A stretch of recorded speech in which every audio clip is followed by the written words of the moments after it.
Wagwan. I had vibes a minute ago, man. Had vibes. I don't know where the fucking vibes went, man. Fucking mopiness. Right. Boom. Big up Lena. Big up music.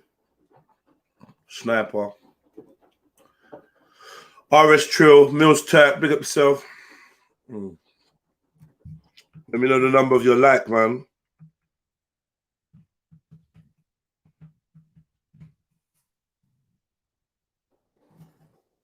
Boom, boom, boom.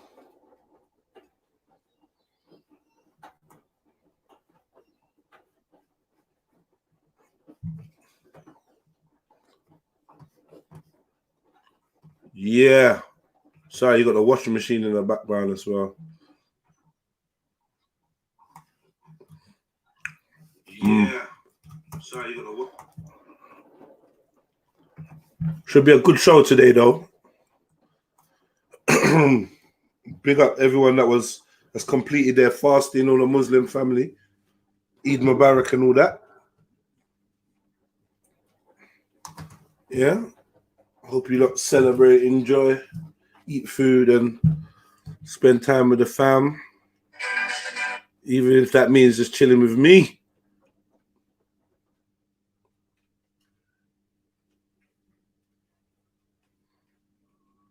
One second. Everyone's sending this.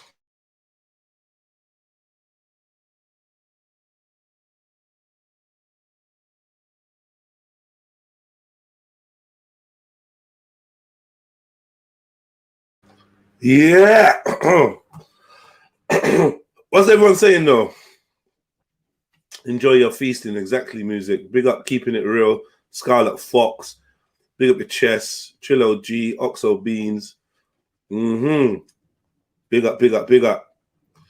Everyone in the building. Hit the like button. Let me know the number of your like as you roll in. You be lurking. Yeah, man. Always seek the truth. Big up yourself. Big up like number 10. Let me know the number of your like. Be warming up the show. Warming up, man. PB Nana, big up your chest as well, man. Got a nice little video for us to watch and start breaking down. Just want a few more people to jump in. Hopefully some people jump on the panel and we can get on the way like quick. You get me? We're not on no long thing. But what I need you guys to do is hit that like button and let me know the number of your like. Yeah? We got the 13 people that's hit that button already. We got the 21 people watching. You know, show some love. Let's get it in. We got like number 4 today. Western Goddess, like number 7. Done now. Western Goddess and Trillo G, you lot got a fight for number 7. Big up like number 3, RS Trill. Lena Scott, like number 4.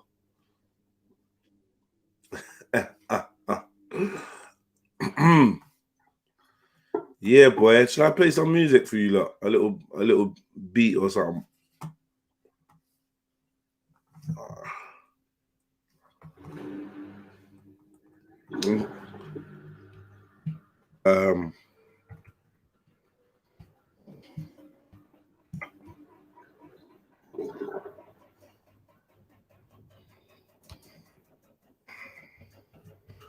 Yeah, man, just warming up. Say it, family. Warming up, man. Get a little beat on.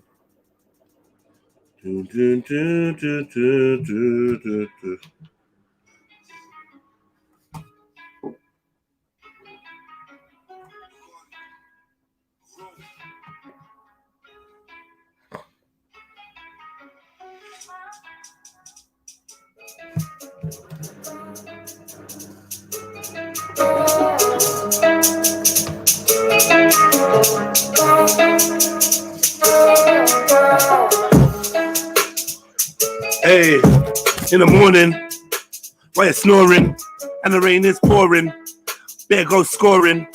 You know that I'm winning. Came from sinning. That was in the beginning. Leave your head spinning. see how I'm grinning with my devilish smile. You know it's been a while. From when I was a child, you know I go wild. Hey, hey. My name rings bells. That's for miles and miles. Married to the streets. I walk down the aisle, walk through the alley, wearing my belly, holding my swammy, going on Aggie, going on dark. All the scars on my heart, I found in the dark. Got it in the park, with the light and dark. Seen the gun spark, heard the dogs bark. When they're searching for drugs, run out the club, holding a snub. Hey, give me a hug. Think I need some love. Don't call me bruv. If you don't believe in the one above. Hey, hey, I don't hold no grudge. But fuck that judge. Gave me 10. Me and my friends. When we was, what? Way back when. Before I got older. And my heart got colder. I got strong like a boulder. Hot like a soda. That's an iron. Roar like a lion. Hey, I want to reach Zion. But I'm not a Zionist. Hey, hey, hey. You can't rely on this. Evil system. It's just like a prison. Look through the prism. Hey, hey. Hey. Go on, Jets. You're gone dead. If I catch you chatting to the feds, hear what I said. Murder she wrote. I don't want to quote. But sometimes I feel like the GOAT. Greatest of all times. You know when I rhyme from deep in the mind, you can feel it in your spine. Make a man shiver. Make a girl say, whoop. Jump in the river. What are you gonna do? If you can't swim, you're likely to drown. Never been no count. Roll around town, trying to raise them pounds. Listen to the sound. Yo, you know it's all round, cause I'm an all-rounder. Jump in the shop. You don't want beef like quarter pounder. I don't know what I'm talking about. Yeah. Yo, big up light number 17. You done know. You done know. Was it Thursday, innit? Free Thought Thursday. Yeah. Yeah, man. Thank God we woke up this happy new day. Big up Jeds in the chat. Love that one, Raw Beats, man. Happy new day to you, my brother. Yeah. Feeling the vibe. Let me know your like number. 30 people in the building. You know, I'm going to start the show as soon as I get a co-pilot. So as soon as someone gets brave and hits that link and jumps on. Do you know what I mean? Jumps on, man. Any of you lot feeling charitable today, we're going to be asking for some donations. So if you feel like you got a little spare, little somethings, then dash it my way. You know, Trilluminati Live, the PayPal, that link is in the description. Also, you can cash at me, you know, at TRILLSUPPORT, # Trill Support, or you can hit me up on PayPal. You know, like that. You're going to jump on in 5, yeah? Cool. So today's question is an Eid special, you know. But today's question is, are we ruled by secret societies? Real talk. Like, let's get to the bottom of it. Let's see if by the end of the day we can prove or disprove this shit, yeah? And we got to find out, what does that mean? If we are, what does it mean? If we're not, what does it mean? Like, what does it mean? I mean, does it even matter? This is what we're going to be investigating. So stick with us. It's going to be a live show still, man. I got a bad boy video. Some would say it's a basic video, but I got a video. And it's long. So we're going to be breaking it down and then looking at other things in the meantime, in between. You get me? Hit the like button. Walking down my street with my feet might heat some meat. Might eat some wheat on the beat. I don't cheat. Cheat, neat, beat, Pete. Way. That's what you sound like. Ha, Abu Rasta. Ha. Yeah, man. That's safe, man. I don't mind. That's what I sound like, man. I never said I was the greatest freestyler, man. You just make me want to go again, though. Let's go again. Hey. That's what I sound like. But you're a clown, like. Little jester. Oh, little jester, your tongue come like a gonorrhea tester. I bet your mum's bald like Uncle Fester. Hey, and your dad goes to the school, and young girls he would pester. He's a molester from from Manchester or Leicester. Yo, I bet he drives round on a Vespa. Little moped dad, make me feel sad. You ain't bad, you never been dope. I will hang you from a rope. Yo, send all your kids to go chill with the Pope. Oh. Can't glide on me, cause man ain't no slope. Man ain't no ski resort. Yo, you're a neek, of course. Abu Rasta. Yo, I will come in your yard and kick over your mum's bowl of pasta. I'm a natural disaster. That's what they say up north. I will turn you to a corpse. You'll ring the alarm. Yo. Yo,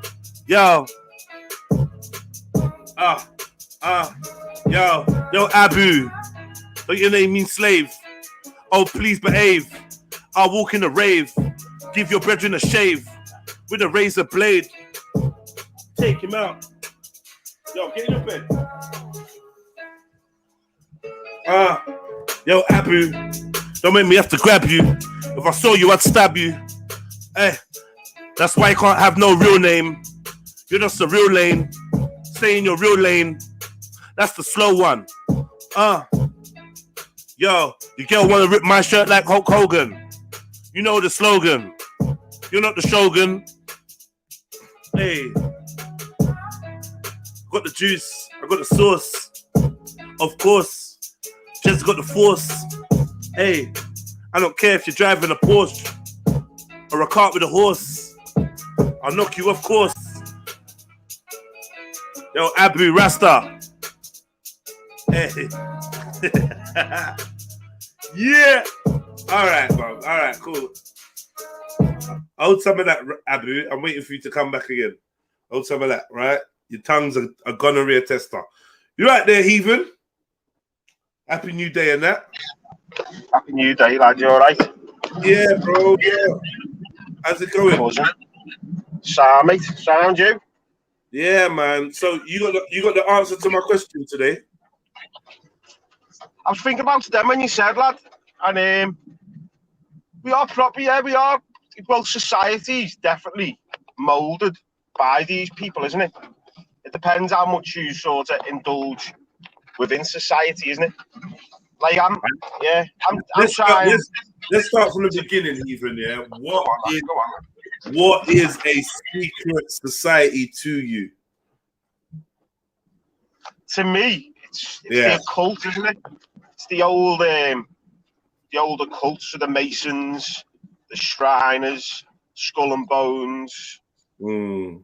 But then, like some Masons don't know what the top Masons are doing. Do you get me? Because I've worked for Masons. I've done stuff for Masons, like, and the bog standard people, you know, so they're even being played at the bottom. Right. You know, like these ones who are just doing charity work. A lot of the Masons are just doing charity work, but then obviously the people who are at the top, who you can watch the ceremony, can't you? They do a ceremony in is it the Royal Albert Hall? And they all turn up with the little aprons on. Yeah. I see one of them. They had a whole production. Yeah. And it goes back to like it was created by all these people, wasn't it? So you've got like, is it the Black Venetians? That's what it was called, the Black Venetians, who set up like the banking system from Venice, and that's where all like the masks come from. You know those masquerade parties they have? Yeah. That's all linked to that, isn't it? So it's definitely set up by these people. But I think you can sort of operate outside of what they've set up in the grand scale of things, can't you? You know, you say stick local and things like that. Go on, sorry. So you say the Black Venetians. Let me try to share this screen. And I typed it in. This is what came up. Because I want to research what people tell me. I'm starting from scratch, right? I don't know nothing. I don't know anything. And I want to, you know. So here we go. There's a brilliant fella, lad, on YouTube called Robert Sepper. I've heard his name before. Sepher, I think it is. And he does, don't get me wrong, some of his, he just puts loads out there, and some of his videos contradict other videos that he's done, but he's just giving you what's being said. And he looks loads into like Manly P. Hall. And he was like he was like high up Mason. And then he started doing speeches on like all these Masons, like, and like Atlantis and the secret societies and the occult. Yeah. It's mad, lad, because they're proper invested in it as well, aren't they? Like George Bush's dad dug up fucking Geronimo's grave, didn't he? To get the bones. For the skull and crossbones. Yeah, for the skull and crossbones, lad, yeah. Supposedly, anyway. But yeah, that's him, Robert Sepper there, lad, the top left picture there, yeah. Yeah. Gods with Amnesia, and yeah, there's a few little books he's done. He's a cracking little fella, lad. He does some belter little videos on him. Don't get me wrong, you can tell he's a geek. You've got to watch like 2 minutes of him walking around like a lake in California before he gets into the video. But he's on to that now. So he says how far you can skip forward. Okay. Sometimes, like halfway through the video, it'll just be him eating his tea, and he's filmed himself sort of just eating his tea while he's talking. So he believes he's pushing the story of the Vril. Yeah, the Vril, lad, yeah, and that joins into the secret societies and like Antarctica. I haven't seen his newest video. He done one the other day on like the Nazis in Antarctica. Right. And things like that. He just explores loads, lad. He just sort of keeps your head open, like sort of thing. Like I like him, like vintage. Big up yourself. Big up, brother. Yeah, man. You all right? Yes, brother. You good? Come on. Yeah. Can you see the title of the thing? Secret Society, baby. Right. So the question is, let me remember what the question is. Are we ruled by secret societies? And if so, or if not, what does that mean for us? I think the society as we know it is pretty much ruled. But I think the creator rules over everything. So that's what I believe. But within this little matrix. Your creator, is that like does your creator have like an Islamic vibe to it? No, I don't. I wouldn't. No, I don't identify in that way. But it's probably similar to what Islamic people believe. The Most High, the Creator. Just, you know what I mean? Okay. You know what I mean? I mean, you want me to explain? Yeah, I want you to explain. But more importantly, why I'm answering that is, I want to know whether your God has allowed anyone else to rule over us, because the Islamic God and the Christian God kind of has allowed another entity to do what it's doing. Like the way I see it, it's a deep question. Still, that's a deeper question. Like, no, like if you know, I'm not claiming to know in it, like much, but if you know a little, you know that, like the Creator's law, like what's that word? You see my words up, bruv? Like nature's laws and that, the universal laws. Yeah. If you know them laws will supersede or override any man-made law, in my belief, innit? But they've rigged this thing, they've tricked man so, like, you know, on such a deeper level where remembering that in certain moments can be hard, innit? But that's what I believe, innit? So I don't believe but I believe we've been created with free will, innit? So man is man, like man has free will to do what man wants to do. So man has basically enslaved man, but the Creator has created man to do what man wants. But obviously, I believe deeper than that, it's all written. I think everything is all written. Like what we're experiencing has happened and is happening. You get what I mean? It's like That's what I believe in it. But yeah. So I suppose what I'm saying, what I'm asking you is, are we being? You said we all got free will, but have some humans Oh, taken? here we go. Yeah, mad. Go on. No. I'm saying have some humans Yeah. taking their free will, their God-given free will, to devise mechanisms to keep their fellow man Yeah, under control and keep fully, themselves at fully, from long time. What makes you what evidence or what makes you believe something like that? Just growing up in this world, my instinct. Like, I'm a man that I've just run off instinct more time. So just growing, I've realized that there's certain aspects of my nature that's going to be oppressed and suppressed, and in society, within wider society, on all levels. You get me? And that never sat right with me. And the more I've grown, the more I've experienced, the more I've learned, the more I've been able to try and identify where these things stem from. And I believe that most humans, it's like, yeah, I just think, yeah, there's someone's influence. Like, I've just seen it. I can just see it. I just felt it. And then when you watch TV, you just see the patterns. You watch movies, you listen to music, you're in institutions. It's like people aren't at one with their nature of, like, you know what I'm saying? It's not like, man, it's like, I don't know, man. It's like there's an interference. Yeah. There's an interference. Yeah, definitely, lad, yeah. And I'd even You know say religion causes that.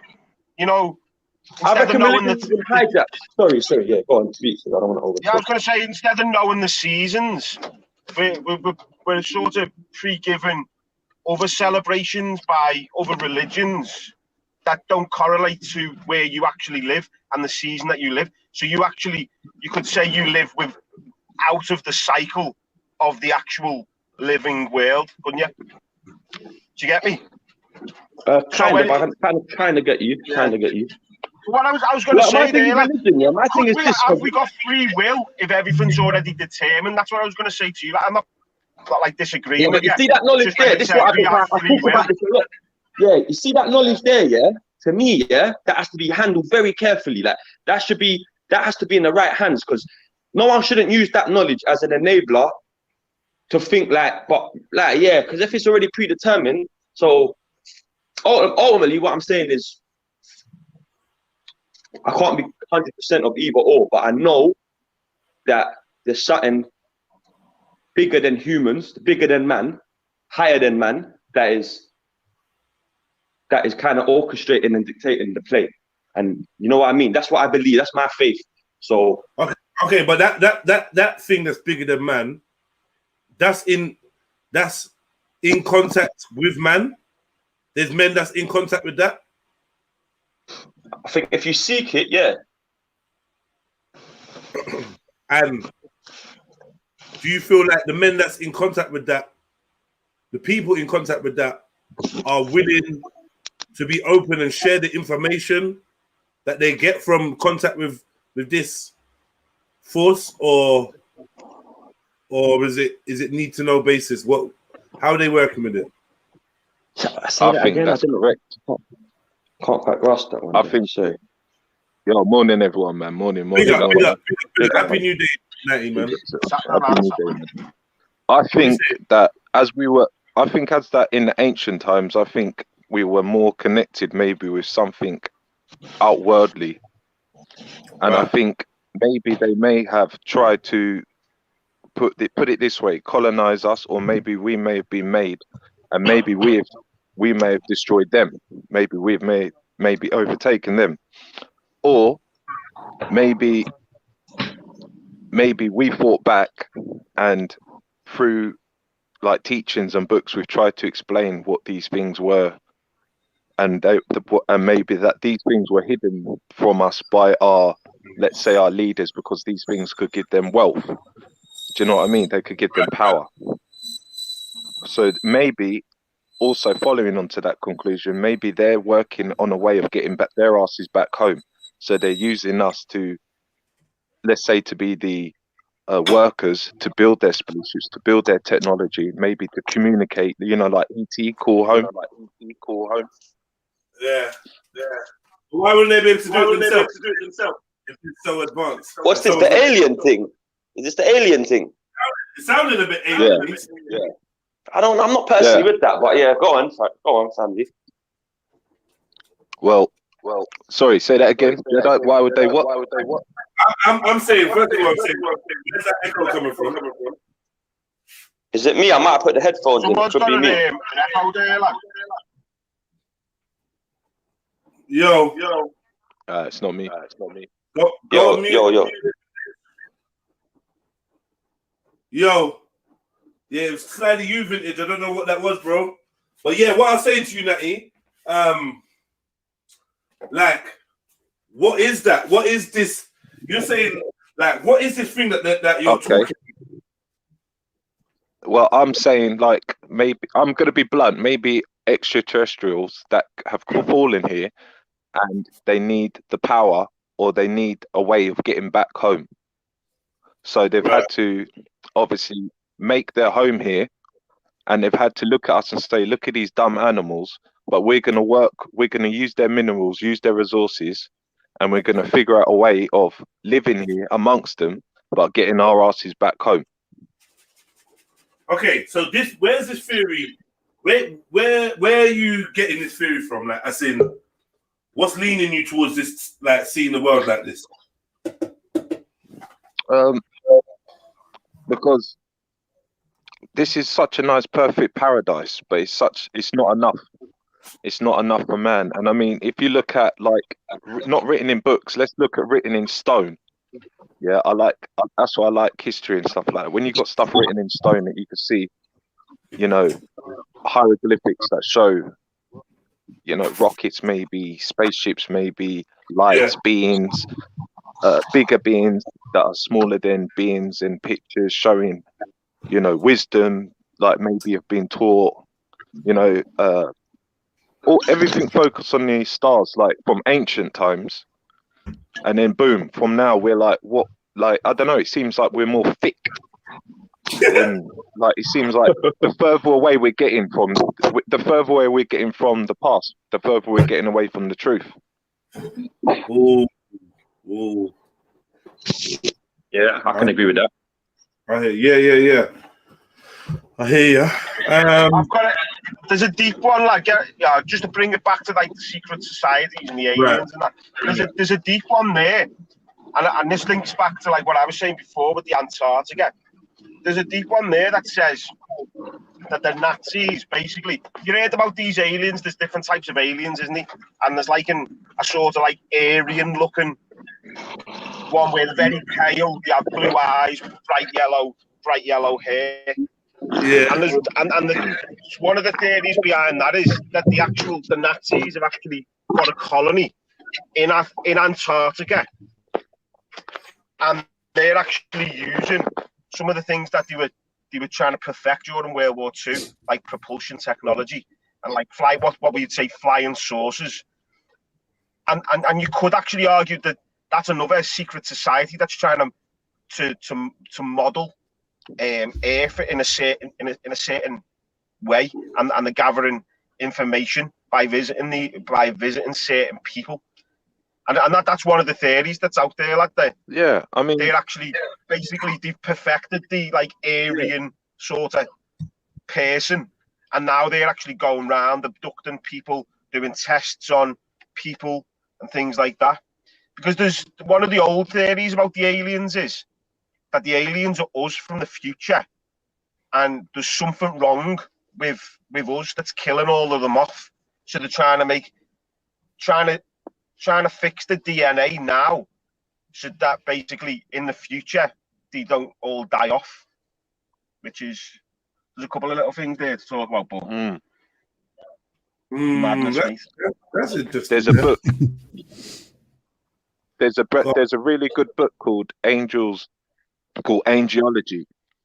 and it does talk about something like that. It talks about funny enough, it's got the Rothschilds in it, but it talks about a secret society of angels or demons, whatever you want to call them, and they're dying. they're dancing, and basically there's a harp, and this harp was played by the devil, and the devil's locked up in a cave. And this girl's mum, she was born in a nunnery basically, and this girl's mum basically had sex with one of these angels, and this is how this girl became like this. And yeah, man, it's mad. Like, obviously it's like science fiction, innit? But you know, like when you see like Pan used to play the little harp, didn't he? That little like not like the Irish harp, but we think of the gold one, what's on like the side of the Guinness, like the little harp. Mm. You know the fella with the horns and the I thought and the bottom harp. I thought he played the flute or something. I thought it was the flute. Yeah. But he plays different instruments, lads. There's definitely one where he plays the harp. Yeah. Unless that's that might be Bacchus, I don't know. I've seen that too, man. But what's man talking about now? Magic? No. Wait, John Stone, what one? What's going on, man? Big up, everyone. Yeah, man, big up, man. Long time no speak, man. Yeah, man. It's been a little while. Yeah. So what have you got to say on this then? Well, I don't know. I would jump back to what your original question was, is like secret societies rather than drifting off to like aliens controlling everything. Right. I would probably say that the secret societies that do exist, I personally do believe they are in places in certain institutions that the majority of the public, you just will never know who these people are or their organizations are. It sort of defeats the purpose of being a secret organization. Right. It's the same way everyone talks about the Illuminati, a secret society so secret everybody knows it exists. That makes no sense. Or does it make sense if you understand? What, hidden in plain sight, basically. Yeah, if you I mean, it's undeniably the best place to hide something or whatever to conceal something is in plain sight. That is a fact. That's a fact. It's just psychology, how psychology works. So I wouldn't be surprised if they employed that. I mean, from my understanding, if I'm honest with you, I'm sure that's how they work. It's the only. Could they take it a level beyond that though? What would that be? It's like a triple bluff then, isn't it? So it's not that we put it in plain sight to make it so it's like a triple bluff. So for all you know, this is just a shadow institution itself, which is cool. Still kind of points you in the right direction though, that something's going on. Oh yeah, definitely. I mean, these sort of puppets that we have in places, these sort of public figures, I definitely don't believe these are the decision makers that are making plans or like planning the future of a lot of countries or civilizations. Definitely not. Right. So I guess the question is, who is then? Who is? Some devil worshipping motherfuckers. That's what I think. Okay, why do you think that though? Because it's like their order's anti like nature's order, from what I can observe, and it trickles down to society and it goes all the way up. So, but then humanity is still humanity. That's what I see. So there has to, you know what I mean? It's like that must be their thing. And then when you study, I'm not a religious man, and I ain't studied the books, but I've listened to people that have studied the books, and it's like what they're doing. Like when you're looking at the whole Israel, all of this stuff. Like, I'm not even trying to go over, you know what I'm saying, but it's all like in alignment with what's, you know what I'm saying. But then the religions and that's all been hijacked.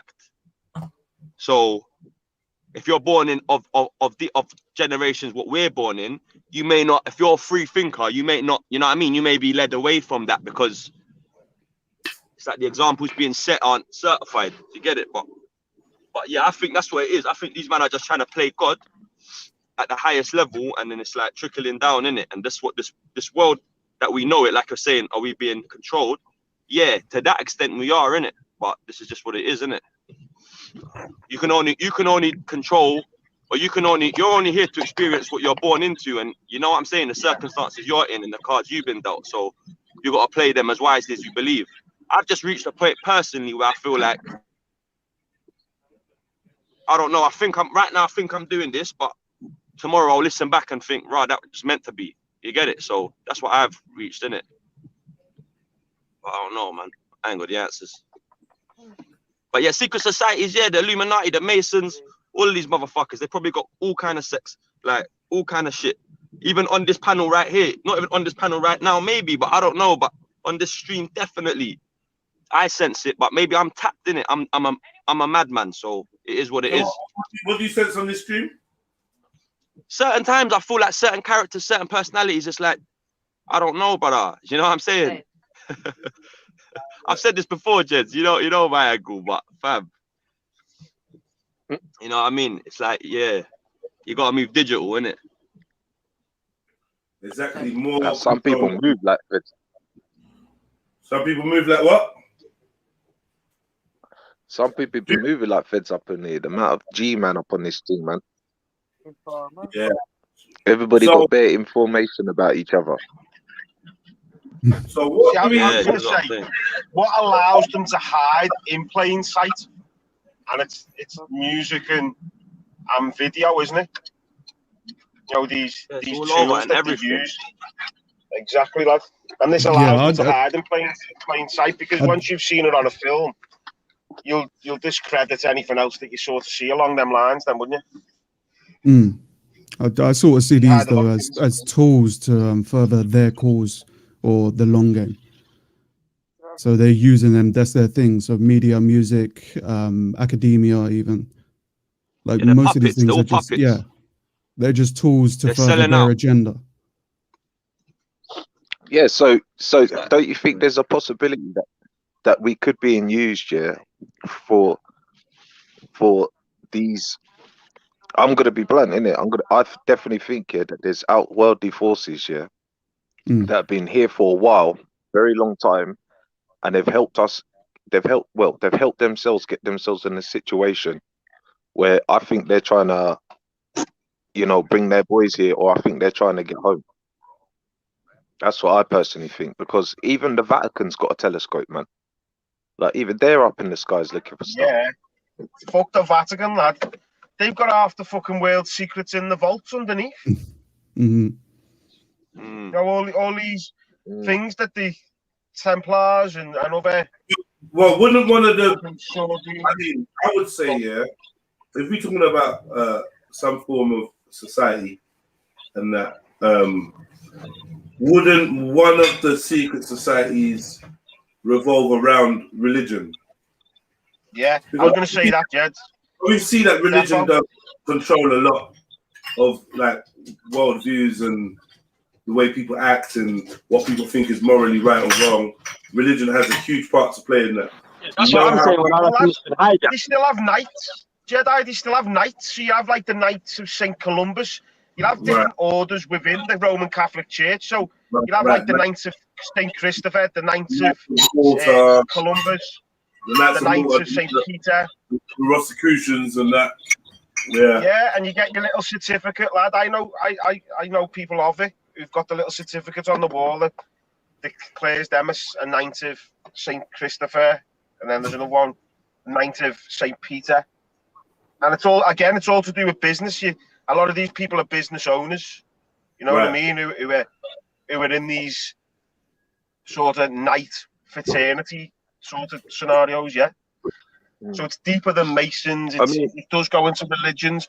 Like even look at, I was saying the other week, I think it was that Robert Sepper who showed me that even Nelson, if you get a picture of Nelson up, and on his jacket in the top, on his left shoulder near his heart.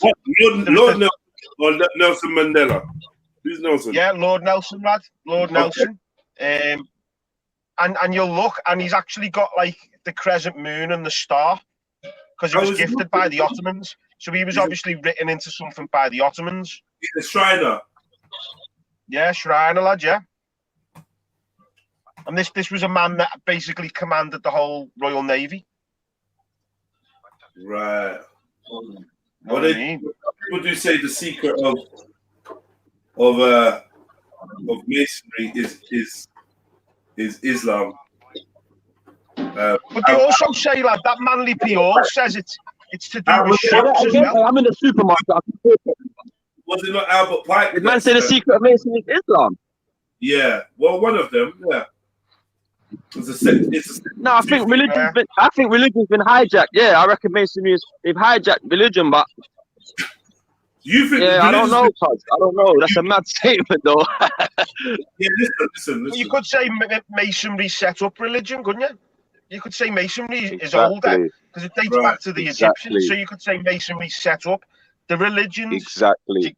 Yes, mate. Exactly that.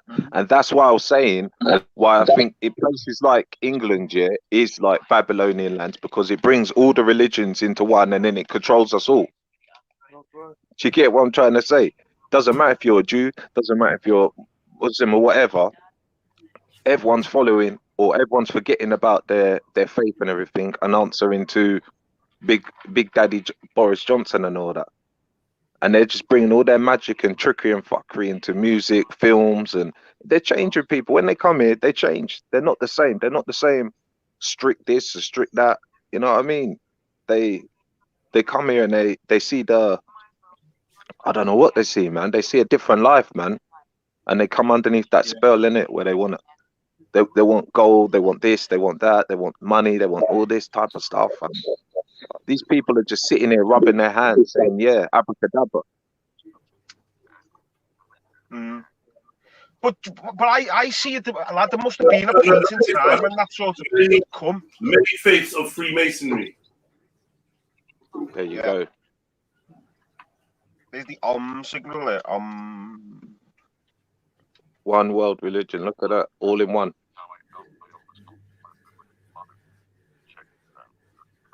Yeah, there you go, lad. There's the little apron that they wear. That's depicted on all the pyramids, and even before that, lad, it's depicted in Babylonia, Sumeria. They all had aprons on. Look, when they reach the 32nd degree masonry and become a grand master, only then do they receive what we have been given freely, Islam. Yeah. Yeah, the link between. If you, sorry, lad. Now go for it, bro. I was going to say, if you listen to that Manly P. Hall, one of the ones he says, lad, is what like the ultimate sort of goal of a mason is to do. Like at the very end, you only find out this in like maybe the last 2 degrees. Right. It's basically to like build a boat. It's mad, you know. And then like you put your blood, sweat, and tears into that boat, and your character then lives within the boat. And then this goes back to like Iron Age shit, lad, where like people used to have boat burials, and I think it links to even like the Ark and things like this. Noah was a mason, right? I mean, anyone that really builds is some form of mason, whether stone-mason or not. Noah was given dimensions to follow. Yeah. Do you know what I mean? So, and a lot of the dimensions, lad, masons use is just by halving things, isn't it? And then quartering things, and then you know, so the windows will be like, it's mad. Again, that Robert Seffer does a cracking video where he shows you how the masons sort of work out buildings, like symmetry. Right. And it's all worked off like one square. So they'll build it they'll create like a square. And then from that square, that whole building is then created from by like halving it, quartering it, and then halving the quarter to make the windows. And and then they use these things it's mad. And you don't realize just how much that plays within your mind, because it looks right. Do you get me? Because it all comes from sort of like one-sized block. Let me just quickly big up everybody in the chat. Like number 43. Let me know the number of your like. Hit that like button and write your number into the chat. Big up everyone, man. Music, Rika B, Barry Black, Jupiter Affiliated, Lena Scott, Alexis, Monroy, Trillo G.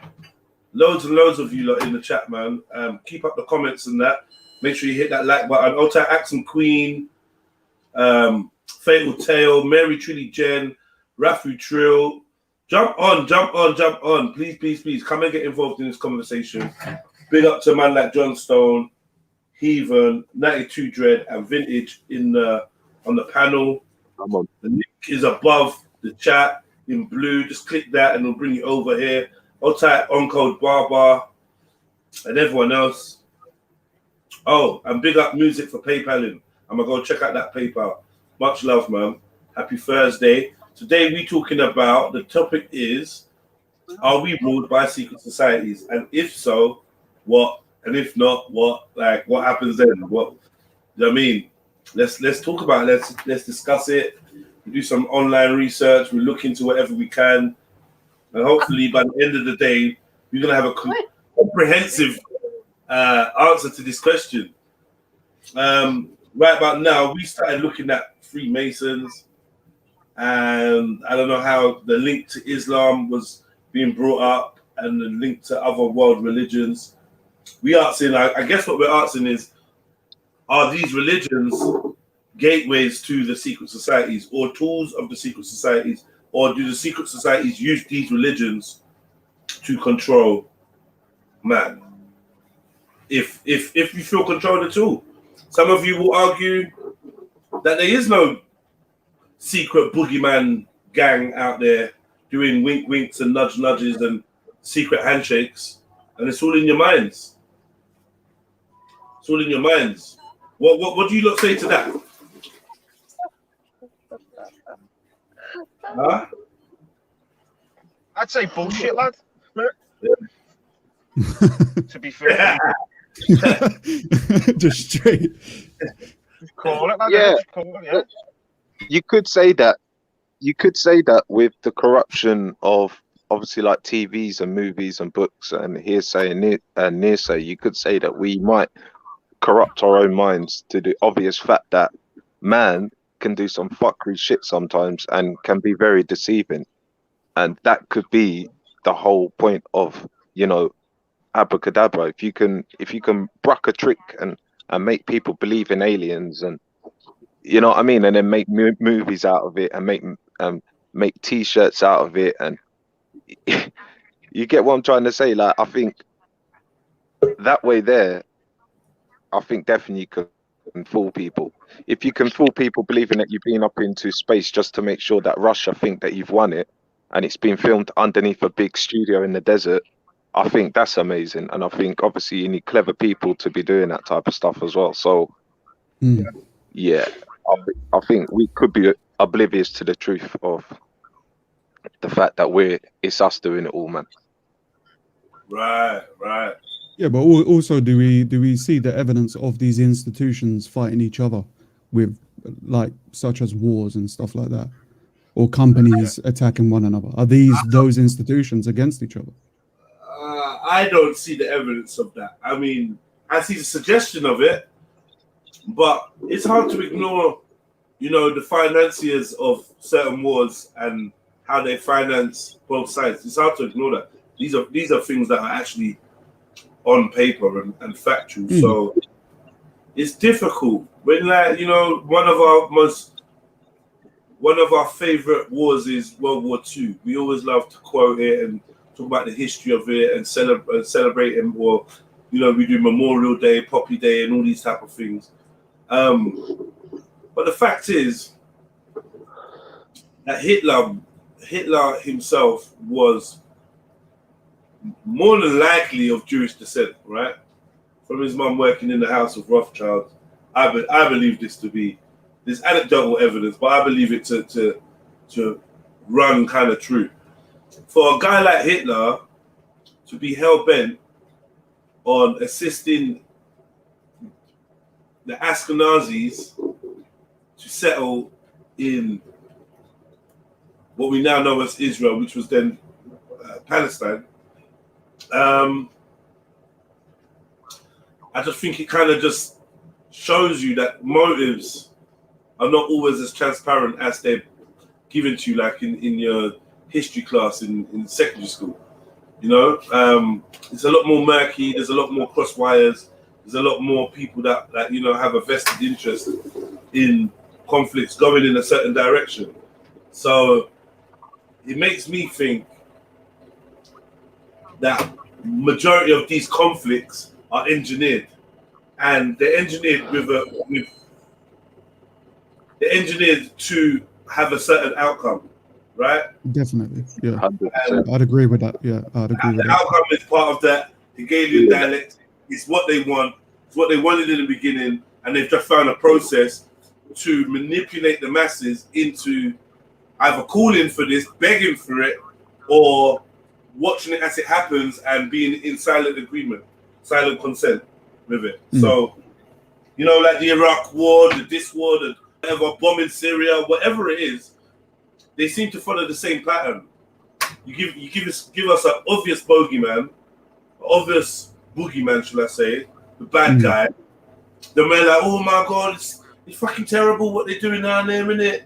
Yeah, we should be doing something about it. We've got the power. Yeah, and then next thing you know, we're invading someone or air bombing someone or assisting someone with some shock and awe type campaign that obliterates the infrastructure of yet another country, creates more radicalized human beings that hate our country. Yeah. And big business contracts are made in terms of, you know, rebuilding the infrastructure, as they say, you know. That's the big money. That's the big money. The clean up, innit? That is the we'll jackpot. come and replace everything for you. Yeah. I can Yeah, agree but with then most would you say that it's just one organization then? No, Well, I That, say that what controls, would you say it's just one controlling everything? One. Yeah, I would say one. But like my doubts is who that one is. I would say it. I'm confident that this all works on a pyramid scheme. Yeah, top and bottom. I'm confident it works like that, right? I'm just not confident in who is at that top. And when I mean by who, I mean I probably should say what is at the top. I'm not confident on exactly what it is.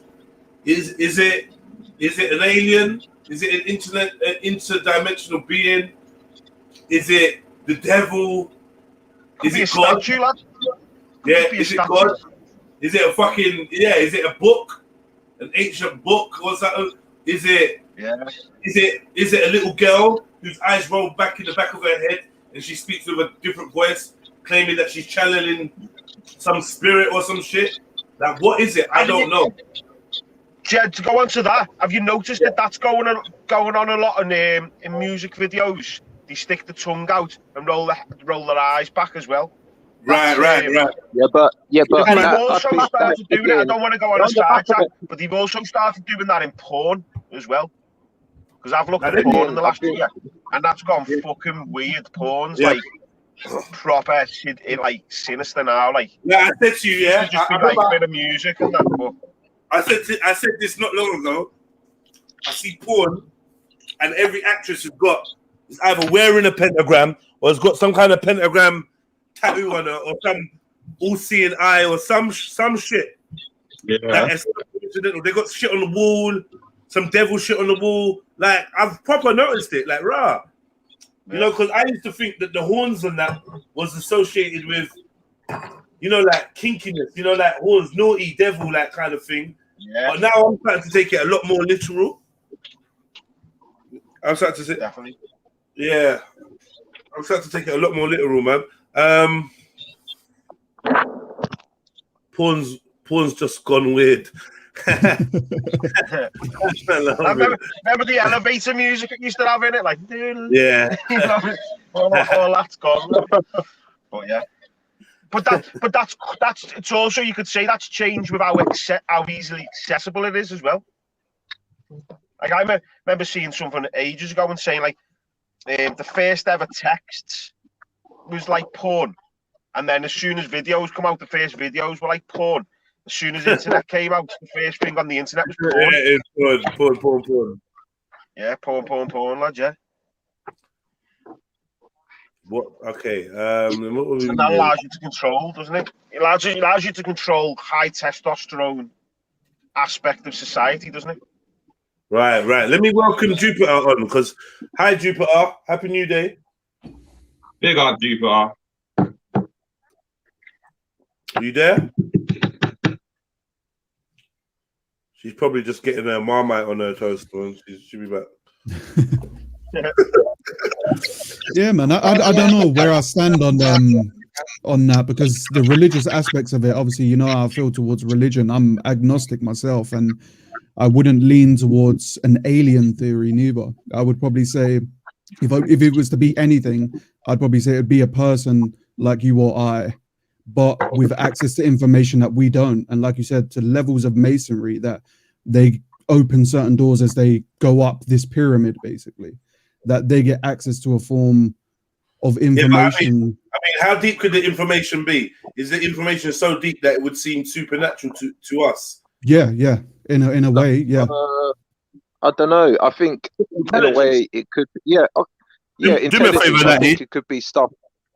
Let me quickly say Wagwan to Jupiter, because she just took her thing off mute. Jupes, Wagwan. Keep going on mute. Oh yeah. No, I'm here again. I was going on because they started talking, so I thought I'd go back on mute. Right. Now go, Jupe. I love this. I love this area. It's always something that always intrigues me. So yeah, of course we're controlled by secret societies. Anyone who doesn't believe in that is stupid. Do you have any? Sorry. Do you have any evidence to support this claim, Jupes? Like, why do you believe this? Because if you've ever got into religion at all, any time in your life, and you probably will do the older you get, you start to look backwards. You want to know more about it, and then when you go to discover more about your religion, you find that it branches off into other religions, and then when you look at those religions, you want to know where the core comes from, and it leads you all back, and then you start to understand sacred geometry, dimensions. You start to understand that Reiki comes from ancient teachings of spiritual cleansing and frequencies and how they can heal you and hurts. And then you start to understand that dimensions and planets and colors and chemicals, everything is connected. Every planet's got a cut is linked to a color. Every color is linked to a frequency. Every frequency is linked to a dimension. Every dimension is linked to a mathematics, and it all goes around circular. And you start to fit more and more pieces together. And if you start to look at all the different religions, you start to understand how they overlap, they interconnect, and then you start to see a bigger picture of all of these sort of smaller societies at the top of all the countries and nations that are aware of most of this knowledge, that they actually practice a lot of this knowledge.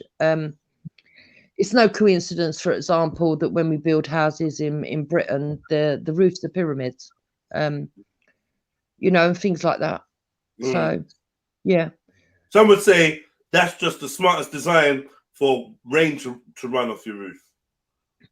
People would say that, yeah, but you would go back and look and find that well, you could just have one high wall at the back and one lower wall and have the same sloping effect, and that would be just as effective.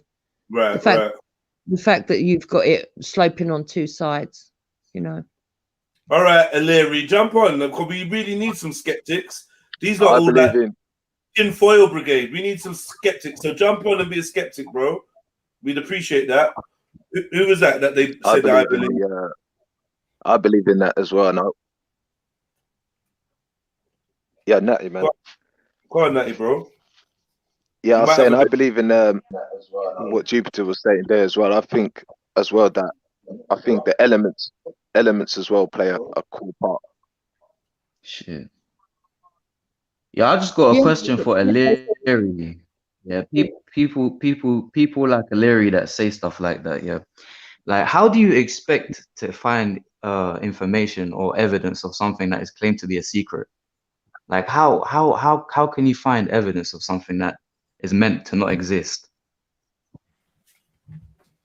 And it doesn't take a genius to actually observe your surroundings and see that it's human nature to, if you look at a movie and then you'll see a scene and there'll be a kingdom, and there'll be a castle, and the king's in the castle, the queen's in the castle, and all of the king's associates are in the castle, and outside of the castle you've got all the let's say the peasants, you got the poor people, and there might be a scene on the film, and then you can see the king and the queen and everybody inside the castle, and they've got a banquet on the table, like a giant meal. You might see hogshead on there, fruits, everything like that. Boom. And then the camera pans to outside the castle, and you see like the people who are outside the castle just struggling, eating bread or eating porridge and shit like that. That is a symbolic representation of information. You could say that the kings and queens are having all the information, and that are inside the castle, and everybody outside of that castle, who are the peasants, are they don't have that same information. So the food is basically the information. So that's what's going on here. So it doesn't take a genius to figure that out. Put simply, it's hidden in plain sight, like Jedi said earlier. Yeah, I don't get it. Larry doesn't think that there's no secret society. Sorry to cut you. Larry don't think that there's no secret societies.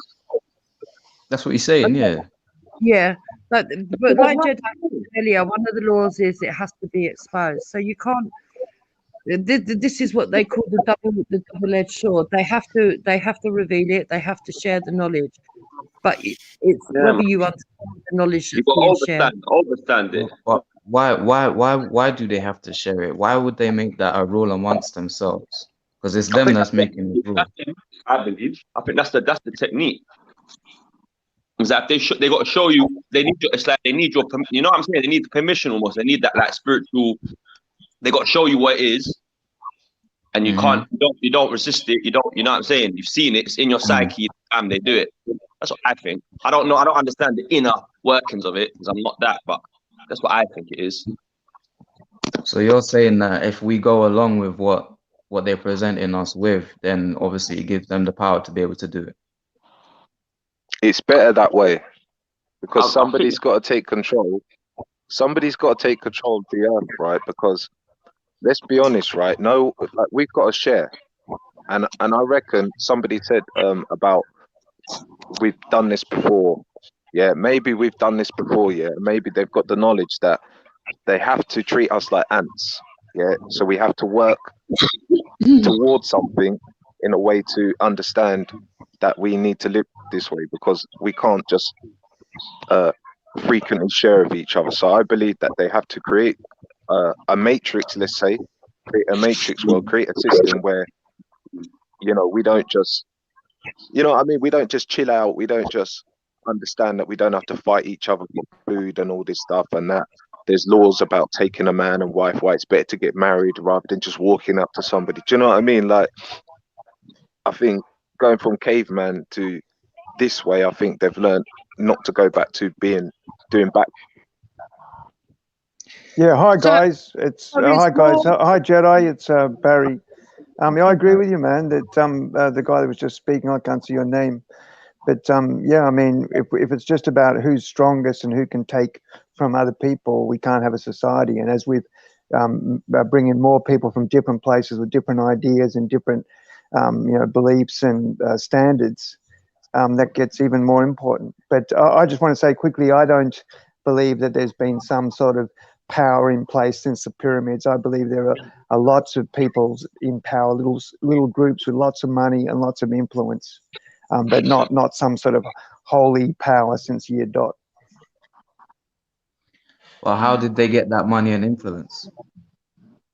Well, how do you get? I mean, people get money and influence within a generation, sometimes 2 generations. I mean, I don't know. I mean, I don't know who they are, but I'm just saying that to take it right back to, spacemen or way back to the pyramids is not how I look at it. I mean, no one's ever been in power on the earth for that sort of period of time. And if it was a singular thing or person, it's much easier to find out, and much easier for all these other people that have power and influence to find out.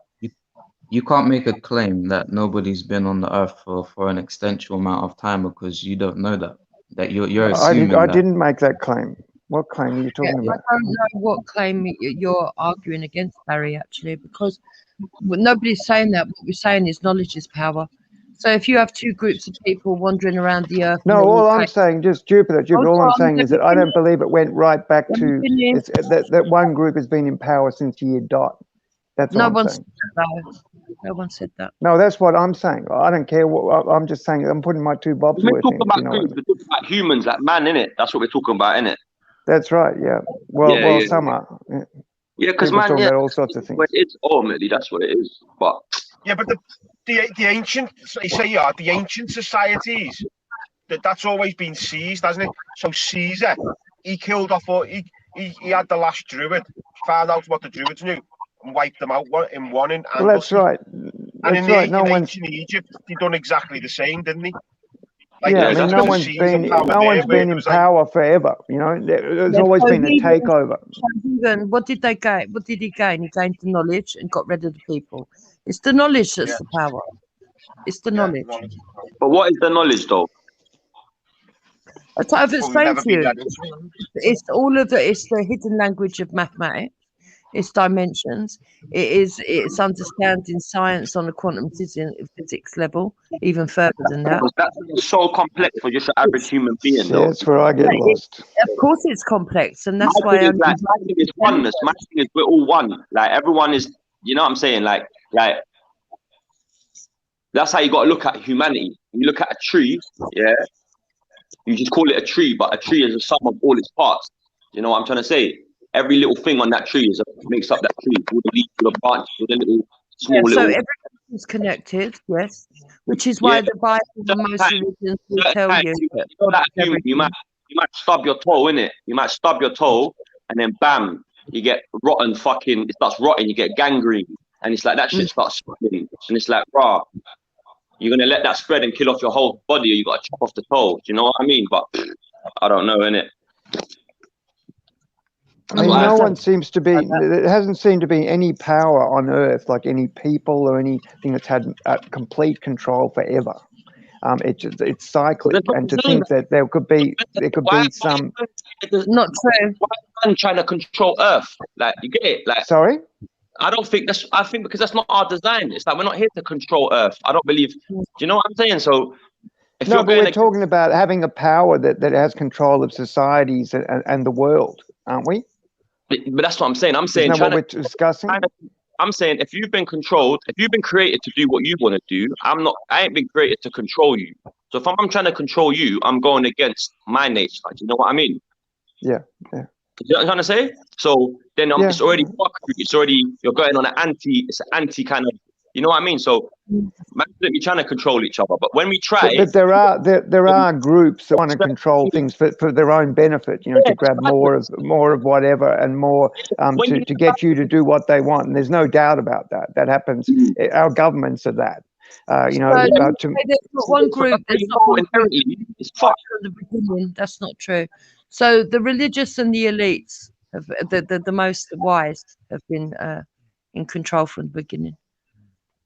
So, and they were usually the religious, because the religious were the ones that were educated. Yeah, but you got to control yourself unless you let them control you, innit? You know what I mean? But we've been born in this paradigm, so obviously there's we're in modern times. We're in modern times. I don't think people really believe that the religious are the ones that necessarily are the most intelligent or the most capable. That's long gone. I would like to believe anyway.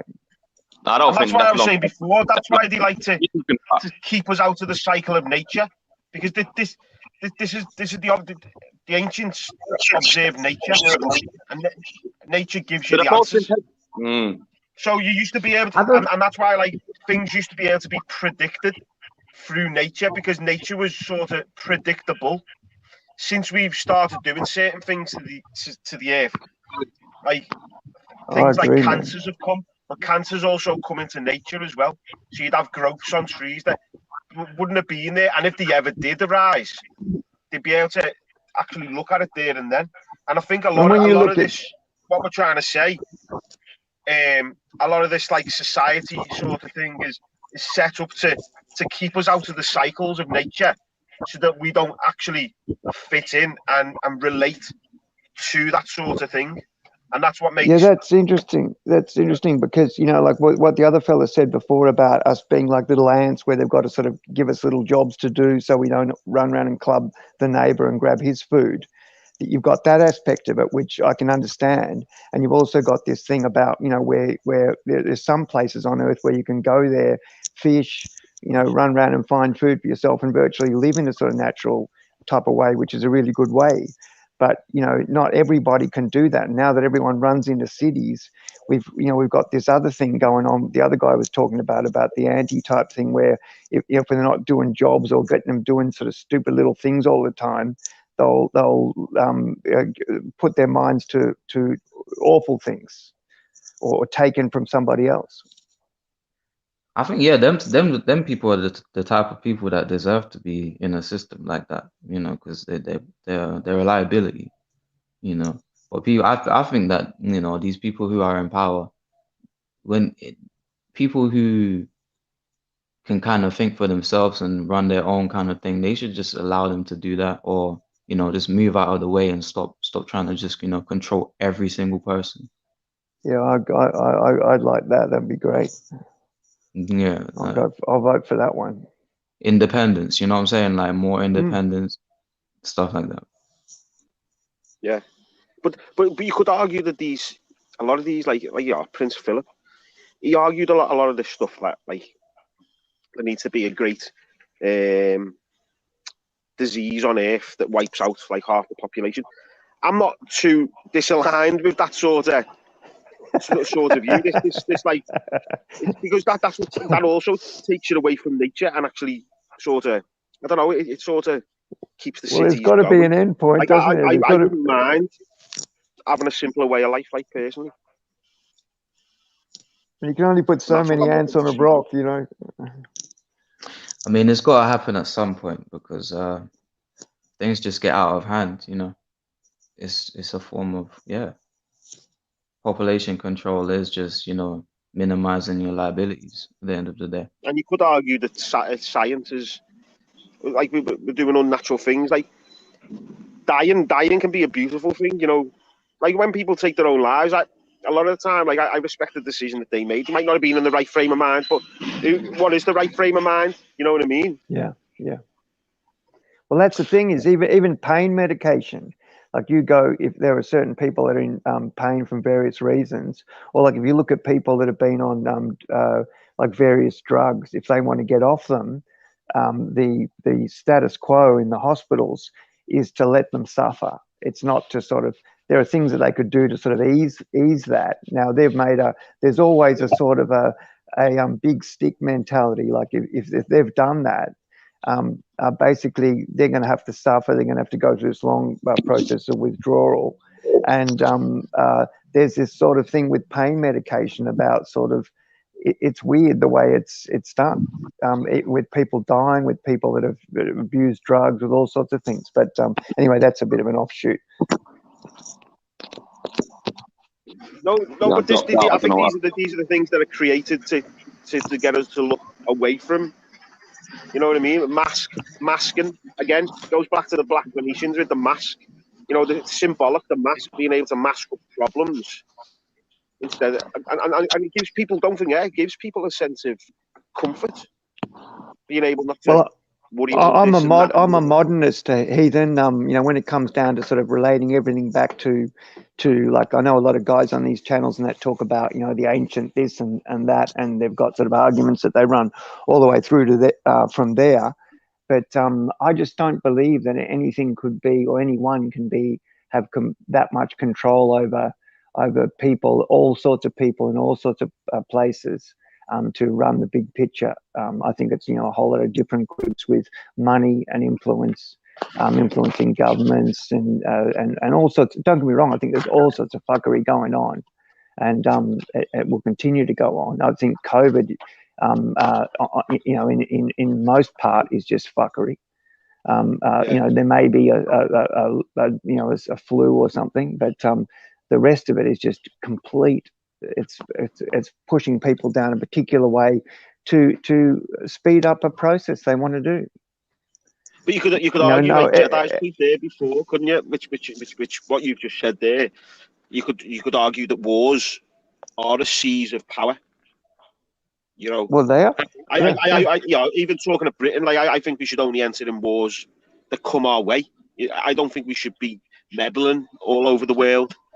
But if someone wants to come to us, we'll go to them. You know what I mean? I totally agree. I think you look after your own borders. But look at that. There's Britain, who's been travelled around to all sorts of places and got involved in all sorts of things, and they can't even contain their own borders now. Do you know what I mean? This big, powerful country that's basically ruled half the globe, and now they can't control their own borders. Finished now, slightly, Britain, isn't it? It's an Israel thing now, isn't it? Slightly, I don't know whether it's finished, but I hope it isn't. But the thing is that, you know, when you're talking about that, looking after your own, identifies and by not that, going and fighting in other countries. And then you've got this thing where people are coming over, you know, just willy-nilly, and you can't control that. You know, that's not good. Where are you from, brother? Me? Yeah. Australia. Okay. What about I yourself? feel like your accent changed. I feel like your accent. I watched too much American TV when I was a kid. Mad. I feel like you was English and now you got Australian or something.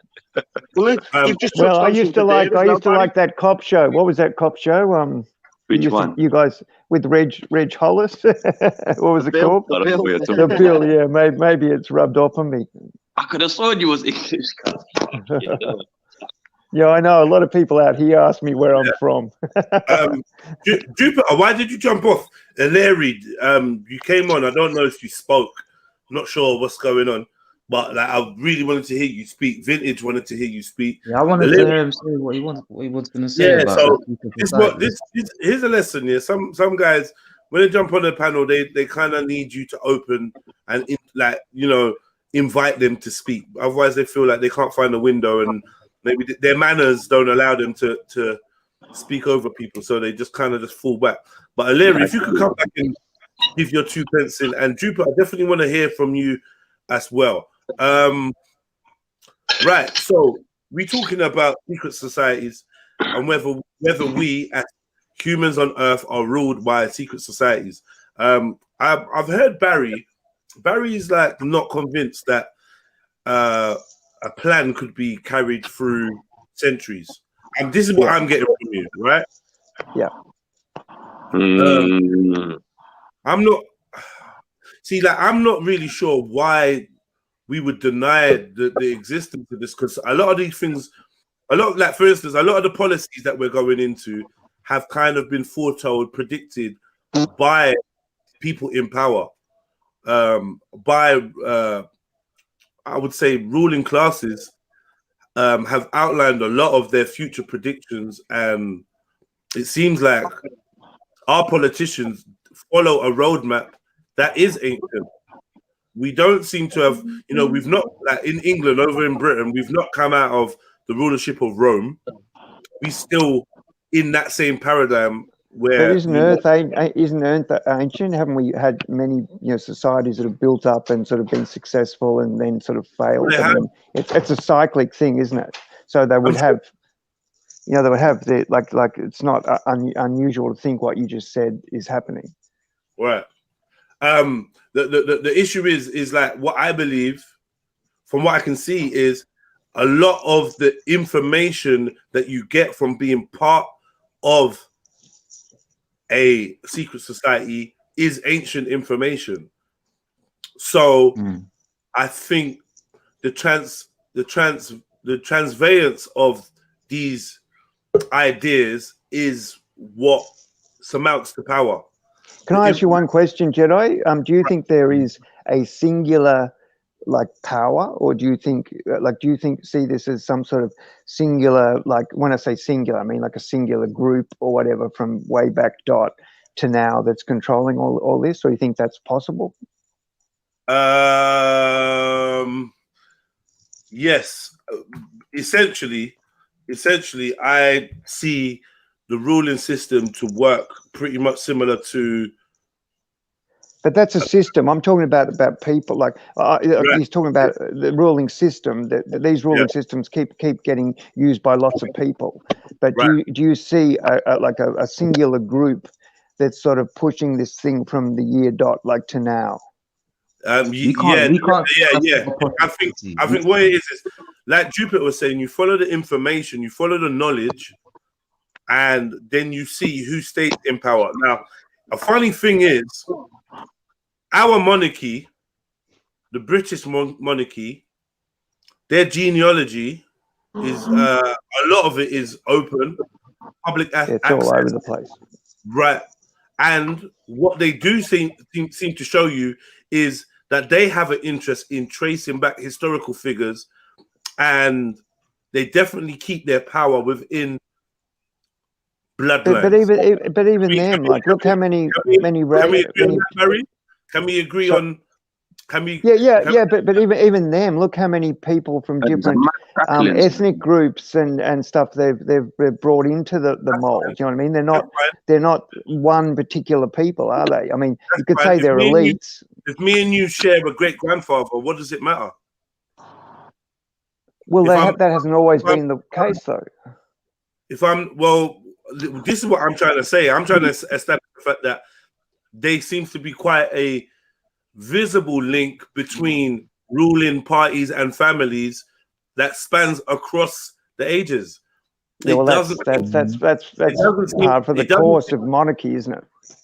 Well, maybe. Anyway, look, I'll shut up and let you speak. Anyway, man, I don't want to keep interrupting. I'll shut up and let you speak. If you believe in the course of monarchy, then we're essentially talking the same thing. Because monarchy. I mean, the monarchy exists. It's not a matter of believing it. It's right. If you believe their genealogy, then they're telling you that their family has been in the seat of power since the days of King Solomon. Right. Yeah, and then they drag. Well, I'd actually look. To be honest with you, I mean, I'm not really a big partly because I don't believe it, and what's been shown to me over since I was younger, I've never bought into the thing, so I don't really have a great knowledge of the what people what various groups say. I've looked at it sort of on a cursory sort of way. I've had people when I back in the day showing me things and sort of going, oh yeah, okay. And I'm still a skeptic, and I'll sit back and listen and see what's going on. I've heard Jupiter's things on this before, and many other people, but I'm a skeptic of it. I just don't believe that it's not that I don't believe that they go back a fair way, but I just don't believe that there's this massive power, and I certainly don't believe the British monarchy. I mean, they did at one stage, no doubt, controlled half the bloody globe. But I think that was due to industrial, things and force that they had, and also a will to go out there and do this. Right. So you think somehow that's diminished now? They no longer have that will for the power? I don't think they're capable of it. Why? Because of the fact that other countries have got different people. They've moved away from the what was it called, the thing where the British ruled everywhere. I can't remember what it's called, but where they ruled Australia, they ruled Africa, they ruled Commonwealth and things like that. All that sort of is broken down. It's not really. I mean, on the surface. It'll never really. I mean, it'll always have some sort of tenuous. There'll be also all sorts of people that want to hark back to it and have some sort of, glorious thing for it. So it'll probably always be there as a historical sort of anomaly. But I don't see it as a massive power anymore. It's transformed from, for instance, the British Empire to the United Nations. Well, that's true. Well, yeah, I mean that's like a broader thing, but it's the same bloody problem, isn't it? This is what we do. We got the British Empire. Now we have the United Nations. We have the different religious denominations: Islam, Christianity, Judaism, Roman Catholicism. These people are at the heads. We have celebrities and social influencers. Yeah, no doubt. Yeah. And they're the royalty now, aren't they? But there's no royalty. mainly what it is it's a web of people. Like this pyramid diagram is something that I wanted to kind of hone in on, because I think this is very much like a simplistic version of my worldview and how it works. So here we see at number 1, the capstone, we have what they equate to 6 people. This is a pyramid scheme, a financial scheme to get people's money, right? So at number 1, the capstone, we have a six people. So that's indicating that there's 6 people at the top.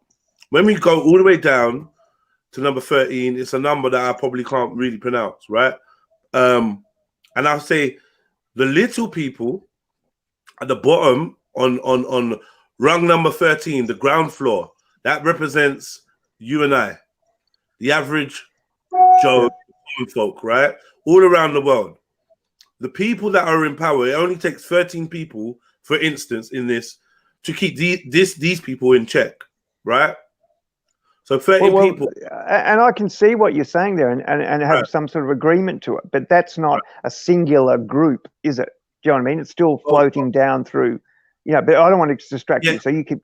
So when we say it's not a singular group, what we don't want to see is how 1, 2, 3, 4, 5, 6, 7, 8, 9, 10, 11, 12, 13 relate to each other.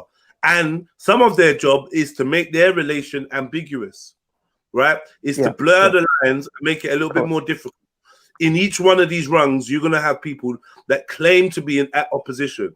So in one of these rungs, let's pick rung number 10. Let's say rung number 10, we have the party political system in the UK. I'm using the UK because I'm here. I know that some of you are not in the UK, right? So we've got the Labours and the Conservatives and the Liberals, right? And their job is to make it seem as if there's a jostling for power amongst them and that they are separate. I'd have to agree with that. But what we know is they in essence, they are not separate, because the policies, the laws, and the statutes that they enforce and that they create serve the purpose of keeping them in power. Now, I just want to quickly interrupt you. That's the same thing here. Is that one comes in, does a whole lot of shit, and the other one comes in and sort of and pays that all back, and it's just a cycle, the same cycle. And that's what war is about as well. War is literally the same thing. Yeah, it's a money-making venture these days. You say that that's going to play out soon if like on small scale, if the union disbands, because the union will eventually... Unless someone's attacking your country, if you're going to war, it's for other reasons that are I think to do with money and power grabbing. If someone's attacking your country, go hell for leather, fucking wipe them out. When it comes to the country, the United Nations. Yeah, go ahead. I was going to say, if they don't want you to see the grand plan, they don't want you to see the grand shape of the pyramid. Being on rung number 13 makes it nigh impossible to imagine rung number 1, let alone be aware of what its goings on are. And this goes to my argument is like when I hear people presenting, like what you presented then was pretty good, because it's sort of got a bit of vagary to it. Like it's concise in a way it's sort of presented, but when people say the ancient Sumerians did this and they're doing the so-and-so thing, and then they're in control of this, and the spacemen came down from here and they're doing that. I mean, get out of here. I'm not interested. We can get we can get a much clearer. I mean, there's a lot clearer diagrams to show you. I just tried to keep it. I don't understand. One second. Sorry. We do have insight into some of the ruling factions, right? Ones that we know. When you take it from that perspective, where you take it from perspective of sort of connecting the dots and doing that, you've got more chance of doing it than coming up with a fairy tale that goes from when to now, and it's all to do with Dungeons and Dragons and whatever. I mean, and here we are. Unfortunately, the deeper we go into these different rungs in society, the more weird and wonderful the stories and the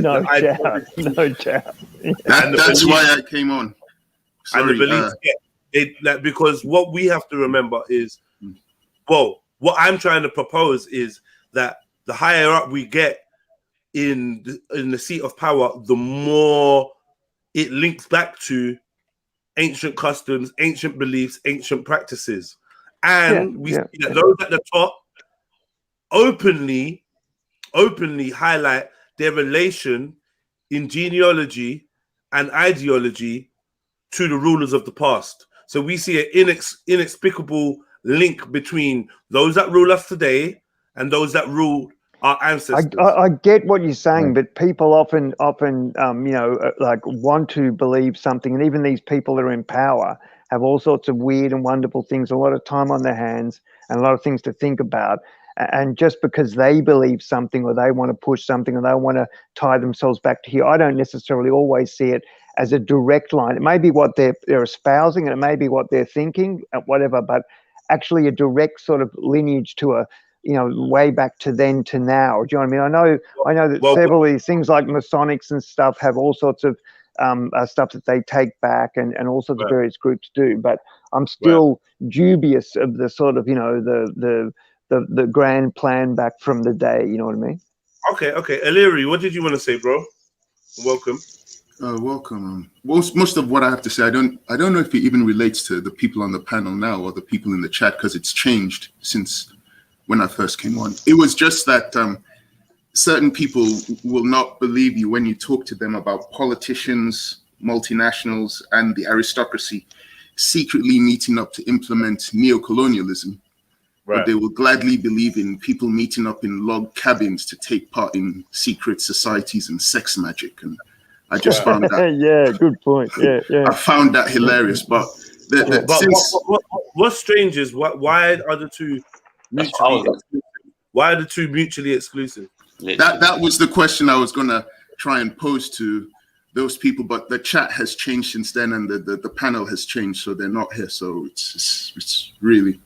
So I can't really pose it, but that was. It's like, did you guys see the thing about? I think it was in what's it, the famous magazine in America where they were talking about what the efforts that went into trying to stop Trump with you know, what's his name, the guy from Facebook and various other people and the big meetings they had and the stuff they were going to do about you know, disinformation and stuff, and they had what's that bloody? It's not Life. What's the I can't think of the magazine. It was a big thing in this famous magazine that's had, like, when this magazine puts out an edition. The Economist. No, it wasn't The Economist. It's big, much bigger than that. It's like the big one, and they basically unraveled this whole thing and the efforts to do with these platforms and advertising and all sorts of things to try and stop Trump. And it was all these collusions and these parties they had talking about it and what they were going to do.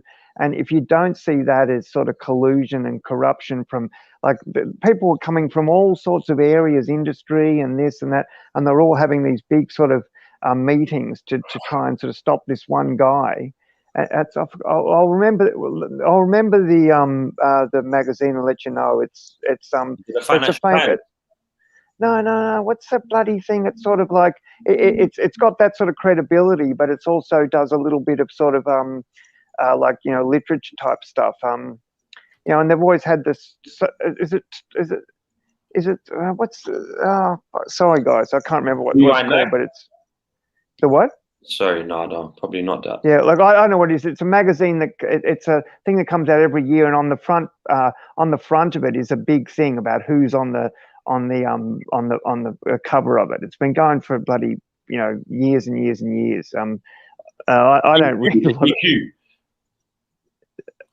No, not GQ, no. So we look at Anyway, it doesn't matter. Go on. Looking at this diagram, we see the peasants on the bottom rung, the serfdom, the little people, us, and then we see the next is the lords, right? And then we have the knights, and then we have the king, and then what this won't show you is the hand of the king or the one that has the king's ear, that feeds the king information, policies, and directions. So I'm saying that this is a loose diagram showing you how societies are run on a need-to-know basis. This guy down here has no hopes, essentially, to understand what the motivations of this guy is. No hopes at all. With all the many people in between, all the many different systems, you know, we could put the banking system in here, world religions in here, health, economists, you know, major corporations, and it goes down and down and down. I'm just saying, this guy's interests are probably juxtaposed to the interests of this young lady down here at the bottom, the wench, right? And she has no hope. Right, big up the wench, but she never has any hope of being at the top of this pyramid, because this is a position given to the king by God. This is his belief. This is the belief of the monarchy, that they have been appointed by an otherworldly sentient being. Well, that's not true, though. That's not true. So it's not true. The woman at the bottom, you said she could not become part of that because the people at the top believe that they're there by the divine right of kings. The people at the bottom could be at the top simply if they set up an army and they defeat the king, then they put themselves at the top, then they create their own new laws. Oh, she's a magnificent wench. Which is yeah, they can infiltrate that order, innit, if they want. Yeah, no, I'm not saying even infiltrate. I'm saying what has usually happened, where one group of people come, like what's his name did in 1066. William the Conqueror did. He came with the Normans. He defeated the Saxons, got rid of their system, put his own system. So you can change the system through force of arms. Okay, but what happens is the hand, the hidden top rung of this pyramid decides that in order for its plan to move forward, it needs to have a restructure of the power system. So what it will then go and do is finance somebody that appears to be of this bottom rung. And the appearance of this bottom rung is all you need in order to jeer up your fellow commoners to rise up with you and aim and go to the top. So give us an example, Jedi. We got one. Are we talking Tommy Robinson here, or who? We don't have anyone like that. I'd say what can we give you? All right, I'd give you whoever was. I could give you Gaddafi. I could give you Idi Amin. You know, I was being a bit disingenuous there, mate. Oh no, I'm not. I could give you Saddam Hussein. I could give you any one of our so-called. You don't think Saddam Hussein was? Sorry, sir. I could give you any one of our axis of evil, that we initially put in place. I could give you the Taliban or Al Qaeda, and I could say these are examples of fictitiously homegrown insurgents and rebels that are actually created by our intelligence service to destabilize a region and reapply a new veneer to the power structure that makes it seem like it's more of a what's the word? Organic. What's the word?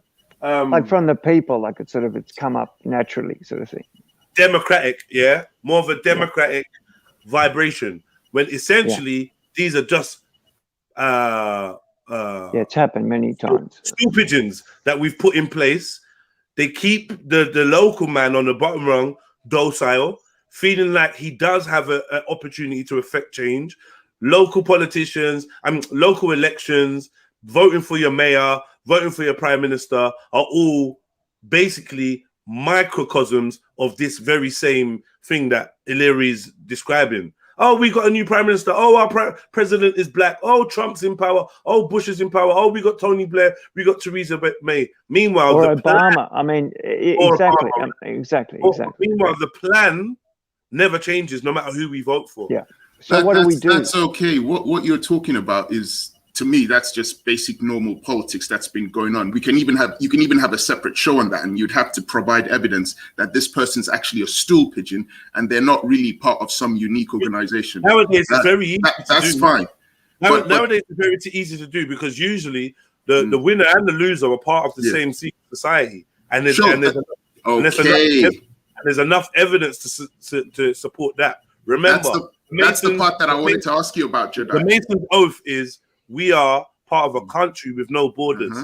Yeah, our army our army with no recognition of a border. That means that they operate inside the borders of everyone else, right? That's the part I wanted to mention. You skipped over it though. You skipped over the part where the person at the bottom gets chosen by someone at the top to be used in their own program without the public knowing. But how do you know that person's then meeting up with that person to take part in some secret ritual? Because often there's enough breadcrumbs, there's enough of a link given to you. Often the person you find out you think is common turns out to be the 12th cousin twice removed of the last leader. You only look at the results. Right. Often the obscurity of their background serves to show you this is a template that is used. They use adoption. I'm saying this for facts now. Yeah, they use adoption and they implant members of their bloodline, of their elk, into the bottom rungs of society and give them a good backstory where they come up. Do you know what I mean? And they rise to power, and it seems organic. This is an old practice. This is not even nothing. It's not even. Can they do that? Do you reckon they're gonna do that with with the activists and all that sort of stuff? It's already been done. It's already being done and been done. You know what I mean? Majority of the most well-known, I call them political celebrities, they are in one way or another affiliated, and the links are quite easy to show. Yeah, but all that part of and what political do we do? stuff, I don't disagree with that. I'm simply asking that behind closed doors, they're then meeting up to take part in certain rituals. That's the part I'm questioning. I mean, why are we focusing on the rituals when they do rituals? It doesn't matter. Yeah. It does matter, because that's the title of the thingy. What's the Are we ruled by secret societies? Yeah. Well, that's where I have an issue too. Rituals, hold on. 1 second. Rituals are not they're not some secret. Rituals are done every day. They don't have to be. In plain sight, every day. Yeah. One of the most recent rituals we had, one of the recent 2 rituals we had was one of the opening of the Gotthard Tunnel in the Alps, where the world's leaders, especially the European leaders, congregated to watch a spectacle that to the layman could be described as macabre, and to the initiated or to the learned, you could see clearly a display of an occult themed play at the very least. These things are done in plain sight. We had the Arch of Palmyra, which was falsely named the Arch of Palmyra when actually it was the Arch of the Temple of Baal, in Babylon, Iraq, and a whole kerfuffle was made that the CIA operatives that went under the name of Al Qaeda or under the name of ISIS were defacing monuments in Babylon, in Iraq, right? And they were blowing stuff up. And for some reason, it was so important for us to show defiance to these evil jihadis that we took it upon ourselves to use 3D printers to recreate inch by inch the Arch of Baal, the Arch to the Temple of Baal, and make sure that for 365 days, that was recreated in each major city. Yeah? There was so much stuff that was destroyed. Lit up in blood red, and having our dignitaries and our leading rulers go and commemorate. This is in plain sight. Can I just say one thing? Sorry, Barry. One thing I just about wanted to quickly ask. I just what want we to got- ask. So, if I accept that, which is fine, my next question is that ritual. What is the point of the ritual? The political side I can understand, power, wealth, but taking part in the ritual, what are they fulfilling by partaking in that ritual?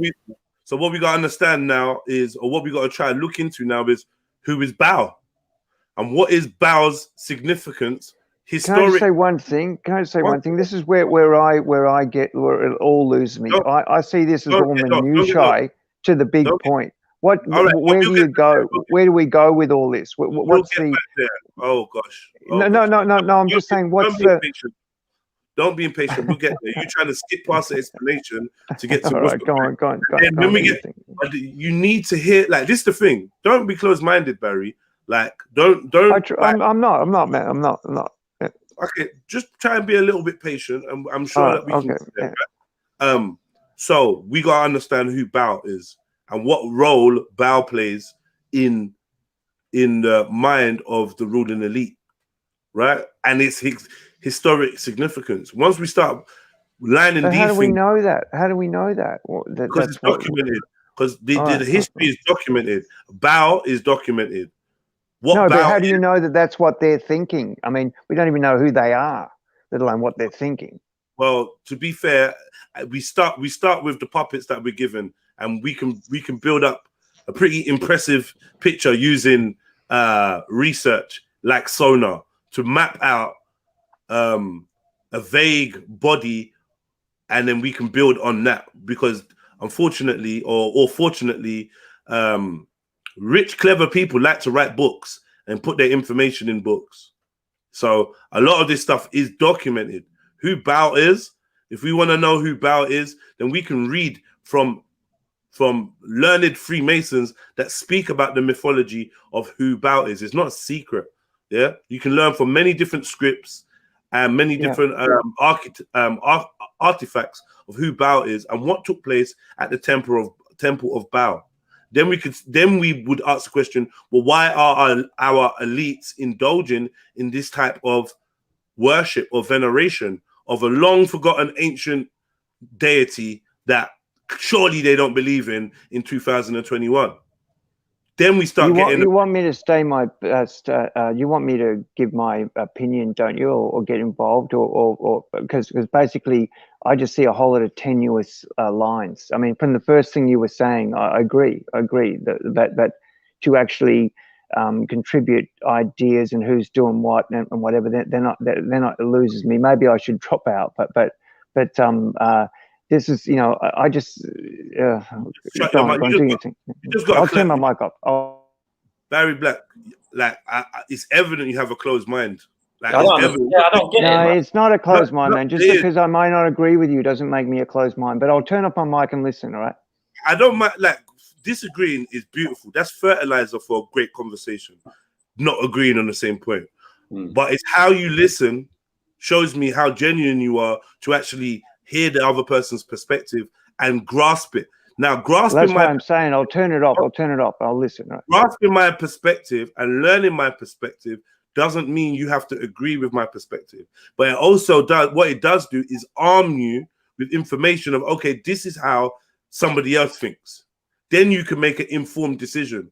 But until you do that, you hear something that you kind of don't really, and then you interrupt, like, da-da-da-da. And either we want to get to the bottom of it or not. I'm not telling you I believe in Bao. What I'm telling you is important of our rulers to venerate the temple of Bao in modern day Great Britain. What does that mean? So what does what mean? That sentence. Sorry, I don't understand that, but yeah. It's important for it's important for our rulers to make significant head nods towards ancient belief systems. Why? Ones we find archaic and ones that we have rationalized are nonsense. The rulers, those that decide our day-to-day movements, those that are making decisions on whether you're going to need a vaccine passport or not, those that are deciding on whether your business can open or not, those that are deciding on whether your son goes to school or not, they seem to have an interest in this ancient information. So that is worth looking at. That's what I'm saying. So when someone like witnesses asking, well, how do we know that they're doing rituals? Well, we can say, well, we're looking at the pattern of what they show us they believe in, and it's encoded in everything they do, from the regalia to the words that they use to their foreign policies. We can match all of these. Yeah, it's patterns. We can match them. Fine. I'm not going to argue against that. You're able to prove that. Okay, I'll take it for granted. Let's say you can prove that. Well, how do we know that all those rituals and showing the importance to that Baal is actually worth something? It may not be worth anything at all. It might just be in their head. They think that doing the ritual is going to have some supernatural power, but that supernatural power doesn't actually exist. I'd love let's just move it on and I'd love to think that. I'd love to think like that. However, I can't tell you the last time I felt that the people were organically in power. So that's got to count for something, because those that are the ruling elite, whether they be the Ghanaian prime ministers, the last 4 that died and all had masonic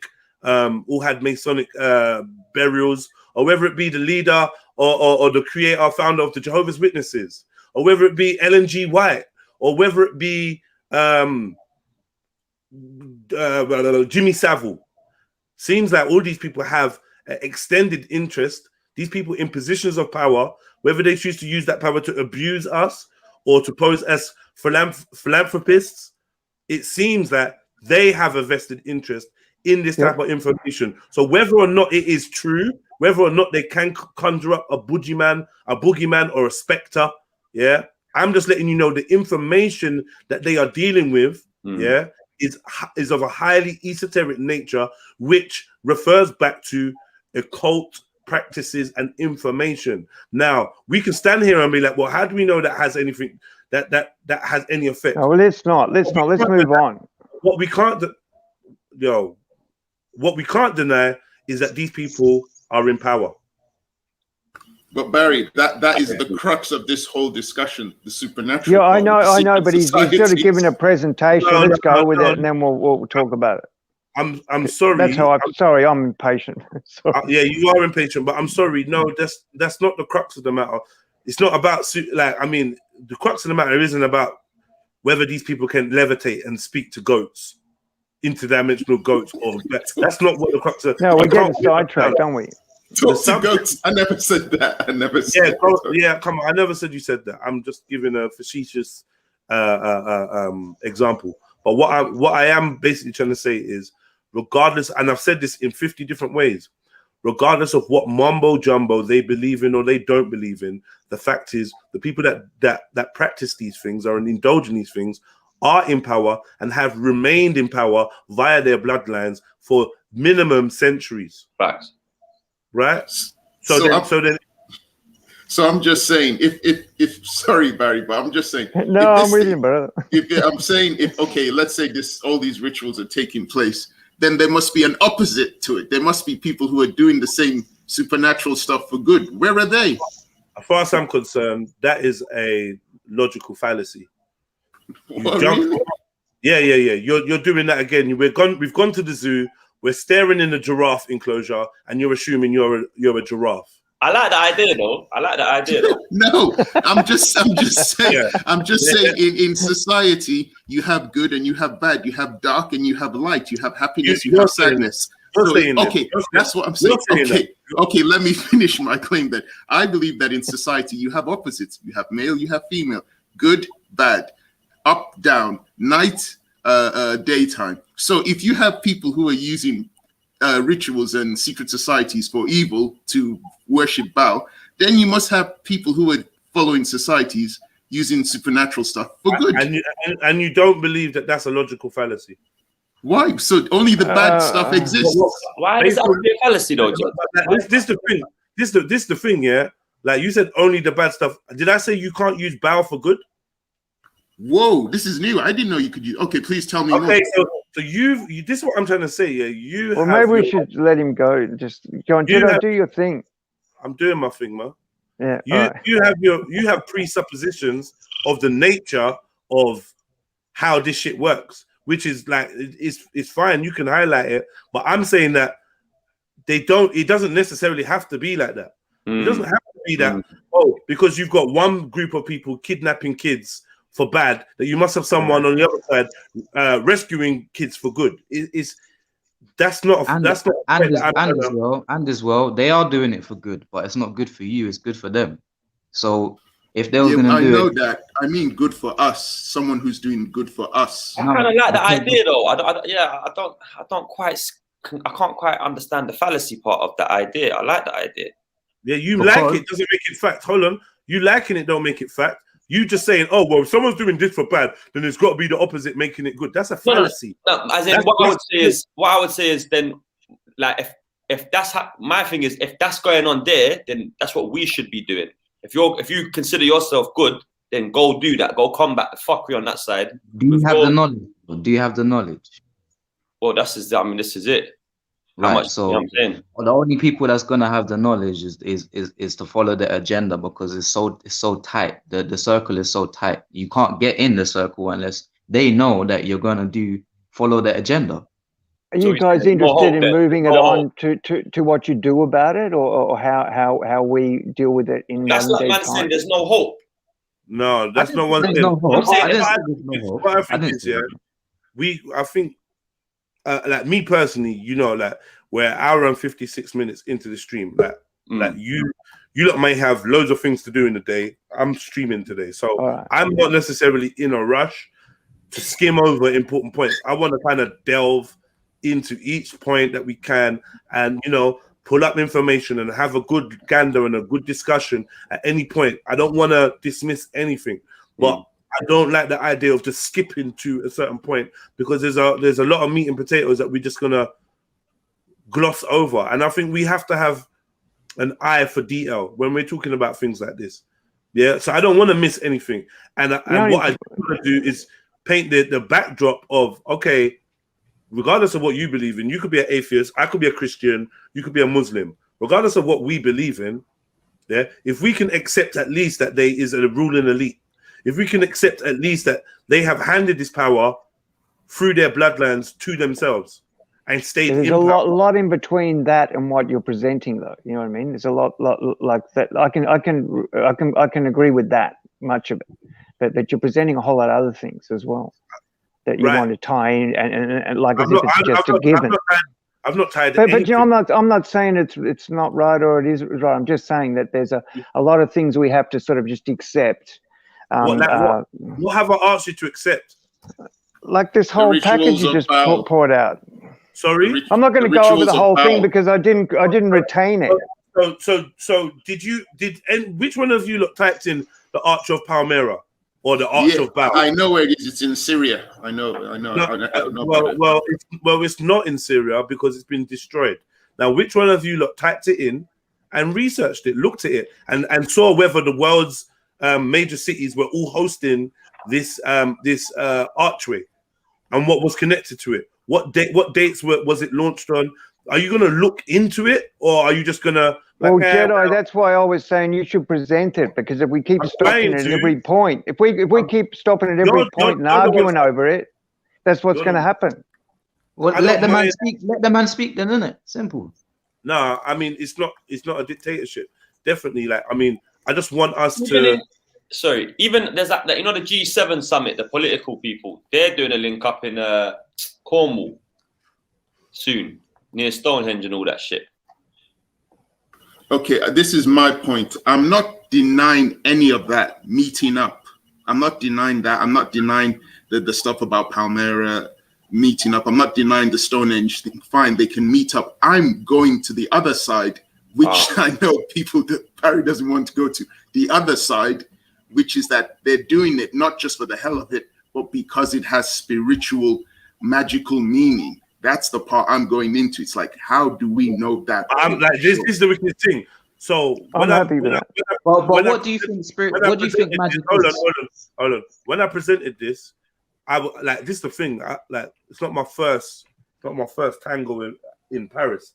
But when I presented this, I said, regardless of why they are doing them and what you think, so that I didn't get bogged down with the claims of spectre rising from the midst of a pentagram, and I didn't want to get bogged down in that. So I'm like, we could get there, but I think that what that does is kind of shut doors on people that think, oh well, this is all mumbo jumbo. This is all about spookism. This is all about the supernatural. When it's not, I'm trying to just deal with a power structure and show their link from antiquity till now. I'm trying to show their link. I'm trying to show their genealogy. I'm trying to show the information that they garner from these old societies and how they bring it into modern times, and how the people that rule us find this information relevant. So whether it's relevant for learning how to mind control and keep people docile, or whether it's because they can miraculously make a genie appear to grant them their every wish, is neither here nor there. What I am saying is that the people that rule you are interested in this stuff. So that kind of means that I can steer clear of getting into the ifs and buts, or whether they eat babies or not, or whether they worship a goat or not. Like I'm trying to.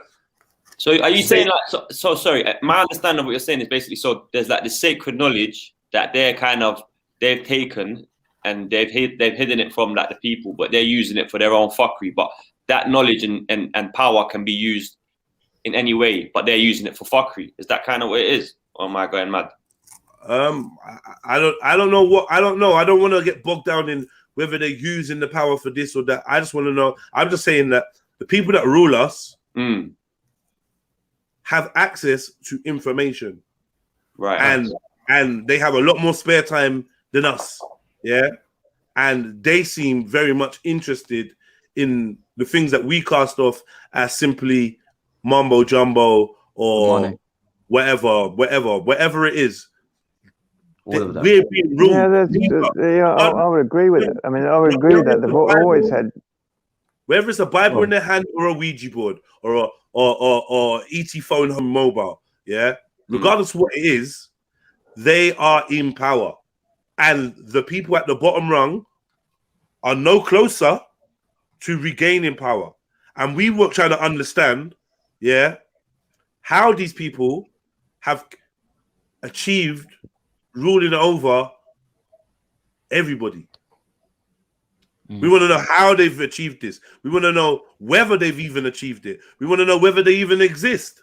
Are there people that make decisions unbeknownst to us that affect our liberty and our freedom? We've established them things. Yeah, I get what you're saying, though. Yeah, I mean, people want to be ruled over. People want you know, they don't want to be making big decisions about war or this and that. But anyway, it's they wouldn't want to be ruled. They wouldn't want to be ruled if they knew that.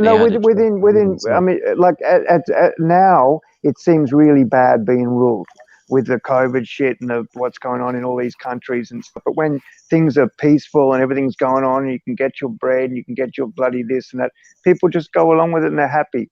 If their country's going all right, I disagree. I disagree. If somebody was in their right mind, they would know that they built their own pyramid structures, you know, their own pyramid schemes. Everybody's supposed to have their own pyramid schemes going on.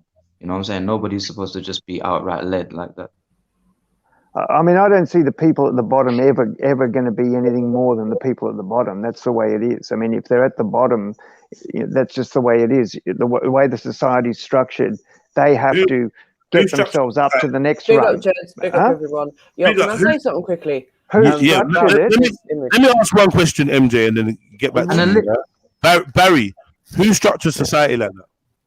Well, when you say society, I mean, I'm not talking about global, but in various places, if you take it in from a village, you've got the people that are in power and the people that don't have any power. I mean, that's just, you know, I mean, I don't know what you do about that unless you rip them down. It's part of humanity. I don't think it's human nature. It's human nature, yeah. I mean, if we had a village, you know, a small village with just us, maybe you'd be the boss and I'd be cleaning your shoes. I don't know.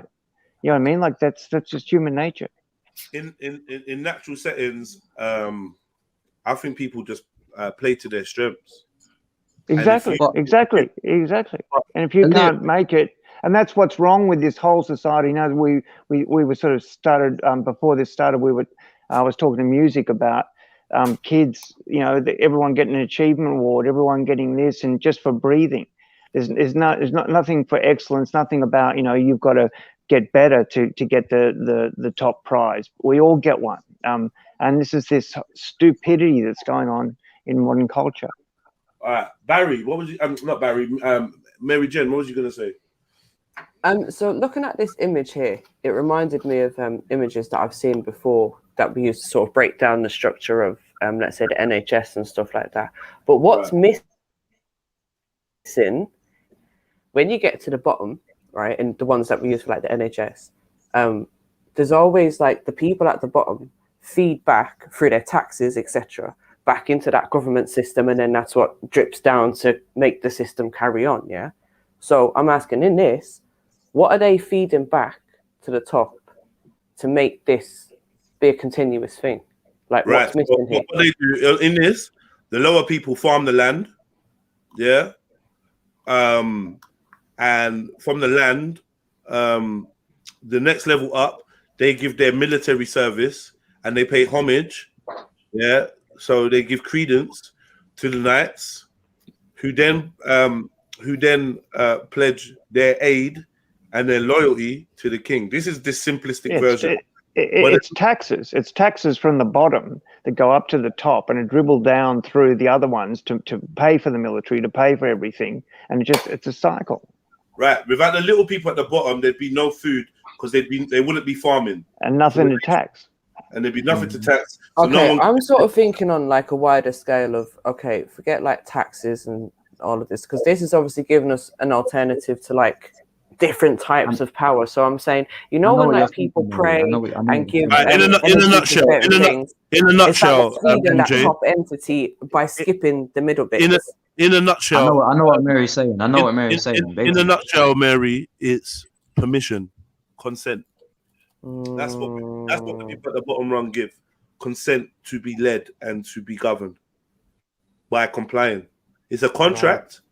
Yeah, that's the boss. We're the employees, right? Exactly. So how do you break that? By not being an employee anymore, by quitting, by not consenting. So is it spiritual consentment then? This sounds like a sovereign man thing. Because they got us with money. Can I just ask one question? Can I just ask one question? What is a king or a queen except for a sovereign? Can I just ask one question? If your basic needs are being met and you're on the bottom rung, if your basic needs are met and you can feed your family and stuff like that, do you necessarily want to get out of there? Is your drive to head up to the top? But if you're at the bottom level, say, and you're basically able to feed, now that's an if, and it's a big if. That your basic needs are met and you're happy, you've got your family, you've got your wife, your kids are growing up, you've got whatever, just basic stuff. Like I've actually moved away from sort of society to a sort of more basic type of lifestyle, but just say there are probably many people that just believe that if their basic needs are met, they're happy. Do they always want to move up? Thrive. Is that what you're saying? Not everybody has the desire to be a sovereign, and not everybody. So do they need to be dragged up from the bottom all the time? Not everybody. Not everybody. Not everybody has the desire to be a sovereign. They're just used as like. Not everybody has the will to be a sovereign, and not everybody has the information or the desire. Or the information, because to have desire for something, you have to have knowledge of it. So you don't. I have knowledge of it. Do you really? From you really? Well, I mean, I know that I could be a lot more successful than I am, and not be where I am. But I like where I am. And what has that got to do with sovereignty? What do you know about sovereignty? No, I'm talking about the bottom people. Whether they've all got whether there's some of them are happy in that position. Well, you're gonna it's like a dog in a fence, man. If the dog can't see the fence, if the dog can't see. But there are some dogs that see the fence and go, "Oh, I'm living pretty good here, man. This is nice." Yeah, but then you stay in your position. if you stay in your lane.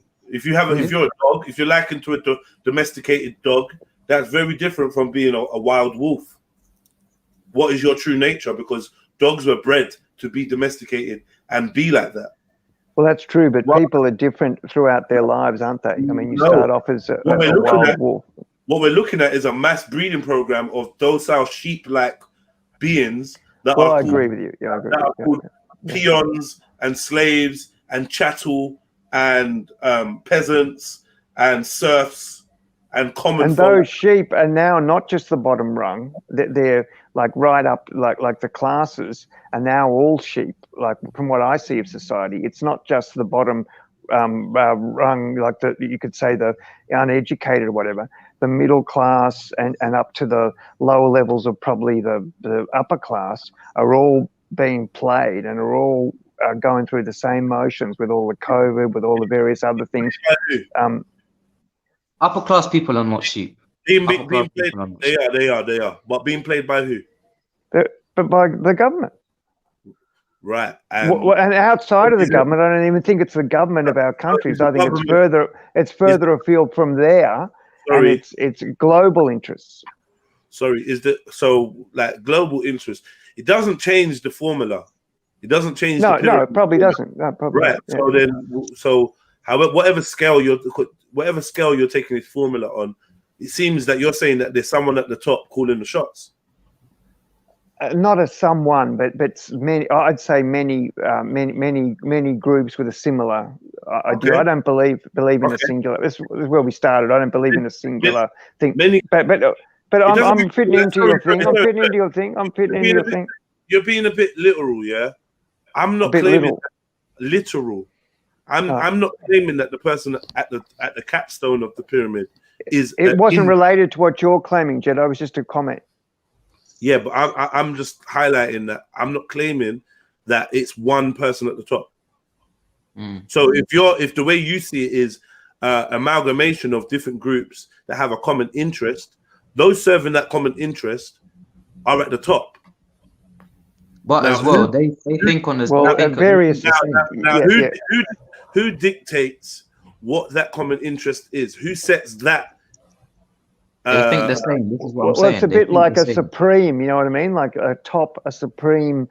Yeah, this is this. I mean, I'm just arguing semantics really, but I'm just saying that the top, or it's like when people say you know supreme or supremacist or whatever. It's like it's just not a picture that I see. Like even when coming from a white society in a country where black people have been shafted. I don't see it as a supreme like in these sort of in the same ways. That's all. Oh, you do though, because you just described it. You do. No, I don't see it as a supreme thing. I think it's a whole lot of groups with specific interests that align at separate times for different things. They may not always align, but they'll align for a particular issue. Right. As in, they align to control the masses. Yeah. Well, at various times, yeah. At various times. Anyway, look, it's probably distracting. You're not making sense, brother. Sorry. That's what I was just thinking. I was like, what are you saying? I don't expect to. I got low patience today, so I'm gonna stay quiet, innit? I just wanted to say, so far what I got from you, Jed, was one of the solutions to this is sovereignty. Do not provide consent for the people at the bottom, because they've given consent, which allows them to be controlled by the people above them in the pyramid. So I guess for them to attain liberty, freedom, they shouldn't give consent and they should be sovereign. Am I right in that? Or they should. Well, another way that we don't give consent is through our actions. You can't just say it. It has to be through our actions as well. Like we can't say one thing and then do another. It has to be through our minds and the way we deal with things. Sorry, guys. When I asked Jedi that question, I was hoping he would elaborate on what not giving consent and being sovereign is. So I was hoping he would tell us if he wants to. Sovereignty is the ability to determine your own future and destiny, to make choices without the coercion or duress of a higher power. So to be a sovereign is essentially to be as like your own king and queen. And Right. Illyri, how comes you're so opposed to like rituals and stuff like? Are you not are you a spiritual person? I never said I was opposed to rituals.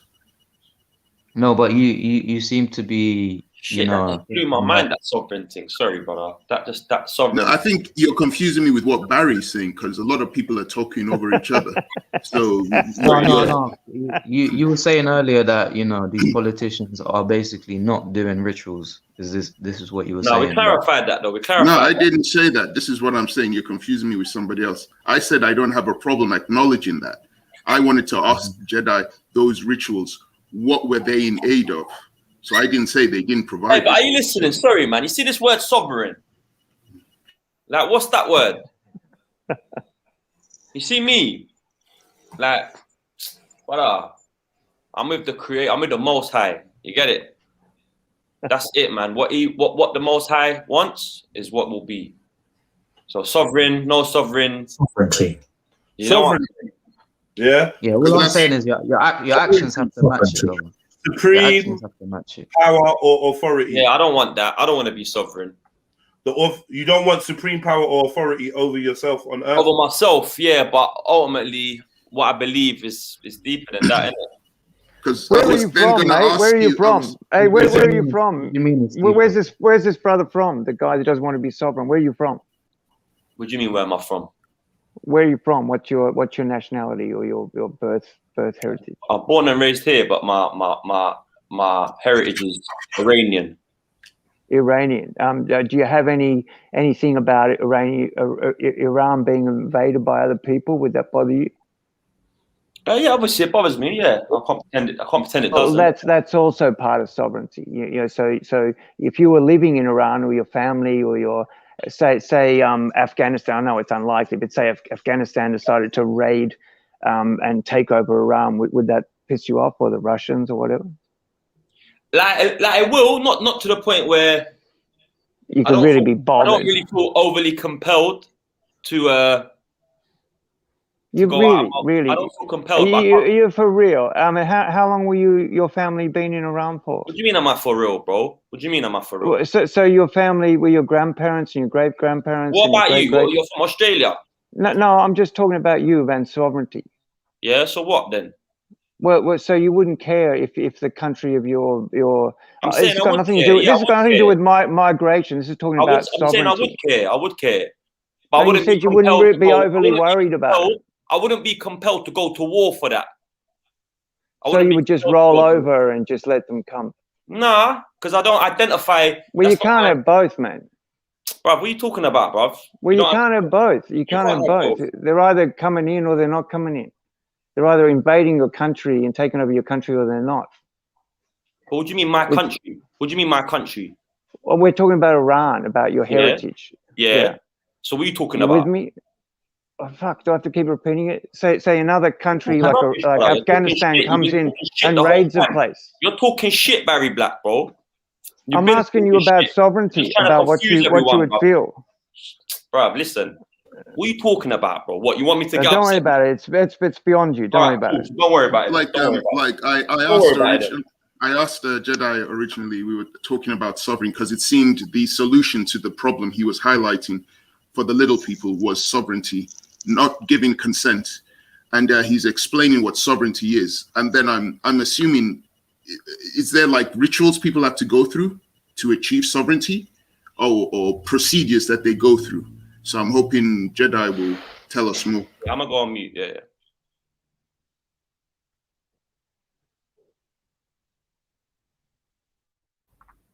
Well, I have a question, if anyone can answer it. If anyone's going to not be on mute. My question was, when we talk about secret societies, and then we talk about Freemasons and Masons and Masonic lodges, and we talk about, let's say, Illuminati, are they all the same thing? Like, are Freemasons and these Mason lodges like the ultimate secret society, or are they just, because they seem so like known about and mainstream and they're everywhere and you can read about them, you can go visit them and all kinds of stuff. So like, are the real secret societies something that we don't know about? I reckon Exactly. it's probably higher levels, probably, Yeah, yeah. there's higher levels. Yeah, definitely. Like Freemasons, all that lodges, different lodges. They're just like, I guess they're like sections. They're like different degrees of the society. Yeah, Just out of interest, does anyone know a Freemason? Do any of you guys know a Freemason? Yeah. Yeah, You do. well, I don't know him like that, but I definitely do know one. So I don't know would we any. say that in some places, like some societies, they've got like, I don't know, let's say subsidiaries of these masonry lodges for like the elites, like so those who are say in power, and I'd say in power in terms of like places like World Health Organization, United Nations, them kind of decision making bodies, let's say. I think it's a bit like that. I think it's a bit like the pyramid of power that Jedi was kind of talking about a bit. I think MJ. I think they all probably, the higher up you go, it's probably the same kind of order that they work with, but there's different organizations and there's probably different levels. Yeah, I'd believe that. Yeah. Yeah, So- the more opportunities you get, the more opportunities you get to take this job or that job. Back to Yeah, sovereignty. to me, like to- Freemasons, like seem like sovereign, like seem like that sovereign kind of thing. They're not. What? Back to sovereignty. The supreme power or authority. Is there anybody here on earth that does not want supreme power or authority over their destiny and their comings and goings? Right. Is anybody here that wants another human, another man, to have jurisdiction, supremacy, dominion, power, or ascendancy over them? Yeah, he's on mute. I didn't get his name. Vintage. Yes, but what you saying? Do you want another man to have jurisdiction? No, supremacy? no, never. No man. Right. So this is what sovereignty means. Sovereignty does not mean that you're not under God or Most High or Creator or whatever you prescribe to. Okay. It means that physically, in a human form, you are the master of your own destiny. Okay. You are the controller of your own dealings. You have the right and the freedom to do as you please, as long as it does not encroach on the freedom and rights of others. This is common law. Is what the law of the land, right? So for me, the key to all of this is sovereignty, is to not consent to be ruled or governed or have your mental governed by somebody that feels that they were appointed. Now, in the UK, we have a monarchy, and the truth is the monarchy claim to be appointed by God. That's the facts. They're appointed by God. They claim that, or they are. They claim. That's their claim. Yeah. And that's the claim we stand under when we say in our national anthem, God save the Queen. I don't say that. Yeah. Well, neither do I, but I'm just saying, as a we nation, we were made to sing that at school for my early years. Because she is your Commonwealth ruler. She's the monarch. I think she's done out here since. I won't go into it now, but yeah, pretty much. Yeah, I said done out. Yeah, she is the matriarch of this global system on face value. I'm not going to put her at the top of the pyramid because I believe that there's a lot more that exists above her station of visible power, right?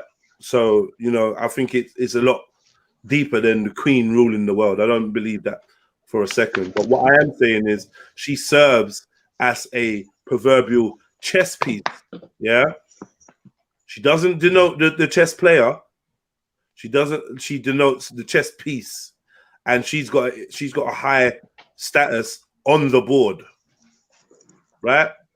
On the game, she has a high status, but that could be ceremonial, symbolic, or an amalgamation of true power, ceremony, and symbology. Either way, her and her bloodline have carved up this earth into quadrants, into sections, and they are ruling over us. This is facts. and the little man. Well, we're still paying the price for that. I mean, you know, whether they're ruled over or not. You know, I mean, the borders and all the rest of it that happened over years. What's going to happen is the visible points of power will eventually merge into one. This is kind of the globalist plan, right? Something that you guys are going to be a lot happier talking about, because it's written about in your financial papers, in you know, it's spoken about out. I can see it. You can see it forming, right? So it becomes less of a conspiracy. This is why I like to get away from dealing with too much mumbo jumbo. When we're dealing with the esoteric or the occult, I like to speak about it in a more factual manner, especially when with people that don't necessarily share that worldview, so that it doesn't put them off discussing these topics because they think we're a bunch of tinfoil hat wearing conspiracy theorists that believe in some kind of demonic entity that runs shit. But what we can prove is that those in power have a close tie, a close link with the occult, with the ancient mysteries of what they call Mystery Babylon. And this dates all the way back to Sumeria and earlier, to early Hinduism. And we can see that there is a template that indeed has not been washed out and is still being adhered to. Our public holidays, the days of the week, the days of the month, and many other things allude to the secret religion that those at the top share. Now, whether it is merely allegory in order for them to be able to rationalize some psychological aspects of controlling others, you know, that can be debated. Yeah, well, the template of power is always the same, isn't it? You know, I'll give you a peanut if you dance. You know what I mean? It's the same. It's the same sort of thing, like it's control, and there are many ways it can, you know, be done. But it's the same. It's been that way since the year dot. You know, whether a king in some village somewhere, he's still probably saying, and it's written that way back when, anybody who was in power was always associating themselves with gods and you know, whatever, and a long historical type thing. They would be say like they're the sun god or the this god or the that god. The king in a little village somewhere is still, you know, pretending he's, you know, above everybody else. I still want to know how being sovereign is the solution. How do we implement it? Because the thing I know about sovereign, I used to hear it from some guy called John Harris or Richard Harris. I can't remember. Who's dead now. But how does being sovereign work in, say, I don't know, the South Pacific Island or a country in Africa where they don't have common laws? I'm with you on that. I'm just as confused, but it seems like at least it's something. You know what I mean? But who told you that they don't need it in the Pacific Island? I didn't say they don't need it. I mean, I said that the whole discussion of common law and giving consent, do they have that same type of system, say, in, I don't know, could be Gabon or Equatorial Guinea? I know it's your birthright. You're born as a citizen of Earth. It's your birthright. See, that's what I mean. Sovereignty you're born into. It's a birthright. It's not exclusive to any landmass or any fictitious human borders. The fictitious human borders and the naming and labeling of people and land masses is part of the control system. But how is common law not part of the control system? How is common law not part of the control system? Common law, who created those laws? It's the law of the land. This is the law of the land. These are basic universal principles that us as humans have understood from day one. So the common law simply to live within your means and not deprive others of theirs. Is to not cause harm, loss, or damage to another person or their property. And this is the thing with borders. Can we look at the etymology, the history of the word, please, Jeff? We're jumping all over the place. We need to stick to the origins of this law of the land. Right. Because I've been told that it is universal. I've just been told that it is universal. Right. I don't know what it is. So I'm curious, how do I get this universal information? It's, all right, this is what you do. This is what you do. This is the law of the land. Do unto others as you would see done to yourself. That's the law of the land. Yeah, and regardless of with borders, if you had your neighbor suddenly coming into your house and you were growing vegetables or whatever, and they took your vegetables and they decided to ride your horse or do this or that, this is like, you know, there's been all these borders that have been made. Sometimes they've been made arbitrarily by various powers and possibly wrongly, and you've had groups that were sort of more nomadic. But the thing is that people like to be with their people, and they like to sort of go, this is our stuff, we've built all this up, and when other people come in and start to utilize that and use it up, and ever they start to have issues with it. So it's an internal problem that I don't know how we deal with, but it's an eternal problem. Because the notion of, obviously greed is a big factor to this. The notion of lack, the notion that goes against the abundance of the earth, the abundance that the earth has to offer, is pretty much what's got us in this place. The hoarding of supplies, which is to the detriment of another tribe down the road. This is what's causing us our major issues, right? So you think if there was no borders and the earth was just left to grow whatever it would grow, it would feed everybody? Of course. No, I don't see that. Borders don't feed people. If you live in somewhere like arid parts of Australia, you're not going to grow shit. Nothing's going to grow. But who's living there? So don't live there. Aboriginal people living there. But they were doing fine before you came over. Well, maybe they were, but there's lots of places where the thing is, people want to. Hey, just hear me out. People want to be where the primo stuff is, where the thing is, and that's where they gather. They're not going to go to the desert. They're not going to go to these places. So it's not like as if the earth is covered in abundance and we're all just going to pick a grape and have. It is. Do you disagree that the world's population could fit inside of Texas with 2.2 square acres each to a family? Well, it's not something I've thought about, but I find that very hard to believe. Well, let's wait while you do a little bit of research on it. Well, if they did, they'd be living in bloody squalor, that's for sure, and they'd be up to their knees in shit. So it's not. I'm not going to bother. We're just letting you know the potential of the earth, Texas. Well, that's not potential. They would all die. No one said they will all die. I'm saying the potential of the earth. Yeah. What the whole population of the earth could live in Texas happily, and just abundant food would drop down from the heavens, would it? So now you're taking it to the farcical. And I'm taking it to what you told me. Hold on. I'm telling you about a geographic. No, we're talking about the abundance of the earth to feed people, aren't we? Let me finish talking. We're talking about a geographic equation that lets you know that population versus land mass. Yeah, there is plenty of land mass to go around. We just use Texas because that is the land. And much of it is arid and can't grow anything. Whoa, family, bro. Please, man, please. Much of it is arid and useless for growing food. The point needs to be understood, and then we can argue once we've understood what the point is. We argue while the point's being made, and then the point can get lost, or the person making the point can lose the interest to further illustrate, because clearly no one wants to hear what the point is. You want to argue the point before you've grasped the point. So the point isn't that we should all go and move to Texas. The point is the potential of the earth to house its inhabitants in one location with enough space, land for you to grow what you want to grow on. Now, nobody mentioned food falling from the earth or falling from the sky. That's why I said you've So I'm lost here. You're talking about housing these people. I ain't finished. No, well, can you block it in for me, man? I don't understand what you're saying. And you're going to keep doing that. You're going to keep interrupting me. I'm going to be, while I'm explaining, to tell me you don't understand. I just want you to make a point.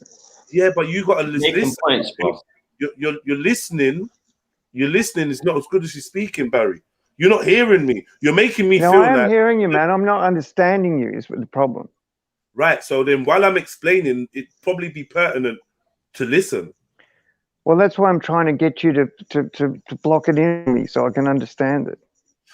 What is so complicated about what I'm saying? What are you finding? You're talking about Texas now, and you're saying that the whole population of the earth. We were talking about Right. whether people could just live on the earth and have enough food, abundance of food. That's where you started. You started this, not me. All right. Right. So we're in Texas. We're all in there. What's happening?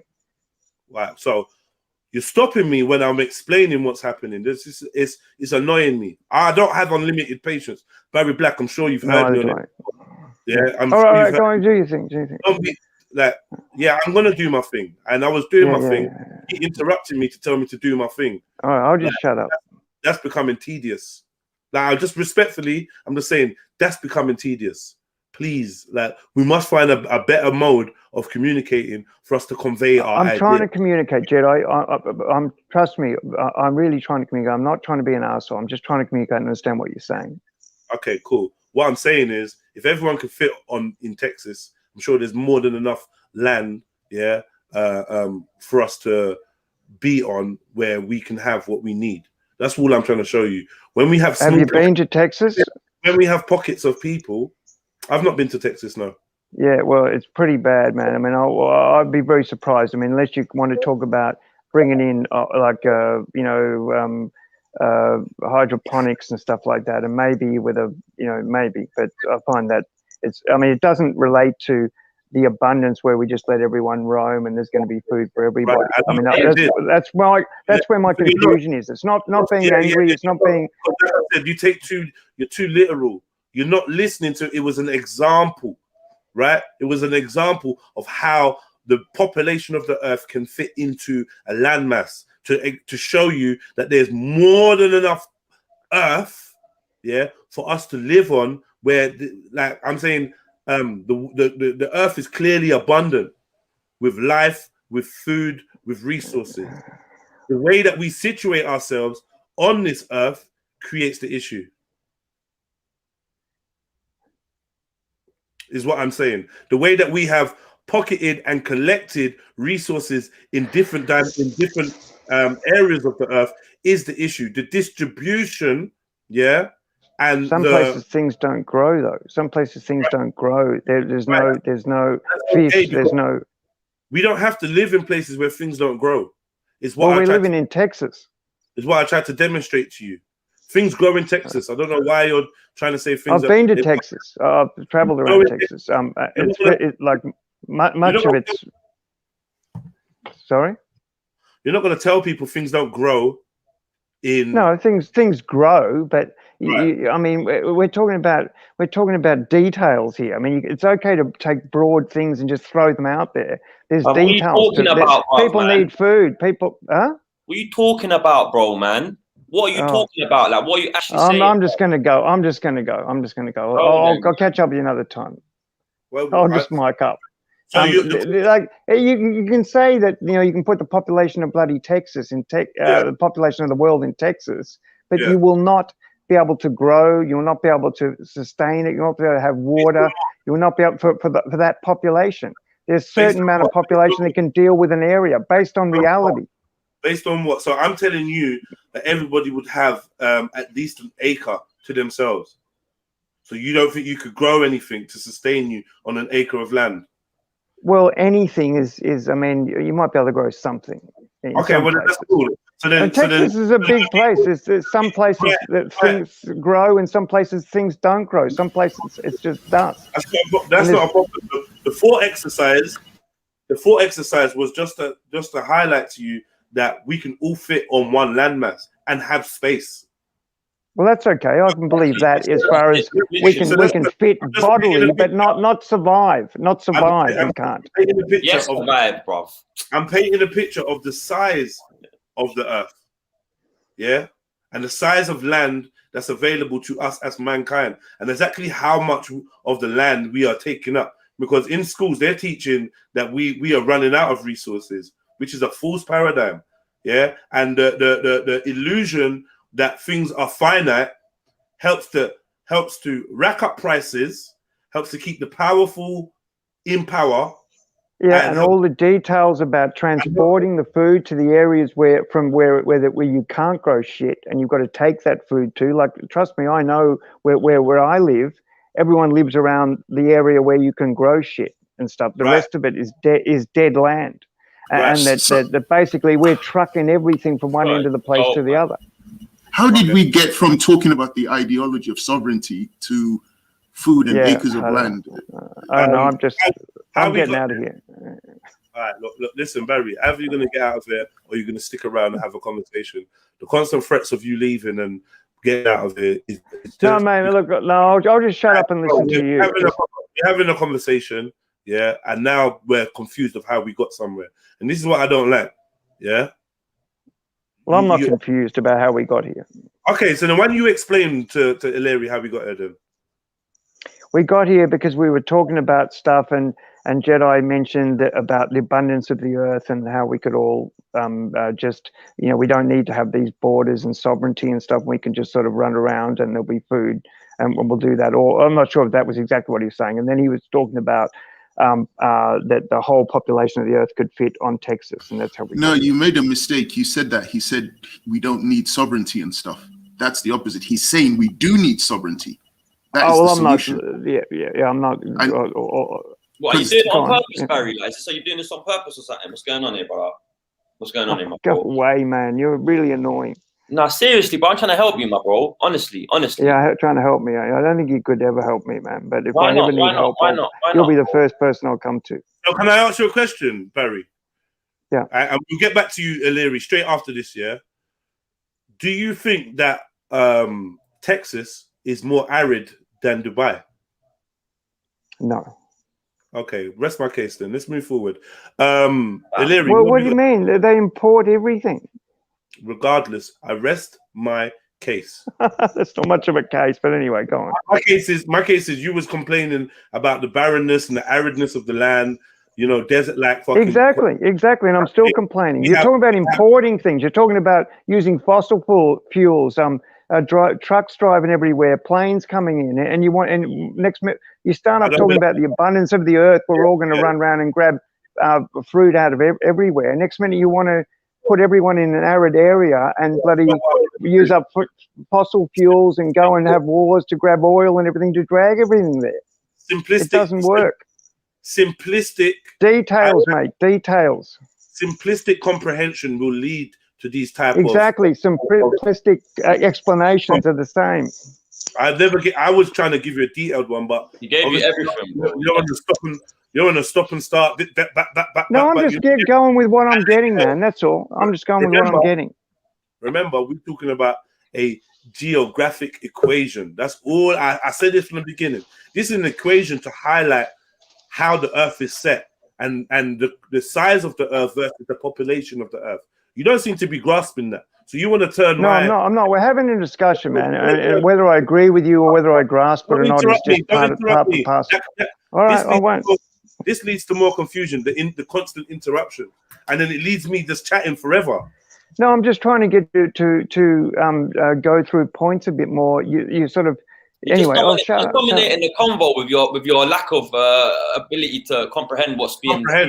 Yeah, bro. You're just trying to dominate. Yeah. It's my comprehending. You're lowering the conversation. My comprehension. Yeah. Yeah. I'm not trying to insult you. Honestly, I'm saying man can help you, but we're trying to help you, and you're not getting it. So to me, it's feeling like you're doing it on purpose, bro. You know what I mean? Yeah. So maybe just I'm just in there, man. I'm not doing anything on purpose. You don't have to run nowhere. Maybe just I'm not running. Yeah, so keep going.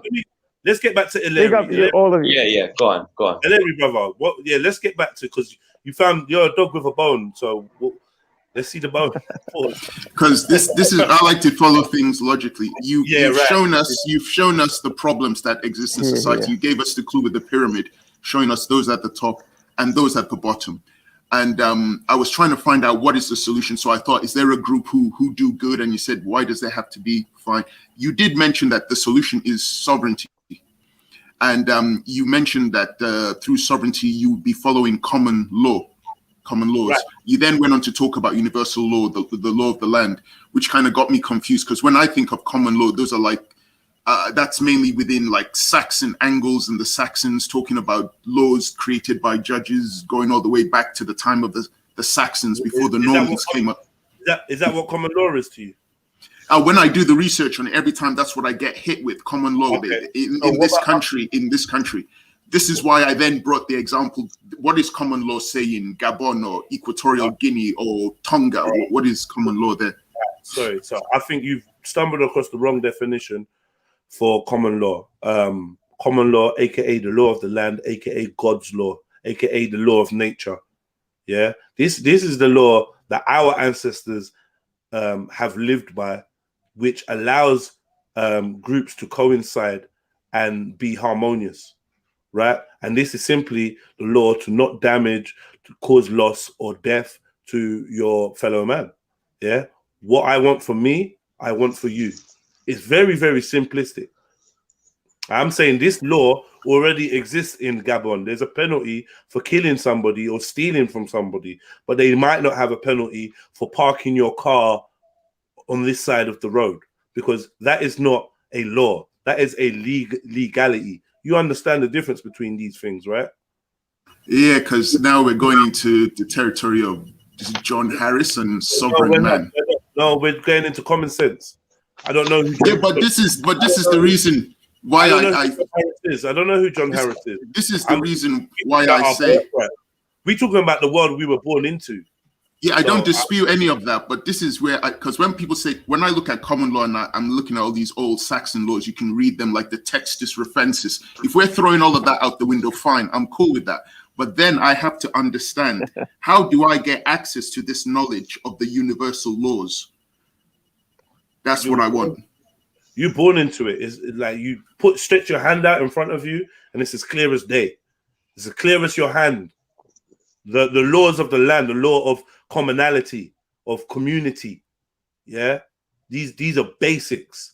You do not deprive others of their property. You do not harm others, and you do not cause death to others. This is simple. These can be traced back to antiquity. Given it all different names, they're understood bases of societies and civilizations, and even nomadic tribes follow these principles. It's not. But do you really think that they're understood, though, socially, Jedi, these laws still? No, because I believe they've been obscured. And I believe we've been trained to hone in and focus on statutes and policies. Yeah. But forgetting the statutes and policies, just about not doing to others and all that stuff. I mean, you can. I don't. But yeah, all right. We understand these things. If we understand these things, right? I think everyone does it from a child. That's where you start off. Yeah, but that's one thing, Barry. What's the other things? What other things? Is that it? That's just that one law.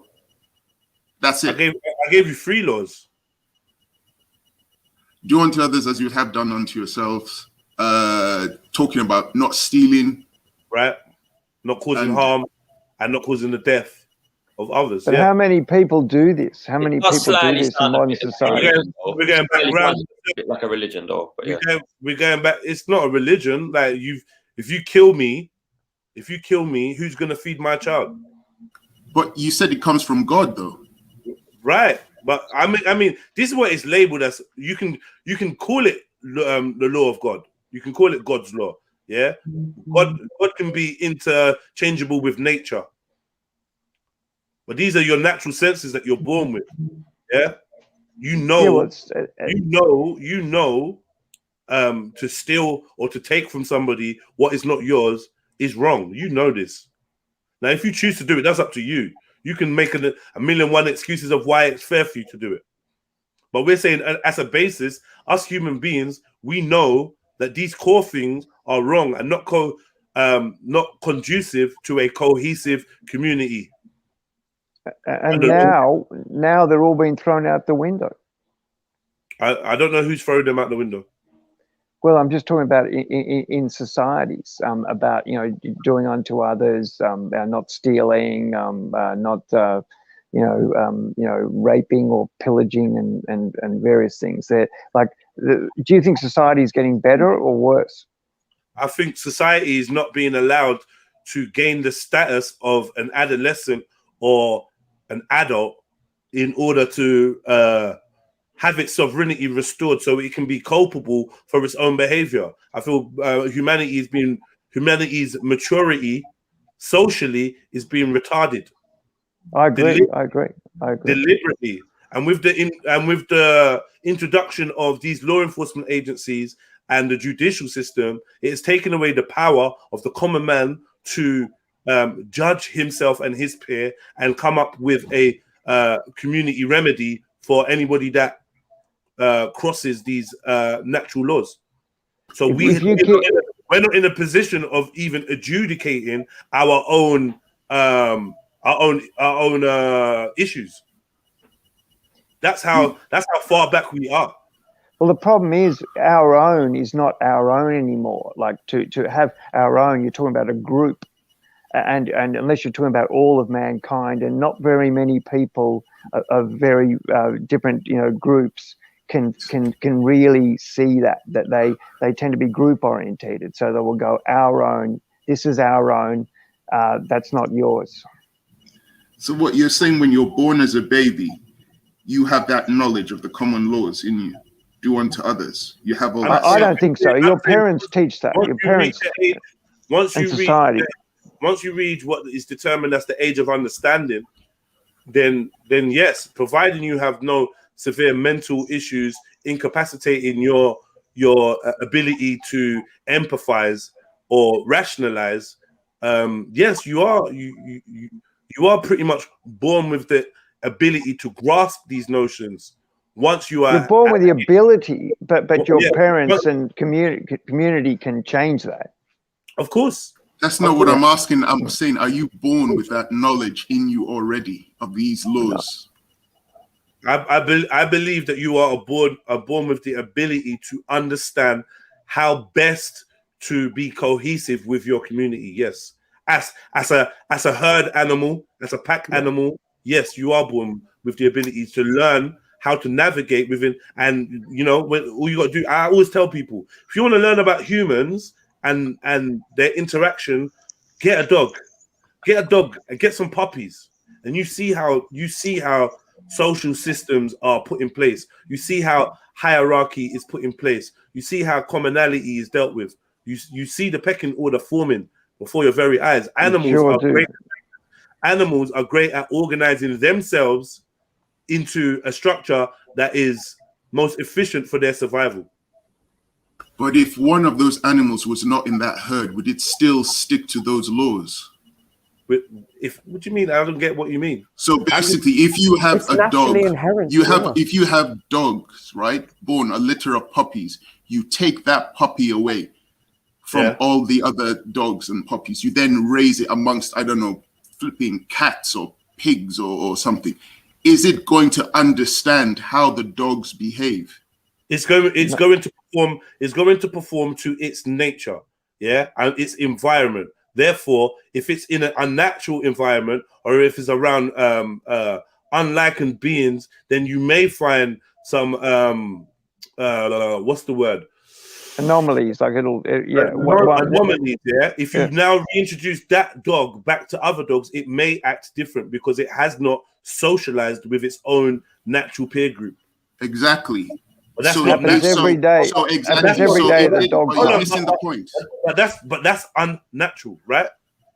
But that means that it yes doesn't or no? have it. Yes or no? Is that unnatural? That it's raised with other animals apart from pigs. Yeah, with pigs. We've raised the puppy with pigs. Is that natural or unnatural? Boy, I don't know. I'd say it's not. It wouldn't be born with a pig, so yeah, it would be unnatural. There you go then. So yeah, but it still doesn't. It still doesn't address what I'm saying. It does. You put a natural being in unnatural circumstances and expecting it to do what? We know about nature versus nurture. No, that's not what I was asking. That's not what I was asking. What I was saying is because it was taken out, it then had to be taught, had to be retaught. He had to be taught the common laws, the laws. But I'm saying if it's innate, if it's already in it, it shouldn't have to be taught. That's not how it works. That's not how it works. You're not going to teach the dog how to eat. That's innate in it. You're not going to teach the dog how to bark. That's innate in it. You're not going to teach the dog how to run. That's innate. How to sleep, how to breathe. That's innate in it. The basics are innate. The basics are innate. But you know when are innate, I know about dogs. Dogs have a nature. Dogs also have a nature, which is they work on fear or reward. Right. So if a dog if a dog's behavior becomes rewarding, it will continue that behavior. What I'm saying is that I've asked the question about sovereignty, common law. We're born with it. That's what I'm being told. We're born with it. I'm still trying to see how this is demonstrated that this comes from a baby. As soon as the baby is born, the baby knows of these universal laws. You unfortunately are making a poor attempt to force me into making that admission, which I have clearly not made. I said we are born with the ability to recognize these things and to foster these things. We are born with logic and comprehension and rationality, right? And we're born into that society. Those factors, those natural factors of us, allow us to determine conducive ways to interact as a community, as a pack, as a herd, as a whatever. This is what I'm saying to you. We have the ability to understand what is efficient in our cohabiting in a space or area with others of the same ilk. Yes, ingrown naturally. Yes, we do have that ability. Yeah. We have the ability to organize ourselves. We have the ability to structure ourselves and create a hierarchy system should we choose to. We also have the ability to go it alone and leave the group settings and be on our own. All I'm saying is it's the universal law. Fine. Right. We have the ability to understand the universal law. So right. we're not born knowing what the universal law is. Okay. We're not born. We have the ability to learn it. And who is it coming from to learn? Just regular people. Just they automatically know the universal law. Why do you keep saying sufficient for the group to survive? Why do you keep saying automatically? Like you keep trying to force this paradigm of automatically knowing something. And because I've been told no one's accused anyone. No one's made a statement that universal law is automatically known. I'm saying that we have an innate ability to accept and understand and come to that conclusion ourselves via the need to be a coherent community collective.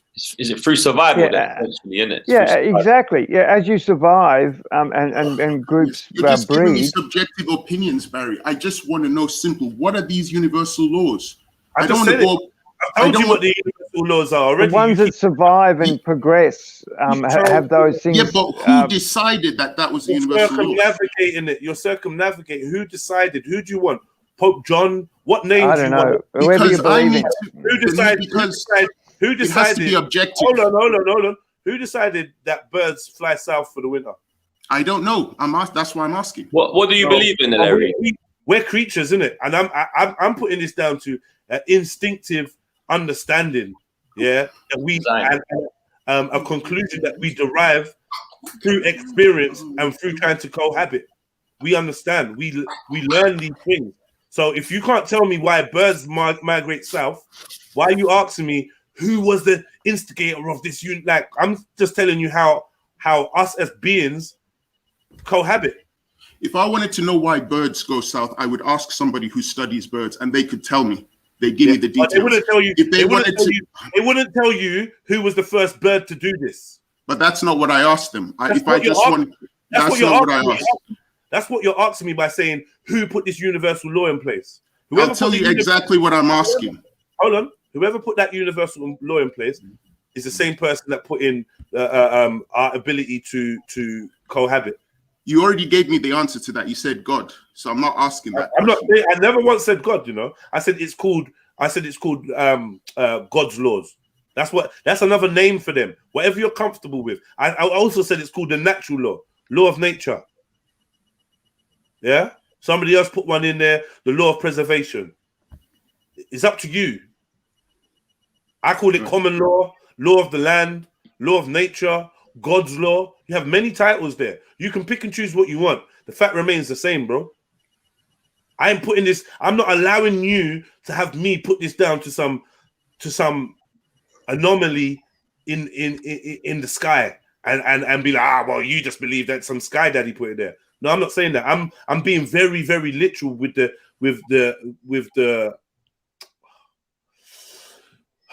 I mean, all of us on the earth at the moment come from a long line of people that have been successful.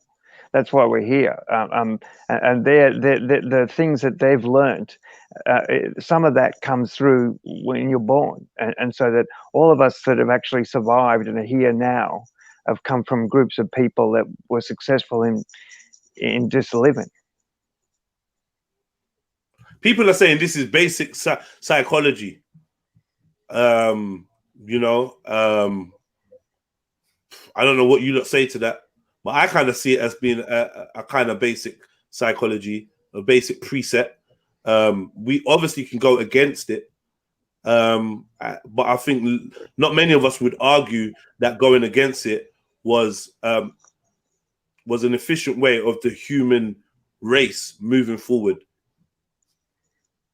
Yeah, I think it's born out of your need to survive, innit? And then that's it. You learn these laws. Like you have to just observe, and you can look this shit up as well. Some people have written it down, but yeah, that's what I think. It's born out like what you said. Do what you want. Do to others what you don't want. What you want to you, innit? So, but then obviously some people use religion to do that. Some people do their own sovereignty. There's different ways of applying the knowledge, innit?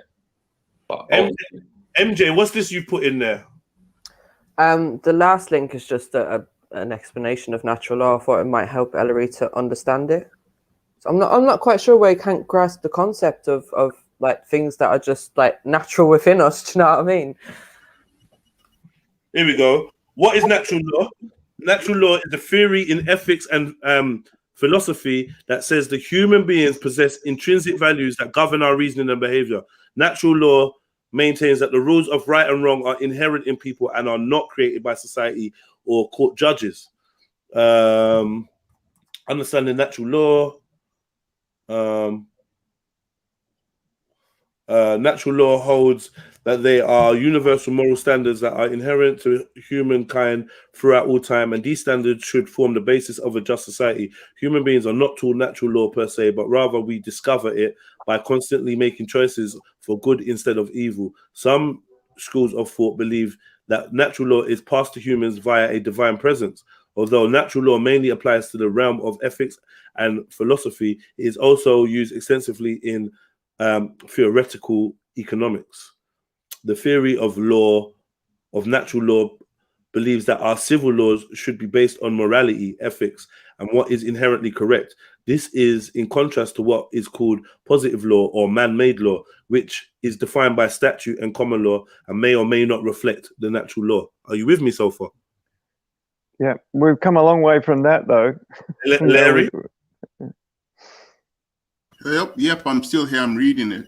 I'm seeing stuff where it's saying like examples of natural law abound, but philosophers and theologians throughout history have differed in their interpretations of this doctrine. Okay. Theoretically, this is what it says, because theoretically the precepts of natural law should be constant throughout time across the globe, because natural law is based on human nature, not on culture or customs. Okay. But then he mentions people have different interpretations. Then it's going down talking about philosophers like Aristotle and Plato, and then it's talking about St. Thomas of Aquinas. Okay.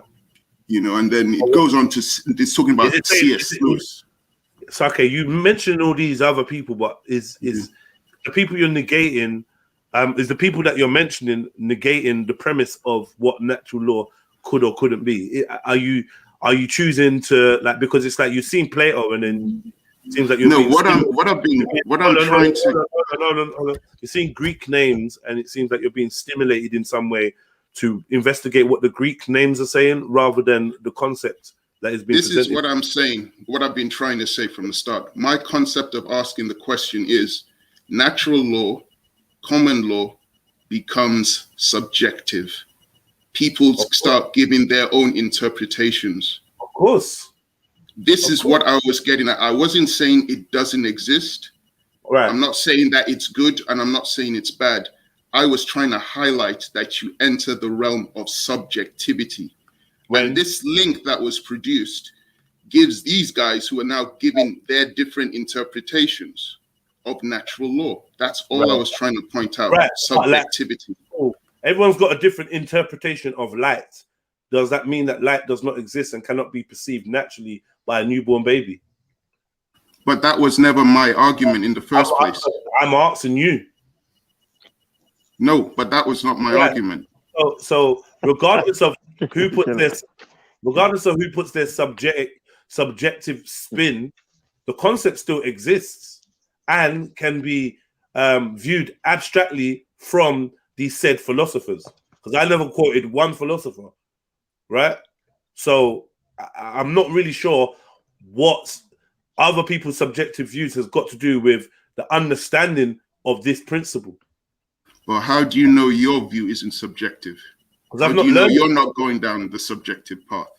Well, how do you know? Like, I mean, I'm not even arguing that. What I'm telling you is that there is this this notion of common law, natural law. Now, whether you want to agree with it or not, that's up to you. But we observe animals and human beings through a psychological lens all the time. So there's enough studies for you to go and research what is man's basis, what is man's base level, whatever you want to call it. I didn't even use the word morality, but instinctive. If you born into a family setting, right, in a village somewhere, remote, just you and your family in the cave, would you grow up thinking it was conducive to kill your mother for meat to eat? Is this what you see in the animal kingdom? Is this what you see in the animal kingdom? What, cannibalism? Yeah, cannibalism exists in the animal kingdom. I don't even want to go down that road because that's not what I'm talking about. Sorry. I didn't ask you about cannibalism. We're talking I just gave you like an example, growing up in the cave and deciding that you're hungry and you're going to eat your mom. Okay. Do you see this in the animal kingdom? Yeah, people do that. Yeah, that's not like a far-fetched idea.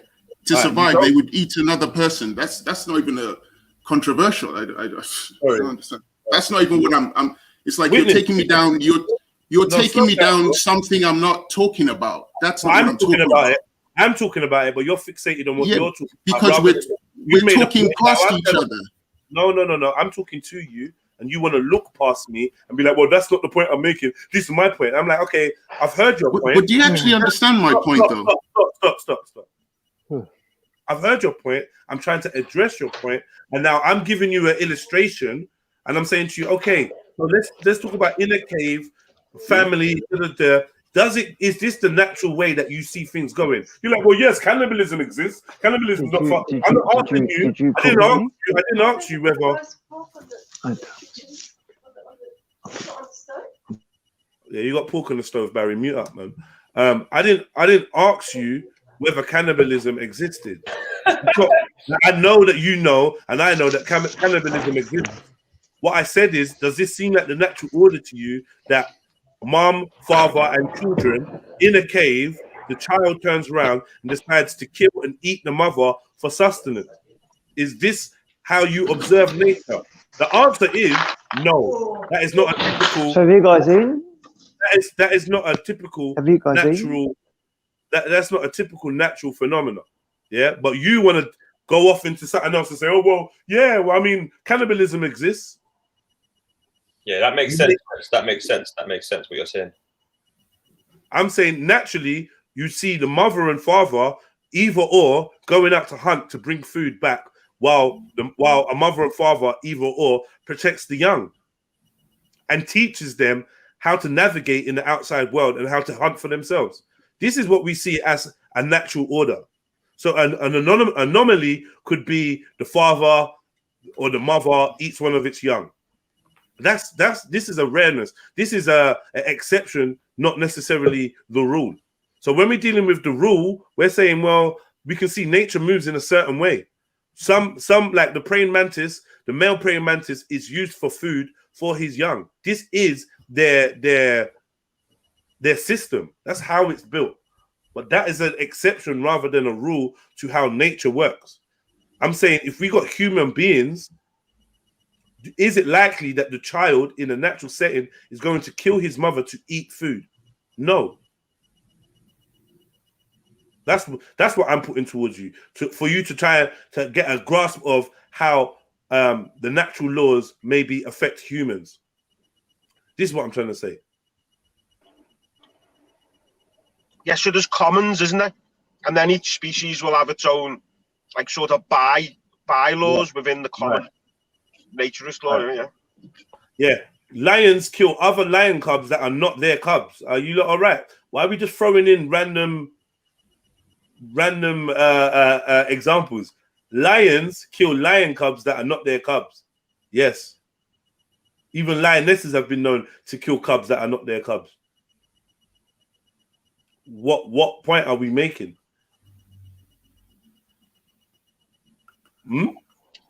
Exactly, and it's probably overhanded techniques, isn't it? Like humans have probably killed their own kids. You know, trying to teach them a lesson, and next thing, oh shit, dead. So back to natural law, Ileri. I mean, obviously, there's a lot to read of there, examples of natural law and whatever. I'm sure you can knock yourself out, but I think the theory has been established in your mind, at least, that you can see that there is supposed to be some kind of basis for how the human organism operates in a community type setting. Right?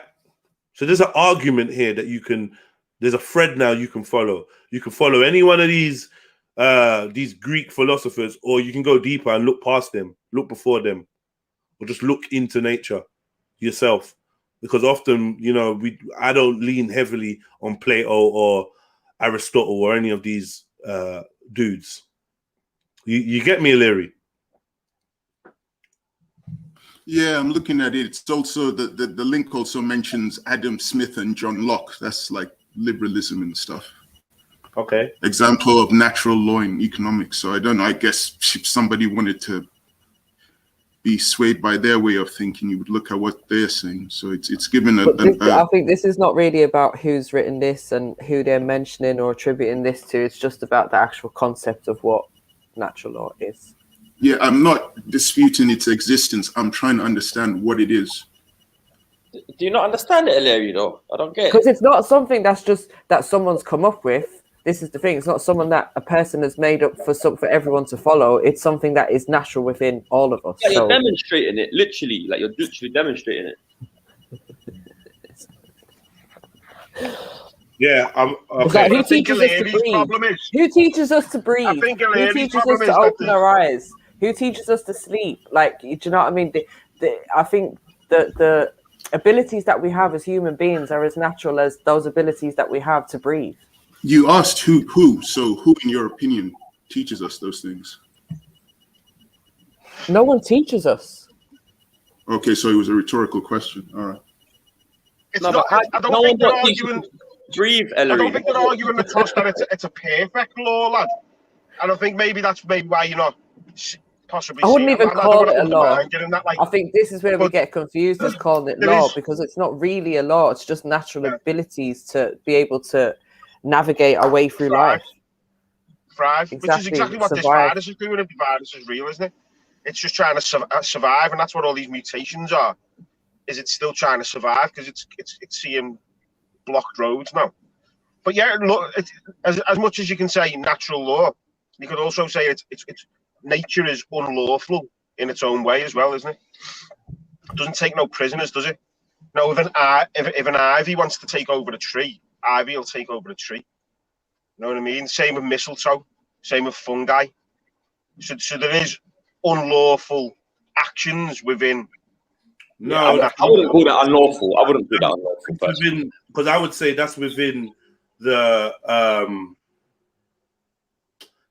within the ecosystem, right? And we are part of the ecosystem.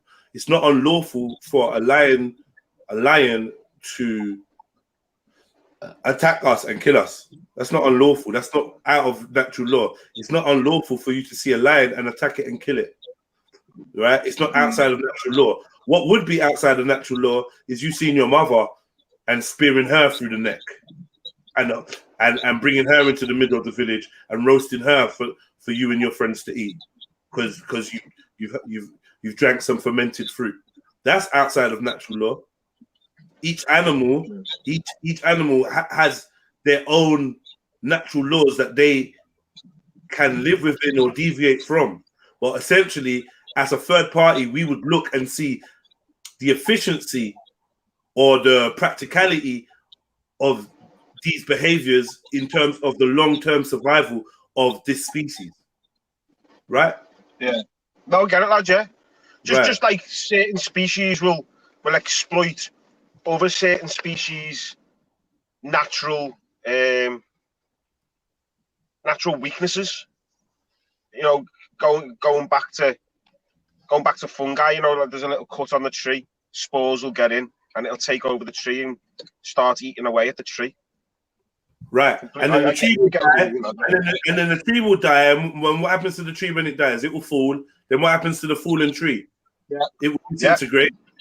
Yeah, and what happens to the disintegrated tree? It becomes soil. And what happens to the soil? It becomes food for what? Another tree or more fungi. Either way, the ecosystem is upheld. It's a system. Exactly. Yeah.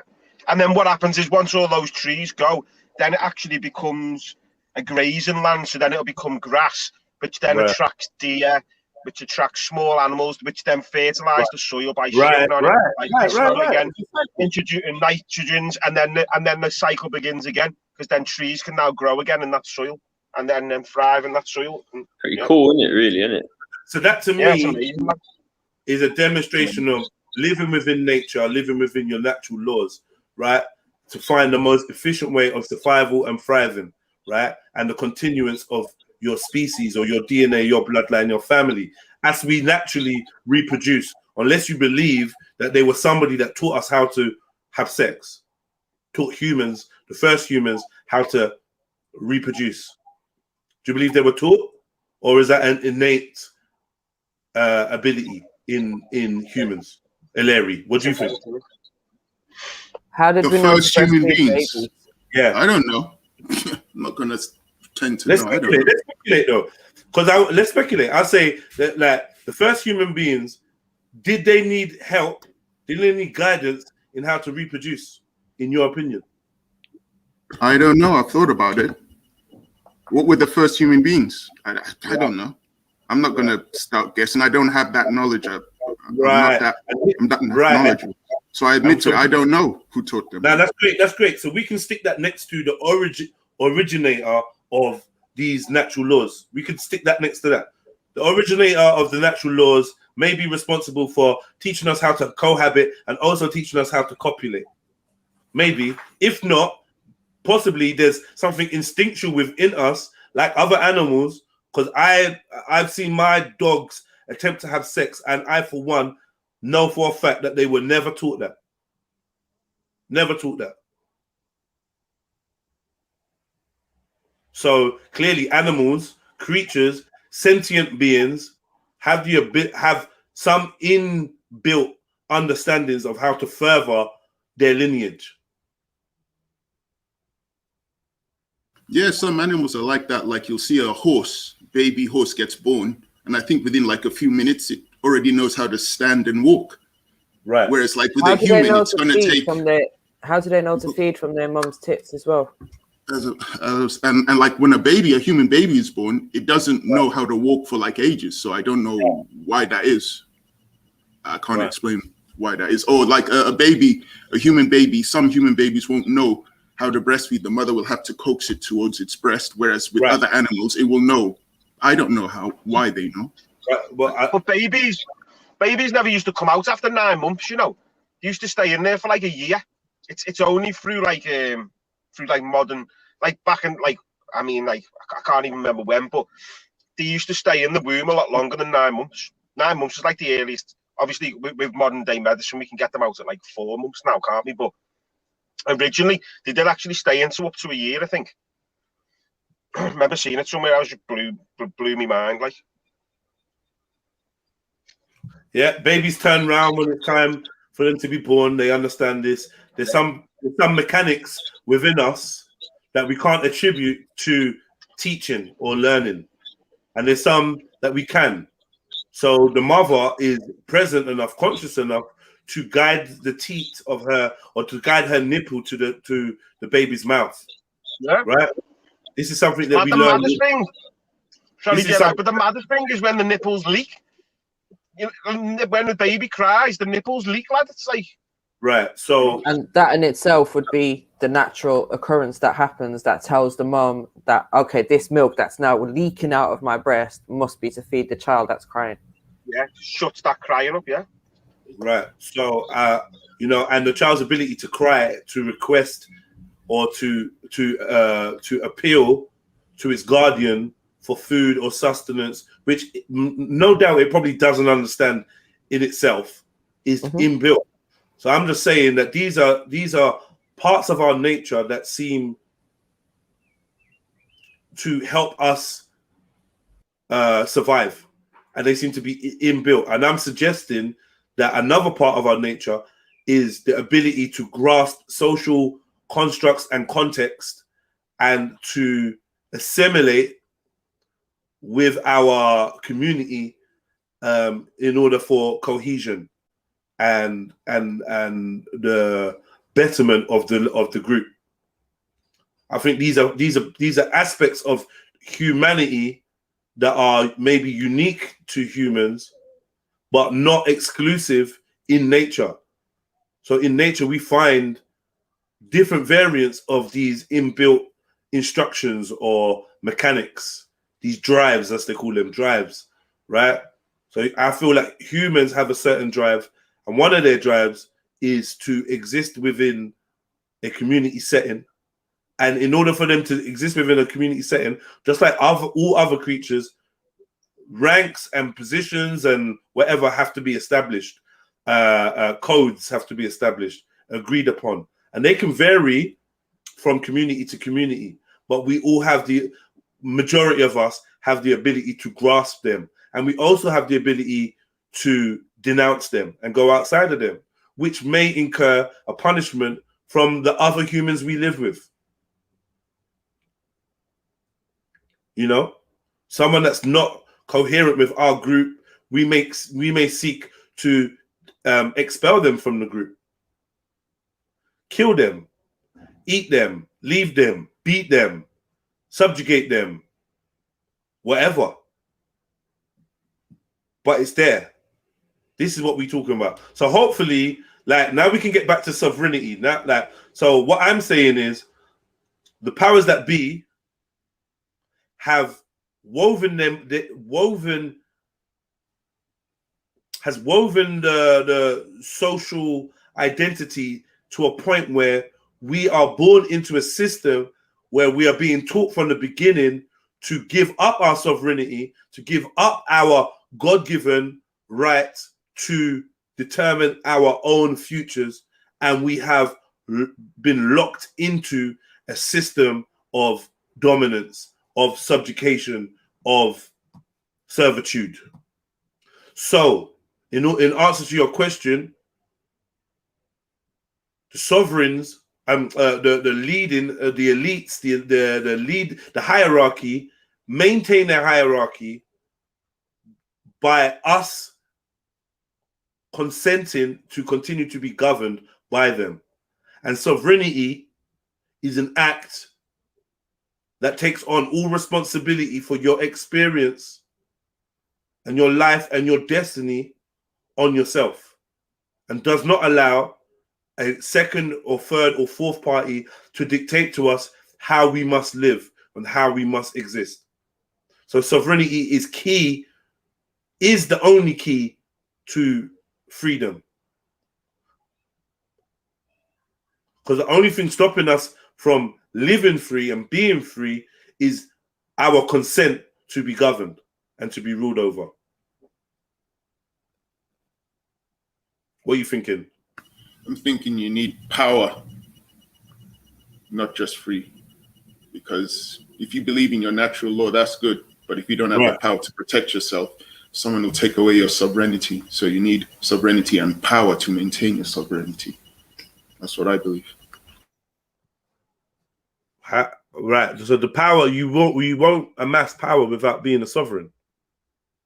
Well, I guess through the sovereign thing, you're getting the knowledge. So you'll have the knowledge on how to implement your sovereignty by knowing your natural law from what you've explained, the natural law. But then once you become free psychologically and you're sovereign, physically you'll need to maintain your sovereignty, because what's to stop a group of people, the higher ups, by saying, no, I'm going to force you to be under my dominion. Does that so make you're going you to need that power? Does that make you less sovereign? No, Somebody, I mean, mentally, psychologically, you are free, but physically, you are still, yeah. How? Because they will force you to do things that you don't want to do against your will. No one can force you to do anything you don't want to do. You have to decide to do it. I see. Okay, You have to decide to do it. And that's because, you know, the fear of like duress, the fear of harm, loss, maybe put upon you, and then you make a decision that you'd rather do this action than be harmed or to lose out or to be killed. But that's still a choice. It's still a choice. Maybe some would argue an unfair choice. Regardless, it's still a choice. Yeah, I see what you mean. It reminds me of a film I saw called Out of Sight, where George Clooney was like a bank robber, and his friend Ving Rhames told him, listen, you don't want to go back to prison, so stop robbing banks. If a policeman puts a gun to your head, you're going to go back to prison. And he goes, even if a policeman puts a gun to your head, you still have a choice. It's like, it's not much of a choice, but yeah, you still have a choice. I've seen that film. And the paradigm of us being in fear of choosing freedom is what keeps us engulfed in this state of childhood.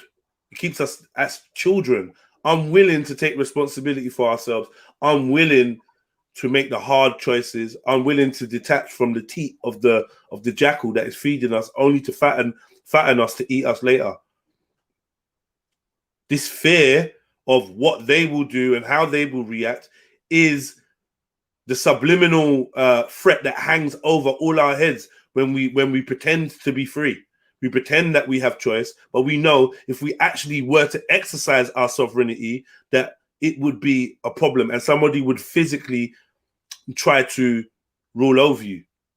Now we've reached to the point where how can we have democracy at the same time have this fear that if we do not play the game of democracy, we will be persecuted? That's no democracy. That's dictatorship. That's tyranny. And that's actually the true face of the nature of where we live and how we live. Masked up behind or hidden behind the red team and the blue team, the conservatives and the Labour, the Democrats and Republicans, is the actual truth that we're not actually free. We're not actually practicing sovereignty. Very few people are.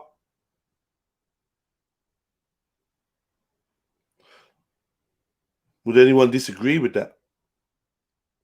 And more importantly, what type of systems, what kind of things would need to be put in place in order to keep the subjects from developing the appetite for sovereignty? I would say reward and punishment. You get rewarded for perpetuating and continuing the narrative of the said higher ups. You get rewarded, and you get punished if seen to go against that, to try and disturb that or destabilize the way things are. Yeah. I totally get it, but I possibly see it, just to bring in a curveball, I possibly see it as a natural law to have a leader. Let's say the Queen, you know.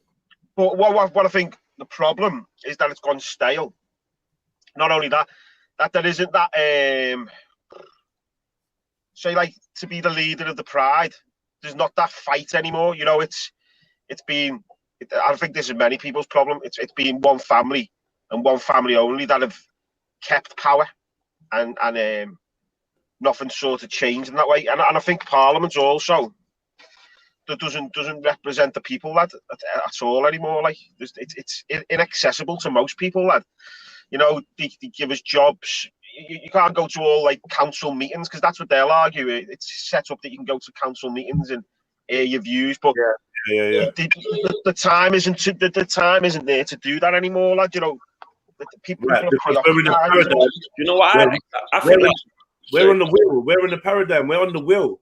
So we don't have time to consider the nature of our freedom and our reality. And but hear this though. Please, we're in a childlike state. That's why I said when we've not yet reached social maturity, even a level of adolescence, we've not reached. We're literally infants on the social spectrum. But we know what I think, yeah? You see where we're talking about we have to survive, yeah? So if we've been born into this system, yeah, that's been rigged in a way where to survive, it's like you're conditioned from young, yeah? So now you can discover this concept of sovereignty, but you have to balance that out with your survival. But if you're aware of that, then that is a choice. So you're still assuming control, but you just have to work with the nature of the environment that you're in, which has been interfered with and rigged by other humans, innit? Do you get what I mean? So the day that you, a wild animal, the day that you, a wild animal, understand and accept your bondage, you're just ready for the slaughterhouse. That's it. This is what I'm saying, though. That's it. But I'm saying, all right, so I'm not talking about accepting the bondage. It's just being aware of the environment. So it's being aware of the environment, innit? So you have to. So you're sovereign, but you need to eat.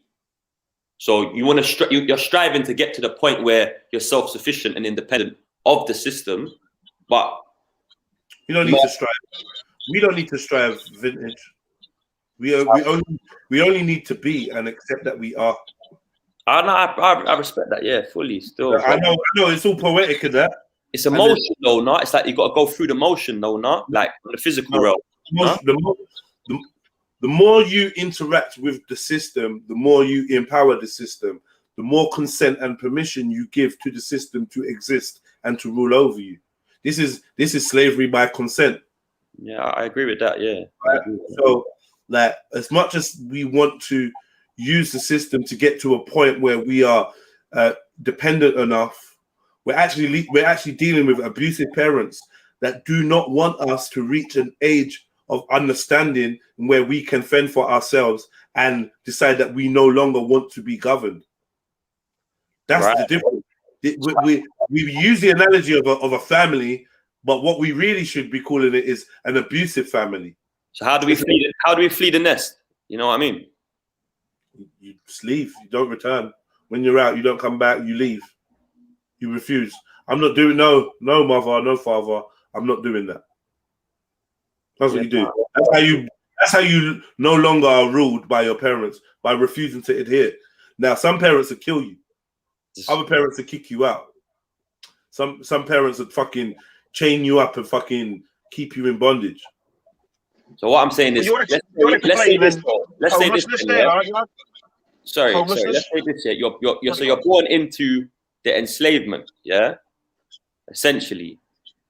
So, but you get to the age of understanding, and you realize, rah, I'm in a cage, innit? Right. And you start plotting.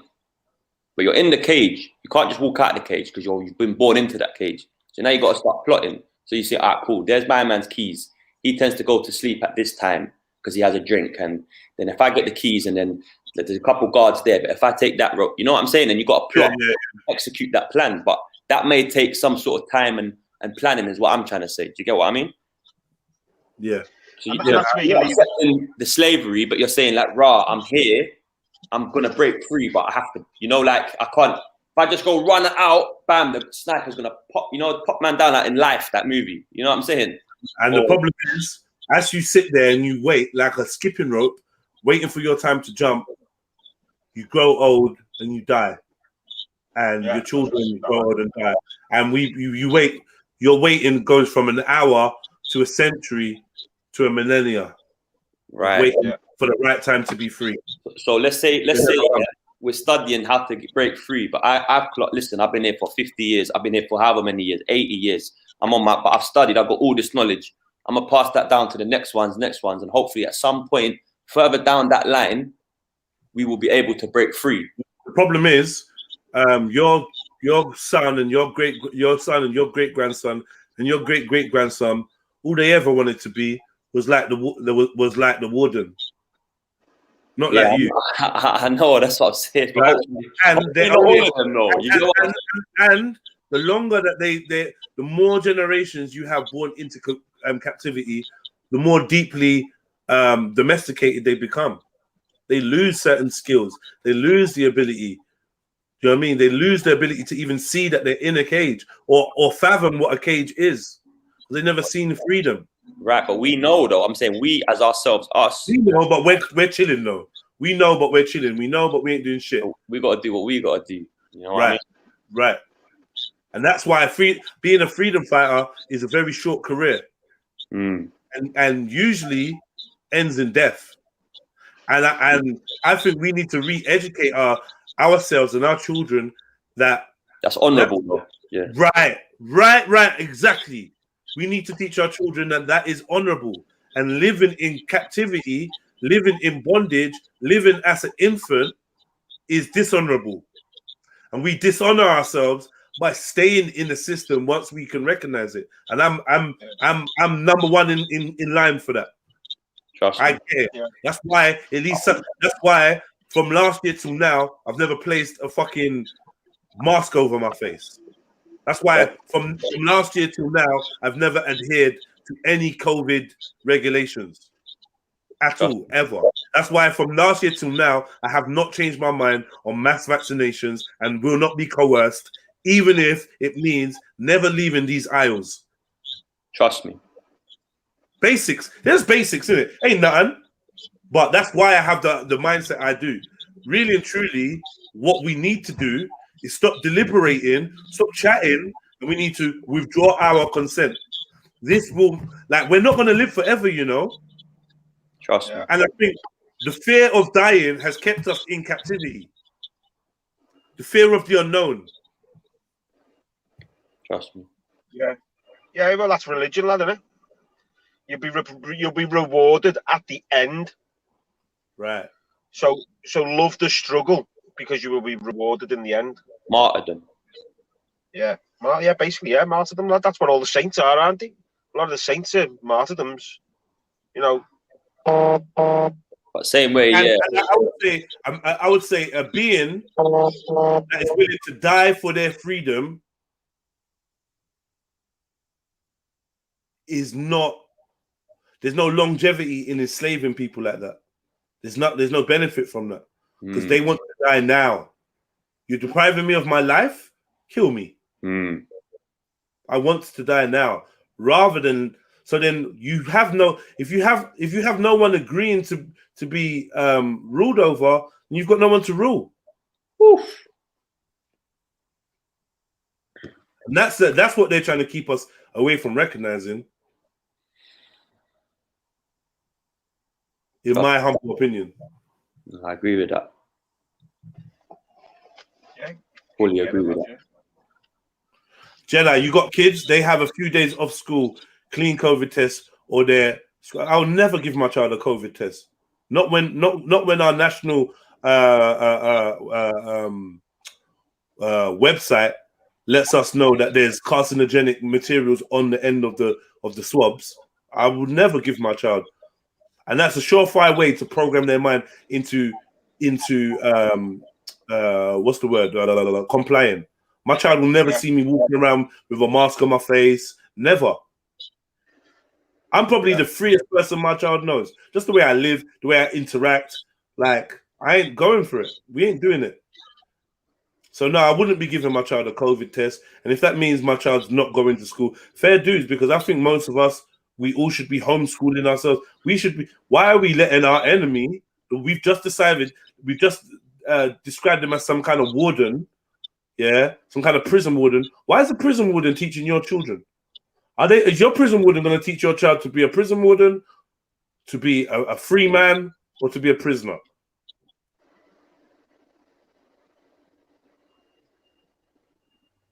What's in the prison warden's interest to teach the prisoners' children? How to rule themselves? one thing I would say though as well is like, so this is just a question I'll pose, yeah? Like, so is it better to just be that example of I'll die for my freedom, right? Not even better, let me not say use that word, right?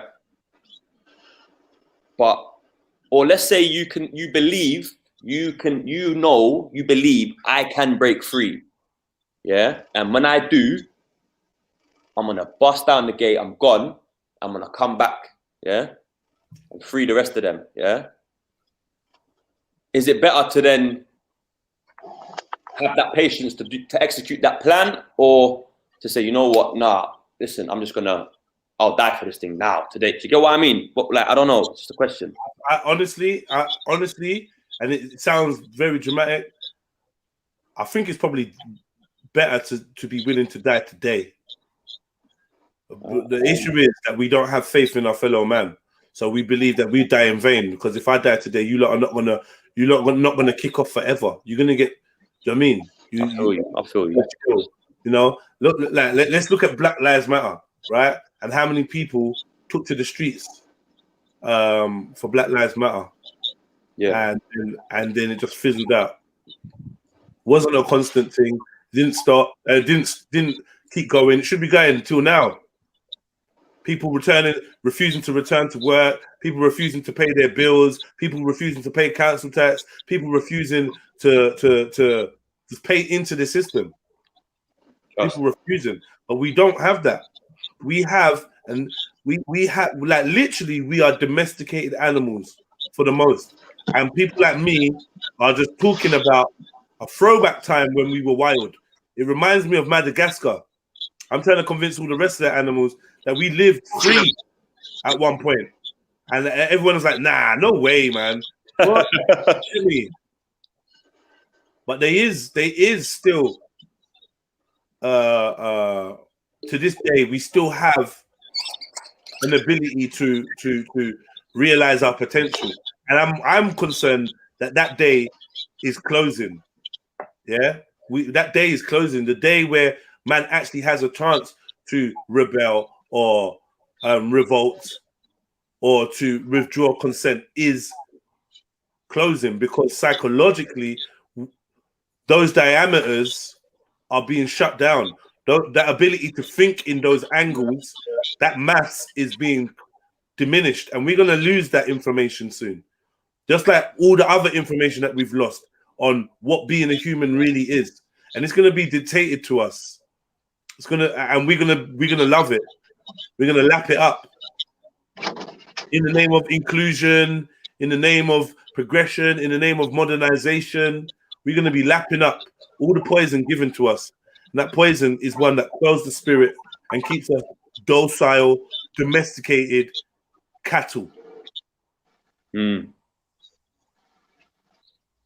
Yeah, but I personally believe it's inevitable what's going to happen. So, in a positive way, may I add.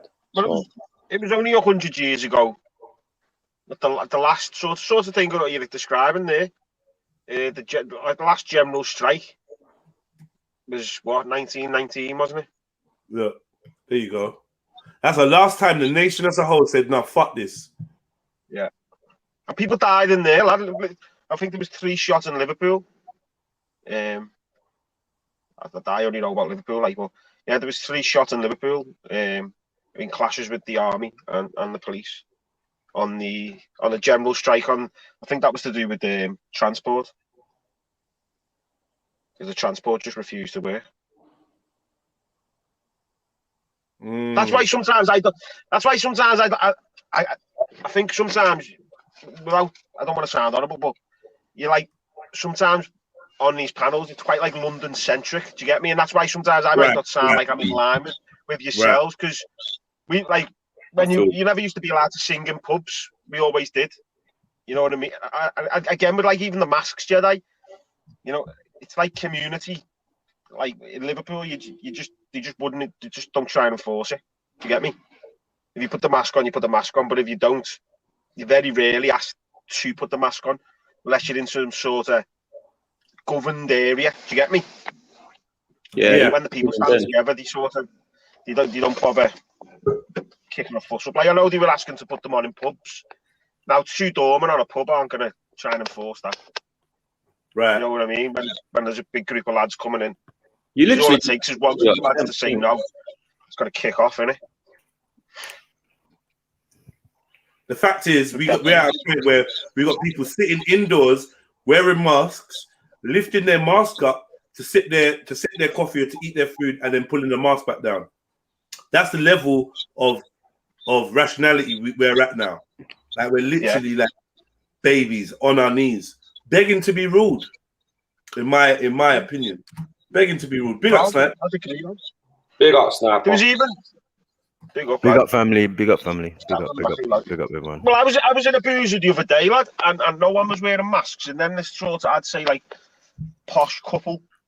I mean, all sat outside. Obviously, you got to sit outside, and we're all on like the beer benches and that. And this couple turned up. They looked like quite well to do, and they literally had the mask on to walk to the table outside. And it was just like, what the fuck? You know what I mean? And everyone just looked at them, and they took the masks off like within seconds. It was just like, what are you doing? You know what I mean? Yeah, with that, you know what it is? The mask up, don't even break your stride. If someone asks you, just say I'm exempt. Don't even break your stride. Just keep walking. Just say I'm exempt. No one can't stop you. That's the thing, lad. I haven't been asked when I don't wear one. There you go. You're probably walking with the right energy, so they know. Don't I said yesterday, like, the only time I've probably done it was at my granddad's funeral, just to let things go off time. Do you know what I mean? Okay, yeah, fair. But, and anywhere else, I haven't really had to do it, lad. I haven't been. I haven't had security guards or anything coming up. You need to put your mask on, or probably your energy, innit? In fact, I've even put a complaint in, like, because my bird got on the bus when she was pregnant, and the fucking fella fucking flipped on her on the bus, and she was like, "I'm exempt, I'm pregnant." I fucking got a big fucking belly, you know what I mean? And he actually fucking kicked her off the bus, lad.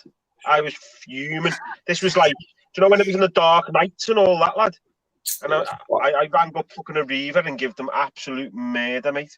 I just couldn't. They just literally just kicked her off the bus in pitch black, lad, when it was raining and everything, and she just had to stand on a bus stop. No one didn't say nothing. No one didn't say nothing. No, lad, I said that.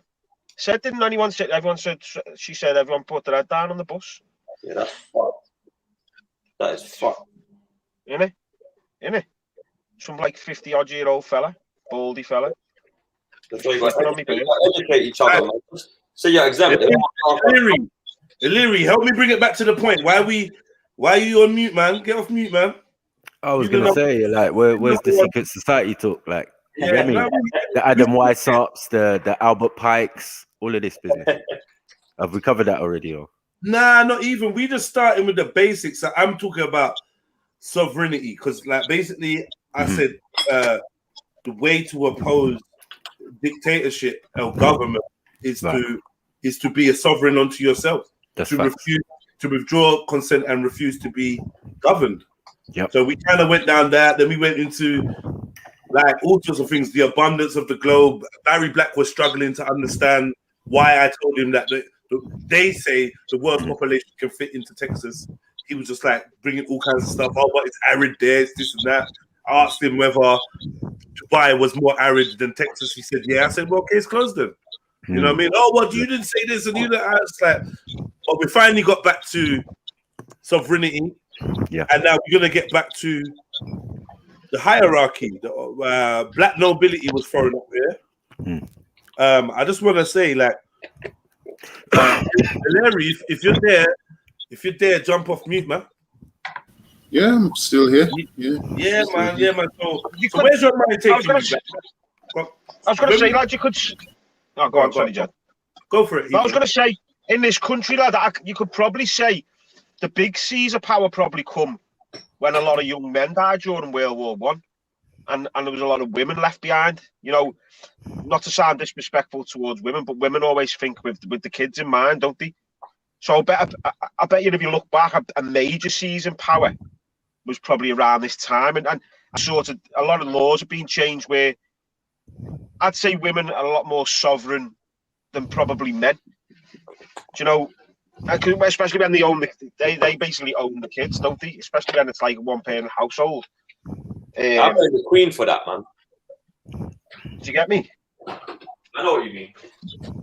So wait, would that mean then that aristocracy everywhere in the world is responsible?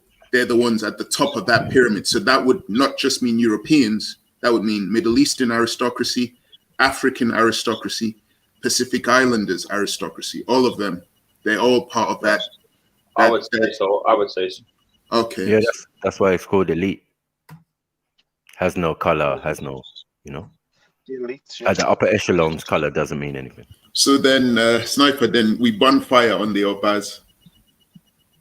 No, not really. It's a different structure. So yeah, the structure you're talking about is the government in Nigeria. Yeah, the federal government of Nigeria. Yeah. Right. That is the Masonic. That is the British Association. That is the colonial power still exerting its rights. So I've thank God we have Obas and Onis.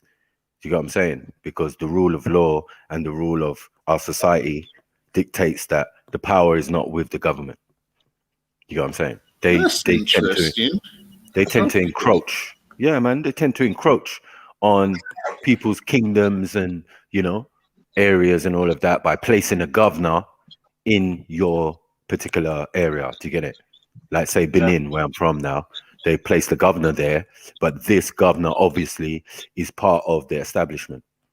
It's part of. But why have you never tried to take out the Obas, Maku? Like, do you get me? No, it doesn't work that way. It doesn't work that way. What it is if they that wanted to seize full control, that would be the easiest way, wouldn't it? you could, but I mean, it would be too obvious, isn't it? Like, and obviously it's your own people, so there is some form of. Do you get it? Whether they're doing the skullduggery or not, they still have enough respect to say, like, we ain't trying to annihilate or kill any of our fellow countrymen or stuff like that. Do you get it? Yeah, no. We take all the money and the resources and have a manor house in Yorkshire and that. Do you get it? But yeah. So wait, so the Obas would be helpful in making the people become sovereign? I don't think so, because the people would still have to be subject to the Obas and the Oni. Yeah, but it's loose, isn't it? It's loose. I mean, everybody knows it's more a physical or metaphysical thing or a cultural thing. You know what I'm saying? Yeah, look at that pyramid. You know what I'm saying? Like, me and Jedi studied this pyramid from a long time ago. There's many versions of it, but you can see where a lot of the things we talk about sit in the middle of the pyramid. Politics, Can we break religion. this down? Tell me how Yeah, sure. Ileri, tell me how you feel about this pyramid. I mean, I don't even know how I feel. I ain't looked at it properly. I've just put it out. There's many other versions. Tell me what you think about this. A lot of it makes sense. Some of it I'm familiar with, but I'm not an expert in it. So what do you disagree with? What do you disagree with here? Looking at it at face value, I can't see anything that I disagree with at the moment.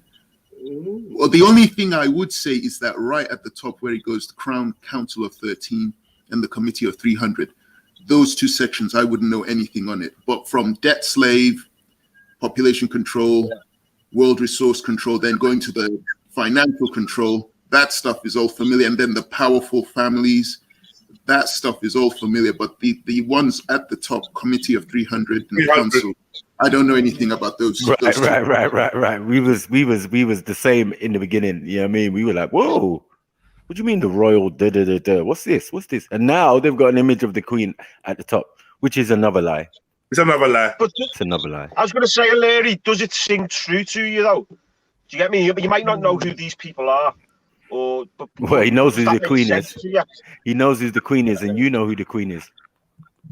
Exactly that, exactly, and that's but why she's a figurehead. Argue the fact that at least we've got one in the mix. You know what I mean? A bloodline goes back to Constantine. Anyone who's royal in Europe, yeah, has a bloodline connection back to Constantine. That part, you know what I'm saying? She has a bloodline connection back to Muhammad as well.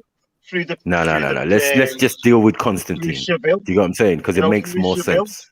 Things like that. Wait, someone was telling me that that's just a claim. Meghan Markle had bloodline. Someone was telling me that Meghan Markle had bloodline with the royal family. I didn't know if that was true. Via her father, right? All right. You got what I'm saying? They're all distantly related. Even Pippa and them. You got me? They were given titles. Diana, same thing. Her grandmother was the side chick of the king, and given titles. So they became Spencers or Earl Spencer and all of that. So they were given titles, all because their grandmother was a side chick for the king. So these are how some of these titles come about. But yeah, all American presidents, hold on, all American presidents bar one are related to this woman as well. And guess who the bar one is? Kennedy. Because he's Irish. He's got Irish origin. But I'm not buying it. You know what I'm saying? Because the Dukes and the Thing of Ireland Even him have their probably. own Magna Carta. They have their own Magna Carta. You can look it up. Right. So we have Committee of 300. Right. Committee of 300, also known as the Olympians, is a conspiracy theory that claims a powerful group was founded by the British aristocracy in 1727 and rules the world. Proponents of the theory, alleging the committee's existence, believe it to be an international council that organizes politics, commerce, banking, media, and the military for centralized global efforts. The theory dates to a statement made by German politician Walter Rathenau in 1909, in a 1909 article in New Freie Presse. 300 men, all of whom know one another, guide the economic destinies of the continent and seek their successors from their own milieu. In context, Rathenau was actually deploring the oligarchic implications of this statement and did not suggest that the 300 were Jewish. However, by 1912, Theodor Fritsch had seized upon the sentence as an open confession of inaudible Jewish homogeny, and as proof that Rathenau was the secret Kaiser of Germany. The idea became more popular after the World War I and spread the protocols of the learned elders of Zion. Rathenau addressed the issue in 1921 letter, stating that the 300 referred to were leaders in the business world rather than Jews. After Rathenau's assassination in June 1922, one of his assassins explicitly cited Rathenau's membership in the 300 Elders of Zion as justification for the killing. This prompted Reichstag to pass a law for the protection of the Republic, making propagation of the myth a persecutable offense. Nevertheless, it was still used by the Nazis before and after they took power. Later theory, Arthur Cherep Spindovich wrote that the group may also be known as the Hidden Hand, which is headed by the Rothschild family of international finances and based loosely around many of the top national banking institutions and royal families of the world. This version of the conspiracy theory claims that the Rothschild family are merely a part of the club and not the leaders. Then you've got loads of references to old-ass documents and papers and people speaking on it, right? Because historically, to go with that, is that the Rothschilds have always been visors or advisors or accountants for the royals. So as I said before, in World War I, they were in charge of the Bank of England. Do you get what I'm saying? And World War II. So they spread the rumor that the Allies had lost. So everyone sold their shares. Do you get what I'm saying? They bought everything up. So as we say, when war happens, the power goes into lesser hands. That's what they mean, because they control the stock market. They're Reuters, they're Bloomberg. If people look it up, they will see that these same families own the fucking electrical digits that run across the stock market. So they can decide whether it crashes or it doesn't crash. Yeah. Listening to what you guys have said is interesting. This is where I have to admit this is above my pay grade. So I'm going to listen and learn because as Jedi's probably noticed, I'm getting quieter and quieter. And it's because I don't really have much to contribute because my knowledge on this is limited. So rather than just stay on mute. I'm just gonna go off and listen. But I've enjoyed it. Most of it seems familiar, apart from what I just learned about the Committee of 300. Right. And then I'm gonna try and do some research on that Council of 13. And the Rothschilds as well. Oh, Rothschilds I've heard of. No, but did you hear about? As well. Did you hear about Ronald Rothschild being the illegitimate father of Adolf Hitler? Whoa, let me check that. Ronald Rothschild, yes. Because the mother worked in the house of the Rothschild as a servant. Okay. And it seems one of these little sneaky brothers decided to, have sex with the help. Now, that makes it interesting in the sense of who funded both sides of the war. It was definitely the Rothschilds. The second World War. That's definitely true. I've been getting data on certain banks or certain organizations that were providing weapons for the Allies as well as the Nazis, like Ford provided Jeeps for the Nazis as well as the Allies, the Americans. Shell. So Shell oil. And when wait. If you believe that, who do you think was behind the Ford company? Who would be as brazen to supply both sides of the war? Where would their allegiance lie? I don't mean, when I look at that, I would go, I don't know, I think he was still alive then, Henry Ford, but then I wouldn't know. I would just think that, I believe there's how should I put it? It's a rich man's trick. They're looking out for their own interests.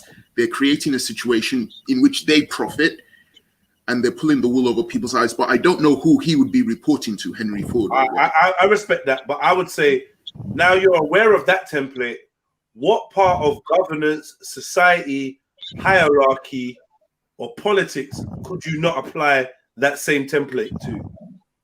Oh, if I was gonna do that, I would try and superimpose it over like feudalism, the old stuff hundreds of years ago, where they had the queen or the king at the top, and then you had the lord and the barons, and they were all, and then you would go like that pyramid you showed earlier, which was like the old feudalist. What I'm saying is,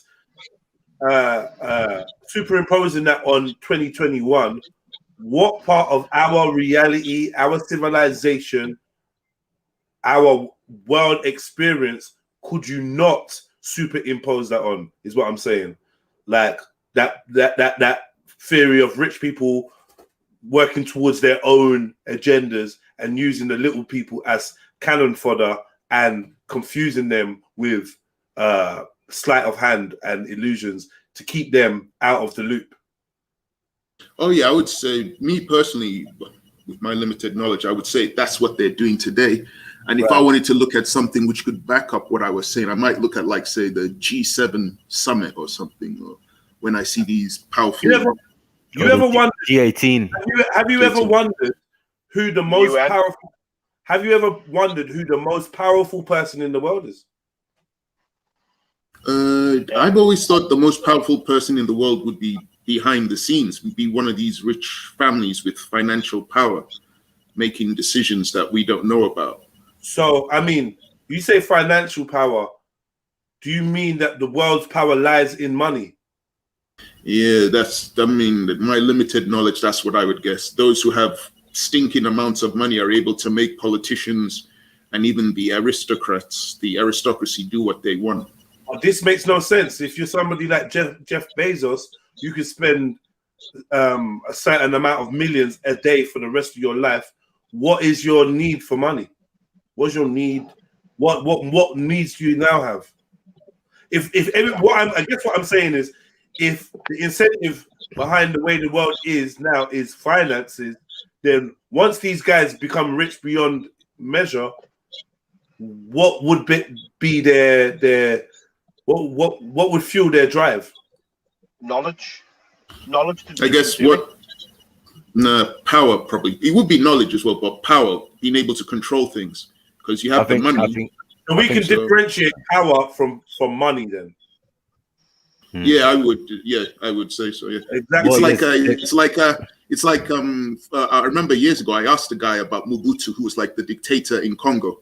This guy had been in power for close to 40 years. He had stinking amounts of money. I'm like, why is he still there? He's got money. He can just disappear on an island. So the power becomes intoxicating. The idea you can control people, you can do things for your own benefit, that becomes intoxicating, and you stick around because of that power. You can do a lot of things with power. So that's what I think it comes down to. Because he already had the money, but he still wanted to stick around. It's like Bill Gates. Bill Gates has stinking amounts of money. He can retire and disappear, but there's power he's now attained, and he's now using that power to do various things. That power is like a drug. Okay, but like if his aim is not financial gain, then what is it? What is the use of power? Powerful to what means? What is the use of power? If this is all about money making, then once they've made all the money, why do they need to keep perpetuating plans and strategies and all these type of conspiracies? What is the need? I'm trying to see what you think is the what's the factor behind all this? I'll be honest, I can't see further than that. All I can see is they're addicted to the power, what they can do manipulating people's lives. But why do they feel the need to use that power to manipulate people's lives? I have to admit, I don't know. They just like it. Look at this second level on this pyramid. The first one says religion teaches heavenly rewards for obeying rules. Would you agree with that? For obeying rules. Okay. That sounds a little familiar. Yeah, I wouldn't really disagree with that. Yeah, you obey the rules. Part of the club. Yeah. So if this is a pyramid system, how do you I'm just quizzing, just trying to see if we can, get you to, I don't know, tell me. If this is a pyramid system and the debt slaves, the chattel, are those that buy into the fiat system, which unfortunately we are all victims of, right? You understand about the principle of being a debt slave, right? Yes, yeah, right. I do. Okay, so in this diagram, I'm not saying it's correct or not. In this diagram, it seems that those at the head of religious organizations seem to stand on the backs of these debt slaves. So I'm trying to wonder, do you agree that religion has a oppressive effect on the common man? Oh yeah, it has been. Yeah, it's been corrupted and used to control the common man. There's no, in my opinion, there's no doubt about that. Absolutely. Excellent. There's no excellent. doubt. Because if I look at Christianity, I mean, Jesus and the religion of Christianity and Catholicism are not necessarily the same thing. That's what I would say. Okay. I did want to say, sorry, to add, you see, in one respect, the Roman Catholic Church or the Knights of Malta are one of the most profitable religious organizations in history. I read a book called The Vatican Bullions. Do you know what I'm saying? About how they collect every single penny. There's no island you can go in the world and you won't find a church. They collect all the pennies. Like when people are super broke and they ain't got nothing, like couple pennies, those still pennies will still get collected by the church. So they never lose. Do you know what I'm saying? They're always making money, churning money over. The second thing was a couple in that same book, it said that the head of the World Bank was the Pope. The chairman of the World Bank was the Pope. So then it asked the question, that every country is in debt to the World Bank. Is it not? Every country is in debt to the World Bank. Every country bar 4, and they were the last 4 countries to be invaded or bombed. Right. 1666, lad, redemption through sin. That goes back to what I was talking to you about this morning, Jedi, with that Robert Sepper. He done a book on it. The other thing, the last thing to go with that through sin is that the holders of your birth certificate, that contract that allows Wait, you to become. You running, guy. You running. Don't run there. No, but it's okay. I already know about the birth certificate thing. Okay, you know about the birth certificate. Okay, so then Snipes don't have to tell you. I just want to go into the second Just section. general. Yeah, go on. Go into the second section of the second level on the screen, right? So we dealt with religion. Just wanted to check the areas, you know. So now we got governments, secret service, military, police, courts, prisons. Do you have any view on whether these systems, these institutions, serve for the betterance or the oppression, the liberation or the oppression of its of the debt slaves? Yeah, they're tools of the state used to oppress the debt slaves. Especially now, you can get private banks. I mean, what did the private prisons exist for? For the benefit of society or for the benefit of their shareholders. So yeah. Right. Okay, next we have education. Yeah, programming the intellectual with a status quo academia, with a base level, what they call common sense academia. Programming. Now, if these chattel slaves are us, if these sheep are us, yeah, they teach the sheep to have a belief that if they follow the rules, they're going to be rewarded in heaven. If they follow certain rules, they're going to be rewarded in heaven. Then the governments can, we agree that the governments can govern us. We give consent, and they use their military, politics, policies, the courts, prisons to keep us in line. Yeah, but we employ them, but they keep us in line and oppress the people, right? With their unfair laws, you know, and the unfair way of dealing with us. Education, they're now going to teach us, the sheep, how to be good sheep, yeah? And they're going to fill us with the intellectual status quo, which means that majority of these sheep are going to think in a way that has been prescribed by this second rung of hierarchy. So, I mean, the majority of the sheep are going to teach us how to think and how to observe and how to react, right? How to rationalize, how to surmise, right? Which I think is not it's not a small thing. It's a major thing, because bearing in mind, most of us will never, ever, ever leave the realm of being a debt slave, right? And then look, if you notice, there's no mumbo jumbo in here. There's no hocus pocus. There's no aliens, there's no demons, there's nothing. All we got is we leave the mumbo jumbo when we deal with the religion. The religion gives us our version of mumbo jumbo, something to believe in higher than ourselves, right? It gives us a fictitious, or if you like, a real pyramid for us to focus on, right? And at the top of our pyramid is going to be God. It teaches us to think in this paradigm, right? And be happy with our position as lonely servants of God or whatever. Do you know what I mean? Some of the books even tell us to turn the other cheek and give money to Caesar and all sorts. You get me? Be happy. Don't go against your slave master. Don't uprise. Don't, all sorts of things are in these books, right? The next point. So they've got us religiously, spiritually, they've got us. Physically, they've got us. Mentally, they've got us, as in through education or whatever, yeah? And now we have the media, controls the elite's message to the masses. So through the media and through education and through religion, those at the top get to disseminate ideas, yeah?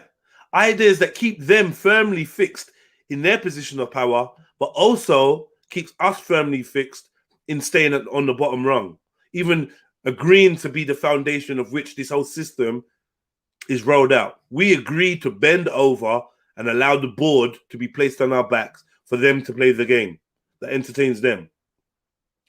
And that's what this media does, is helps send the messages of how to act, when to act, what is right, what is wrong, yeah, what is outside of the box. The media controls what we believe is outside of the box in most cases. Anytime we try to have a outside of the box thought, you realize that it's not so outside of the box when you realize where it was perpetuated from and who's giving it to you. You get me? What director, what production company, what movie house is behind it, what mogul, who's invested. You get me? What multinational conglomerate has funded the way that we see the world. Today, everyone's going mad about Palestine and Israel. Tomorrow, it's George Floyd and Black Lives Matter.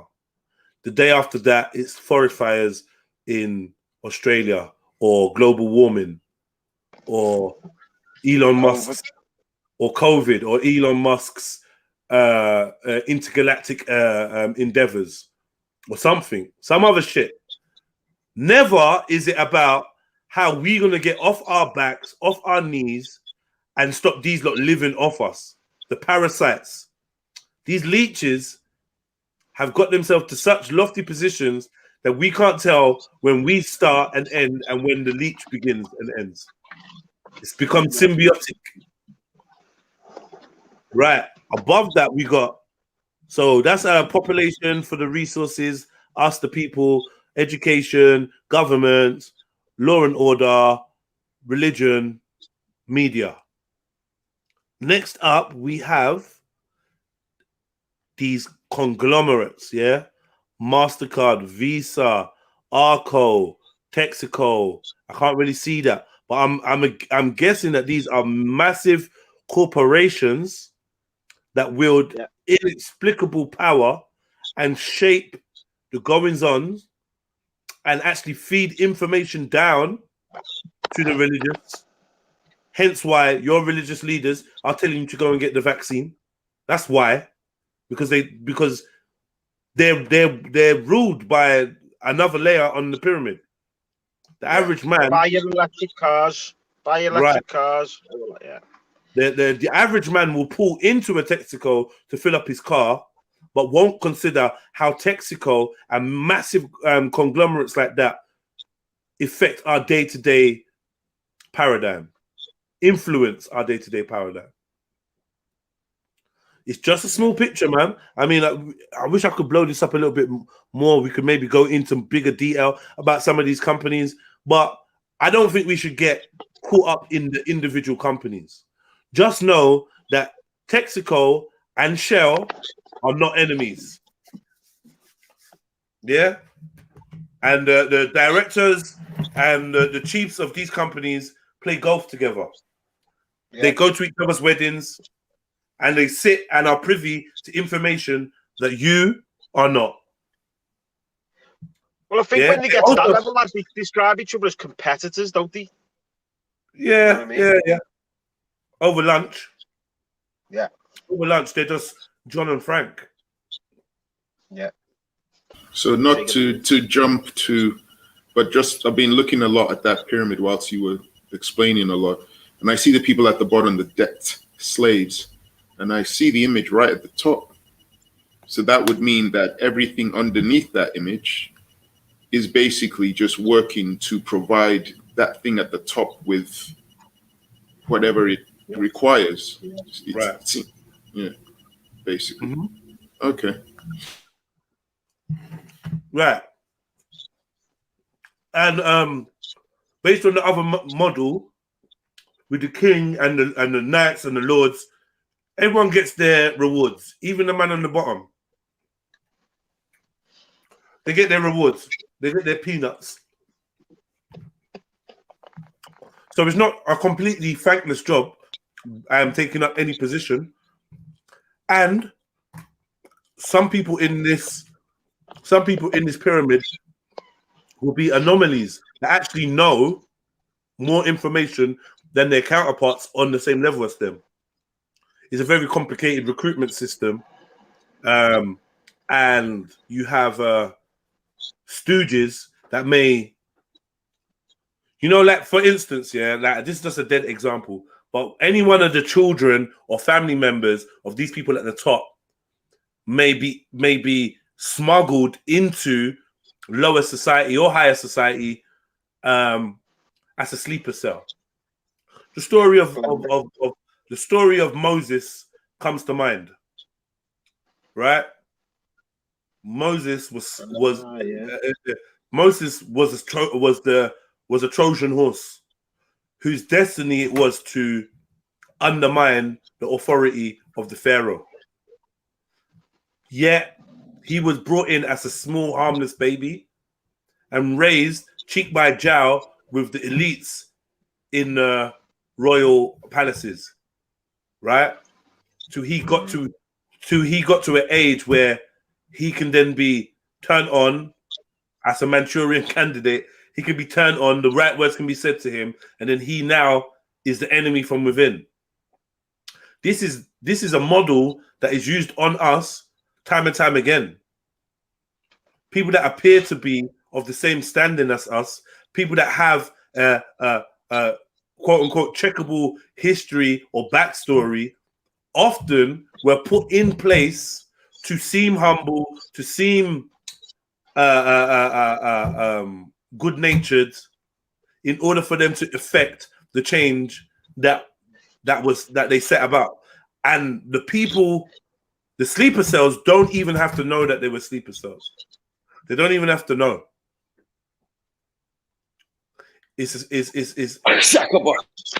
Sorry? I was coughing. I was just coughing. I made a bad joke. Bad joke. I missed it. What did you say? Nah. My bad. What's the guy? The light skinned brother does this. He was a soldier and that. Ignore me, Jez. Keep flowing, keep flying, bro. Sorry, bro. No. Sorry, fam. I'm being silly. Nah, it's cool. It's calm, man. We needed a bit of jokes and that banter in there, man. I put a video in the back chat there for the lady. Sorry, Jedi, just to cut it again. World Financial Control. What do we have here? IMF. The what was it? The Institute for Monetary Funding. Is that what it's called? International Money Foundation or Monetary Fund, isn't it? Something. Yeah. WB, which I'm assuming is the World Bank. We got central banks, tax revenue, interest revenue, and what? Bank of International Settlements. You aware of any of these things?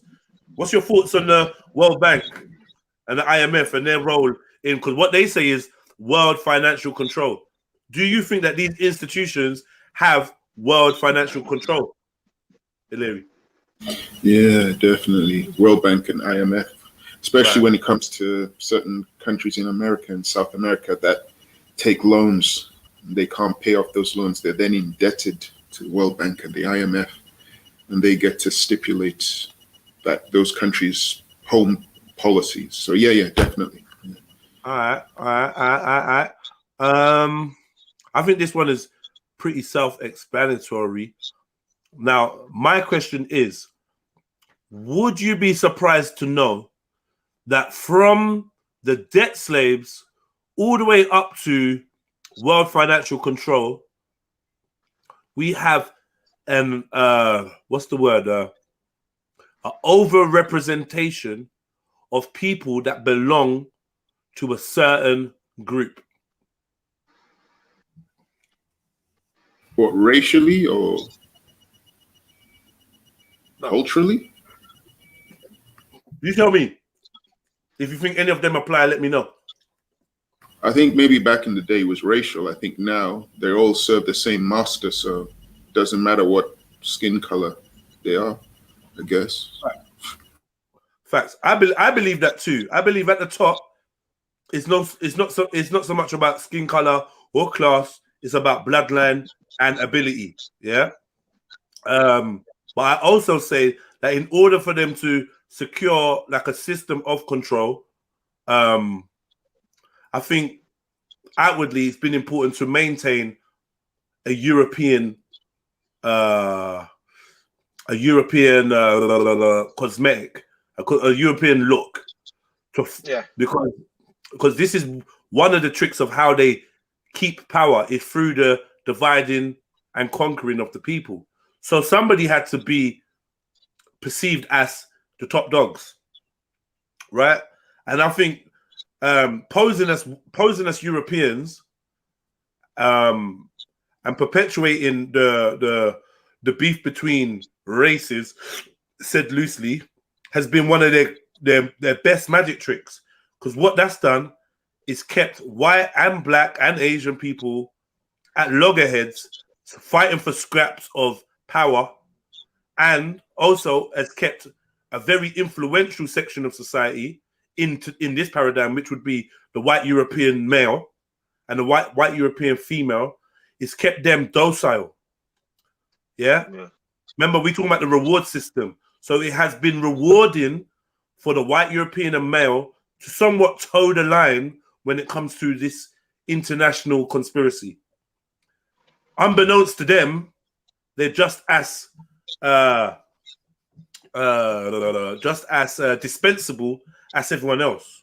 But it helps to keep the power structure the way it is. It helps, right? You have to have one group thinking that they're the special lot, even if it's by way of just inherited. Sorry, close your ears, heathen. Even if it's just by way of inherited perceived privilege, yeah, perceived privilege, which means that a lot of this, the middle class and the higher class, are inactive when it comes to genuine social justice. Why? Because they're born into a system where they understand rocking the boat means possibly falling back down the ladder, back down the pyramid to a place of squalor and financial servitude, which they do not wish to experience. And I don't blame them. I fucking don't blame them. It's another reason why Harriet will be cut off from the inheritance if she's seen in another Instagram picture with those fucking rude boys. Yeah? She dares to bring home a fucking beige baby, she will be cut off. They played. I don't know if they mean. Yeah, I mean, I'm not saying that. I'm not saying that each individual believes in this. Do you know what I mean? But like, I can talk from my own experience of black elites, the African elites, and they pretty much see it the same way. Can't just marry anyone. Can't just marry into anyone. Can't just marry into any family. Do you know what I mean? And rocking the boat or speaking, biting the hand that feeds you has never been a good idea. So when you're super rich, you've been super fed. Yeah. Right? Doors it goes into religion, lad. Protestants and Catholics. It does. All that, you know what I mean? It does. Big up, Sasha. Yo. Wagwan. Big up, big up. Big up, Sasha. Hi, everyone. Big up, Mackie, big up, MG, and Ellery. Who's the V? Hi, good afternoon. Who's the V? We got a few people here. That's Vintage. Oh, okay. Big up Vintage, big up Heathen. Snipes. And Jedi, of course. You know, Heathen, the Irish one, you know. The Irish. Alright, big up the Irish one. I Heathen, you was getting called Irish yesterday. It was so hilarious. We didn't know who Which one? the Irish guy. Then he said your name, Heathen. I was in stitches. I'm late to class. Were you swearing at me before when he messaged? Yeah, he was proper swearing. So right now, we got this world financial control. I think a lot of people are agreeing with this. I wonder if Barry Black agrees with the world financial control, whether the world's finances are being controlled by a small group. It looks like a very small group. How? I wonder what the actual history of some of these things are, because I know that IMF thing, that came about after, I think it was World War II. So it's like quite a recent thing.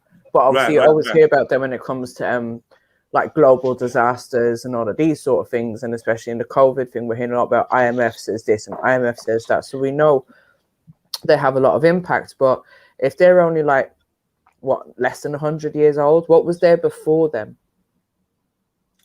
I think what were they calling it before then? Is steadily everything gets amalgamated, right? So at one point, these debt slaves at the bottom were, who was saying it? Barry, were 1 million different groups and individuals. Now we can all be lumped in as just debt slaves now. It's got to that point where they amalgamating it. Soon, you will see the rejoining of religion and government. We already know government and education is one and the same. We already know government and media is one and the same. And to be fair, in my belief, religion and government is one and the same. If my prime minister is telling me to get the vaccine, and my priest and my imam are telling me to get the vaccine, what the fuck is the difference? If people are going out to vote, then the government is kind of the same as religion as far as I'm concerned. Right. I was thinking this just yesterday, like how I feel like the government is like the whole new religion and people don't even realize it. Well, look, isn't the New Age movement part of the government? And how much people spend at Christmas? People literally put themselves into debt at Christmas and even argue at Easter and other religious celebrations completely. So here's another question. Who do we think has more influence over us? The government, world population control, or world resource control. Who has more influence over our day-to-day lives, do you think? I'd say it's the religions, governments, education, and media, or a collection of them, has the most influence on our day-to-day lives. Because that's what we see in our day-to-day lives, isn't it? The news, what's on the news, or what our pastor is telling us when we go to mass, or what our school is telling us when we go to school, or what our job is telling us, or what the government is. But them telling you on the stock market is obviously non-consequential because you don't feel that. You don't feel that experience of being. It's not influencing me on my day-to-day life. The media that tell us our day-to-day,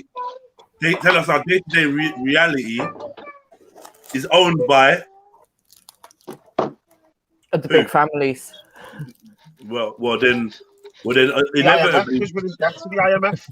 Right. So, look, inevitably, we're gonna have to look beyond the media. So, the media, let's pick Facebook, education. Let's pick university, governments. Let's pick the prime minister. Religions. Let's pick the archbishops, the grand pontiffs, the imam of imams, the imam in Saudi Arabia or whatever. Muftis,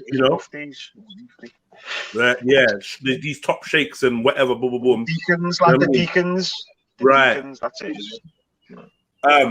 But essentially, they're dictated to by those that own the resources, right? So you ain't gonna be able to go against these major corporations because it's the major corporations that have more of a say of who gets into power and what they bring to the table than you do. So you have to understand your policies are not created in government. The policies that affect you from day to day, whether it be Brexit or whether it be whatever, is controlled by these world resource control. Do you understand? We're not having a Brexit. That's where the ultimate power lies, and obviously they filter it down to them, which then, as I said, has that impact, the influence that we see in the daily life. I'd still argue that Brexit was a shock to the system. I think it's a mess. It's a mess. Because the reaction. Now forget Brexit, man. For Brexit, it's just a problem, reaction, solution. Hegelian dialectic. Do you get it? Just thrown up. Always in the card. Always. Exactly. It's just nothing. It's I nothing. don't. Even. I'm not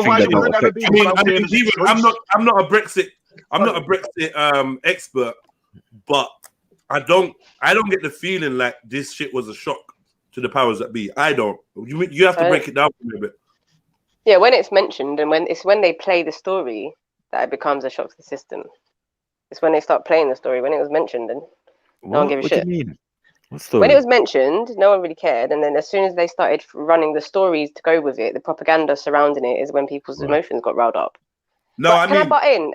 Can I butt in really, really quickly? 1 second, Sash. You can, but I'm asking you a question. Oh, when sorry. we say a shock to this, I'm making a statement.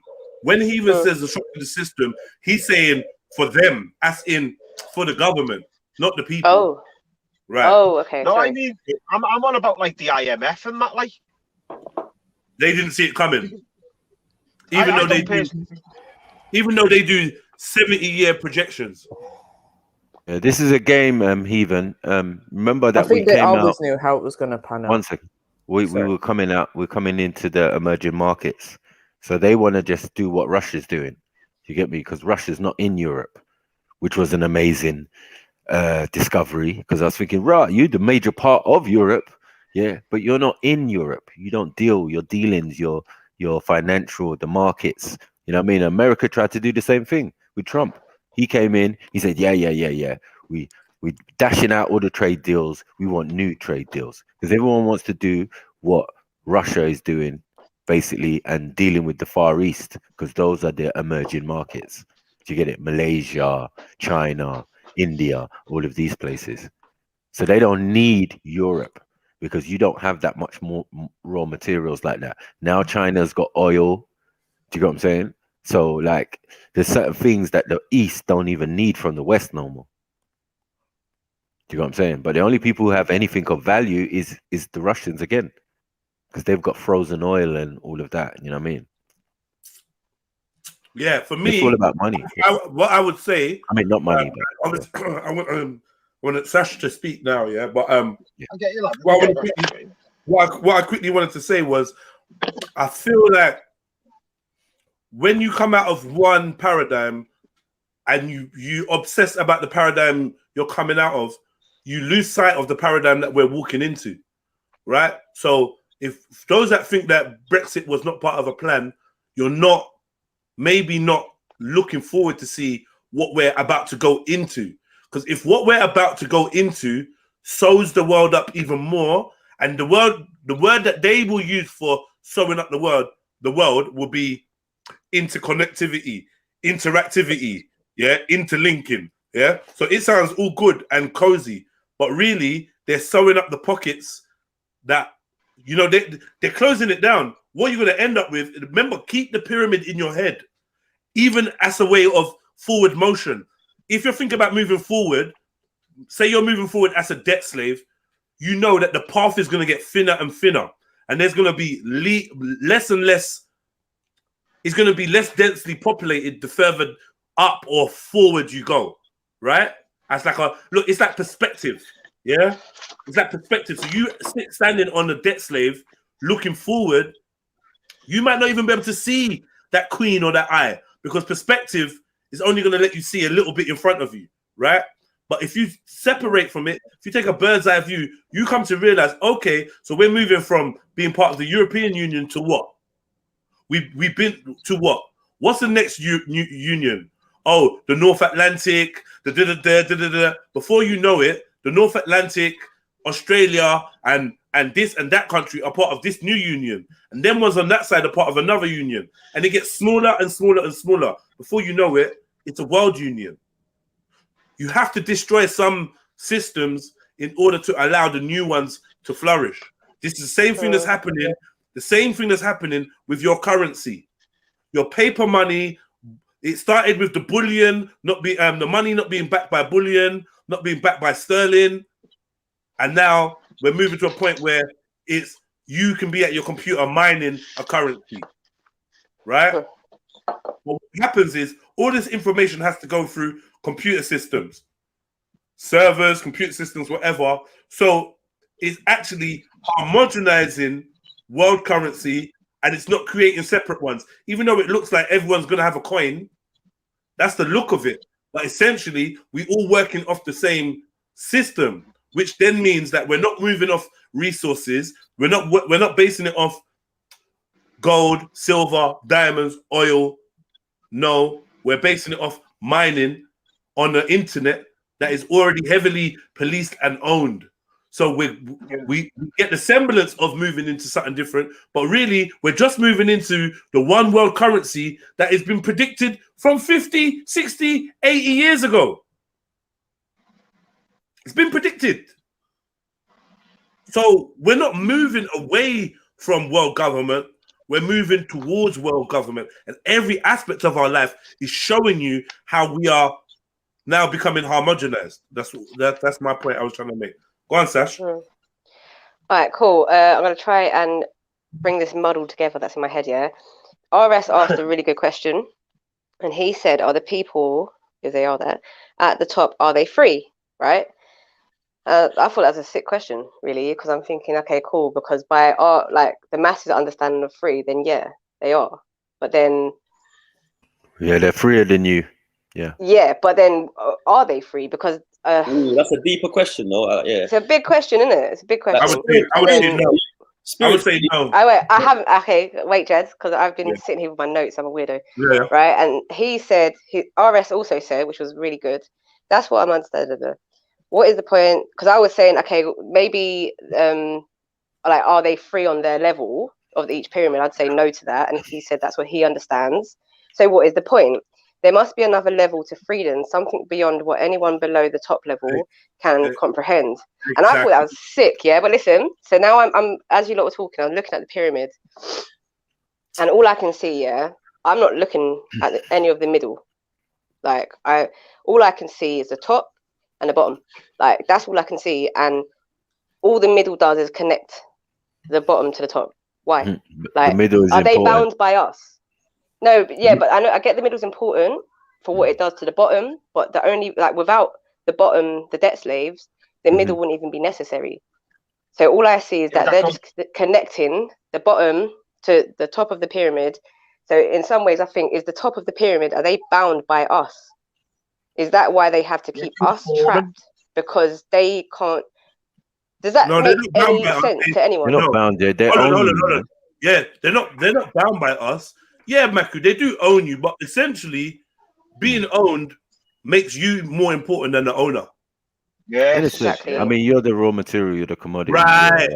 So why you know, but for what? I mean, are they not enslaved? So why are they not free? Why are they not free? Sorry. They're Free not from what? free because they're enslaved by the actual agenda. The agenda is bigger than them. It's going to outlive them. It's going to outlast them. Generational for them, isn't it? Thank you. So we're talking about. Are you talking about the top, Maku? I'm talking about the top, man. Yeah. So what's that agenda? So what agenda? So why? What do you mean, what agenda? What agenda? There is an agenda. That's the whole point. The whole system is an agenda. Why? That comes to a pinnacle. Do you get it? Why do you keep saying why? Why do you keep saying why? Because I'm not looking at the middle. Like just like. But you got to do. I know I'm jumping over like a lot. Yeah. Jumping. Sash. That you're not looking at the middle. You're looking at the top and the bottom, and you're saying. And I'm saying the middle connects the top to the bottom. Yeah.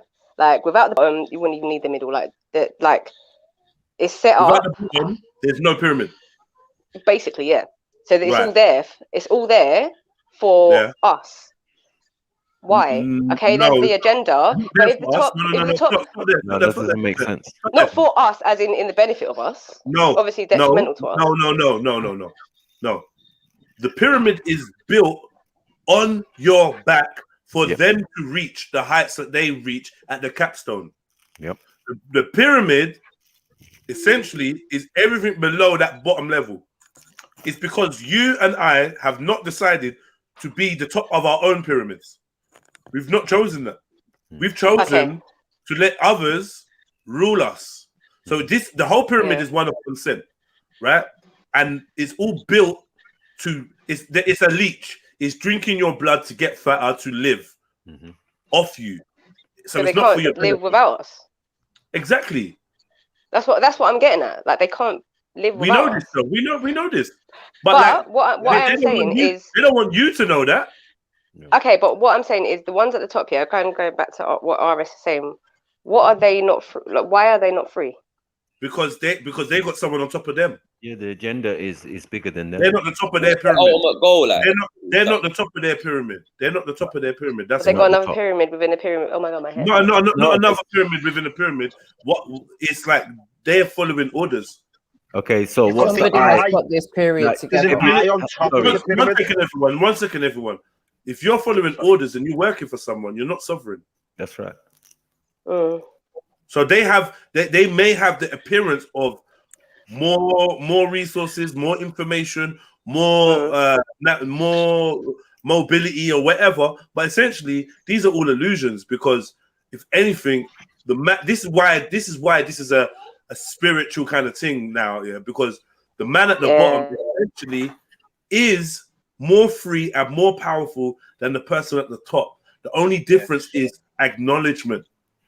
Yeah. And once they keep you out of being able to acknowledge your own supreme sovereignty, then they can continue to feed off you. The minute you wake up and get up, I mean, oh, fuck this, then there's no more structure. This is why I say disobedience, civil disobedience, non-compliance, or withdrawal of consent is your only means to be free. And that is to seek your sovereignty, to be the master and architect of your own destiny. And this is what we're all born to do. So all of this is created to keep you from knowing that actually you're at the top of the you're at the top. You should be at the top of any pyramid, any capstone. You should be at the top and the bottom and the middle. And when you're having children, you're teaching them to be their own pyramid. And you can choose to put a god or deity of your choice at the top of your pyramid. You can choose to do that. Or you could choose not to, but you have the choice to do that. You could choose to say, oh, well, you know what? I get Wagwan, I know who I am, but right now I like what Jeds is on. I'm a build with Jeds. I don't mind reporting to Jeds. I don't mind reporting to Stephen or to Winona. Random names, I know. Winona. I don't mind. Do you know what I mean? But now you have choice. Now we're back to choice and consent again. All of this shit only works with consent. Whether you realize you're consenting or not, that's a different kettle of fish. But like, you're completely right. It's how a parasite works. It needs you to live. In my opinion, anyway. Yes, of course. And to a certain extent, there's enough people to make the cogs and the machine work. Yeah, the rest of you are expendable, as they've demonstrated, or part of their agenda in population control and all of this nonsense. Do you get what I'm saying? So there's enough debt slaves to say, look, we've got surplus. We don't need so many. You get me? Because remember, it's not about money, as Jets was saying before. Do you get what I'm saying? Because we know this thing about rich and wealthy. So whoever's the richest person in the world is not the wealthiest person in the world. Do you get it? There's a difference. Yeah. I've seen a rug that they've said that the Queen owns that is priceless. That means you can't put a price on it. No money that anyone owns can buy this thing here. Yeah? Who's rich? Do you get it? So there's a different level. There's different levels to even what we're talking about, money and thing, and what they let us see. Yeah, there's a rich list. There ain't no wealthy list. You know what I'm saying? Yeah. The wealthy and the influential and the powerful and as I said, they're behind closed doors and they're the puppet masters. Do you get it? But it is a system that even at the higher echelons of what you can see, because remember, at the top of the pyramid is not the queen, is an eye. Is it not? Yeah, I'm not. That's what I'm not focusing on who's sitting there. To be honest with you, I'm looking like right at the top, and as well, I see it as like harnessing energy.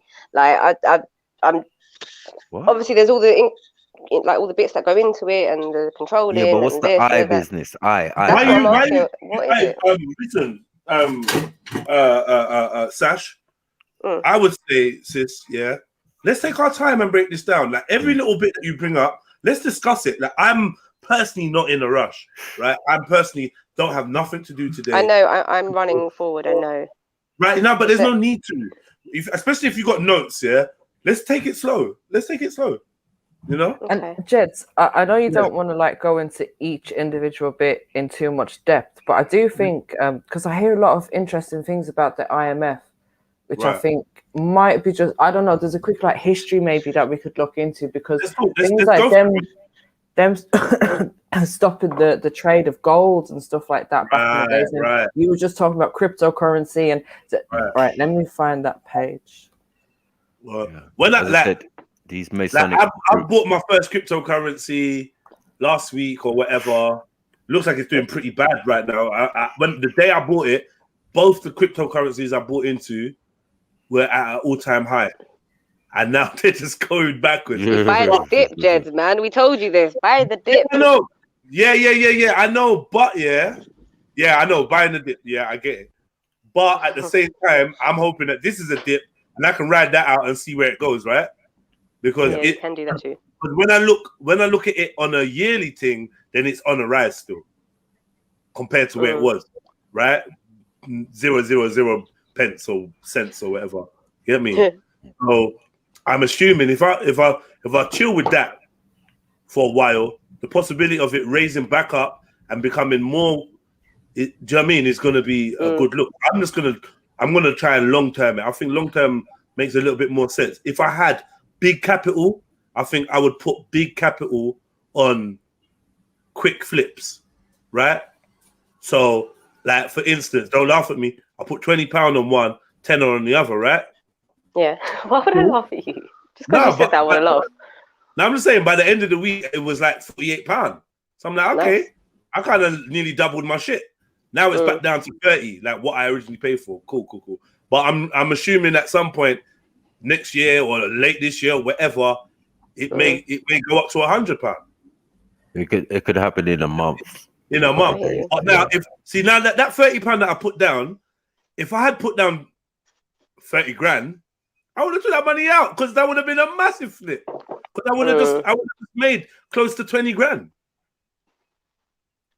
So I do get it. Anyway, that's neither here nor there. I don't even know how I got into cryptocurrency. How did you get me onto there? You put yourself onto it, bro. I put the link. The IMF link is in the back. That's how we got onto it. So you're clicking links today, MJ, man. What you think is this? Oh, Jed, no. You need to do it because do you know what? I'm in hella pain right now. I think I'm ill. So you've been sexing again. You've been sexing again. I think it might be lack of vitamin D. Did you meet with Big Willie Jermaine again? I warned you. He's ruined you. He's split you. I wish it was that. I could cope with that. Okay, so what female stuff though, yeah? No, I don't know. Weird stuff. Like it could be arthritis. It could be that. Okay. I don't suffer from it for a lot of the time, but when it does hit me, like it's hit me all over and I feel a mad pain on my joints. You need your Chinese bomb. Yeah, I know. I put some of that on this morning. Go get some bottom. You're right. But yeah, I'm not gonna let you just like wallow and wither. Come on, man, hit that damn share button, man. What the hell? What kind of excuse is that? You got arthritis, you can't share a link, you can't share your screen. Man, shush, man. I share my screen, but I need to mute up every time that I'm like, when the pain hits me. All right, now that's calm, man.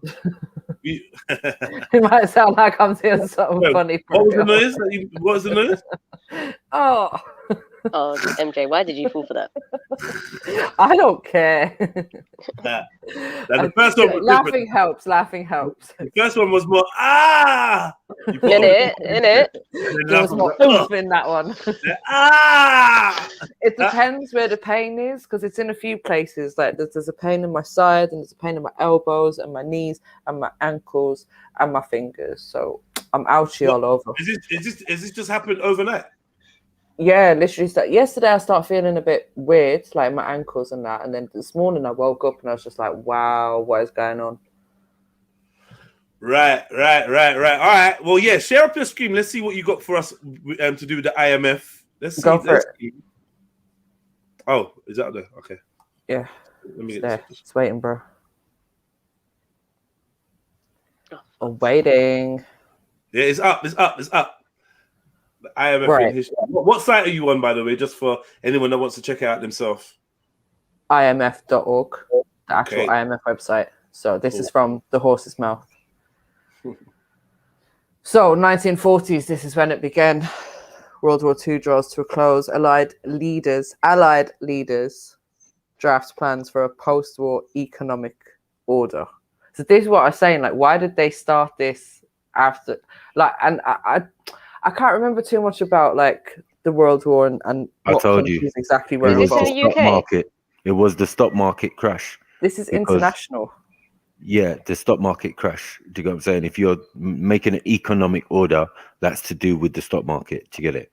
So Does that I'm align telling you with that the with the sorry. Rothschilds, who put out a rumor, as I said, that the Allies had lost, and in that, power goes into less hands because they control all the banks, all the insurance.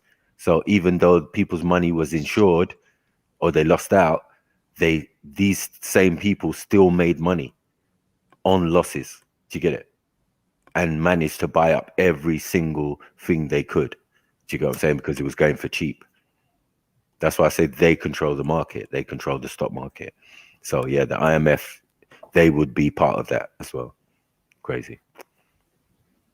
All right, so 1940s they begin. 1950s, like they're talking about Cold War. Communist nations dominated by the Soviet Union and China withdraw from the global economic system. 1960s, decolonization of Africa. Under pressure from independence movements, France, United Kingdom, and other European powers give up their colonies.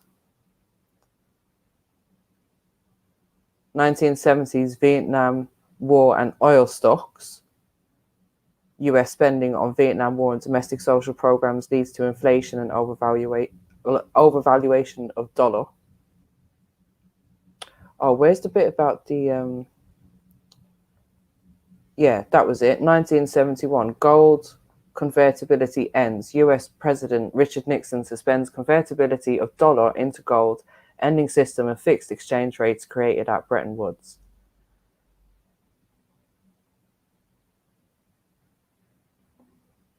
So it's like all these big, like, look, international debt crisis, bank use of petrodollars. It's what I'm saying. They're involved in all of these big things. Well, 1990s. What was that? 1990s. What collapse of what? Scroll down. Yeah, collapse of communism, debt relief. Look, man. At the end of the day, yeah, these institutions, these mega companies or whatever, they simply there to control currency and commerce and to streamline it and get us to a point where we will be entering one world currency. We will get there eventually. Yep. We're heading there. So these companies are here to make that happen. Simple. That simple. 2000s debt forgiveness, right. Debt relief. China, talking about the flipping euro and stuff like that, And then, of course, what do you think comes up as soon as we get to 2020? Boom. The COVID-19 pandemic creates the worst recession since the Great Depression. I've not even heard anything about a recession yet, but boom, there we go. That's probably what they're going to be spitting out now, isn't it? Of course. Another designed depression. They controlled the Great Depression as well, and all these things. And they're just models to keep us up to the loop of where they're taking us. Just like newsletters, letting you know this is where we're going, and those that know what it is. Like, you get me? The most simplistic, basic Rasta man could tell you what was about to happen 30 years ago. Simple. Yep. Like, Rasta.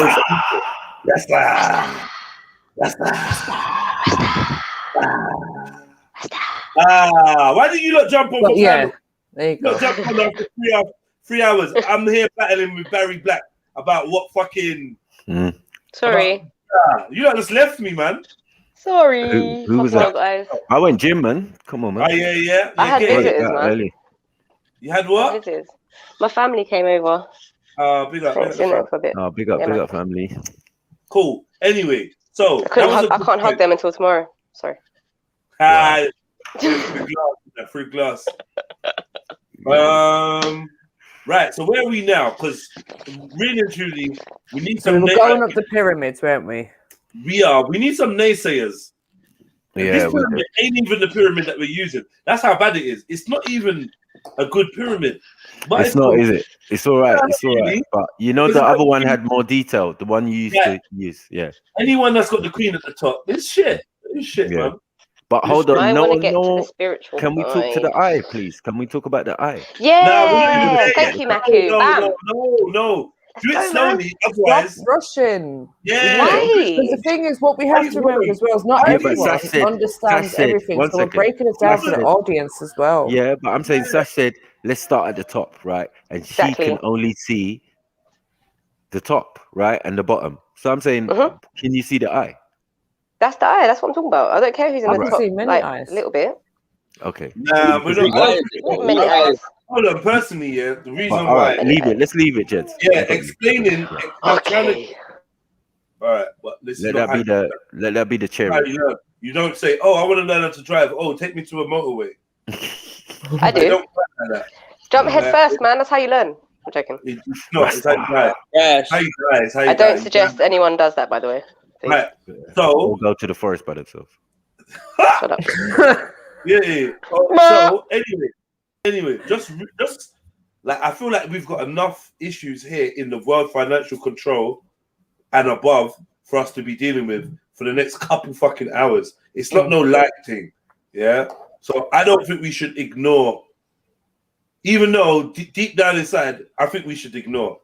But I don't think we should ignore in terms of exploring the topic and giving others a chance to jump in. What happens is we seem to burn through opposition. They always seem to be called off to go and do some magical task somewhere and then spend the next half an hour, 40 minutes typing in the chat. You're welcome, Mary Black. You're welcome to jump back on. I want RS to jump on because I liked his question and I think he's got more questions. Yeah, we here, man. We here, man. We here. Wealth and knowledge on the subject. I want all you, the red golden child. This would be a perfect time for you to jump on. Someone called S. S would be great on here. S will just do a sash though. Do you know what I mean? Fuck all Great of minds, that. isn't it? Great Fuck minds. all of that. Punch them in the head and just go straight beat to up the top. everyone. Yeah, beat fuck up them. everyone. I'll punch the queen. Like I'll they're kick her dead off to the me. chair. Yeah, fun them. He's basically gonna do a Standard. sash and be Just like, go straight to the blah, point, blah, innit? blah, blah. But I mean, no, because for me, I'm unsure of the facts. So I think that for me, humbly, I'd rather discuss all the information in front of us, and then I can say, "Oh, I know a little bit about this," or "Does this make sense?" If I jump to the top, it's going to sound like Jedi is trying to tell you who runs the world, and I'm really not. But I feel like if we investigate this pyramid, we can come to we can draw some conclusions, right? But if we investigate what some of these people believe, yeah. One of the things I'm really interested in today is the whole like secret society thing. And as I said earlier, are Freemasons the only like secret society? Are they the only elite with secret societies? Are there ones we don't know about that are also in power that are outside of this whole pyramid sort of thing? Where does the secret societies come in on this? It's the Powerful topic of the sub-families. show. Yeah, but like where on the pyramid, where are they? The secret society. Shut up, Mary, man. Well, that's what I'm saying. I'll tell you what the secret society is. The secret society is this red line. See this red line? Oh wait, sorry. There's bare red lines. Yeah. Like what one? You see the red lines? See the red lines? Yeah. What, in between? The red lines. The red lines are the secret. Why are you saying the top, the bottom? Where do you see It's red the lines? whole thing. The whole thing is a red line. Right, so the secret societies had the red lines that are that like middle ground then between each of those sections. It's the structure. Thank you for a description that makes sense, Maku. Are the Thank you. invisible? No, it's not even that. But listen, I feel like You're like the red lines. I'm like looking at the red lines, and I'm just seeing Yeah. lines. I'm quite. I swear. But what? You're looking at a pyramid. I beg you not stop. So that's the structure. Oh, wait, I'm sorry. I beg you not stop. You lot are looking at a pyramid, and this is the thing, yeah. Like, obviously, if I was a kind of teacher or instructor, which I'm not, yeah, I wouldn't be standing for none of you lot's bollocks. I'll be telling you lot. At your head. Yeah, I'll be telling you lot So stop trying to see something and look at what's in front of you. So we're looking at a pyramid of power, yeah? And we're saying the secret societies are the red lines. Now, if you see how much red lines are there, then it automatically lets you know that they are above you, beneath you, to the side of you. They structure, they shape the way that your paradigms go. They shape the things that control you. They shape the things that control the things that control you, and so on. They may, you understand? There's no level. Claustrophobic now. There's no level of this pyramid, of this reality, of this system. This is a system. There's no level of this system that these societies have not made it to. And not, Thank you, and are Sid. not That's what makes you a great teacher, is your ability to break it down to us when we don't understand and see what's right in front of us. No, Mary might as well give you a fucking apple. Go That away, was a Mary, slight man. shot at hate. Such, That was a slight shot at hate. Mary's like, oh, take my apple, teacher. No, the truth is, we ain't teaching. No one's teaching no one shit. No one's teaching nothing. We're just training ourselves to use our eyes and see what's there. That's it. Just look at what's there, kind of thing. So we got birth, school, labor, taxes, debts, retirement cycle. This is the cycle that we are supposedly trapped in as debt slaves, right? We're born, we go to school, we work, we pay our taxes, we end up in debt, we retire, we die. And then our children are born and blah, blah, blah. Yeah? Now, in terms of getting born, in terms of being born, hospitals, birth certificates, this is all part of a certain system, right? Registering your child is all part of a system. What we call it now, the inoculations, the jabs and all that, all part of a system. What school you go to, how you are classed in your school, private school, public school, state-funded school, grants, all part of this system. And in this system, schooling system, you're recruited to certain societies. So whether it be alpha, beta, gamma, if you're in America, alpha, let's say alpha psi, alpha, whatever it is, alpha, what's it? No, sigma, gamma, alpha. Is it that debate like fraternity that all like these black leaders are part of or whatever? Or you can join some low-level masonry, labor. You can join the union, and in the union, you may be given opportunities to climb when you're showing promise. Yeah, a lot of masons hanging around in these unions and opening doors to you that were closed. You know what I mean? You're paying your taxes. Paying your taxes to who? To politicians. Who most of these politicians are part of some fraternal order or another. The ones that make it to positions of power are usually part of that, and so on and so forth. Even death is monetized. You know, no one's being buried for free. There's always a debt being incurred. Someone's got to pay for your plot, pay for your land, and vice versa, and on it goes. Religion, many Masons hide within religion. Many of these secret society members' recruiting grounds are in religious orders, in low-level government orders, in the education system, and within the media. Yeah, many of them, bury them. Yeah, and each box has its own pyramid system inside of it, right? So every role here is need to know basis. You don't know what the next man's doing. You don't know who the top man is. Da da da da. They might just tell you that the chair of the board is passing through today, and you've got to be extra on point and get me suck some dick when he comes through the door. Oh hi, blah, blah, blah. Working da da da. Yeah, a bit like when your school teacher tells you Ofsted's coming in. Now everyone's shirt's got to be clean. Do you know what I mean? And everyone's got to sit down and all the trouble. It reminds me of Ofsted. Right. All the people in the council that go around to like businesses. Right, and just everyone reports to somebody. So this I'm saying members within all of these groups will be part of secret societies, and some of them not. Some people in the World Bank are not part of any secret society. But their psychology is of a nature where they will never be a threat to the hierarchy. They're never going to be a threat to the streamlining of this system. They're never going to be really opposed to this government or this system, so they can hold lofty positions because at no point in time would they ever rebel. And I start to think that maybe there's a class of human being that were deliberately designed to be like that.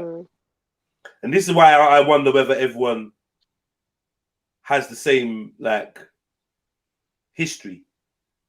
Do you know what I mean?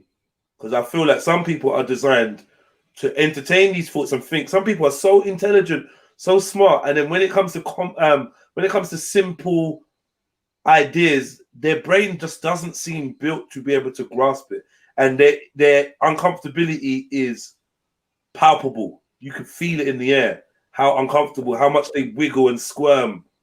You know, and you got someone like Mary saying, "Well, why don't you get that?" Like, what? I don't get it. How do you not get that? And I'm starting to wonder whether some people are they just don't have that ability to see past the illusion. There is no illusion to them. There's only what is present. This is what I'm starting to pick up from people. I don't know what's going on. I don't know what's going on with them, man. But yeah, the secret societies start from before you were born. And they're there to the very end. And they're interwoven into most aspects of what we call reality. So they will educate you. They'll program you and give you their status quo academia. They give you the base level way of thinking. They're showing you how to be a good worker bee. And the secret societies are involved in stuff like that because they have to be able to implement the curriculum. That means they have to have a hold in your society and have a say on what you should be learning. Now, we could easily eradicate all of this simply by educating ourselves. Boom. Bam. Out of like literally. We could eradicate all of this simply by governing ourselves. We can eradicate all of this simply by creating our own ways to entertain and inform ourselves on what's going on around the world. We can eradicate being controlled by the religious institutions by choosing to have our own relationship with the Most High, should you subscribe to that, and opting not to be herded into certain boxes of spiritualism or spirituality. Right? Once we break down this level of control, there is no other level of control above us. There's nothing. Once we own ourselves, once we're independent, spiritually, physically, mentally, should I say, then we make the shittest slave ever. The shittest slave. The slave that knows exactly the process of what you're doing to him and what you're trying to do to his family, and exactly the cost of what he brings to you and his worth to you. That's like, you know what I mean? A slave that can read what you read, that can hear what you hear, that understands what you understand, is no longer a slave. It's just a straight captive, and is only a captive until he realizes how to get free. Big up Barry Black. Oh, you're charging up your phone. All right, I won't bother you. Where are we going now? Okay, so we got the Trilateral Commission. Anyone want to look that up for us? Go on, Barry. Yeah, g'day, mate. Yeah, I'm back now. Good up, bro. You good. Yeah. Nice to have you back, man. G'day, Club of Rome. What's that one? Club of Rome. What's this? Royal Institution of International Affairs. Club of Rome, Council of Foreign Relations, the United Nations, the Bilderberg Group. Who's heard of any of these? I've heard of a few. All of them, yeah. All of those. Would you know what All of role? that, all of that, all of that. What role do they play? Sash, you heard of the Bilderberg Group? Yeah. Heard them. I'm here. Sorry, I'm just doing something. I don't want to make bad noise. All right, no problem, no problem. And MJ, you heard about the Bilderberg Group? Yeah, I have heard about it. The trilateral thing, there's a link in the back. The link in the back? Let me know if you want me to click it. Just click, don't send me no link in the back. Just click things now. Yeah, don't send me no links in the back, man. Fire up on the back. We're only doing front now. The link is in the front.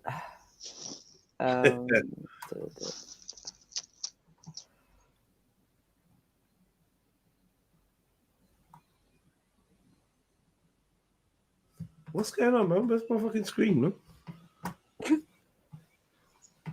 My whole screen's disappeared. Here it is. Listen, can I just ask you guys where you got this triangle from? Like, I mean, you know, just people. picked it up. There's loads of them. Picked it up. Yeah, you can get them anywhere, man. Yeah. To be fair, this triangle. I thought it might have been a particular one. Yeah, no, this, like, to be honest, I'll probably find a better one in a minute. Because this triangle, I don't think goes into the detail that has been that we could, and I feel like some of its placement is a little bit naive. Yeah, but it's good for discussion anyway. It's good for discussion. For the purpose of discussion, I think is perfectly fine. But in terms of if you want to get more specifically factual, then I'm sure there's better models that we could work off. There's better models that we can work off, definitely. I'm always interested to see who puts these things out. Like, you know, if whenever you get any images, who you know, you can often look into them a bit further and find out who's putting it out, and often they've got a particular bent on why they're, you know, why they that way. Yeah. Although that's a pretty obvious stacking, but you know. Because at the top does not represent the queen. I just want to make that be known. That figure there, that's a matriarch, also known as a world monarch, and is not necessarily representative of Queen Elizabeth. But could be interplaced with, it could be swapped around. You could whack into Queen Elizabeth there and put that one there. They're interchangeable. She's just the most. Hold on, she's just the most wealthiest European monarch. We argue all the time world about monarch, but me and Sniper argue. No, but I don't like. We argue. I don't think she will do. I don't think she will. I think she has a prominent position as a face, but I've got real doubts of her importance in the scheme of things. And from my little understanding, I think that they deliberately do things that create false apexes to fool you. Yeah, like and take a 16-year-old girl, schoolgirl, and make her the queen. Right. Yeah, that may give you some understanding of whether you know, well, that may give some credence to what you're saying, because, you know, how can she be like have a finger on all the buttons when she's been part of it? She's been part of the process. Exactly. Been taken as a child. They want you to forget that she was. There's a queen, there's a king, and there's a queen maker and a king maker, right? And we got to focus on the king maker and the queen maker, which is not depicted fully on this diagram. Where I would put her down a lot lower. I would put her down a lot lower, if I'm honest. There's a higher, but in the sense of, as I said, in the sense of wealth and owning certain businesses, because you got to understand that she is head of many corporations. Right. You know what I'm saying? But as I said, she's the figurehead. So these things have been passed down from generation to generation to generation.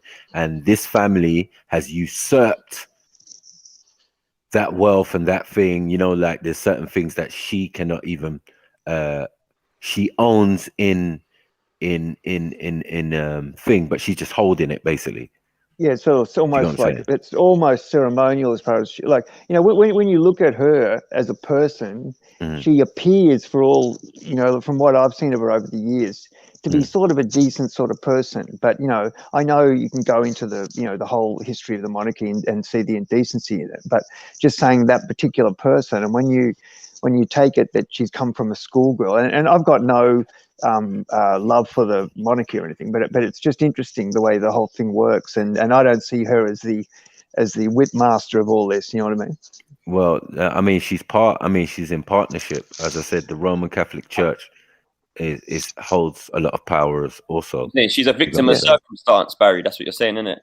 No, I think she's just one of many. I mean, she may be more than she may even be more than that. But the thing is that in the terms of wealth amongst the royals of Europe, there is no one more wealthy. Do you get what I'm saying? Amongst the royals of Europe, and we're not talking the world. We're not talking Africa. We're not talking, you know what I mean? Indonesia or wherever. We're just talking Europe. The bloodline of Constantine. even that. I mean, I don't want to go into the arguing minutia because it's ridiculous. It's pointless to your bigger point. But yeah, I get what you're saying. Yeah, but like the rich list when it first came out, she was top of it for the first 6 years. I'm saying, have you seen the photos? I'm just showing you. I'm just showing you. Remember that the rich list means nothing. Huh? You know what I'm saying? Have you seen the photos of what? When the Queen bucks the Rothschilds or Charles, it's like if you pre it, the body language, you can see who's higher. You get it? How? I don't know. The Queen might bow. Hold on. The Queen might bow to the Rothschilds, but you're only in charge of my financial affairs. Do you get it? She bows to the Lord Mayor of London. What does that mean? There's some ceremonies going on. There's some, you get what I'm saying? Bigger things than what we can see. Do you reckon she's more powerful than these lot? Well, I just say in position, their position is financial. Imagine you were in charge of every bank and every bank of the royals. So say you're like the British Treasury, right? For many, many, many generations, right? And you have scraped pennies or pounds off that thing. You will become rich beyond your wildest dreams. But it's still not your bank, is it? It's her bank, isn't it? For example. You think it's her bank, yeah? I'm saying that, the Royal Treasury, the mint, the whatever, where they make the money is hers. It's hers. Yeah, I don't know enough about it to really get into it. What? I didn't know that personally still. How did you not know that when you open up your money and her face is on it? You mean me? What are you talking about? Like, no, I'm talking to here. She's irrelevant, really, mate. No, but say that again, though, Matt. School me, bro, because I don't understand it, family. You say, listen, with the Bank of England, belongs to the Queen. Where did the Bank of England get their P's? This is what I'm trying to say. It's an amalgamation of. So you can't say generations the get their money off of someone else, but they're not. They're more powerful than them. That don't make sense to me. I don't know. Maybe you know. I don't know. It's her bank. That's what I'm trying to say. So what she did was, not her, because we're talking generational. She's just the person right now. Right. Before it would have been King George or whoever, and then Victoria, and then you know what I mean. So this is a system already in place. So the bank has always been there when they started making notes, these huge notes, promissory notes. You know what I mean? But what their main thing is gold, isn't it? Okay. So in there is gold. All the gold that England has is stored in the Bank of England and in the Treasury or whatever. And you're saying that or whatever they got. Then like the Rothschilds and them lot there.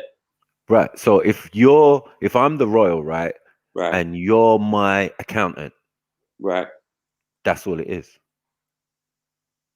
Right. You're my money worker. You work my money for me, no? Yeah, but I thought they make the money. So you'll get. So say you're the Queen, you're the Bank of England, but then I'm gonna print the piece. So you're gonna come to me for money, and then you owe me the dough. That's debt. I thought that's what the money was. So you might print the money. We make the money though, innit? Like I thought we make the money every time we sign a contract. No. Yeah, every time we sign a make the contract, the money One is second. created. Nah. But you're not your money is separate. Your meaning, money, 1 second. Your money of what you're worth, yeah, is what is invested in the stock market, which on average they say you are worth about 28 million each person, right? Right. So that money is invested every day on the stock market to buy all sorts of materials, Yeah, there's a raw website for that. materials, blah blah blah, make trainers, whatever. Then they're gonna sell it to you. You've already paid. You know, there's an actual website for that. I've lost the website now, but there's a You know website. what I'm You saying? can type in. You've already type paid. in something. So I that's just just put the my head bank. down. If you print the money, Sorry. What website are you talking about, Sash? You don't have to let the sisters sorry. acknowledge them when they're talking, please, man. I know, man. You lot are so Sorry, masculine toxicity and shit, man. I'm joking. I'm joking. I joke. No, there was a website. I saw it on this Facebook. I have to try and find it. It was basically you can put in, I think it's your NI number or something like that, and you can see that your so your fictitious person has got people invested on your NI number. It's mad. I was too shook to put in my NI number, if I'm honest. I didn't want to get flagged. Yeah, you get me? no. It's But definitely, I'll find it.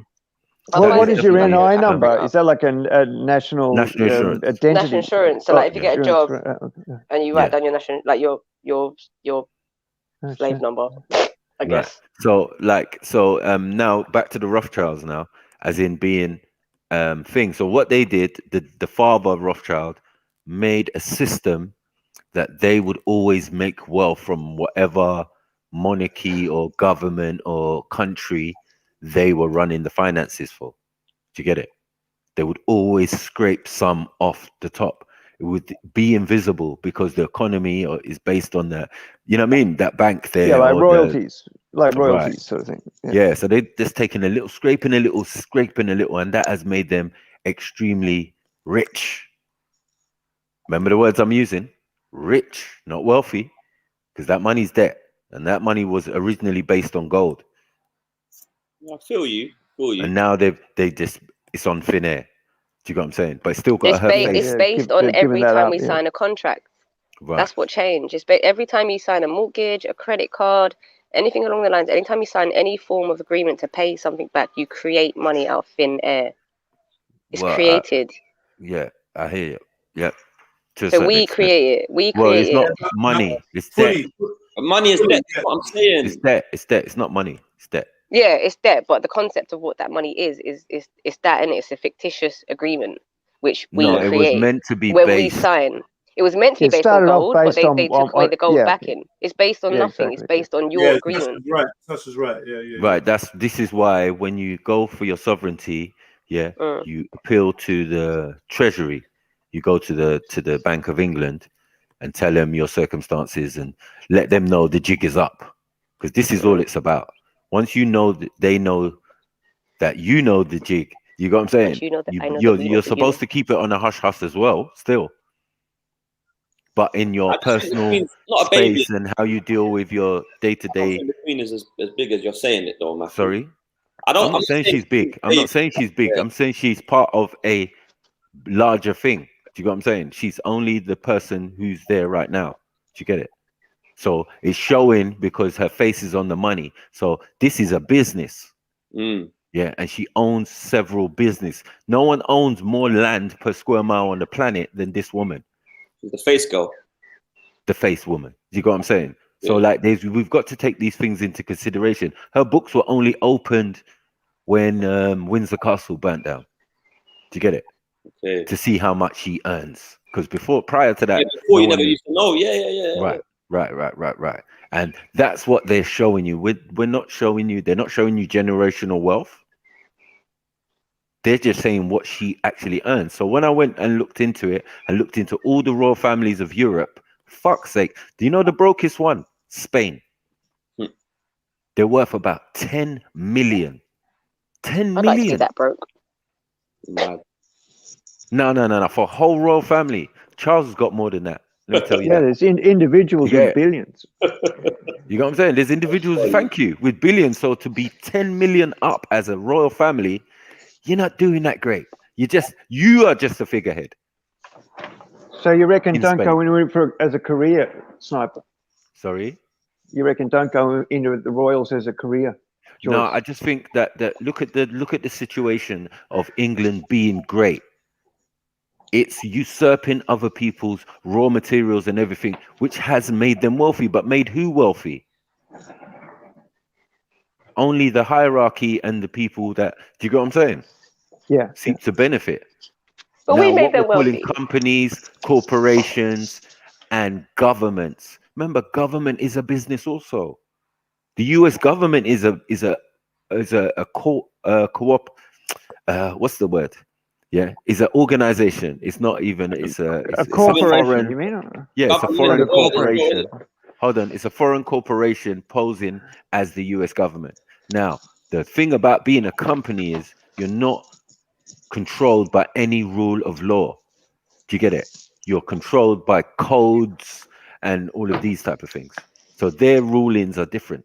They don't abide by what society is being driven by. Do you get what I'm saying? Like commercial law and all of that. That has no effect to them, even though they're in the business of commerce. Do you get it? They're not ruled by it. It's just codes and codes this and codes of conduct and code this and that and that and that. So they can basically do genocide, whatever, and blah, blah, blah. And they would not be held to the same restrictions as common folk.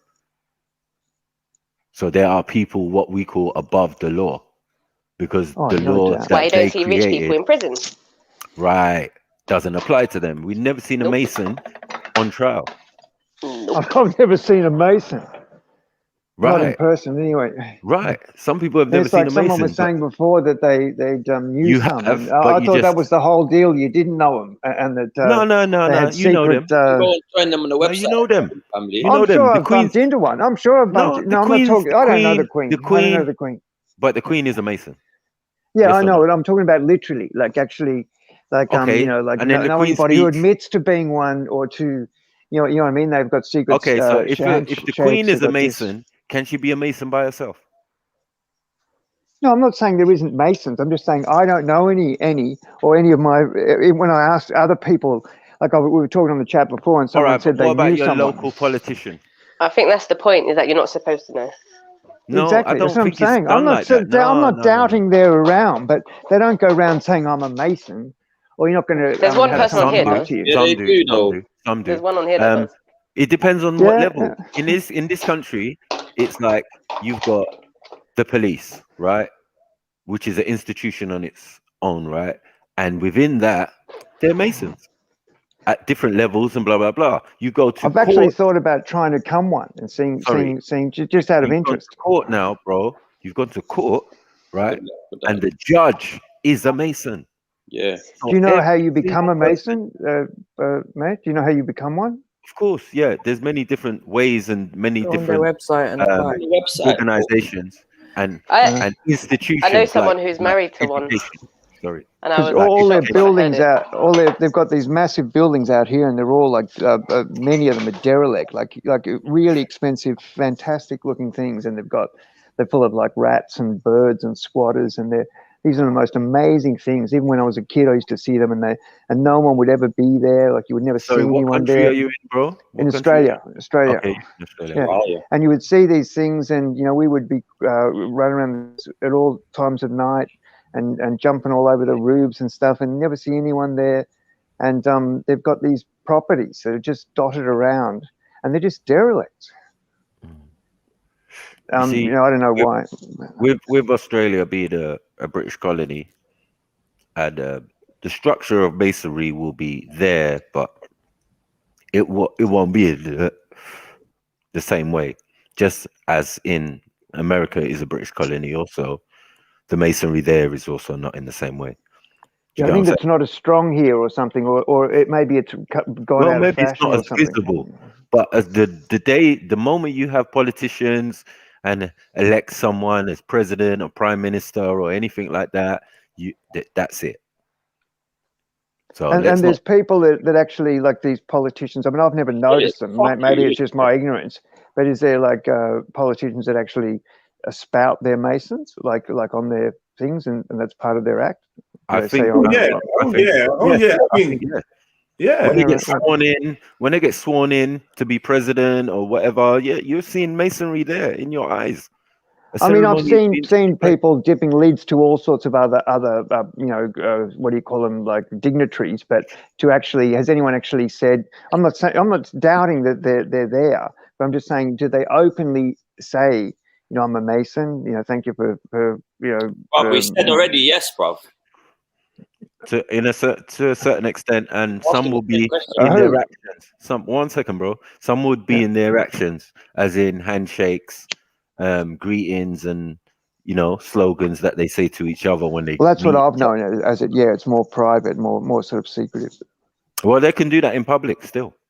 So No, I'm when talking a about, but they're not minister- actually. Anyway, it doesn't matter. It doesn't matter. when a prime minister meets another prime minister, or their G18 or their G12 or whatever they call it. Do you get what I'm saying? I understand that aspect. Yeah, the G8 and the G18, right?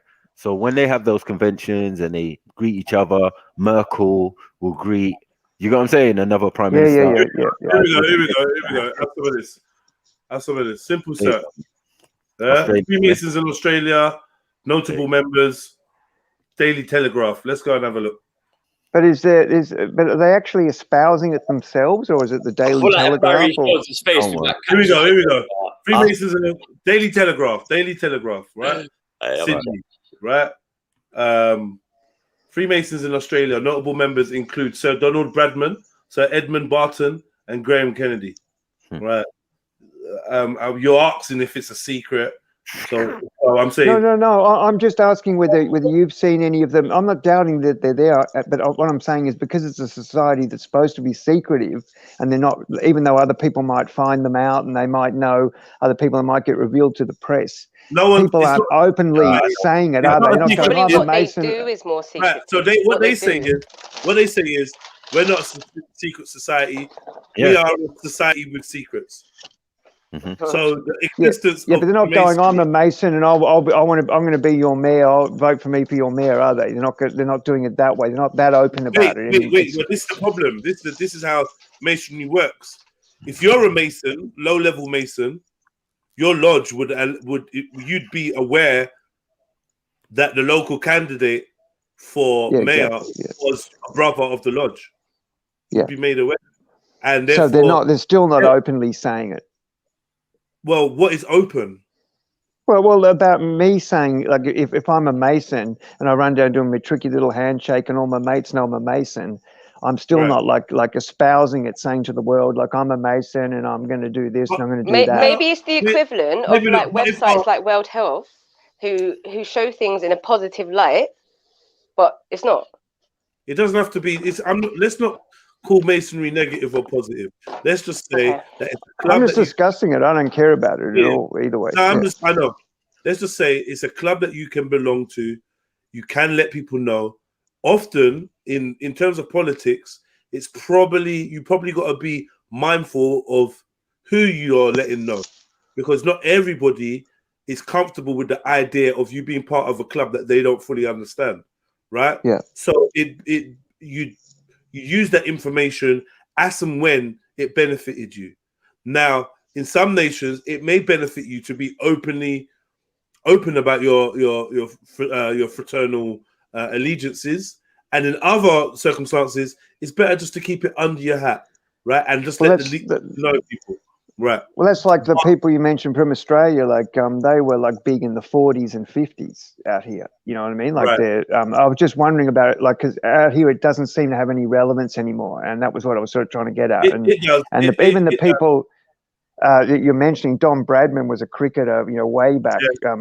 And Graham Kennedy was an actor way back. And I don't doubt that it still exists, but it's just something that because I keep hearing about it, I'm sort of a little bit interested in. I might even see how look into it just on a personal level, because I particularly want to become one, to just see what the process is. What this is showing you, and what I need you to understand is they're not just any old person that's a Mason. These are the upper echelons of what you would call Australian high society. Yeah. all the leading actors, sportsmen of renown, all the politicians of renown will be part of this club. And that's not exclusive to Australia, South America, North America, Africa, India, Europe, or Russia. So, like, I mean, well, that's right. I mean, they might actually go get the fuck out of here. But I'd just be interested to see whether you can even get that information, you know, about getting involved in it. Just to see, just out of interest. Yeah, of course you can. Of course you can get information. They have open days. They do documentaries. They do big presentations. They even canvas in some areas. Because the buildings are crazy, and the floors and the stuff that we used to knock around. And these things were like amazing, like incredible workmanship and stuff, and beautiful buildings. Okay, there's a guy in America. His name's Barry Black, and he's a Mason. It doesn't matter. Just Googled it. It's weird. There you go. Anything's possible. That's weird. Yeah. So just to make it clear, because I hope that you've got your Columbo hat on, or your Hercule Poirot monocle in when we look at the black and white, right? The black and white is 20 famous Australian Freemasons. Sir Edmund Barton, the first Prime Minister. Yeah. The first Prime Minister of Australia is noted down officially as a Freemason. Yeah. Now, if I can prove that your last Prime Minister or the one before that was a Freemason, then I think we're going to knock out of the park this notion that is an well, you know, I'm like Porky Pig when I give up on the word. Let's go to the next one. Oh well, look, through at that level of society, you know, when you're talking about prime ministers, you might be right. I'm just telling you about my experience about buildings that I see, like all these derelict buildings and stuff. Yeah, and you know, my experience. Yeah, but I'm trying to understand what it is you're telling me, though. We were just discussing it. I mean, I don't know. I mean, is everything sort of a adversarial thing on here? Is it, or do we just discuss things? No, because you asked the question about you got to make sense, though, Barry. I was. I'm trying to follow a stream of logic. Yeah. Yeah. You asked the question. I asked a question. That's all. Yeah. You're funny. Well, I am what I am, man. Big up, though. All right. Should we say modern Australian politicians? Yeah. Is that gonna help? Whatever you like. I don't know. That'll help me. That'll help me. I think the question you was asking me was how relevant is it to now? Well, initially I was asking how open it is, because it's not open out here. It's not like an open. It may be you could look it up and find things, but it's not like openly discussed. And we've got all these derelict buildings. In even for me as a kid, was bumping into very expensive buildings that we were knocking around and skateboarding in the middle of and ripping up and all sorts of things. And so you get the impression out here that it's a defunct, it's not really relevant anymore. Okay, so anyway, here we go, yeah? There's 82 pages worth of notable Australian Freemasons. 82 pages, right? So you can have a crack, have a look. You tell me whether there's any segment of your society that Masons are not there. And for them to have 82 pages of names, I'd say that it was pretty in your face, obvious. Yeah. I don't think much effort has been taken to conceal the names of these, and yet they are names of Masons that are concealed for logistical purposes. Well, I wonder why they have all these dead. You know, like why they don't sell them off or do something, but why they just sit there rotting. Because they've probably found better models in which to commune. They're moving with the times. They are the times. They are the time movers. So, you know, at the end of the day, it's in my opinion. A lot of expensive real estate. You know, a lot of expensive real estate just lying around covered in weeds and shit. Anyway, it doesn't matter. It's we've done it. Come on, bro. They build towns and cities, man. Sorry, were you concerned about, Barry? The fact that there's buildings that's just like not being used? I'm not really concerned. We're just talking about it, and I was just telling you my experience of what I see of it out here. But you know, like I'm not moving with politicians. You know what I mean? I'm just saying that I know probably 5, and I wasn't looking for them. You're seeing buildings that's abandoned, like masonic. Not just buildings, but like, you know, like places that are almost probably, you know, in some places are the best building in the whole area. Like, and they've been. Well, yeah, they're like totally derelict and grown over, and they haven't been used, and some of them haven't been used for 30 years. But so you think Masons don't exist because of that? Is that what you're saying? No, I don't. No, that's not what I'm saying. What I'm saying is there's $1 million properties sitting there rotting away with no one looking after them, with weeds growing all over them, that have been sitting there for 30 years with no action. That's all. Yeah, that's some capitalism, innit, man? Shit. All right, so. Let me ask, yeah. Yo, Red Golden Child, stop hiding in the chat. Jump on, bro. Let me make sure that the sisters are all right. Sasha, MJ, you look good? Yeah, I'm still alive. Yeah, I'm... Sasha, you all right? Because you said you was doing something. You back? Yeah, I'm here. I am listening. It's just I'm clattering pots and shit, so... Yeah, that's cool. That's cool. As long as you're listening, any questions you got, just let me know, man, because like it's important that your voice is out there and you get to ask the questions. I feel like I'm gonna annoy you with my question. No, yeah, but I like that. I like to be annoyed by your questions. I enjoy that. Excellent. Okay, so I'm just gonna say with that segment that just happened there, that I don't know, let's just say that was half an hour. I mean, no disrespect, by the way, I'm just generalizing here. No, but what you're saying. Yeah. To me, that just shows me the middle is just it's a distraction from the top. To me. Yeah, I could understand that. Yeah, I mean, yeah, that makes perfect sense. Yeah. That makes perfect sense. Yeah. That's it. And again, I will repeat, the only thing that I see is the top and us. And for me, that's the most important bits. Yeah, but if you say it's a distraction, and remember, the distraction is what controls every aspect of your life that you live right now.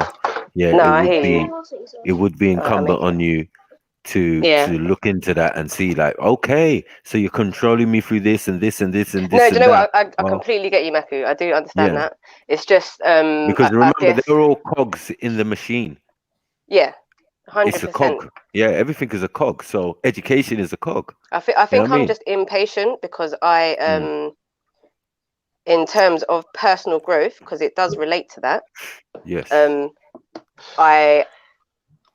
just impatient, but I get that. Yeah, but they taught you. We're here to learn, innit? Yeah, but they taught you how to learn. Yeah, and I don't learn, and I'm realizing learning linearly is another thing we got taught. So to go through every single stage of the pyramid to get to the top to grasp an understanding, I don't think is necessary. But that's just me.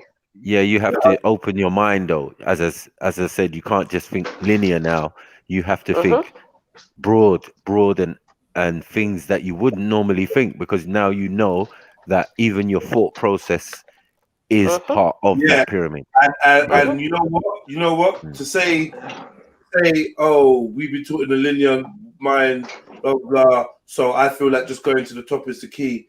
Remember, like I said, the red lines representing the secret societies. These it's a process, isn't it? Yeah. Well, I'll say. I guess with each level. Sorry, Jed. Sorry, I'm sorry. I have got like proper Tourette's today. No, go for it. No, I want to know what's in that pot. Number one. I like it. It's old pots. I was gonna say, with every level you go up, I guess the need for it is every level you go up is where you uneducate yourself on what they taught you. So I understand. I get that. And I think what I would like to explore is gravity, the depth of the quote unquote conspiracy or the quote unquote secret group of people. I want to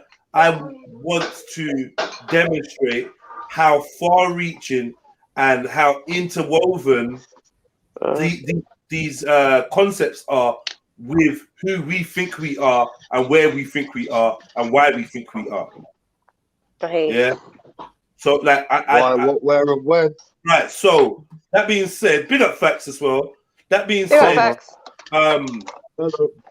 Brother Barry Black, I wanted to know, Barry, what does it mean to you, Barry? You there? Yeah. What I just want to know, what does it mean to you?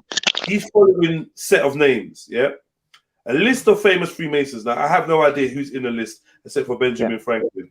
But like, let's get a picture of see who they include, and then let's ask ourselves a deep question of what does this actually mean for us in 2021, right? Benjamin Franklin, perhaps one of the most famous Freemasons, Grand Master of Pennsylvania, formulated theories of positive and negative electrical charges, and invented the lightning rod and bifocal glasses. George Washington. He's a busy fellow, wasn't he? So your first Prime Minister of Australia was a Freemason. The first president of United States was a Freemason. Sir Joseph Banks, Winston Churchill, Franklin D. Roosevelt, J. Edgar Hoover, Mustafa Kemal Atatürk, the reformer and founder. Who was that? Who was the last one? Ataturk. Okay. The reformer and founder of the Republic of Turkey. Yeah, basically their first prime minister. Voltaire. Turkey all up in this mix, I promise you that. Wolfgang Amadeus Mozart. Simon Bolivar, Mark Twain. Sir Alexander Fleming. Famous Freemasons alive today. Berlusconi. Jesse Jackson. Steve Wozniak. Michael Richards. Who's Michael Richards? The actor who played Cosmo. Yeah, bloody Kramer. Yeah. Said to be a 33-degree Mason. Racist. Well, did you see Kramer's outburst at the nightclub? Did you see that? His a racial thing. You didn't see that? Yeah. About Jews or whatever. No. But anyway, what I'm asking you is, what did that list signify to you? What did you learn from that short list? There's an historical thread that goes through all of them, and they've got some sort of connection. I mean, some of them may be at different eras, but there was some, and it was also a high society thing that was going on, where people, and the fact that they've all got connections, that's a thing that can either be taken as a negative or like dodgy, or it could be taken as a positive. It could be taken from a lot of different ways. I'm not necessarily commenting on that, but it's got a historical lineage to it. What it tells me is that affluence, success, and power are not left to chance in Western society, in society as a whole. That's what it tells me. It tells me they that might not have been given that. I mean, some of them may have come onto like affluence and power, like do it through their own families, struggles, or what if you like work. So that you don't think it's sort of like given to them. Freemasonry, and they're swallowing up all the successful people, the successful rich people, aren't they? Freemasonry is generational. Yeah. Passed down. Yeah, you can be born into it. Of course, you can join at whatever level you join, but remember the pyramid. It has no bearing on what the system you've joined is actually about. What you see is what you see. What you are told and taught is what you are told and taught. It's called a need for no basis. But what we do know is that Freemasonry is generational and comes hand in hand with social status, power, importance, influence. Well, I had a step grandfather who was a Freemason, but I didn't get to join. So why you say you don't know no Masons? You said your step grandfather was a Mason. Yeah. Not step. Well, I guess he was a step. What do you mean liar? That's mad. That's That's true. So what you're saying? My actual grandfather was killed, and the man my grandmother remarried was a Mason. Big man. Oh, fuck So off, you moron. hold on 1 second. So Who is this fucking... so sorry, Barry. So what your Fuck you, standpoint man. was? Fuck you. Don't tell me what is and what Yeah, isn't. Sorry, Barry, is your that's standpoint? happy. Don't put up Yeah, with it. yeah, you too, mate. Sorry, is Yeah, your standpoint no, that it's all right. that Maku, Masons don't can we have a exist? little bit of respect for the white names today? Shut up, man. What are you talking about, man? Shut Shut up, man. Get what I'm saying? Is Carry on. White people. Carry on. I'm not feeling racially Sorry. abused yet. I'm still okay in that respect. So Barry, is your standpoint that Masons didn't exist, or Where does that come from? no? I'm asking. How do you get that from anything we've been discussing? Body him quickly, man. I don't know. I'm just I asking. mean, I'm not even going to answer it, man. I mean, it's ridiculous. It's ridiculous. I mean, I can ask you the same thing, and it'd be just as stupid. No, I would just tell you. Yeah, I know. There are Freemasons. There's a lot of Freemasons. They're in every country. You want me to country. sort of recite a set of words for you to make it. No, it better. I mean, do you? We've just been discussing it for half an hour. Yeah, but we can be discussing it. checkmate, man, I mean, shut up. I just know that we just discussed about Australia, and you were absent of the fact that, you know what I mean, that it's a big thing in Australia. As I said, it would be. As I said before, I'm going by my experience and the things that I've seen. You know what I mean? That's all I can do is go by my. I don't spend all my time Googling everything. I'm go by what I've lived and what's around me. So you don't absorb information. You don't read books. I absorb all sorts of newspapers, information of things I'm interested in, but Stop you know, I'm waffling, very Barry, man. very Stop waffling, focused. man. Stop Oh, waffling. fuck off, you! What do you know about? What do you know about, mate? Dick, you pussy, What have man. you done in your life? Hold huh? on, my brother. I bet you nothing. I ain't my brother, Sit man. on Wait. You're not my brother. You're a moron. Hold on, he said. You're having a good Yeah, conversation. piss Let's not do this. Piss Let's off, have a you good idiot. conversation. Your great grand as a Yeah, good one, You're a mate. waste, man. Suck your mum. You're a waste, man. Suck your mum. Fuck your Sorry, mother. Barry. Sorry. No, you're having a I'm great just trying to have conversation. yeah. I apologize, Matthew. I apologize. Cool, man. Yeah. So what's your standpoint on it then? Are you saying that you know there's Masons and you know that they control the world and all of that? Well, we started off with this whole conversation started up on talking about it started off from a more sort of centralized point, that the world was controlled from a centralized point, and I was saying initially that I thought there were many groups involved in, and this is obviously one of them. Right. But you knew that it was all Masonic and all, you know, Illuminati and all of that. Like, I knew the Masons were big in the world, and I've heard the Illuminati arguments and a few of those type of things. And I might use different terminology, and I come from a sort of more. I'm not sort of looking at things on Google and stuff, but just from my own experience. But I do see, you know, all sorts of connections to things. But you know, I'm here to listen, learn. I get you. I think the biggest flaw is like that information is out there, you know, like it's definitely out there. There's no secrets. There's so much information out there, Maku, and not all of it's accurate. And I can't just absorb everything from every triangle, from every space, and everything that everyone ever tells me, because I'm quite adept at a few different. Yeah, but there's also a few different things, and I know we've that been given, which is discernment. Like you that's can, right. you can That's filter exactly what I'm information. talking about. Discernment. That's exactly what I'm talking about. So then, cool. And time. So it doesn't and matter time. what information. Look, if I've you're got looking to rate for the something, Australian fella for his honesty. I really rate you. I hear you, but I'm saying Cheers. if you're looking into something, you've got to look into the whole.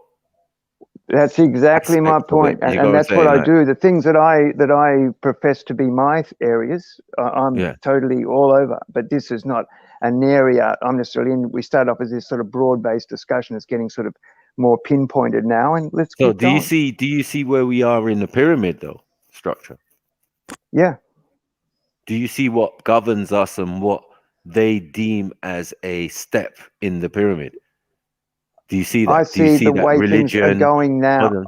From my direct experience, I base everything from my direct experience. And my direct experience now is that even my own government, whether it be local or the Australian government, or even further out to your governments, aren't actually in control of these countries. And there are bigger powers that be, global powers and stuff like that. And I'm not necessarily so interested in the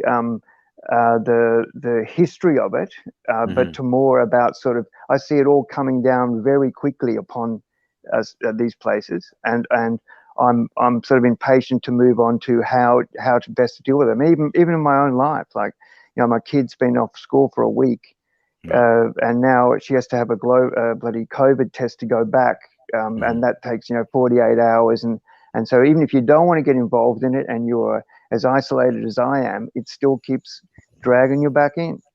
And that's where I'm at with it. These are sort of interesting sort of discussions to have, but I'm very sort of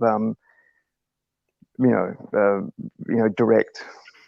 Well, with I how would I deal believe with that things. these discussions are based on things that are taking place in real life, in real time, right Yeah, I now know. as we speak. I know that they are, and I know they're important to you, and something that you've spent a lot of time in. You guys spend a lot I'm of not time saying in. you. I'm just saying in general, as a population of the world and human beings, yeah, we should be interested in who guides our thoughts, our thing, our hungers, our desires, and all of that, and know that that's only in a small box for a set of people, and that has been programmed. Just say you never know set that. a certain way.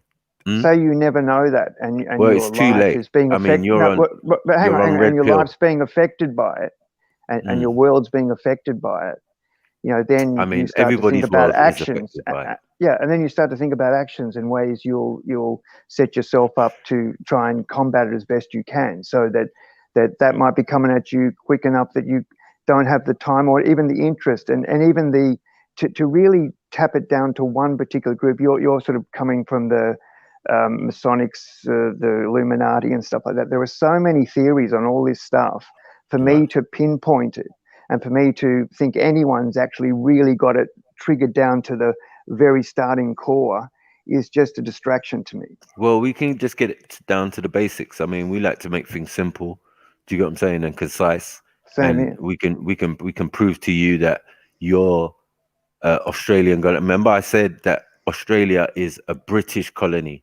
So everything that is in Britain, they would make sure that it's replicated in Australia. This is why you have a prime That's minister. right. It's all blah, blah, blah, emulated. right? That's right. Yeah. Right. And I said at a different level because I believe that a lot of the conscripts to Australia were convicts and, you know, on prison barges and all of these type of things. Yeah. So they went, one day they just started moving. You know what I'm saying? And sent them to Australia. So I understand that there was a lot of prostitution and all of that. So there's levels of the common folk, what they were into and what they were doing, and then they still sent their own people, the same hierarchy, to rule in Australia. Do you get it? To govern over you guys. I mean, the whole history of the government of Australia was out of England. It was people they brought out to deal with everybody that was here, and of course, so is everybody that's here. You know, came out of Ireland, Scotland, or besides the Aboriginals. Right. I remember the other day when your prime minister made the mistake of patting the Queen on the back. Oh my God! Yeah, I remember that too. They went What was he bananas. called? The Lizard of Oz. He was Right. called the Lizard of Oz in your papers. Yeah. Yeah, they did. They lambasted him. They went in because he broke protocol. The protocol is masonic. It's a masonic greeting.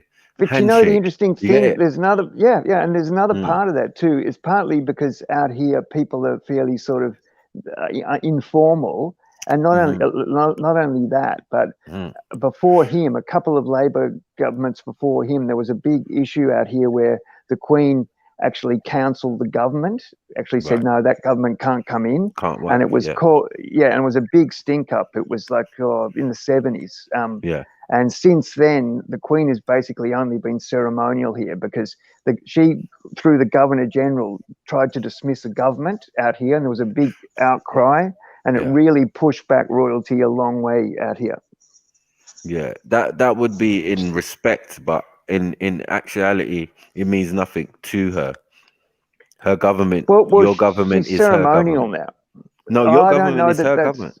Well, look, there's been so many moves about Republicans and stuff. I think we're just sitting on a parliament and a government that works. Oh, this moron's still going, is he? I'm saying it's still a format that's created by these.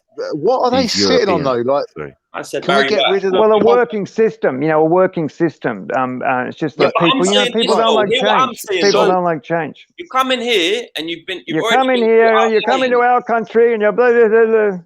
No, you come in here and you've been caught out lying. No, come on. I just wanted to ask the Australian brother one question. You've been caught out lying, bro. You've been caught out lying. You was adamant. What was I lying about? What was I lying about? But he's admitted it, so... My kids asleep. I can't really put up with this yelling. Oh yeah, I'm sure you would. If you're standing in front of me, mate, you'd be slapping me in the face, I'm sure. Before we do all this ego stuff that we're really not ever going to do in real good on life, you, can I just...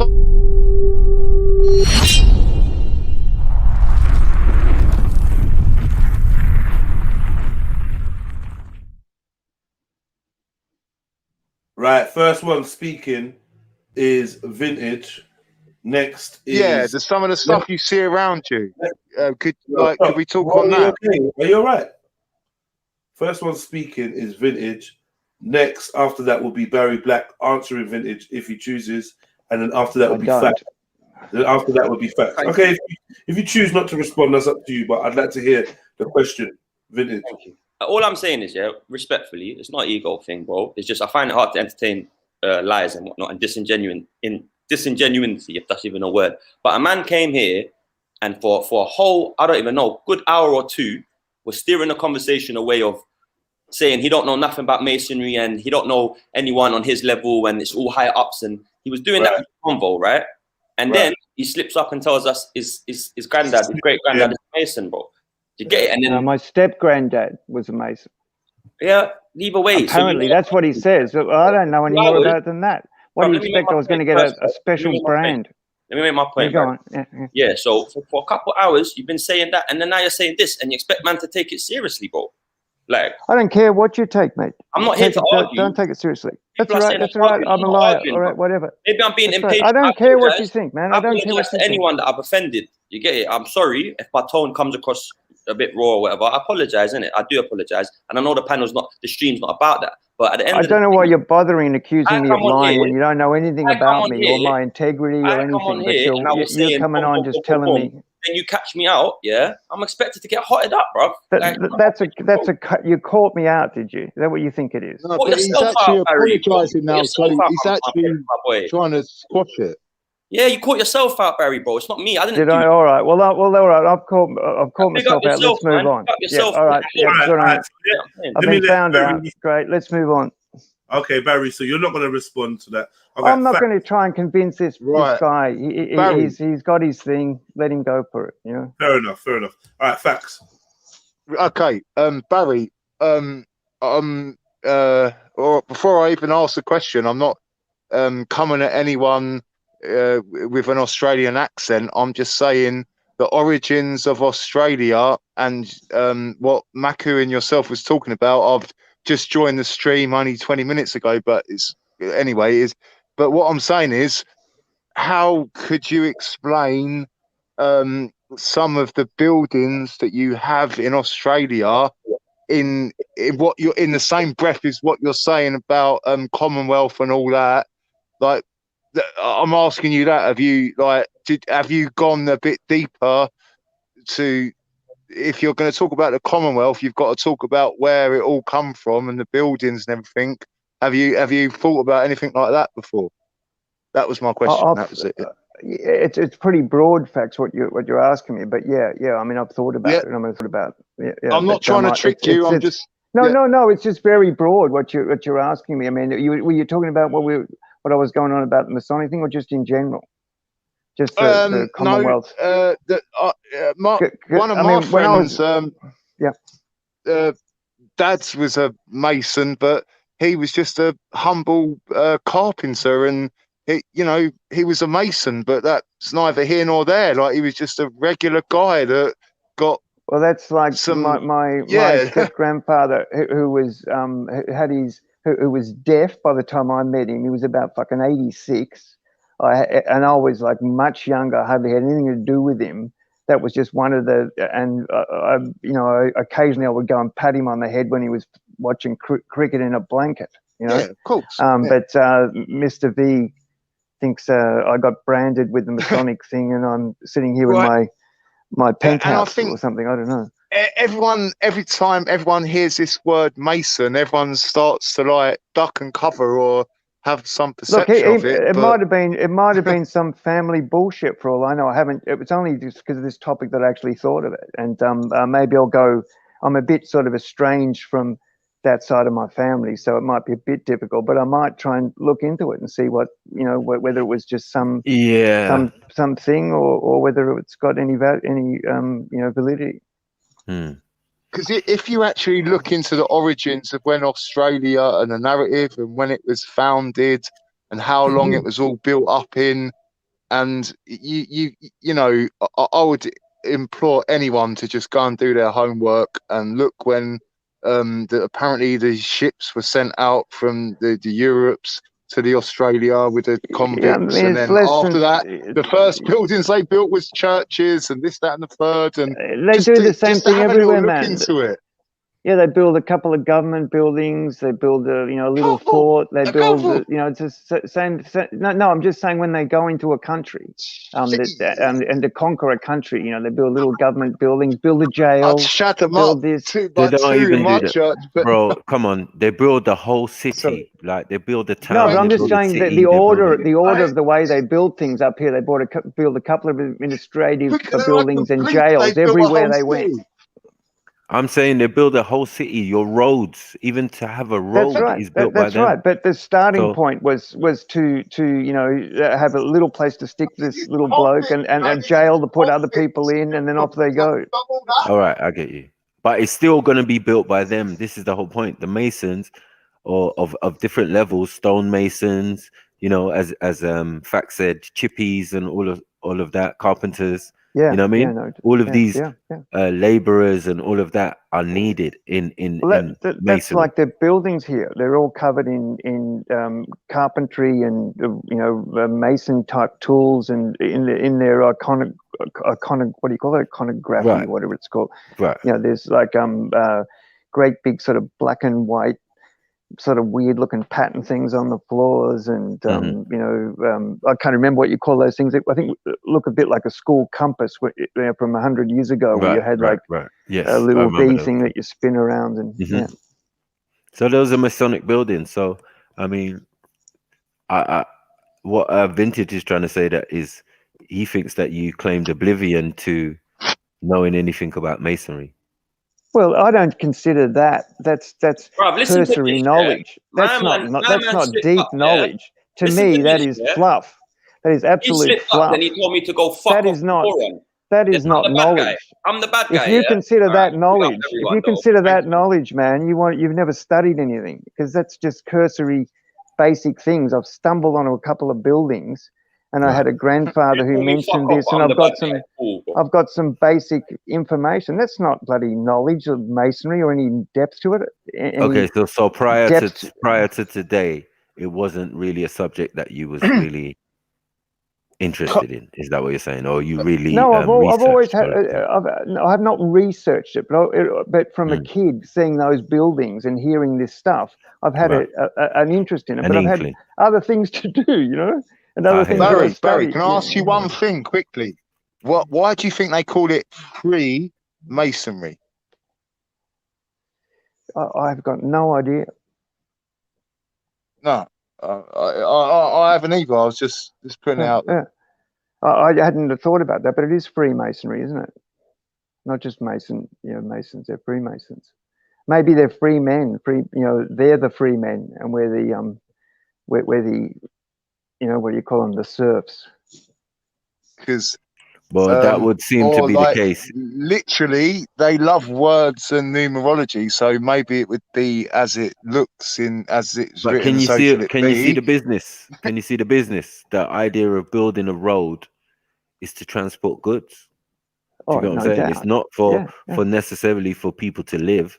I mean, first the shops, as you said, or the what did they build first? You said out here, like you Yeah. remember, this country's not that old, so it's very easy to see the records. They Of course. basically just build a sort of secure place Prison, to stick that's the right, prison. administrator, and then a Yeah. jail virtually, Right. and then it right, would right. go on from Oh, there. brother. You know, Right. So If it'd I be could like get the last 2 years of my life back looking over them sort of records and going so deep into it, Mhm. please, someone refund me. No, definitely Australia is going to be well, it's involved, like the Americans when they go. and You have a everybody. hurricane. You have a hurricane, and we'll come to your country and we'll help you sort out this mess. But we'll need to build an airport, you know, to get our planes in because yours is shitty. Mhm. And we'll need to build a bigger airstrip. And while we're there, we need to house the soldiers. We'll have to build a base Mhm. and stuff. Next minute, we've got a fort there, and we need to bring in more infrastructure. We need to, you know, to help you with your hurricane. Next minute, oh look, we can't go yet, and the rat bags are causing trouble, and we better stay and sort them out. And next minute, we're here. Ta-da! Mhm. That's colonization at a millennium level. It's nothing new.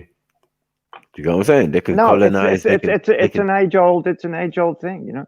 Yeah, well, for Barry, some that's people. what I was literally going to say, but in a different way. Do you think you're just trying to, like, not just Australia, but like Canada as well and other Commonwealth countries? Do you think they're just trying to emulate the UK, but in a more squarer, like in a way that the UK are going to be like, oh yeah, look, they're really.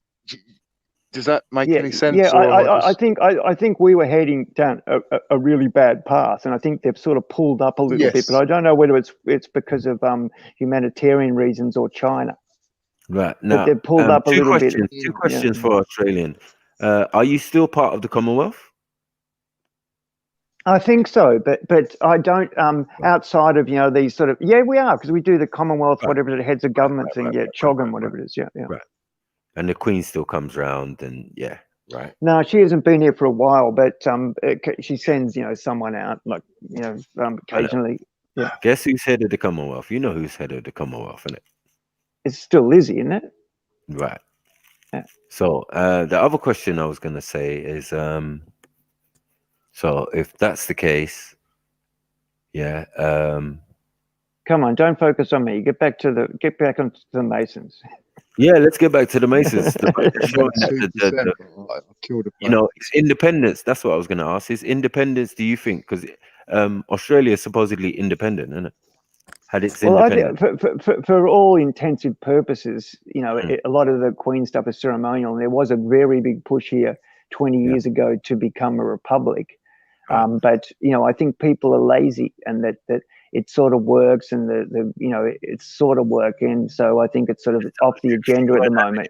And there's been so many things that have happened in the last 20 years, various little dramas that have happened. You know, whether it be the you know, with the thing where the computers are all going to roll over and we're all going to die, to the COVID thing, to natural disasters, to various other things. I can't remember them all, but there's been so many things. I think it's been put off for the moment, but I think it's only a matter of it won't be long before that happens. So you don't have independence? No, not as in, like, we're not a republic. We're still part of the Commonwealth. You don't even have like a celebration that says you know, Independence Day or something. Nothing like that. No. No. Okay. Poor Australia then. You know what I'm saying? You're still part of the web of these Masons. You know what I mean? It's clear to see Sydney, all of that, everything is built by them, you know? Yeah. I mean, I've tried to go and run away and hide from a lot of it, but it's almost impossible. I mean, when you've got children, they have aspirations and stuff like that, so you've got to stay, you know, at least close enough to be able to, you know, go through that. And you see where that is in the Masonic pyramid, right? Yeah. Education, right? Yeah. Well, education, don't get me started, man, on education. No, but you're also, but you remember, look, it's going to include like groups like health, you know what I mean? Health, and so which would be maybe on our side is the National Health Service. Do you get what I'm saying? On your side, it might be, I don't know if it's private or you have a.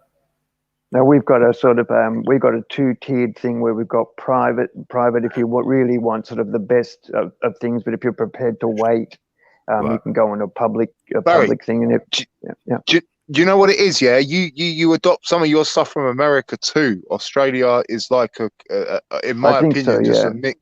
Yes, yeah. Yeah, but again, America, another British colony. Plus, you know, we were after you guys, so I guess they've tried to avoid some of the hiccups. Not that they have, but necessarily have, but they've at least tried to in places. I think I'm not exactly sure how to put that into specifics, but I think that because like anything, if you've got a model and then you rebuild the model, you might try and do it a little bit differently where you see it's gone wrong. So in America, America's 600 years, and in Australia is 200.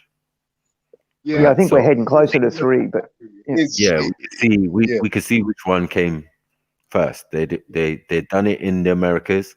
They colonized it. They put their people over there. They brought different other Europeans over there to come over. Gold rush, all of this type of stuff. But they still managed we had the same thing. The gold rush. That we just didn't have they still managed to find a place to govern over all of you.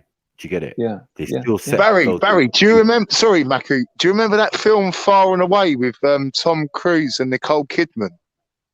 I know that's a bit random and out there. I didn't see that one, but it's an Australian movie. It's about Australia, isn't it? Yeah. It's what we're talking about, where they literally run for the land and stuck their flag down. And I couldn't stomach Tom Cruise as an Aussie man, so I didn't see it. No, I mean I've read the novel as well, but it's an interesting. It's very interesting. There's been a couple of really bad ones. We even had Mick Jagger as Ned Kelly in one of them. Oh, you're kidding me, Barry. No, there's a whole heap of them. Bloody hell, mate. Bloody oath, mate. Bloody hell, mate. Right. So we gone as far away from the subject as we can, or does anyone have the desire to bring it back? I'm just keeping it Masonic. You know what I'm saying? I'm just explain. I've just joined Jedi. I didn't want it to be a heavy one. Jump back on, man. Sasha, please. Honestly, MJ, Sasha. Yes. Come on. I need to talk to some women, man. Girls hate you. Yeah, look, guys, I've got to go anyway. My kids are asleep, and then I'm making too much noise. But it's been good having a chat. I'll come back sometime. Yeah, man. Big up, Jedi, Maku, everyone, nice even Mr. V. Yeah, big up, man. Yeah. All right, see you guys. All right. Right, man. You lot writing in the background. Clear ignorance to questions that lead to nowhere, blah, blah, blah. You're boring me. All right, let's get back to it, though, man. Come on, guys. Come on as well. Why are all these people in the chat? Right. Well, it doesn't stop at Australia, Matthew. No, it doesn't. But it really. We were just trying to make a point. I think Jedi was trying to make some. Yeah, we were trying to get to some. Get me to some point. Trying to get to the eye. Where you at? It's Heathen. Red Golden. Yes, Red Golden. That is not flagging. Red Golden, man. Big up Red. Big up Red. Yo, Red. Yo. Hey, you're not going to believe this one, yeah? Yo, facts. Sorry. Any adult capable of having a conversation without just blurting random stuff out and being able to, like, no, man. Learn the rhythm, the flow of a combo. Read the room. Yeah, man. Read the room, man. Shit. Barry came back a little bit better this time, but for all intents and purposes, yeah, he's just bringing up subjects that he's not even willing to explore. So he's I've got a confession to make. Right. So the first time. I feel a bit silly admitting this shit. Big up. So the first time I have had a conversation with Barry Black, yeah, it didn't go too well. But I've learned to backing him, Red. You was backing him though, but yeah, go. No, I wasn't backing him. I understand. What I'm trying to say is the first time I spoke to Barry Black, that was probably the worst day I ever had on YouTube. I was not. How you not hear me and how you not listen to me, it was like split personality disorder. That was not. I was out of character that day, and it lasted an hour and 30 minutes. And I've got a newfound respect for my guy. And me and him are cool. we're cool now, innit? I might not agree. I might not agree with You what and he talks Barry are about. brethren. Is that what you're trying to say? No, after that conversation, we just got to a point where it was just like, you I and Barry don't know, are we going get on along. for what? We just get along now. It's just one of them, fam. In the chat, in the side chat, I'll just say, well, on. Man diss me back, you know, it ain't even a one-sided thing. He's tough. He's an older guy, and he can handle a bit of banter and whatnot. But when he switches, it took him a good month to realize that I wasn't just trying to Did he troll type him. harder when he switched? Nah, we was talking. We was like, we was talking, and it was just like I had my guitar and all that. Yeah, I don't think he's tough, but yeah. Nah, trust me, the comebacks was. I was going in. That's the first rule of operation. Don't underestimate the operation. Yeah. I'm not saying like when I go there, innit? If I lose it, I lose it. In real life, online, innit? It's not nice, yeah.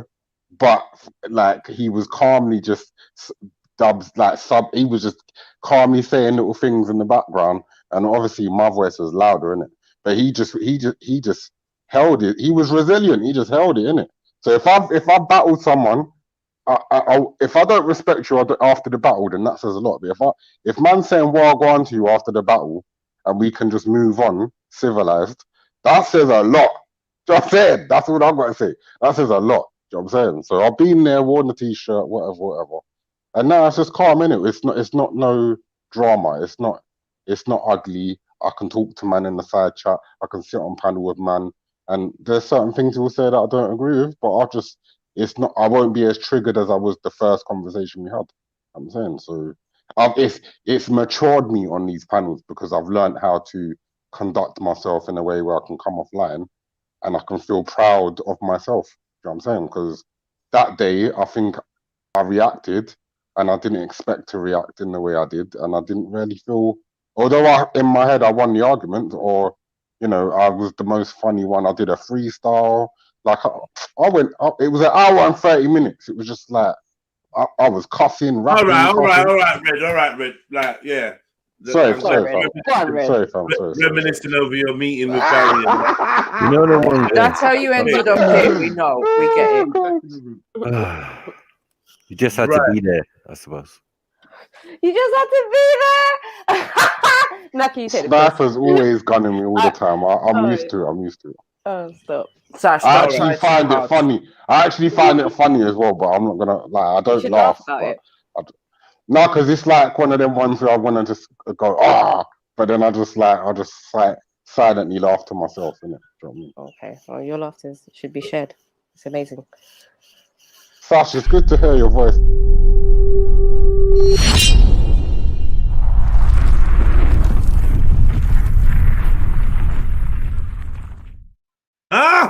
Who want to discuss? Right, boom. Like you like just waffling about nothing and time. Who wants it with the smart Nigerians? Who wants pyramid, it? please? Who wants it with the smart Nigerians? Right, we're gonna get back to the pyramid, yeah. But did we? Oh, right, yeah. We want to get back to the pyramid, but did we? Because I'm trying to get to the fun part, yeah. But I just wanted to let's get back to the pyramid just quickly. All right, we can have like a quick, recess because I feel like it's needed. Where we are? No. No, we've had a recess. Those answers, just recess was shit. Recess. Boom.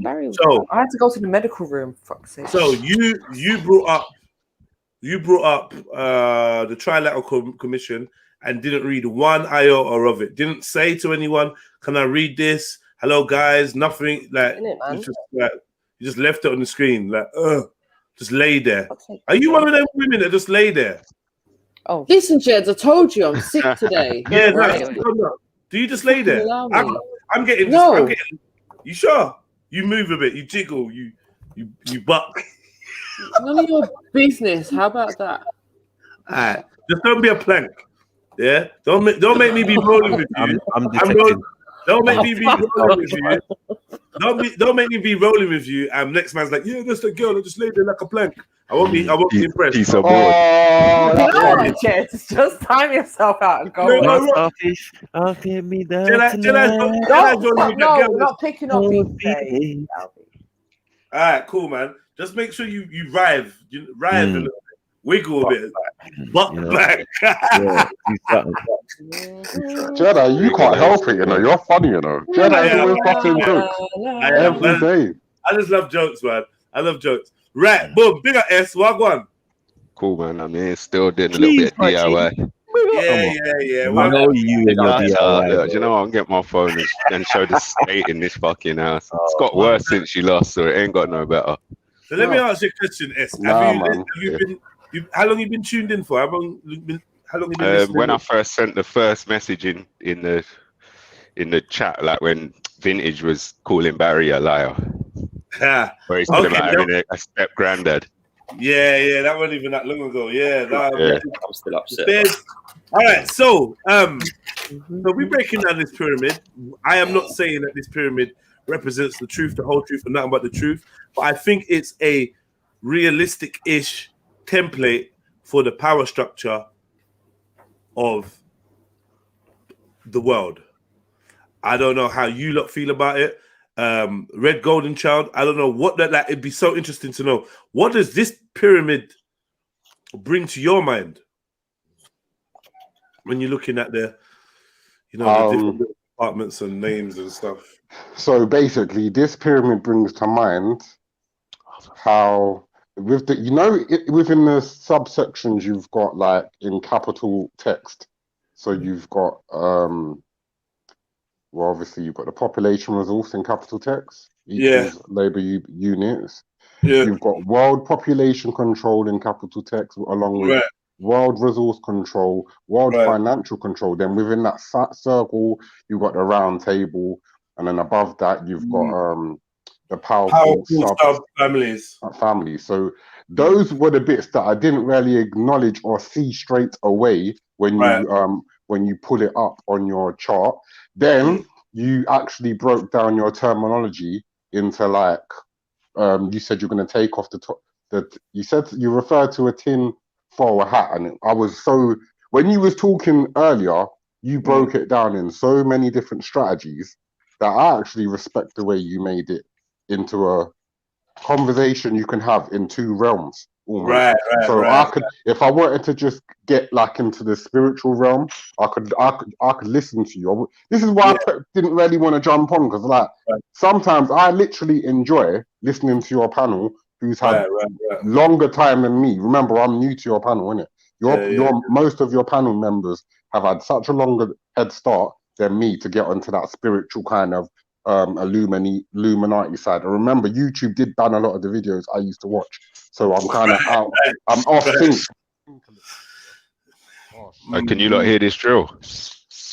Yeah, very slightly, minor.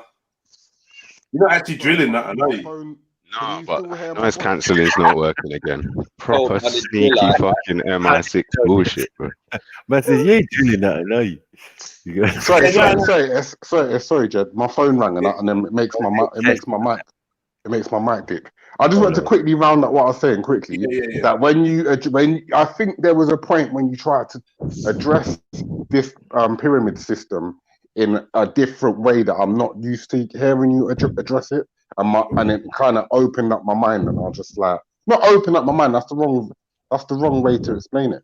It kind of took it. I noticed that the panel and the side chat, everybody woke up a bit when you started.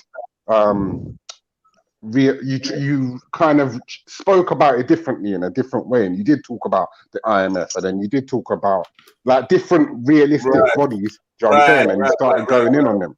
You know what I'm saying? And I noticed that you got a lot of response. You might have not seen it because you was in the middle of conversation. You was in the moment, but I noticed that all your panels started to get bigger, and your chat started moving faster, and it just everybody loved it. Yeah, and then what you saying? Then Barry jumped back on. Mad thing. Yeah. All right, so big up Barry, man. Like, trust me, How did Barry stumble across it? Barry? Yeah. He's been in the chat for Or is he a ages. regular? Yeah, no, he's a regular. Barry's an OG in this, man. Yeah, he's a regular to live streams. He just he don't really jump on here. He's usually on Gmorg, but Okay. he does pass through though, and I think he would like to be more involved in conversations on this side. Just they probably don't go to his liking, and he's got a communication style that if you're not patient, you can get. I think you get a bit flabbergasted. You know, like V got flabbergasted. I was getting there, but then I just kind of tried a different technique with him. But yeah, he's very impulsive and wants to interrupt everything you're saying, kind of thing, which can get jarring. But I think it's good mannered. Yeah. What happened wrong with last time is I had an issue with another member on the panel, who was being a chameleon, and I trolled that chameleon because they kept doing this. They was being a troll basically, so I indirectly was very rude. I was very rude, but in my opinion, I was being affirmative action, and at that point, I just turned into Malcolm X. And then I think the whole panel tried to check me, and they're thinking like, "What's going on with this mad youth? Who's this? Why are they being mad?" And then I let everybody take 2 digs or 3 digs. But the thing with the thing I learned with Barry is Barry can get aggy in it, and it can take him a while to calm down and and be reasonable. No, that's calm. And Barry, you're all good, bro. Like I personally really enjoy, whether you're annoying me or not. It's an enjoyable conversation, and people like it. A little bit of drama, a little bit. Jedi's getting frustrated, Barry's getting frustrated. But then we communicate, we exchange ideas. It's all good, and it's all learning for me, learning different ways to talk to people. So please, just as soon as you're ready to jump back on, just jump back on. Don't give a fuck what any fucker's got to say. Just jump back on, whether you're a liar Especially or not. Vintage. Fuck it. Whether you're a liar or not. You know what I mean? Yeah, big up. So yeah, boom. So what does this 1, 2, 3, 4? What does the 5th column from the first one being the debt slaves? What does the 5th column up mean to any of you guys? It's got the round table in the middle. Have a look at some of them names and let me know what are we even talking about. I'll read them out for those that's got a small screen or whatever. Think tanks, it says at the top. The Trilateral Commission, Royal Institution of International Affairs, Club of Rome, Council of Foreign Relations, also known as CFR, the United Nations, also known as UN, and the Bilderberg Group.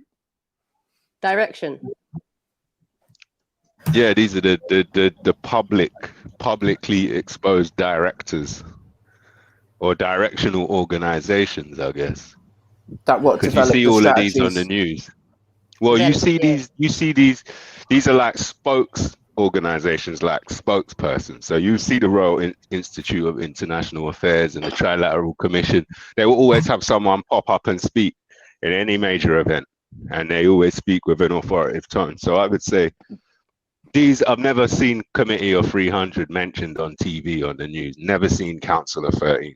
I've heard those terms before, but not in the mainstream. So yeah, those are to me, they're like the public interfaces, the non-governmental organizations that are publicly lauded above the actual authorities. Like we're shown, our authorities turn to these people for guidance. We've often shown this on TV. Big up S in the building. Now I was just going to agree with you and just say it in a shorter way. I think they represent the lobbyists. So you get lobby groups like LG, Alphabet People, think tanks that tell you what the public think when it comes to like the political parties or the political leaders. They might tell you a lie and say, "Oh, Boris Johnson's got the more favour over Keir Starmer." So a think tank might tell you that, or a think tank maybe is sponsored by some type of secret organization type society type thing where they fund the research and the market research so they get the answers they want. But it's all done publicly to look legitimate, but it could have corruption behind it. Right, looking at their first page, decades of exponential. So we can emerge from emergency to a world which benefits all species. It's getting so fast, pussies. It's like that. Holistic, long, promoting the understanding of the global challenges facing humanity. Why even the name Club of Rome? I really don't know about the Club of Rome. I've never seen that one. Yeah, not on TV like the others. Well, this is their symbol, the globe. Impact hubs. The Club of Rome. Sorry. The Club of Rome impact hubs harness the diversity of the club's activities and perspectives of its members and the ecosystem which they belong. They serve as a creative impact space where Club of Rome members, associations, and partners share transformational thought leadership and co-design solutions for impact. Well, would that not relate to the Roman Empire, Londinium, and the Roman army and how you tell me, because I said that we're still in Rome. Over here in England, this is Rome. We in Rome. Well, that's what Chronic said in his song, isn't it? Yeah, the Roman Empire never lived. But did Chronix apologize afterwards? Well, the song's still out I'm not there. letting that down.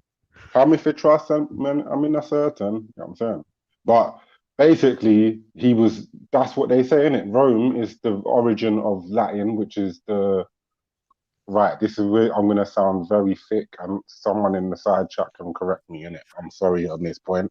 But the English language, I'll say it in a better way, the English language derives from Latin, Hebrew, and the origins of the language. Language in itself is a tool of supremacy and a tool of military power and a tool of brainwashing. So the Roman culture and the languages that we speak in the West would relate to the Club of Rome and their ideologies for infrastructure and world domination.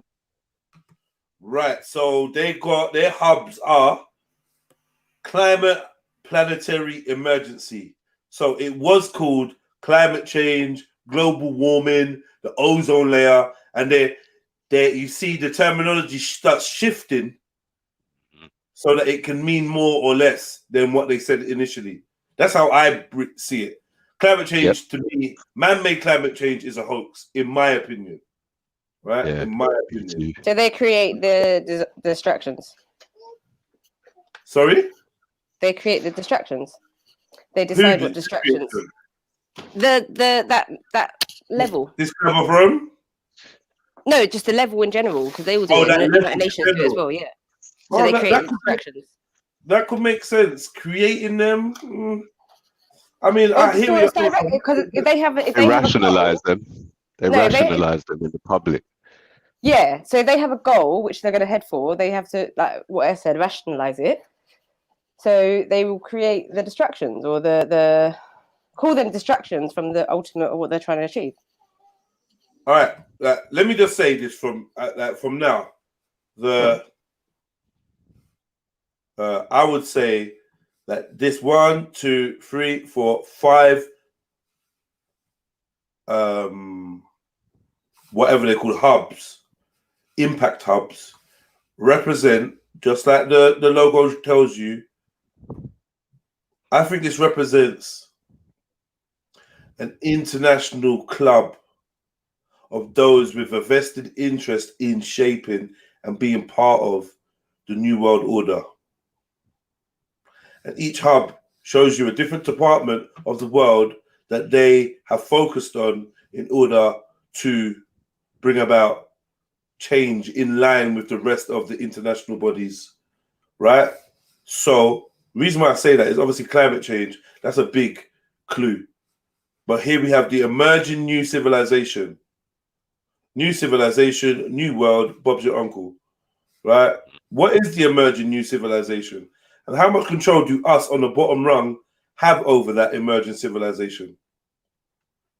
Are we picking the colors? Are we picking the wallpaper? Are we picking the flooring? Are we picking, like,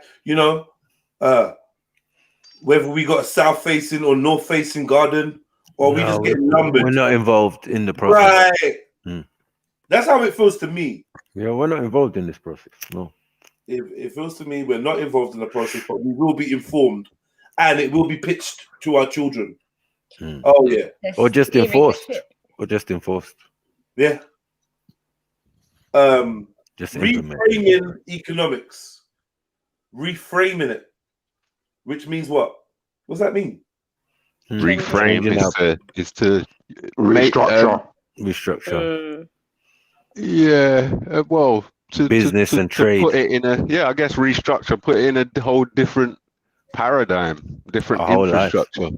Remember, they say the frame. A frame can change a picture, right? Yeah. You know, and the way that change the paradigm. Yeah, shift it. But still, the old template remains. They're just going to change up some surface shit, right? But the template that was gone in was always gone in. The illustration that's inside the picture was always been there. They'll change up the frame a little bit. So you look at it a bit differently, you approach it a bit differently, but it's the same plan, the same blueprint they've had down for forever. Rethinking finance. Everything nowadays, everything just looks like a Bitcoin to me. So yeah, crypto. Yeah, crypto. Yeah, everything just looks like a Bitcoin to me now. But I'd also say that when they say rethinking finance, that they've realized that capitalism, which is a political kind of economics system, in comparison to communism, they've realized that capitalism has got its limitations in the world that we're living in with technology. We're on the internet right now, all of us talking, and this was unheard of in the 80s for us. I think they knew that already. Like this. Yeah, but I think this is a global think tank. I think this is what limitations do you think they view capitalism as having? They've realized that they've realized that capitalism cannot work hand in hand with racial supremacy, where they tell people that there's hierarchies and caste systems within. But they made that. They made the supremacy. They made the. But you know that when your son gets older, your son's allowed to change and restructure your ideology you taught him to his son. So you know that's true, isn't it? So that's exactly what we're seeing. We're seeing the changing of the hand. We're seeing Elizabeth take over from her father, the Queen, and we're going to see Charles take over from his mother, the Queen. So changes are consistent, and obviously, at one point in time, having black slaves dig your gold and give you your sugarcane and help you to produce your rum and your Victoria sponge cakes, that was acceptable before the invention of color television in 1960s. Yeah. And the royal family had to adapt to photography and television, cinema, and this is what we're witnessing with the higher ups. Is they're just adapting their financial system and their capitalistic values to the metropolitan cities that we've created because of all of the past fuckeries. Sorry to swear. What? Economic paradigm, by the way, in that sentence. I thought that was pretty So they're saying the global financial system is currently at the service of an outdated economic paradigm. It acts as a means of wealth accumulation for a narrow elite, whilst disregarding the negative externalities of environmental damage and social inequalities.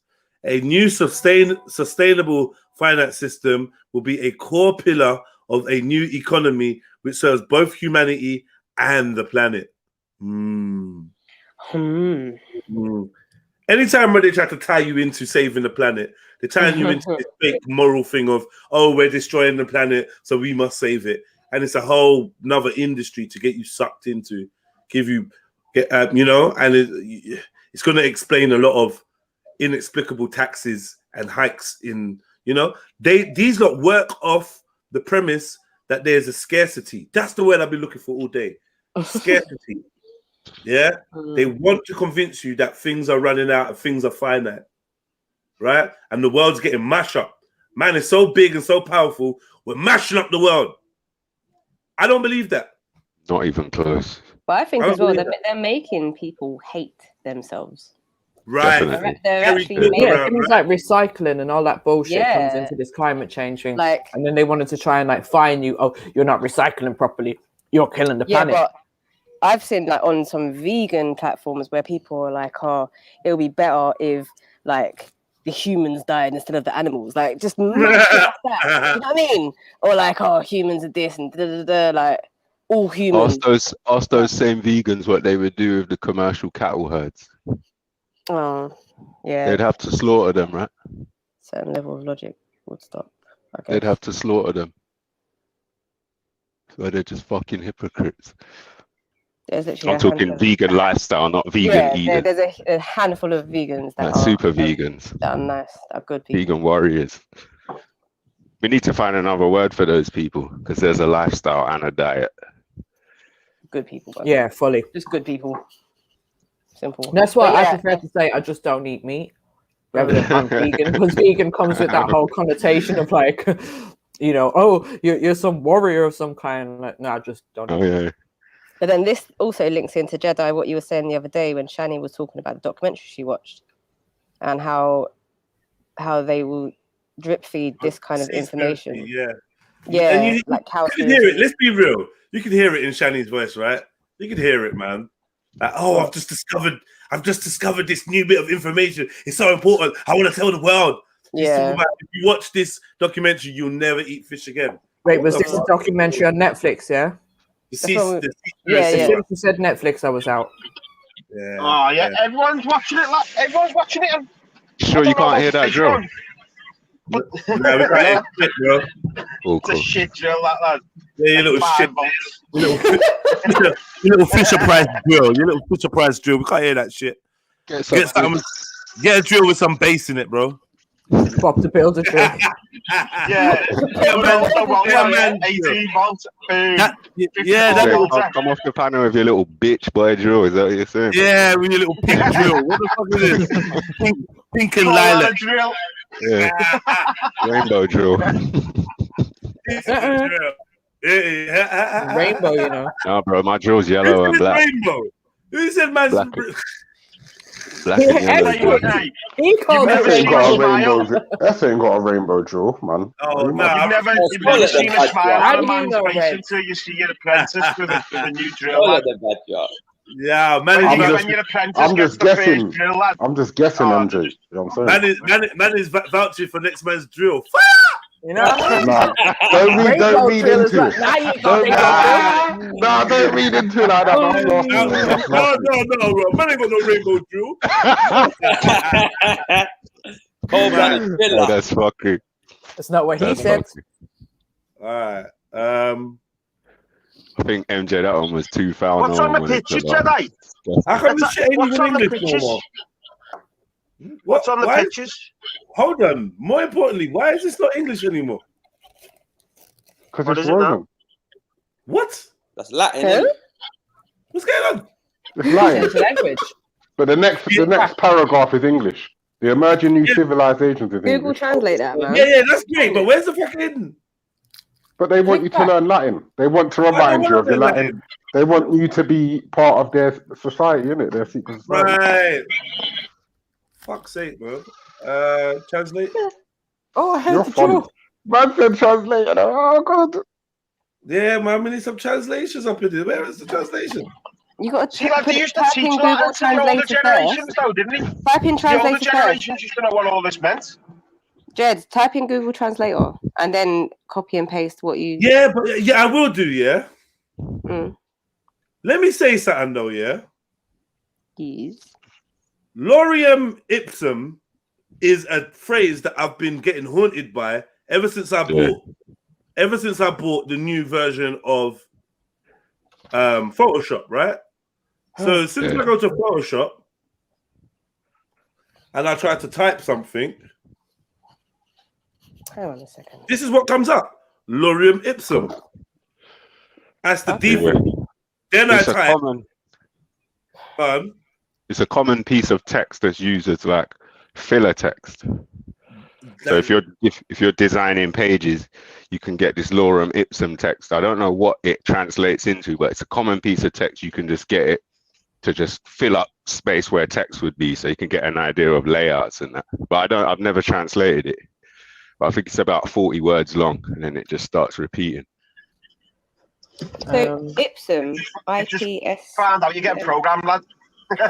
It apparently means there is no one who loves pain itself, who seeks after it and wants to have it simply because it is pain. That's What do you mean? So the What full are you full saying? sentence is lorem ipsum dolor sit emet.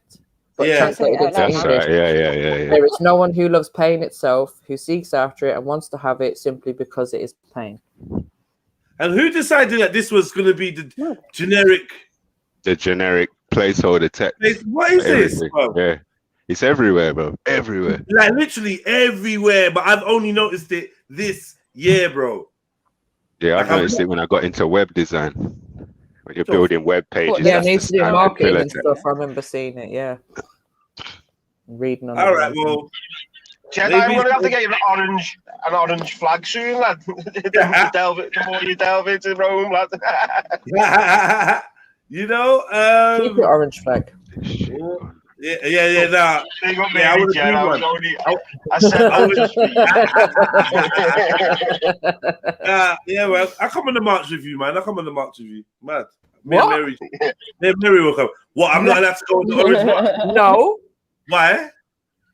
Be good for your arthritis, Mary, man. It's because Mary just because you're not allowed. Just not Alright. like it's a cracking sing song, man. Boy. Orange Single mark. day. That's offensive. That offended me, Mary. Yeah, man, I'm I'm offended. offended, I don't Mary. care. Be offended. Be offended. No, I'm saying it's offensive to go on the orange march. Oh yeah, of course. What's an orange march? Yeah, what is an orange march? Fire. What? That's what that is. I don't get it.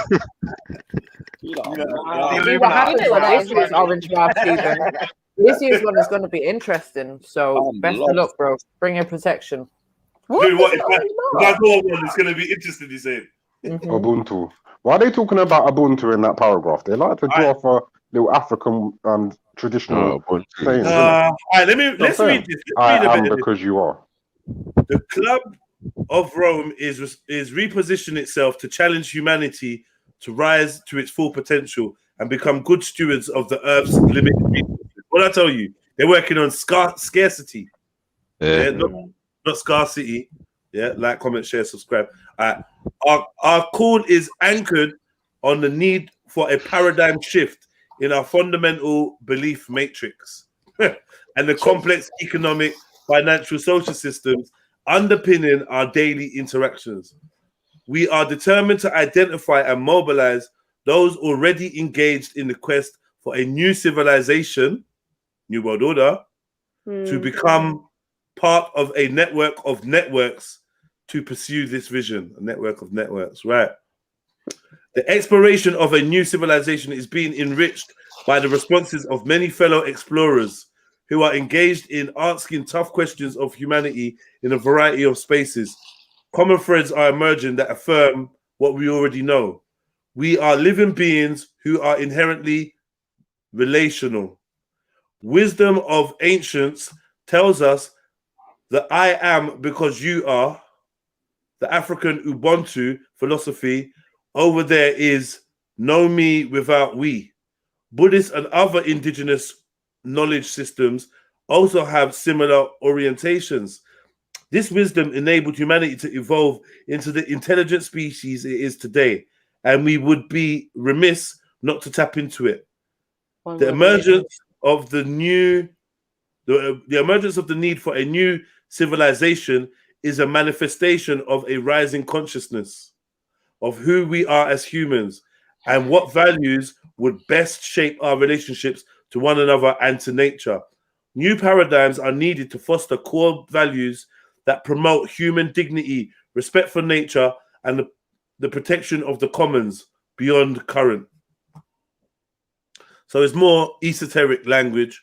For some of you that remember the conversation that we had around the Lucis Trust, you would see that you could probably superimpose the Lucis Trust mission statement with the Club of Rome mission statement, and you'd see that they're basically talking about the same thing.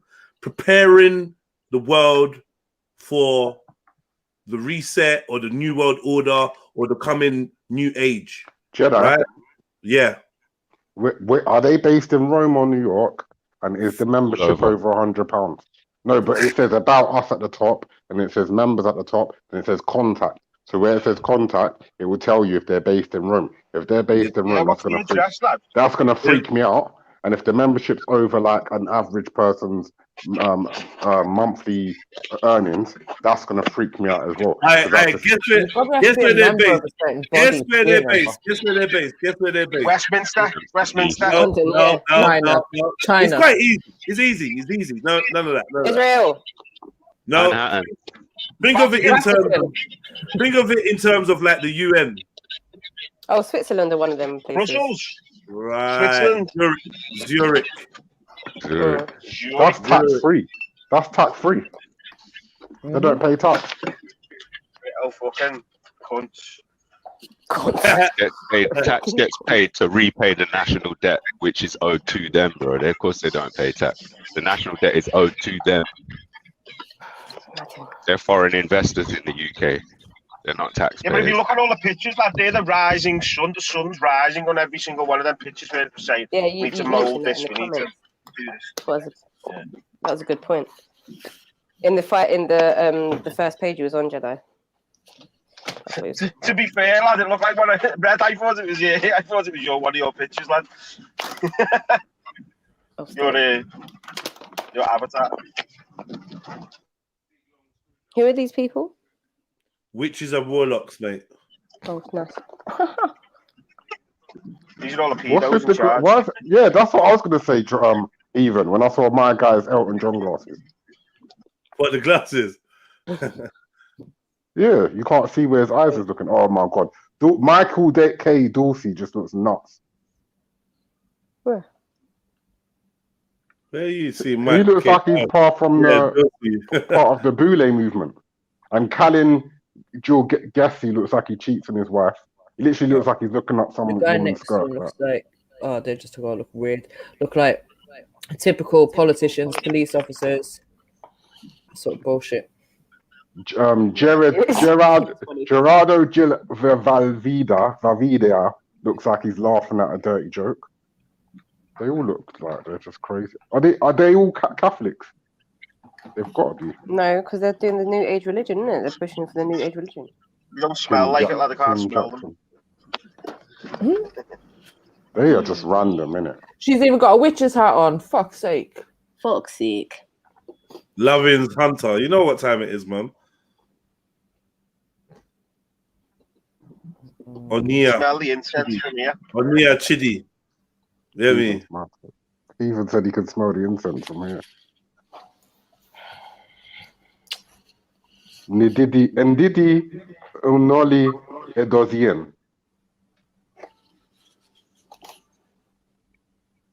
Mamfia. I can't say these names. I can't say that name. Was that someone with a snorkel on? Yeah, a snorkel on them? Yeah, relatable, fun, eccentric lady, innit?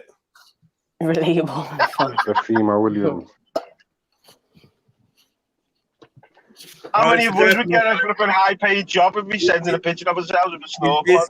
It's the guy from the Golden Child with the do-rag, the guy with the nunchucks all grown up. You're taking a mic. Are there any? Can you see any Muslim candidates? That looked like a lord. Then it looked like she had like a red gown on or something. Look, Queen Beatrix is part of it, yeah? Okay. I'm sure there was some information on Queen Beatrix that was out there before. Who's the fella in the fez there, lad? Because the Shriners wear fez. They've got a Sikh and a Hindu. Singh Karan. So it's every religion then. It's like the Masons. Yeah, of course. Or the Mormons. All these guys are going to be Masons. That's standard.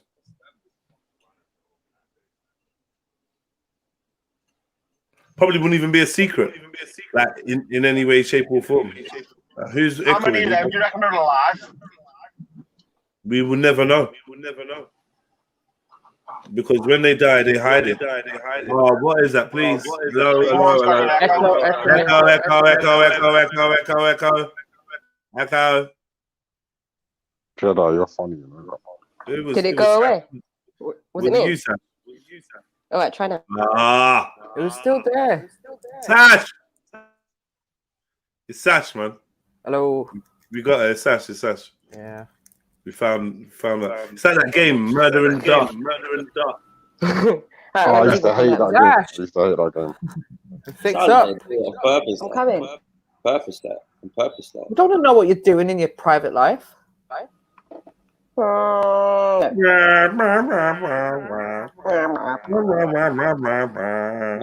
This is mad. This is mad.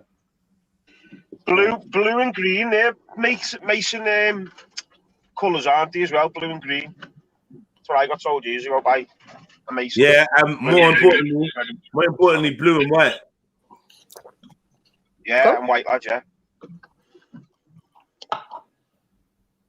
They are ever more educated, informed, and virtually connected young people who think about the future of humanity and tipping points. Many want the same systems change dynamics as the members of the Club of Rome, and fundamental changes in our current economic, political, and social systems. What kind of changes? You're always alluding to these vague changes. What are these changes? I was going to say, like, every single thing's just vague, isn't it? All them little speeches there, just so, like, you could fill that with anyone, whoever they want to back. You know what I mean? Whoever sort of... Yeah. It's vague. Whether it's the blue or the red gets into power, they can still back both. They haven't sort of took a straw yet, have they? It's always transformational. It's always on the surface benevolent. It's always based on some good intention, some stewardship intention. It's always transformational. Yeah. It'll be the reason why they let young people do what they want soon enough, basically. Oh, it's all to do with giving young people leadership. Civilization. Oh, he looks scary. The green reboot. Debt cancellation. Debt cancellation, I think, means money cancellation. Which I think means everyone just receiving handouts from the great machine. Right. Digitally, in cryptocurrency. That's what Peter Schiff said. No, not in cryptocurrency, in fiat. Literally, you receive your handouts. The UK's in the centre of the map, though, as well, isn't it? To stop you from protesting. They've worked out a way to go to neo-feudalism. I can't say it. Can someone help me? Neo-feudalism. I think I said it then. Yeah, feudalism. Feudalism. No. What's that? I can say it, but don't know what it means. You can't say it, but know what it means. It's basically, we're going to go into, and you notice how most people nowadays earn roughly around 26 grand a year, no matter what job they're doing, no matter what industry they're in, unless they're like super high qualified. That's literally happening in the UK and America, and some people call it like neo-communism, a neo-communist type style economic system. So it's like a transition from capitalistic values in the economic system to like neo-feudal. You know, like in feudalism, they had kings, lords, farms, manors.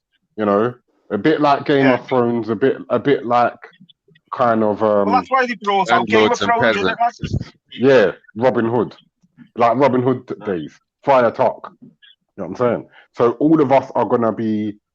They want us to kind of believe that with the class system is going to elevate us out of poverty, when in actual fact, it's going to be like the film Hunger Games, where the lead actress is going from one sector to another sector, trying to bring down the system, and not everybody can understand what she's trying to tell them, and her and her little sister are trying to tell them. Yeah, they're trying to rebel. Yeah. But it's going to be difficult to get a real life Hunger Games character if they control us with immigration, vaccines, all this stuff. There won't be. Yeah, but I was thinking about that the other day. And if you think of like along the lines of what Ralph's saying, lad, Ralph wants like the country split up into like groups, lad. So like black people have like all the black people have got to move to Birmingham. Yeah. And then you give like Bradford to the Muslims, and it's just weird, lad. Weird. He's just being reactionary anyway. That's part of their movement to get a reaction. And sometimes, as people that we've got to learn not to react. I've learned through YouTube forums or whatever you want to call these things to not give the initial reaction all of the time. Sometimes you're going to get like a natural reaction from me, and I'm not going to apologize. But if I can, I'm going to try to always consider what someone else is saying to me, even if I don't agree with them, because they might. Sometimes there's truth in what other people say. Sometimes they're telling you the truth. Yeah, big up for that, you lot. Yeah, sometimes they don't have the spec on the glasses like we like. You know what I mean? Some people have the spec on a different part of the retina. You know what I mean? Like which you're blind to, like definitely. Yeah. Right. If I'm honest with you, we didn't really find out too much about the Club of Rome. I think sometimes finding out about something on their own official site is a bit dumb. Do you know what I mean? Because you just want a synopsis of what they really stand for. Yeah. I suppose it's more than just skimming through. Imagery, though, lad, isn't it? The imagery. Yeah, it's imagery, and like if you look like the like that UK's, being said, they're all UK's think in the middle of tanks, the aren't map. they? You should compare them. Compare them to each other. They're think So that tanks, one and they're made compared up to, of like- different groups of people, and if I think essentially they all feed down information that's being gathered down to the next group of people below them, so they can filter that down to us, and this is how they push out all their agendas, isn't it? Mm. Definitely.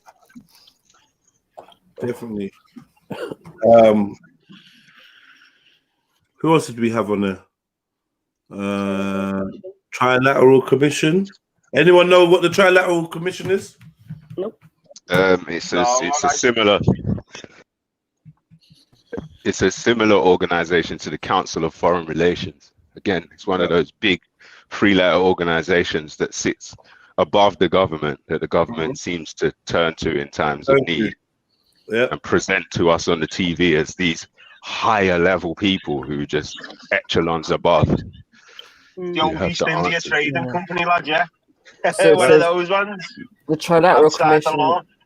is a non-governmental, policy-orientated forum that brings together leaders in their individual capacity from business, government, academia, press, and media, as well as civil society. The Commission offers a global platform for open dialogue, reaching out to those with different views and engaging with decision makers from around the world with the aim to finding solutions to the great geopolitical, economic, and social challenges of our time. Same shit, Geopolitical. Weird. yeah. The Trilateral Commission, Stockholm, 22nd to the 27th of November 2019. New David Rockefeller Fellows. Jedi, the pyramid's in front of the page. Oh, there is a New David Rockefeller Fellows. It's madness. Do you know when you look back at all like the like Napoleonic Wars and around about that time as well? These are the places that we used to go into first. These are the places that used to get seized, and then that's how sort of how the wars started, like from Brussels. What was the one you said before? Yeah, Zurich. Stockholm, all around these places. Lad. Sweden.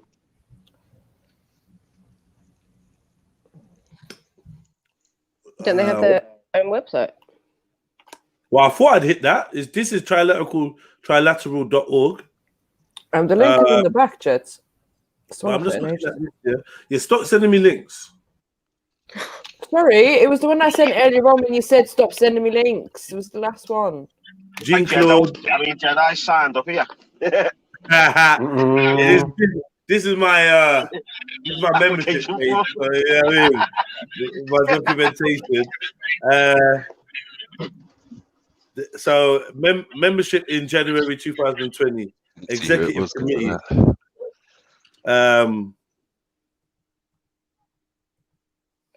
Jean-Claude Trichet, Megan O'Sullivan, Akiko Tanaka,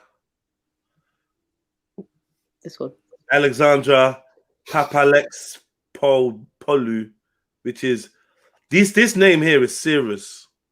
This Which is name? Which Greek name? aristocracy. Papalex Opulu. Papa Alex Opololu. Yeah, Papa Opololu. Alex Opololu. But the thing is, you've just got Europe, North America, and Asia. I can't see. Does that Asia include India? I don't know. Ryu, yeah? Man like Ryu. So, Ryu Jin Oh, yeah, Roy. Ryu and like Ken, Street Fighter. But is Jedi, does that Asia include India? Because that's what I'm trying to work out. Or is that just China, No South America, lad. Japan? I No don't South know. America there. Because he's got Yeah, Asia. that's wrong, isn't it? Heathen. You're right, it is wrong. This is like a kind of a bully club that they've excluded Africa, brown. They've excluded South America, brown. They've excluded a lot of brown places. You know what I'm saying? Yeah. Maybe it'll be there because they're not dumb. So maybe it'll be there somewhere. Do you know what I mean? It'll be there. Yeah, we like, release our words now. Look. in memorandum, which means in memory of the founder, right? So even if he's not here, he's still put there. Rockefeller, David. Right, David Rockefeller. Yeah. He's the founder. Jedi, can I tell you why I think that they don't include them? Because the Trilateral Commission would be three main states, three main columns. Right. So it's like Europe, America. I feel like it's a bit supremacist. It's a bit kind of either pro-Israel or it's pro. I don't want to sound like a bang on about racism all day, but it does sound a little bit kind of KKK. Do you know what I mean? Just yeah. Well, the Masons are, aren't they? Masons are the KKK. You should get up and Google slave collar, and lad, it's got all the Mason symbols on there. That young pharaoh done a belter thing on it one night, and he brought it all up, lad, and all the Masonic symbols and the Scottish cross on it, the Masonic symbol, the swastika. There's loads of different things, lad. I wouldn't be surprised if the Trilateral Commission is responsible for legislating and regulating the IMF and the Bank of England in some kind of shadowy fashion, so they can go, they can determine export and trade with places like Africa and try and keep themselves in a superior economic Ahmed age. Abdi Rahman, policy expert, Stockholm Chamber of Commerce, and founder and CEO of the Global Village Foundation, Sweden. Tell you, man. Sweden, Switzerland. Oh, Sweden. Oh, well, because this is where it's at. And it's significant because it's clearly Arabic Muslim name, right? I just thought it was funny because he's listed under the David Rockefeller Fellows. So you got the global members. So anyone that's not part of Europe or whatever. Look, they've got Lebanon, Moscow, South Africa. Here you go. Istanbul. Yeah, Mumsy. So they're just part of the global thing. Do you know what I mean? Morocco, France, and India. Ambassador. So those are still the colonial entry points of Africa. South Africa and North Africa are the entry points of the colonial warriors or invaders, I should call them. Yeah, that's where they penetrated the women and the land and the trade and the trading post way before slavery. You know what I'm saying? Look at that, the name there, the London one then, Vice something. And this was like 3 lines long. There it is.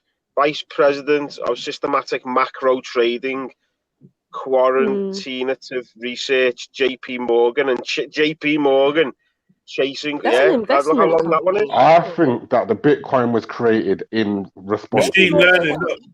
Look, investment. The Center for Computational Statistics and Machine Learning, University College London.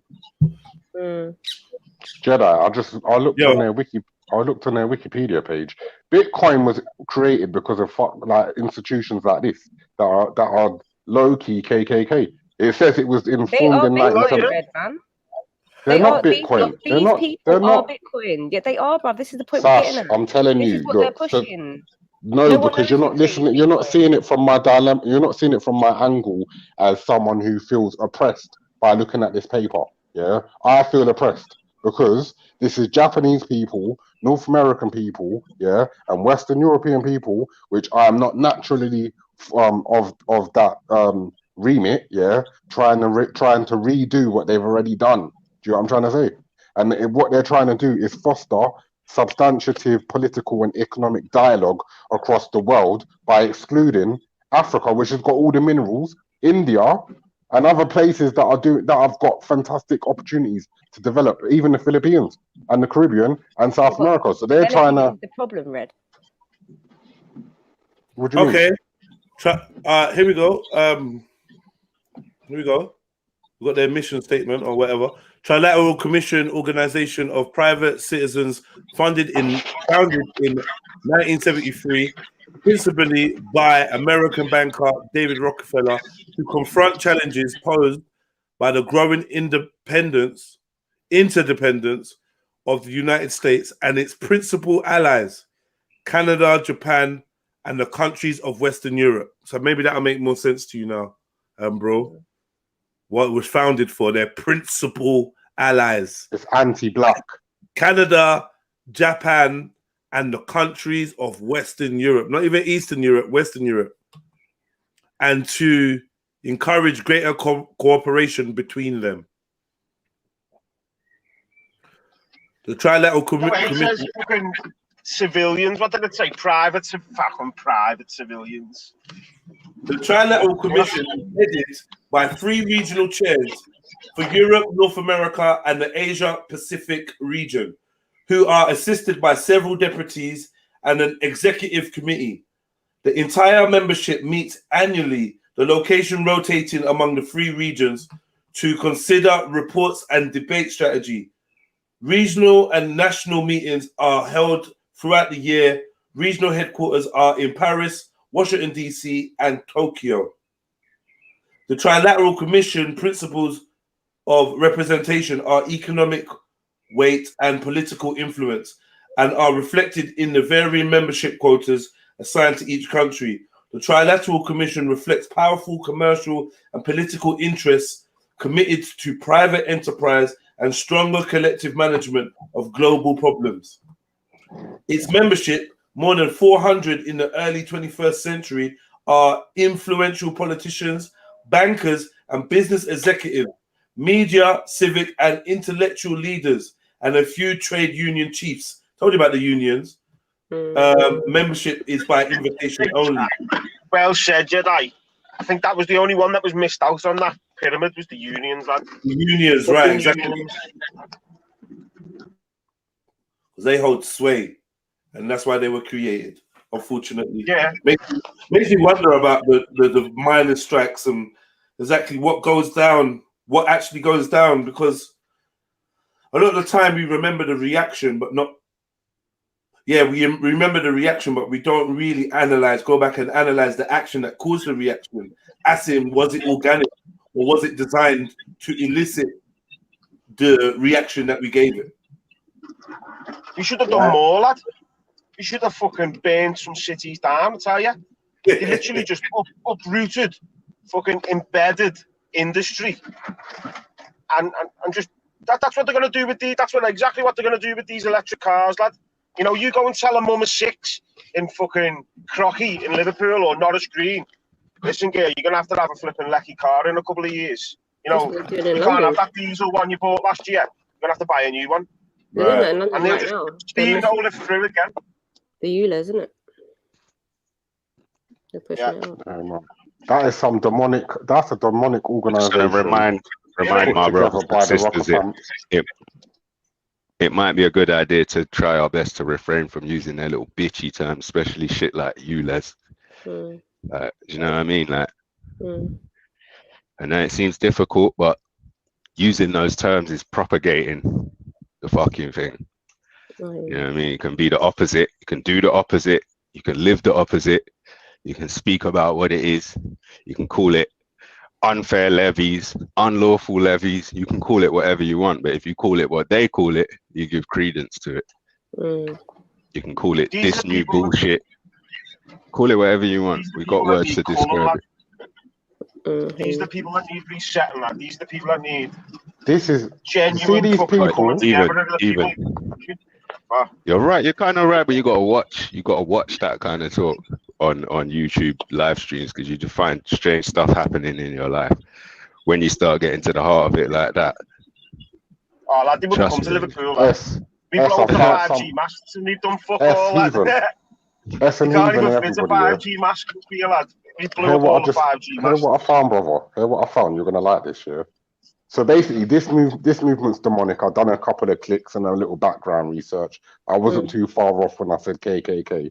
It's a technocracy movement, which basically is like an NRX Ralph movement, and it basically wants to replace politicians and business people with scientists and engineers who have the technical expertise to manage the economy. And Jedi's been trying to say, look at these words, look at these phrases. So he hit the nail on the head when he was talking about resources.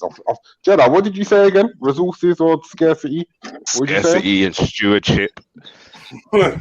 In the last couple of days, I was calling it a handover to the billionaires.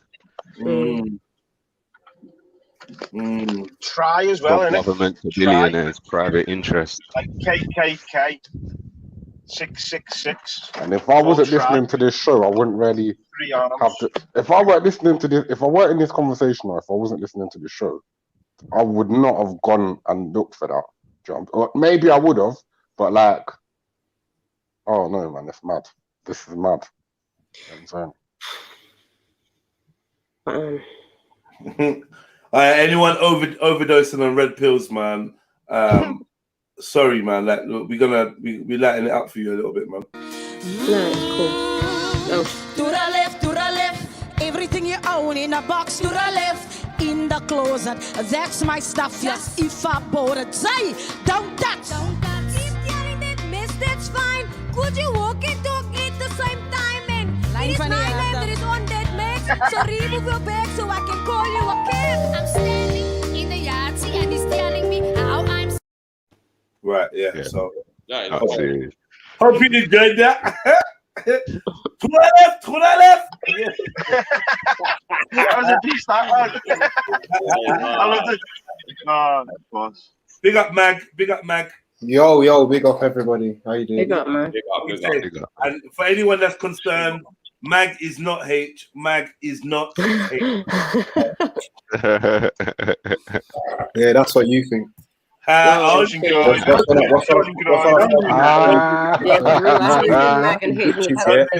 when I see them, yeah, you're fucking.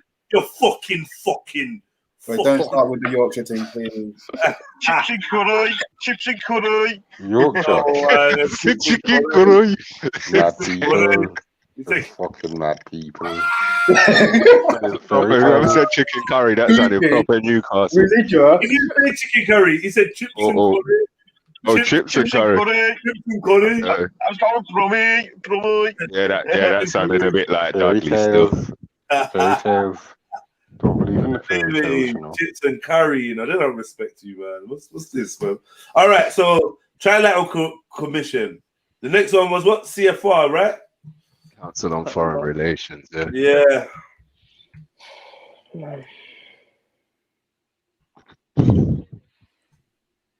Here's the founders. David Rockefeller again. Another founder. Rockefeller, y'all. No, who's Bitcoin related to? Because he looks like that other guy. Wanna be alone. It's related to Jay-Z. Jay-Z on the remix.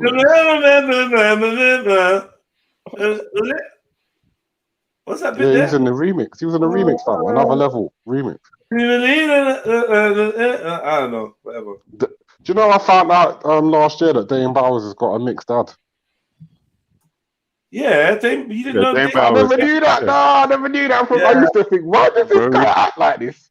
Yeah, they did it come out from back in the day, but you know the media. No, it came out in the court case because he had to say he wasn't racist, and then his dad had to come into court to defend him. No, man, but from back in the day, everyone knew Dane Bowers was mixed race.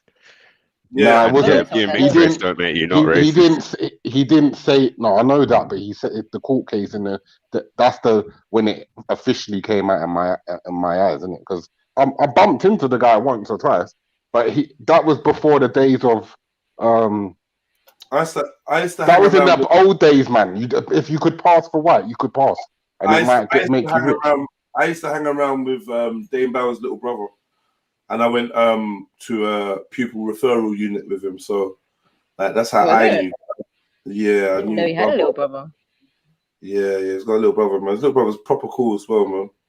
Yeah, man. I wonder if Yeah, he's got I know Jay-Z someone on that knows speed his dial. mum. Jay-Z on speed. Rockefeller. What was he? Yeah, What was because he again? another level with Boback and Oh, another Wayne level. and all them. Yeah, they was like the UK version of Blackstreet, man. And then they had a tune with Rockefeller Records, Jay-Z. When Jay-Z's been out in London trying to promote this Rockefeller Records, like, and look what it's connected to, Rockefeller to Rockefeller. You know what I mean? It's a ironic. You know what I mean? Will you walk and talk at the same time? Isn't one of the conspiracies that he blew up the Titanic as well with his rivals on it or something? What, Jay-Z? No. David Rockefeller. Yeah. But you never know, lad. Have you seen that picture of Jay-Z in like 1920? I've seen something like Yeah, that's nuts, isn't it? The way Jay-Z looks, that could easily be his dad. That could be his dad in a Mason temple. You know his yeah, dad. the way You know his Jay-Z dad looks, died a week after. Strong, fam. Did you know that his dad died a week after he met him after being estranged from his dad for like 10 or 15 to 20 years? And then come to find out his mum was a lesbian and she goes out of like light-skinned chicks like Beyonce. Mad. Fuck's sake. That's mad. My bird had a lesbianic dream. My missus had a lesbianic dream. A lesbian dream. Yeah, lesbianic one, lad. With some bird off some Australian show. I was like, a dream. Kinky. I might be on here one day fighting for monogamy, yeah. Oh God. You're nuts. And 50 Cent's mum was a lezo as well. A lezo. Sorry, I should have said a lesbian. A lesbian. Lezo. I said a lezo, you know. No, a lezo. A lezo. A lezo. A lezo. Lezo. All right, Council Foreign Relations, founded in 1921, is a United States non-profit think tank specializing in U.S. foreign policy and international affairs. It is headquartered in non-profit with an additional office in Washington D.C. Its membership, which numbers 5,103, has included senior politicians, more than a dozen secretaries of state, CIA directors, bankers, lawyers, professors, and senior media figures. CFR meetings convene government officials, global business leaders, and prominent members of the intelligence and foreign policy community to discuss international issues. CFR has published the bi-monthly journal Foreign Affairs since 1922 and runs the David Rockefeller Studies Program, which influences foreign policy by making recommendations to the presidential administration and diplomatic community, testifying before Congress, interacting with the media, and publishing on foreign policy issues. Now, what independent think tank should be granted that level of access? Oh, me. It's like MI6, but for businesses. Come on, man. Do you know what I mean? So, like, this is like the assassin network. Them man hire the most assassins and just say, "Yo, go to Tanzania and get this guy, please. He's talking too much shit." Anybody that believes that whoever they vote for has any power, or even had any power to get themselves to being voted for, just does not want to accept the reality of what politics is. They don't want to accept it. They don't want to see. They want to hear it. Yeah. No one man's making a decision, and the guy that you voted in for has to do as he's told. The power and the influence of these people that get to sit behind the scenes and never need to be elected is far more reaching than anything you could imagine. And the network of webs is thick and complicated. Thick and complicated. This is why you couldn't tell me no one to vote for. Couldn't tell me to vote for my own fucking son. I wouldn't do it. I would not do it. Can't have any illusions of what this political system is. Like, we need to, like, you know, and all this information is out. This is one group. We've just looked at 2 other groups, and there's 3 other ones to go, right? And we haven't even gone into this in any kind of depth, because when somebody actually sits down and breaks down what CFR does and what the Trilateral Commission does, somebody in the know, is actually very scary. Who these people actually are, how interconnected they are, right? Where did all these people get educated? In a few places. Where they spend their time? In a few places. Who do they associate with? A few people. It's a very small club. So you can see already in the last 2, David Rockefeller is the founder of both. So how independent are they from each other? How independent is the Council of Foreign Relations from the Trilateral Commission?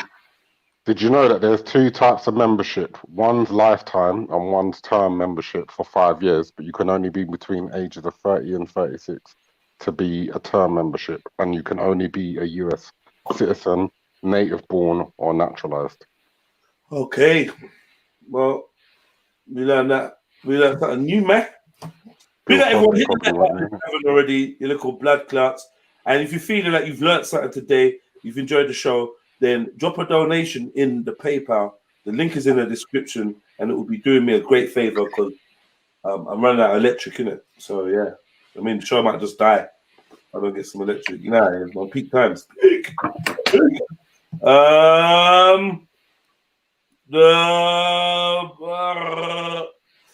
Towards the end of World War I, working fellowship of about 150 scholars called the Inquiry was tasked to brief President Woodrow Wilson about options for the post-war world when Germany was defeated.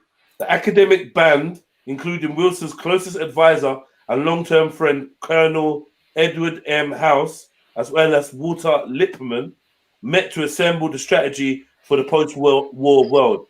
The team produced more than 2,000 documents detailing and analyzing the political, economic, and social facts globally that would be helpful for Wilson in the peace talks.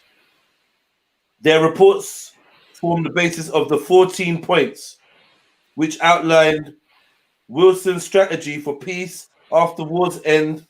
These scholars then traveled to the Paris Peace Conference in 1919 and participated in the discussions there.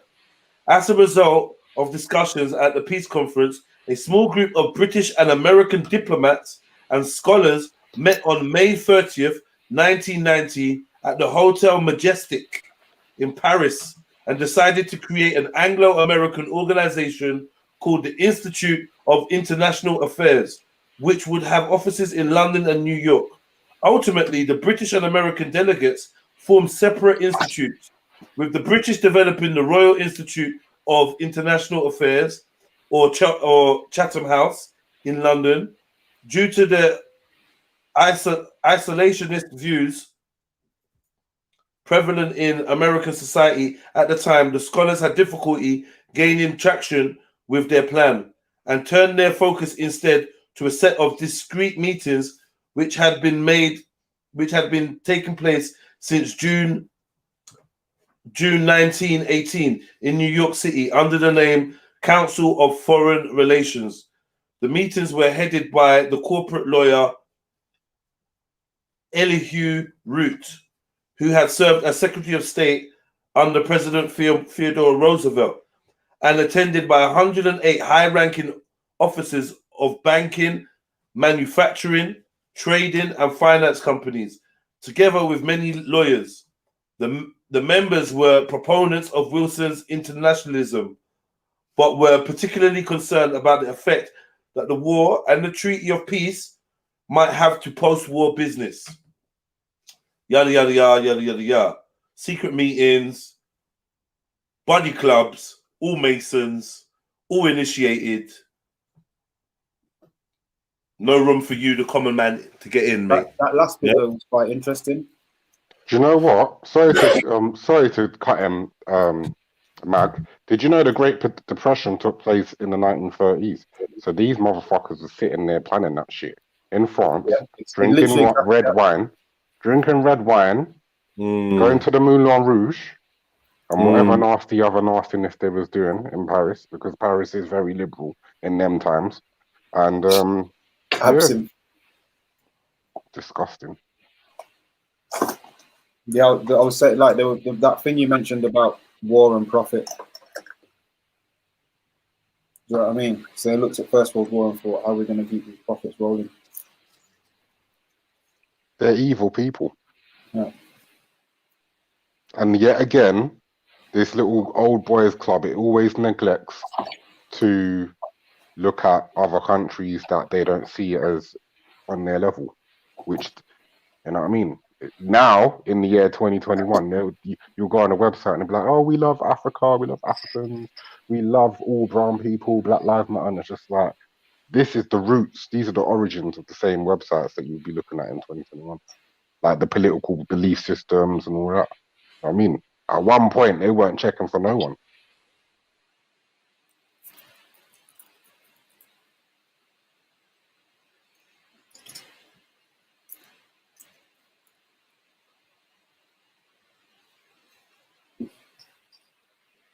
I'm sure they've been checking, but it's not an equal relationship, put it that way. In these times, they was looking at the Suez Canal, which is in Egypt. Yeah. And you know, there was a boat that blocked the Suez Canal recently and it fucked up Google and Amazon and all the deliveries, yeah?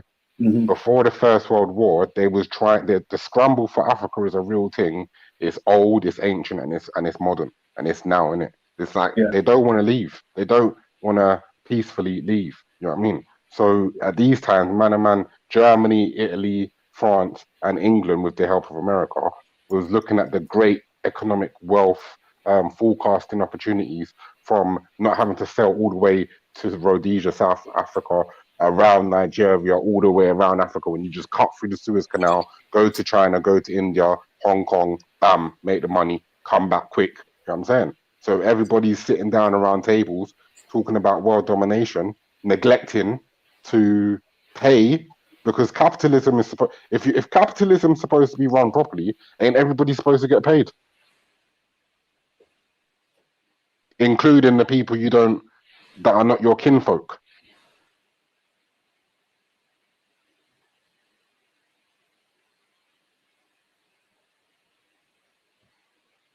Well, everyone, listen. Vintage, don't be on mute, you know. Throw away your mute button, bro. You don't even need that around there. I'm here, you know, still. I'm zoning out. Yeah, don't zone, man. I want to bring it back. Like I'm gonna bring you lot back, you know, back into the room. Get you reinvigorated. Big up to everyone in the building. Let me see like a little 7 or something. If you lot are with us, you know, see some great chat in the chats. But let me know that you're actually logged in by just. Let me see like a little 7 or something. Yeah, Sash, behave. Red Golden Child was in there early. That was me still, because I was going onto the YouTube to put my 7 there. You know what I mean? Okay. Just blame Sasha anyway, man. Yeah, it was kind of Sasha as well. Yeah. Whatever, though. hit that 7, man. Just want to know that you are here, you're in the building, and like, you know, if next month, but you can always hit up that PayPal. Anyone that's concerned that Super Chat's not about, I get it. You want YouTube to take 40% of my donations. I get it, but I would rather that you hit up that Cash App or that PayPal. That way, I get 100%. Yay! You know what I mean? But don't worry, Super Chat will be back. It's just, you know, I talk about things like this, so I don't make it easy on myself. To be fair, you know, should just get Jupiter on there to argue about whether she's racist. What is that? Is that what happened to your Super Chat? Due to the content, they took my Super Chat away. They didn't have a valid reason to do it. They reviewed my content and they came up with a lame excuse. And yeah, this is how YouTube works here. You can't really do much about it. They can take away your Super Chat, but they can't take away your freedom. You know what I But mean? no, do you know what? Yeah, What they can do is that, say there was £50 sitting in a super chat. When they take away your super chat, they don't pay you your £50. It just sits in their invisible bank, and they just stack your money, and that's it. Which is like the strangest fucking thing that they think they can get away with. Which, well, they obviously can. Like, it's like, how do you take someone? How does someone donate money through your site? You decide, okay, we're not fucking with you no more. Then pay them the money you owe them. No? I read their terms and conditions, and that was in there. And I was thinking to myself, see, do you know how much more creators they could have on this platform? This is like, see all these Illuminati people you're reading about, yeah? This is what angers me when I think about how the internet started and everybody was free. And then obviously a couple of weirdos and pedophiles ruined it for everyone, and murderers and whatever. Like, I understand a bit of regulation. But say I want to give you money, I feel like it's limited. There's other ways I can send you money. Like, there's this browser thing called Brave Browser where I could send you couple of Brave coins in it, but you haven't become a member on that. So you're not a member yet. You're not verified as a member on the Brave. And the thing with the Brave is like, it's not, I can pay you coins, and if 100 people pay you 1 coin, you got bare money, bro. And we can just do that daily as well. You know what I'm saying?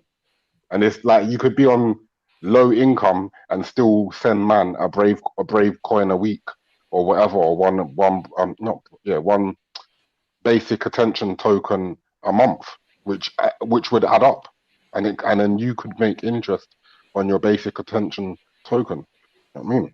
But that's a new thing anyway. It's gonna take off.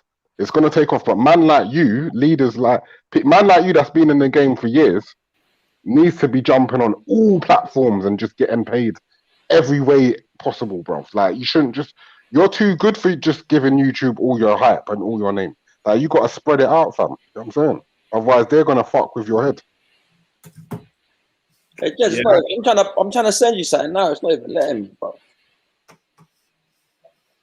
I hear you, lot, man. Right. Should have your personal bank details for individuals that don't know, that don't want anyone to know. Yeah, that's why I said, like, PayPal. If you can do bank details, then you can do a PayPal. Come on. Or if you could do bank details, you can do CASHAPP, because it's just bank details. Without me putting my bank details on Front Street, you can just click them links and just do it. Like, if you're in UK, CASHAPP, there's no reason why you don't have CASHAPP. You're just lazy. Like, I don't have CASHAPP, to be fair. Huh? I don't have CASHAPP, to be fair. Yeah, it's just laziness. Just get cash. Just download CASHAPP. It'll be there on your phone. I don't want another thing on my phone. My phone ain't good like that. It's a very small program. It's not like I use PayPal for you, Jed. Hey, yo, Jed. It don't matter anyway. Everyone just do what they can, because this is why YouTube works. They realize people can't be bothered to make the effort, and they like their names coming up in lights. Like, on the whole, I'm not saying that's everyone, but even me, I realized more people will donate to get their message up on the screen or set off a jingle than they would just to show, like, just to, like, you know, send something through PayPal. Then I do like jingles, I'm not gonna lie. That's me, lad. It's just easier on YouTube, innit? Just click that little dollar sign. I'm lazy, lad, yeah, definitely. No, it's really not easier though, but I do. You're not happy to give up all your details to Google. I'm suspicious of Google. I'm going to be honest. I'm going to be honest. I'm suspicious. I did Google Pay one time. I did do it because I was one of them people fast up when something come out new. But when Google started using my synchronizing everything I do with my Android tablet, my Android phone, and then I manually went in and turned it off, but it still knows who I am in the world of Google, I just got really angry with it, because I'm just like, what? So I've got an illegal television thing where I can watch you on my telly, Jedi, but every time you set these things up, what's your name, what's your password, and then it just knows who you are. It just gets me angry. It gets me angry. And you're the guy. We need you to research every platform, because there's people like you that's going to kick down the doors. There's bare platforms out there that the alternative right, what do they call themselves again? The alt-right or ethno-nuts, whatever they want to call themselves, yeah? There's loads of platforms right now, yeah, where they haven't, if you went on there, you would be making money, fam. I'm telling you, yeah, because you would be the alternative to whatever rubbish they're talking about. You'd have people coming on your page watching you. You just got to diversify. I'm trying to send You got to diversify. something now, but it's not letting me. But what I'm saying is, yeah, we're saying that you get £5 if you transfer £50. So what? Man can't just be bouncing £50 around and then just run it back and then just keep getting £5. You know what I'm saying? Oh no. No, you just download it, donate £50, and you get a £5. Boom. Yeah, it'll only be your first transaction of £50, like probably. Yeah, but that's what I'm saying. I'll run £50. Run me the £50 back. Bam, we get a £5. You know what I'm saying? That's not the best way. Look, there's better ways. I'm saying, look, there's networks that True say he's got all the followers, isn't it? I'm saying right now, I'm trying to send Jedi a little change, and it's not letting me do it, bro. This is what I'm saying, bro. I don't understand, bro. Because they've blocked it. Trying to run you some bread here, and it's just not letting me do it, bro. Fuck. Why is so angry? Don't be angry, bro. Don't be angry, man. Yeah, Sorry, talk to us. You How look, are you trying to do it? I'm just jumping on 1 second to say, check it. Can you lot hear me? Look, yeah. I can hear you. All right, Bam, listen, I'm going to be home in a minute. Sorry, Vintage. One sec. I beg you lot stop saying you can't download Cash App and can't use PayPal and that. Cash App just sits on your phone. It don't do shit. When you open it up, it just says how much you want to send. You type in a number, you press send. That's it. It's not going to match up to one's phone. I'll be back in a minute. I'll soon come. What do you mean back, lad? Back again, lad? Just All right, chewing so your trying to show us. Hey, look, check it though. Real talk. Check it. Look. Yeah. Hold on.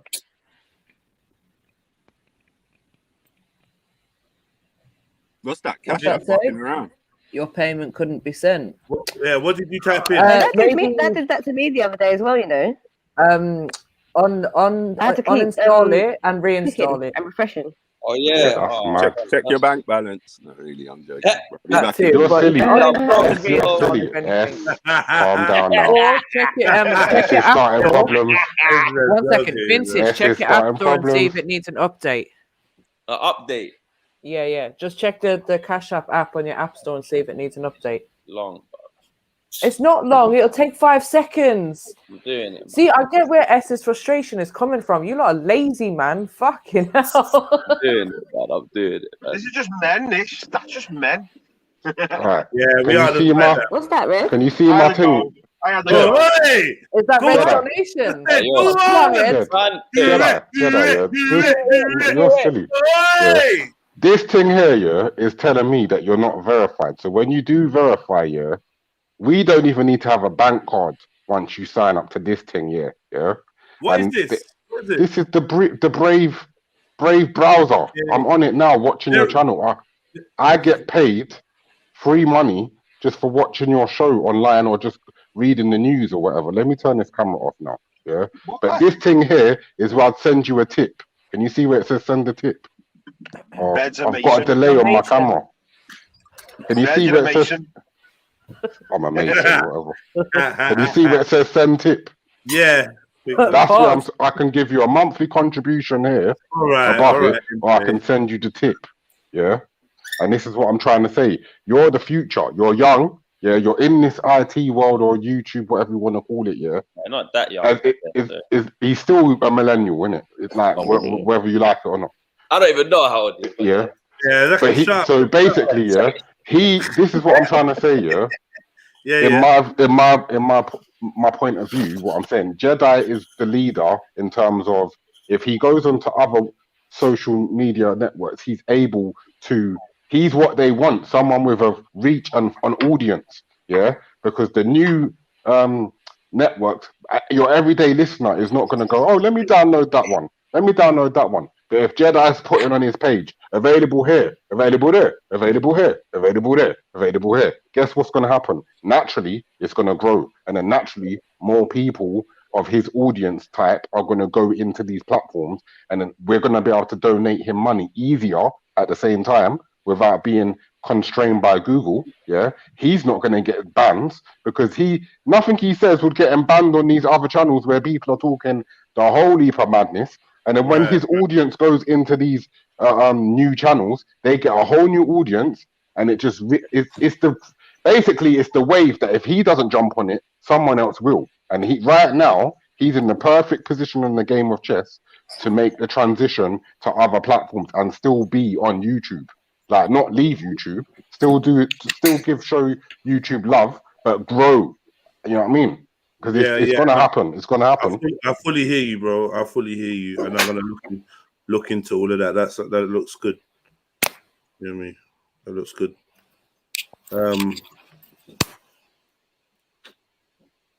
Yeah, you look. Just give me well, actually, give me a minute. Yeah, I'll be back. Yeah. That's what's up.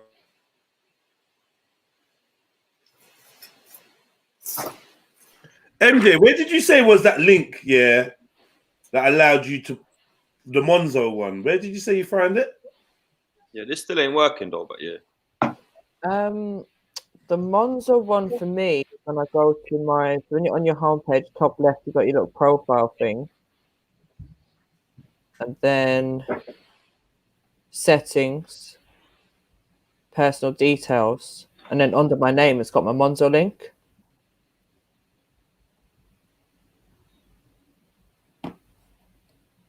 That's okay. Well, as I said, I'm not sure if you have to set it up, but it's definitely there for everyone to use. Like even with a normal account, you can just do the Monzo Me link, and then you just give people your link, and they can pay into your bank account without having your actual bank details. And then in addition to that, you can set up a free Monzo business account, or then you've got Sterling, which is the alternative to I'll Monzo. do that. I'll do what you're saying. I'll do that, MJ. I'll definitely, because you know, MJ, you see me, I operate different, innit? And if you're coming on a level where you're helping me get away from the mainstream to support, I'm definitely gonna take your option that you just said, 100%. You know what I'm saying? Plus, the good thing about Monzo and Sterling, when you go to places like Africa, New Zealand, South America, you don't pay. You save when you're using the cash points. Like you don't pay an exchange fee or something like that when you're do you know spending. what, Red? I did give people a warning recently that Monzo have updated their terms and conditions. So a lot of the things that they used to give us free without limits, they've now limited. So, for example, you're limited to how many cash withdrawals you can take out within the UK. I think it's 6 per month. And once you've hit that 6 cash withdrawals per month, then you have to pay a fee every time you withdraw cash. And I think they've changed the international ones as well. I think to like 2 free withdrawals a month or something like that. So always double check these things because when they came out, they wanted to get everyone to sign up. Now everyone's signed up, and it's a couple of years on. They're like, all right, let's introduce fees. You can upgrade your account for £5 a month, and you can get extra features, and you can upgrade it again to get more features. So they're trying to make money now from people. I think that's the official version. That's the PG version. I think the rated 18 version is that they know something's around the corner because they've looked at what goods are in the country, what goods are being imported into our country, and how much money is circulating within our country. And they've done the math, and they've just. But you know what else they've done? They've come with a whole thing that is very convenient for people. How much? £50 and you get a £5. I did that to me. £50 and you get a £5. Why? Vintage? Why? Anyway, it's really confusing. What was I going to say? Monzo giving people what they want. So, you know, that whole thing of like, if you get your salary paid into your Monzo account, you can get it a day earlier. Like any regular payments that you have coming into your Monzo account, you can get them a day earlier, which basically just means that they're allowing us to have our money when they have it, which is what the other banks don't do. The banks wait until, it's the next day when it's business hours, then you can have your money. But like Monzo's offering all these things that's convenient to people, and we know this is what people like, isn't it? As we were just saying, a lot of people are lazy and they want that convenience. But you know what? I could also say another like deep thing on top of that the high street banks are becoming old fashioned. They like to hold on to interest, like you say, a day later than a day earlier. Monzo's can be their head offices can be placed in a location beneficial to the company rather than in relation to high street banks, where in my neighborhood All my local high street banks are shut down. So something, you see, like we were talking about this international group that met in France before the Ain't it red? How much Great, that lad? Why are they shutting the Great banks? Depression. Yeah, it's mad. I believe that the people that are involved financially in Europe, they are so clever, and they know that a lot of jobs are going to get cut, and they know that manufacturing is going to be at a low. The cars that they're producing at the moment since lockdown, they've reduced the number of cars they produced for customers. They are trying to tell us Land Rover's shut indirectly. in Liverpool because they can't get a chip. See, a little chip see? to the car. So that's evidence there. So they are trying to get people ready for the day that you might have your electricity power cuts and that you might not have guaranteed income, or you might not even be entitled to benefits for some magical reason that they'll bring up, and that you might have to just be in poverty like in the 1970s. Like, I'm not saying it's going to happen, but it seems to me like nobody's looking at that. Like, and we have to look at that. Yeah. I can see what you mean. I like. Something's definitely coming.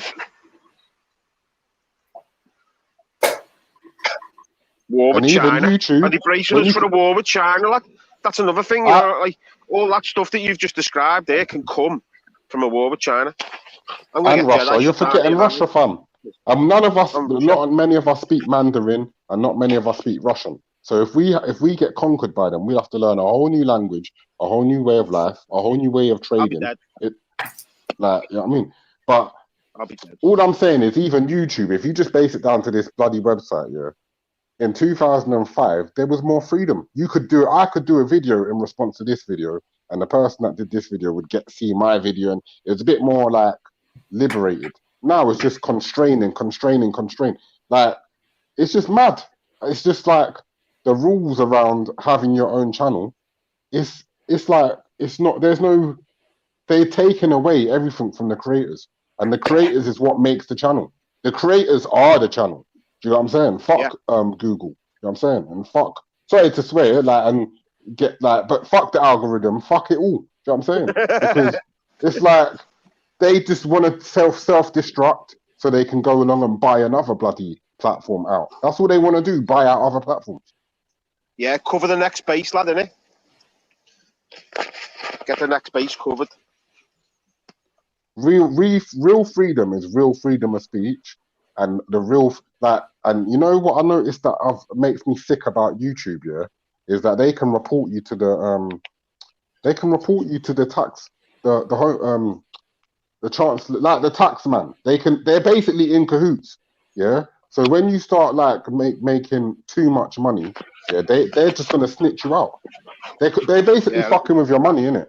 They can banish you and stop you from earning money. Then they can, like, if you're just making less than your personal allowance is £10,000 a year, they can run to the government and snitch on you, and then make you have to find all your paperwork and shit. Like, I feel like when you're making money online as a creator, nobody should be involved in snitching about what you're doing. Yeah. So if there's an opportunity to make money online, it should be outside of the British government.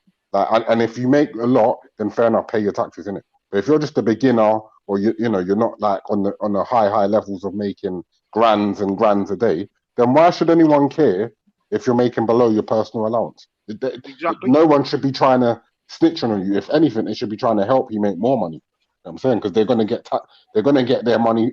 Everyone's gonna get their share. They tax Jedi anyway. Yeah, up front. YouTube taxing as well. That's what I'm saying. It's mental. It's mental. Yeah. It's mental. Yeah. And don't get it twisted, yeah.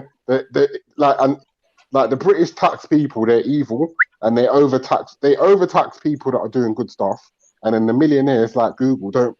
One time, Google paid like £50 taxes like 6 years ago. Like madness. Yeah. I remember when I was working at a decent paid job, lad, and one of the lads on our line, lad, he was a bit of a fucking wet one, like, you know what I mean? And he done all the overtime. And literally, lad, he went into super tax by like 500 quid.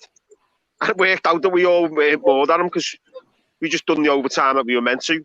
And he done all this mad overtime, which took him into super tax, lad, and he got fucking super taxed on it, like, which is like 40% or something, innit?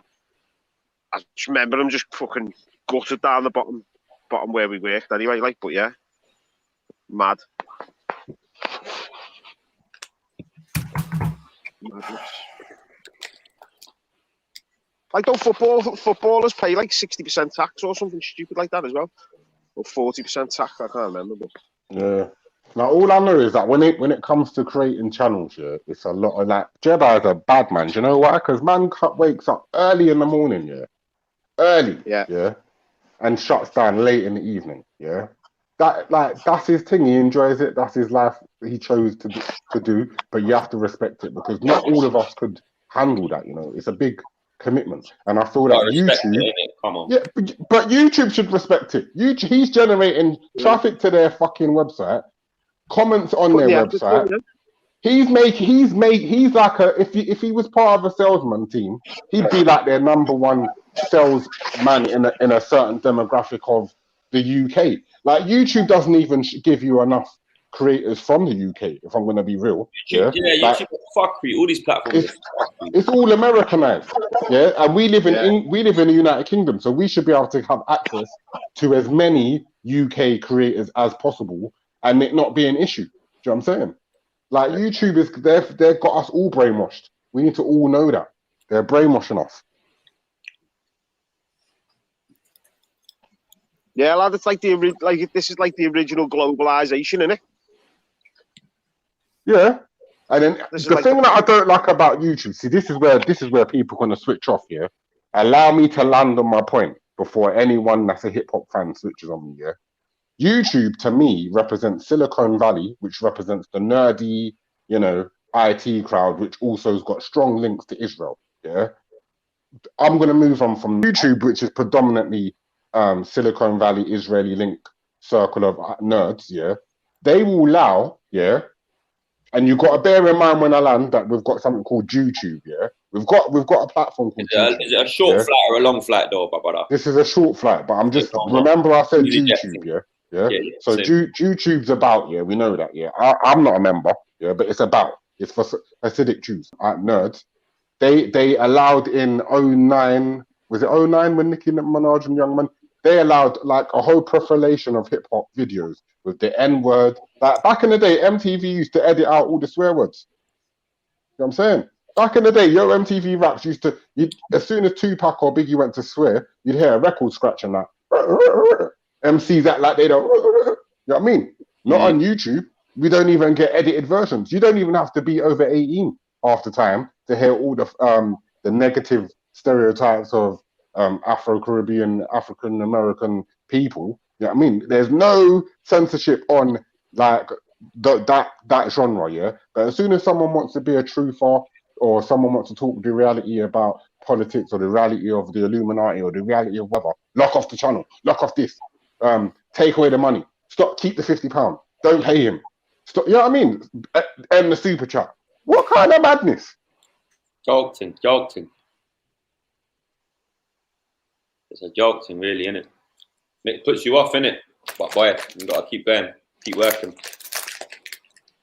And I'm just highlighting 2% of their agenda because I am not saying I'm against people portraying road life, people rapping about whatever they want to rap about. But I've got nephews that are very influenced by the culture, and if they ain't logged into their account or whatever, yeah, I don't expect my younger family members to be indoctrinated by what I would call a dangerous demonic type computer system, which is over policing creators, but not policing the corporations that are pushing out this junk to our community where we're like, do you know what I mean? Like I ain't against drill music, like I might watch 1 or 2 videos, but I don't necessarily want to have that shoved down my neck.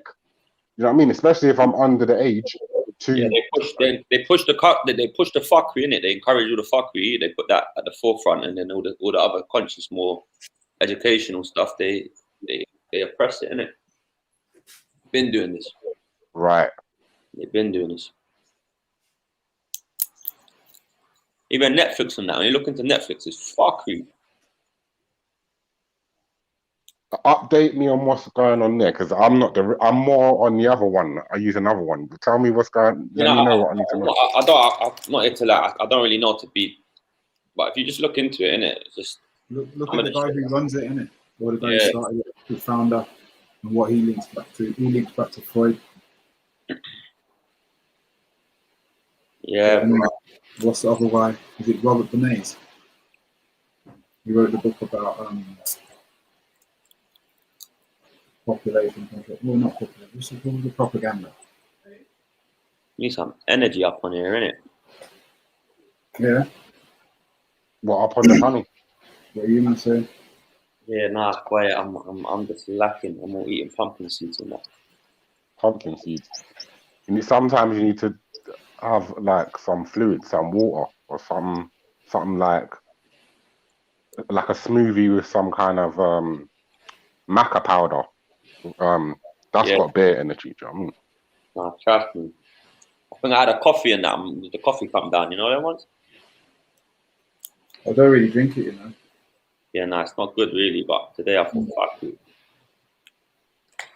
I'm not really a coffee drinker. I'm more of a herbal tea thing, like marijuana tea. Yeah, better off. But yeah, man, the conversation today got lit. Man. What was it about? I only just joined later, innit? We're just touching on like the powers that be and the Illuminati triangles and stuff like that. But what I like listening to most, if I'm going to be honest, is the exchange of communication. I probably do study the way that people communicate. It's just, there's something about it, especially online, where we're all from, like, for example, you're from Birmingham, isn't it? And I'm from London, and like man could be from Oxford, next man could be from Australia. And it's like, we're creating a whole new movement, bro. It's mad. It's like, because we're talking to each other, and more times, we might disagree on several points, but then when we do agree on certain things, it's quite powerful to know that there's a man in Birmingham or whatever that's thinking the same way that a man in London's thinking, or a man from New Zealand or wherever. I don't know. Like, I'm in London though. Well, yeah, you're in London, but I'm just saying, for example, using it as an example, you could be from the other side of London to me. You could be, you know what I'm saying? Like, we don't know each other, but the way that we're thinking against the system or just in general, it might not have to be always about bring down the power. It could be something basic about the color of the bus, or I don't know, the flavor of the new tea that came out last week. It could be anything, innit? But the fact that we're just in our own comfort of our home in the middle of a mad pandemic where they've tried to mess with us, and we're all trying to fight back, and we're just like being free in using, but we're oppressed, but we're fighting it and we're free. It's mad. You can study the communication on many levels. It's deciding that you're oppressed or not. Yeah, oppression is happening. There is an oppressive system, but are you necessarily oppressed? Or is it just trying to oppress you? I agree, man. I agree with what you're saying still. I don't like the way that the politics got remixed to the advantage of bad energy, low energy things to make it's not very uplifting when you think of like ways out and solutions to whatever the country or the planet's going through. It's not on the up of the higher chakra levels. When you're listening to these so-called leaders, it's like you're listening to Freddy Krueger, or you're listening to a character that is endorsing fear and panic for their own selfish, greedy reasons. And it's like I'm used to people having the balls to fight back and shout and say no, innit? I'm used to that. But it's like I'm trying to work out what's going on in what's the next level, what's the next page in the book. You know what I'm saying? Because I know people are vexed. I know, you can hear on these panels, people are kicking off. You know what I'm saying? But in the media, the witchcraft of the media, it's like we have to come to Jedi's channel to get a bit of a reality check, because the mainstream media is just evil, hypnotizing, EastEnders, all of it. It's garbage. Trust me. I think it plays a bigger part in everybody's life nowadays. You know what I mean? I think that's also part of the issue. I've got to give thanks, There's so man. many things. There's so many things you have to pay attention to. Give thanks, man. You've got a platform you can come talk on. You get me? Like you're saying, trust me. That's what it's about. I don't even get up on there as much as I'd like to, but I'm gonna try and make more time, innit? I just get impatient and I don't like getting annoyed and upset sometimes. Like, boy, That's the mad thing. You know them ones where you know that you say, though, innit? you know them ones where I know that like I need, like I've got visitors or like I might need to pop out to go to the shops, but like I'm literally got to try and make the point in the same frame of time. Yeah. I notice them when I'm under pressure time wise. That's when I've probably got less tolerance, because in the back of my mind I'm thinking, fuck, my battery's gonna run out, or shit, I've got a phone call to make in about half an hour. So I tend to have less patience with people. But when that's when I'm more will be in the side chat when I think, right, is it like, let me just make my point. Especially if I feel like I'm going to get overspoken, I'll just be in the side chat like blah, blah, blah, blah, blah, making like 50 points, innit? Because to me, it's easier to do it that way. But then sometimes I like to show my voice or just like past Tuesday while go on, keep the vibes lit in it, keep the vibes positive and all that, and then just bounce. But this is a revolution, I'm telling you, yeah. The revolution is that basically Jedi is one of the first, and will be remembered as one of the first, that is like broken the mold in terms of how in the UK, yeah, how we do it differently to the Americans and wherever else, yeah. He's and he's a real life personality from Real Day Speakers Park. So he's got a niche. That's his niche, yeah. And he does his music as well. But the revolution is going to be the youngers, yeah. As we get older and we become the olders and whatnot, the youngers are going to look at the what's been the foundation that's been set by mans like Jedi, and it's just gonna it's gonna be like a flood of voices, and they can't stop it. This is what they want. They want to stop you. They want to stop like vintage ideas, Mag, MJ, Jedi, the whole of the. They want to all the regulars and all the newbies that are scared to like come in. They should come in. They want to shut us down. You know what I'm saying? You ain't gonna let them do, innit? It's not. It's impossible. It's impossible. This is it. Because if you can talk to a man in China and that man in China agrees with anything you said, they ain't got. This is why, in my opinion, they need fear and they need vaccines and they need like a lot of evil tactics to make you compliant in society. But unless they've got a good plan, which I don't think they have good plans, especially in the UK, yeah, it's not going to work. There's going to be a restructure. There's going to be some new way of doing things that a lot of us ain't really looking at directly because we're looking at our day to day. But they're going to come with a whole new way of spending money, a whole new way of making money. Like they're going to come with some new stuff. And when they try and introduce it, it's down to the younger people to like, however they kick off and say no if it's wrong. If it's good, don't kick off, obviously. If it works in everyone's favor, don't kick off. But if it's something that you need to kick off, that's the issue, though. It's always going to work in everyone's favor. That's sad, isn't it? It's always going to work in everyone's favor, no matter how fucking bad it is. That's going to be the main, because that's where we already are already with everything that's happened to date. It's been so convenient, so brilliant, so safe and secure each time. So you think there's a safety net where we're just protected by the good?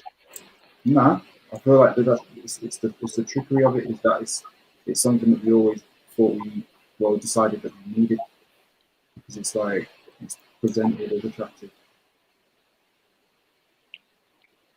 through the fear.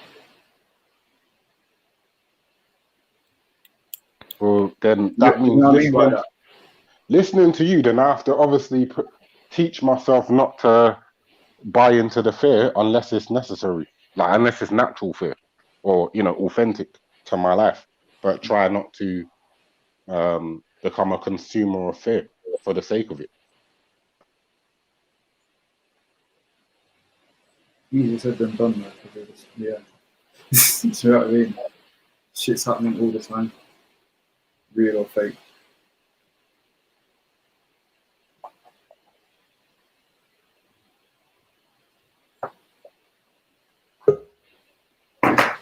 Yeah, you're right.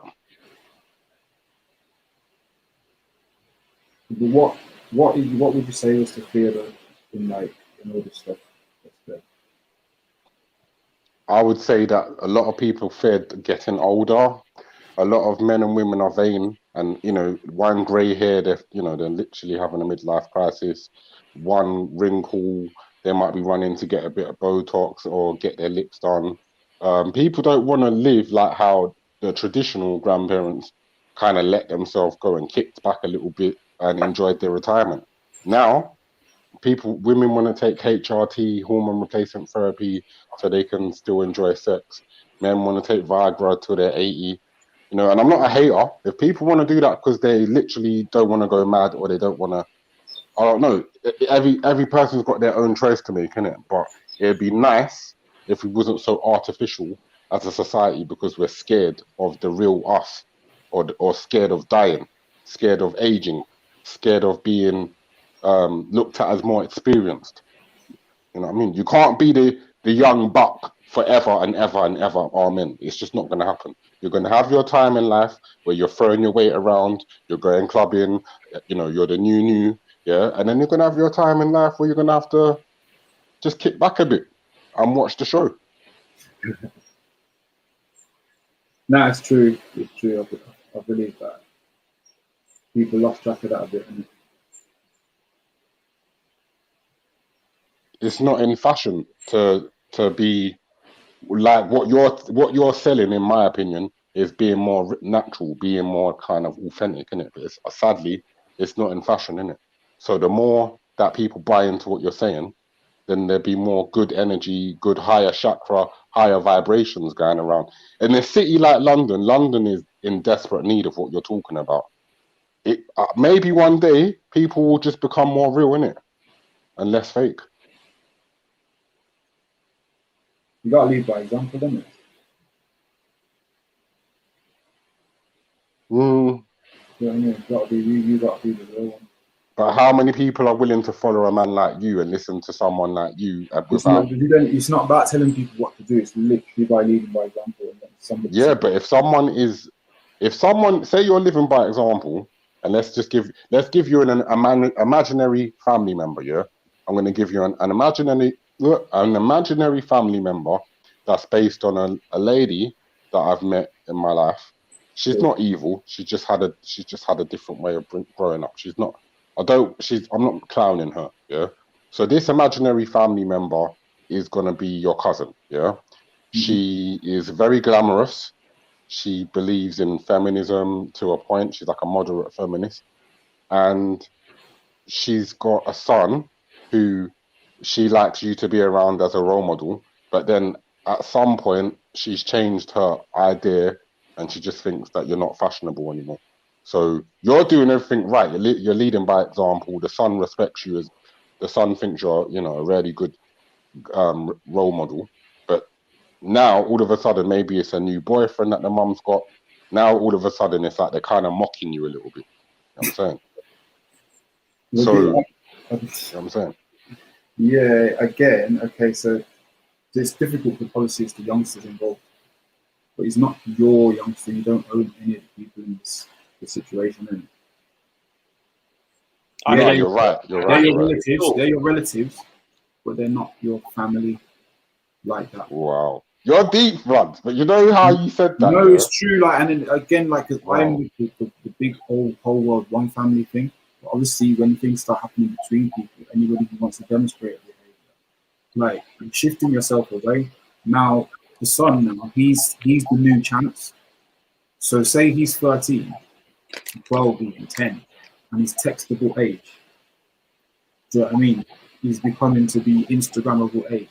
Like, lead by example. You can still lead by example if you have a presence in those spaces. If you care to text your nephew, you know what it is, yeah. And see what you don't have to like if he's got a dad or a stepdad or whatever like that. You don't have to be that like wading in the shit unless you really see shit's going wrong. You know what it is, my bros, yeah? You just gotta make it cool, yeah, to be the good guy, innit? That's what's happened, innit? Being the bad guy became cool, innit?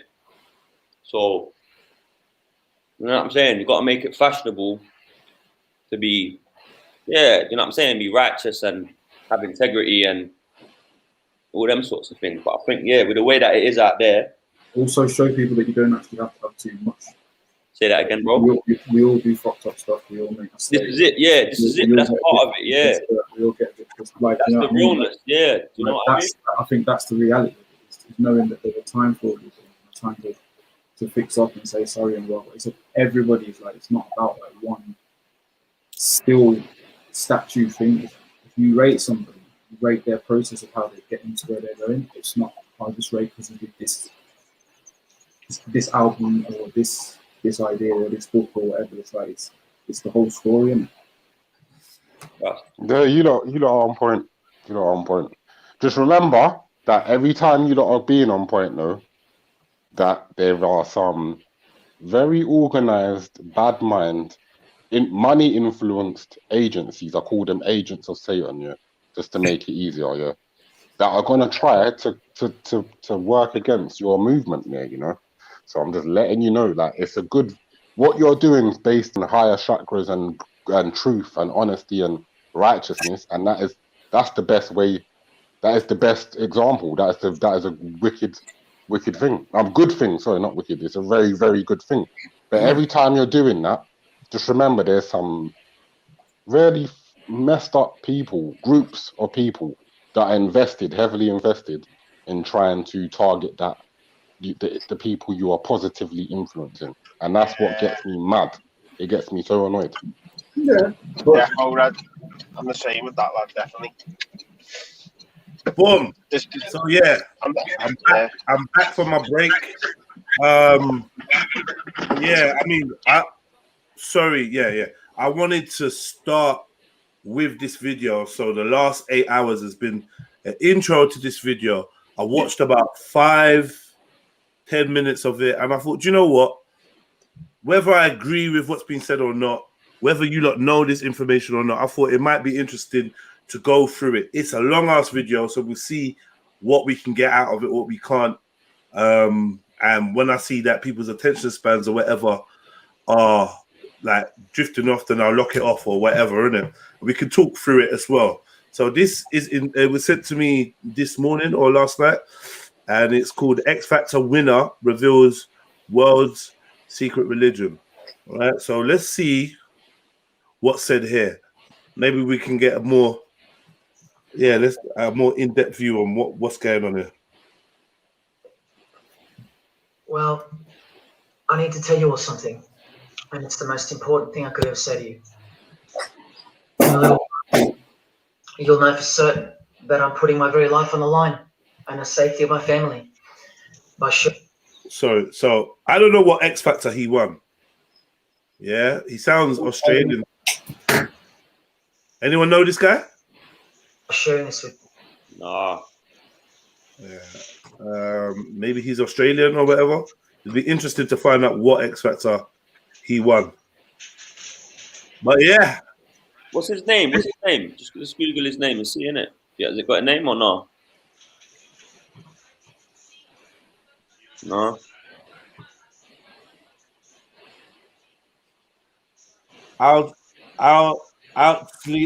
Outslian Childs. Oh yeah, Australian. Yeah. That's the one. When did he win? Barry's dogs. Australia. Yeah, 2010. 2010. Yeah. Yeah. Okay, let's see what he's saying then. Yes, with you. So I hope that buys me at least a few minutes of your precious time. If this video is taken down, it wasn't taken down by me, all right? Now, I'm partly doing this to wash your blood off my hands because God saved my life on a midnight highway one fateful night for this very cause. And he's watching, as he clearly proved that night. See, I should be dead. My sleeping driver was hurling us toward a concrete wall at 100 kilometers an hour when an angel of God was sent to wake me up from deep sleep with just a whisper and just in time. And for what? Not so I could win X Factor or buy that dream Porsche or marry that dream girl, but for this, for these words, for this moment. so I can tell you something, so I can warn you about something. Nothing could be more important than this. So cancel that movie you want to watch, skip that gym session. Don't scroll down to the next post. Just stay with me. Stay with me. Now, don't worry about the quality of the video or the audio. Just focus on the content. Listen to my voice and trust your eyes. Most of you won't care for the shocking thing I'm about to expose to you because no one cares. No one cares. Not my exes, former friends, former bandmates, work colleagues, parents, family members, strangers. No one cares. But still, I'm doing all this for one person. One single human being out there. God is calling you, and he's looking for the last ones before the storm. And if you think you know where I'm going with this, please keep watching, because the most important part of this video comes at the end. Now, everything you're about to hear is a fact, and I'll prove it to you. I will leave no room for doubt. And nothing can stop what's coming. So this isn't a call for an uprising, boycott, protest. No. The Titanic is sinking, and it's unstoppable. All I'm going to do is point you to the life raft. And if you want to ignore me, then fine, proceed at your own peril. God knows I've tried. If you want to mock me, then at least share the video. Let others mock me too. Tell your friends. Check this freak out. Anything to help me reach someone who has eyes to see and ears to hear. And like I said, in a few minutes, you'll know why my well-being is in danger, and that of my loved ones too. Now let me ask you something real quick. Who do you think, generally speaking, runs the world? What type of people? And the rich and the famous too. I mean, like, are they Christians? Do Christians run the world? Well, no, of course not. Buddhists? No. Do Muslims run the world? No. What about atheists? It's got to be atheists, right? Because we've come such a long way as a society, and atheism is the rational state of mind for the modern type of person, right? No. What about a mixture of people? Different types of people run the world. Let me tell you something. All the leaders from Africa to Europe to the Middle East, Israel, Syria, Iran, all the way to the Americas, all these people, and we'll get to the celebrities in a second. They're not atheists, Buddhists, or Muslims. No. What if I told you that they all belong to the same religion, a secret religion, one that none of them are allowed to talk about, one that you should worry about because it affects you beyond belief in ways that you never imagined? Before I tell you what this worldwide secret religion thinks of you and plans to do to you, let me tell you what this religion is. And how do I know about this religion? Because I used to belong to it. And today I'm renouncing it publicly, breaking my oath of silence, which they imposed upon me and every single other member during ceremonies under the penalty of death.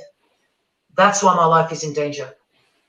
Every person you're about to see has taken the same oath as I did, over and over, no matter where on earth they're from, including Scott Morrison, your Prime Minister and mine.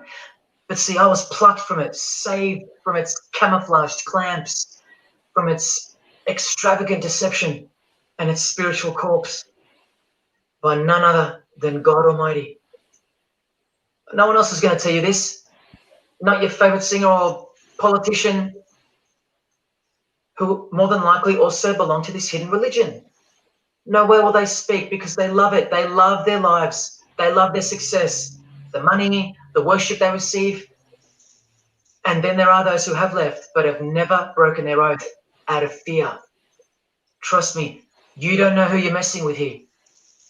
The few that have spoken out, well, they lost everything. Or either their reputations and livelihoods are threatened or destroyed, or they're framed for a crime and end up in jail, or they're murdered and made to look like an accident or suicide. Now, just for the record, the God that saved me, which God was that?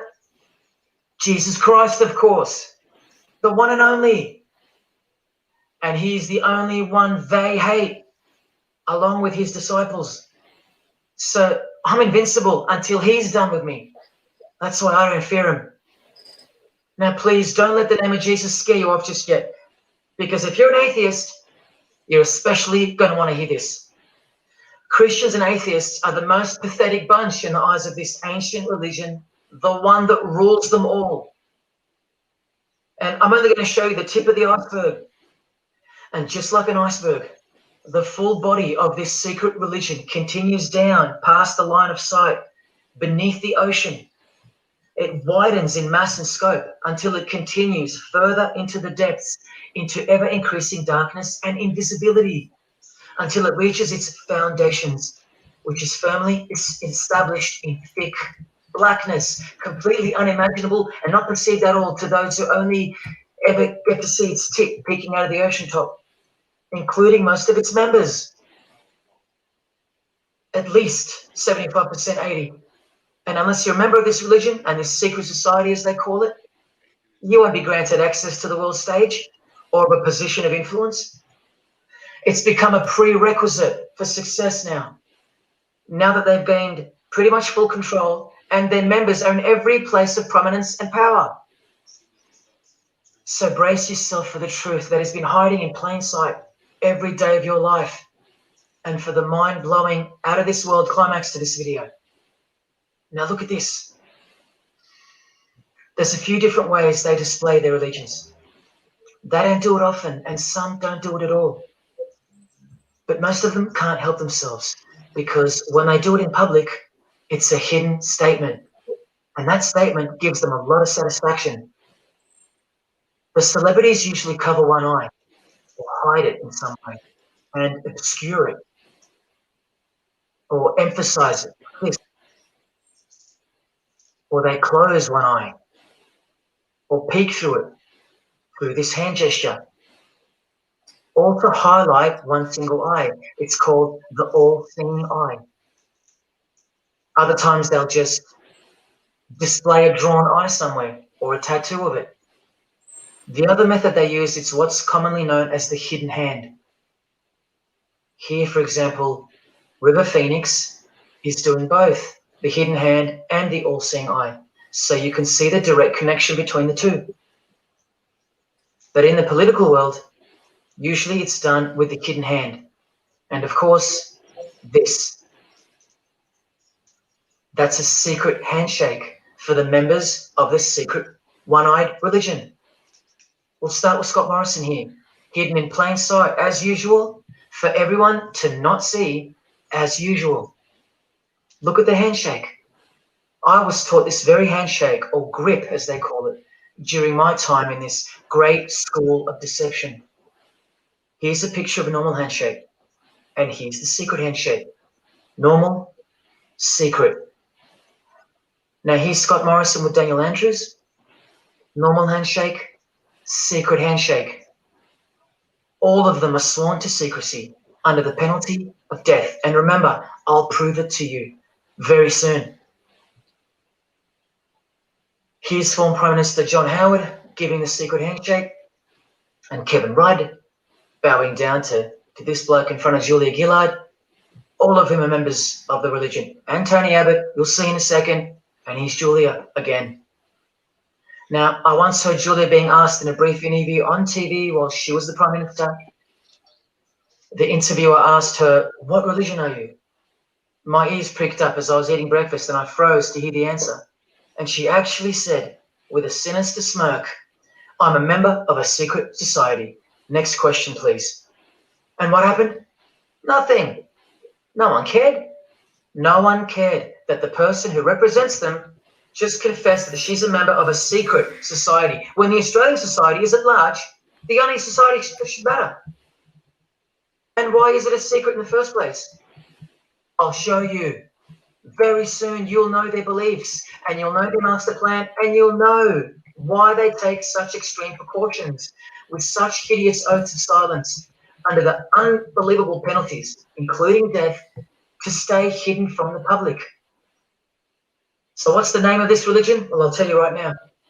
But keep in mind, The magic word you're about to hear only hides the true religion inside of itself.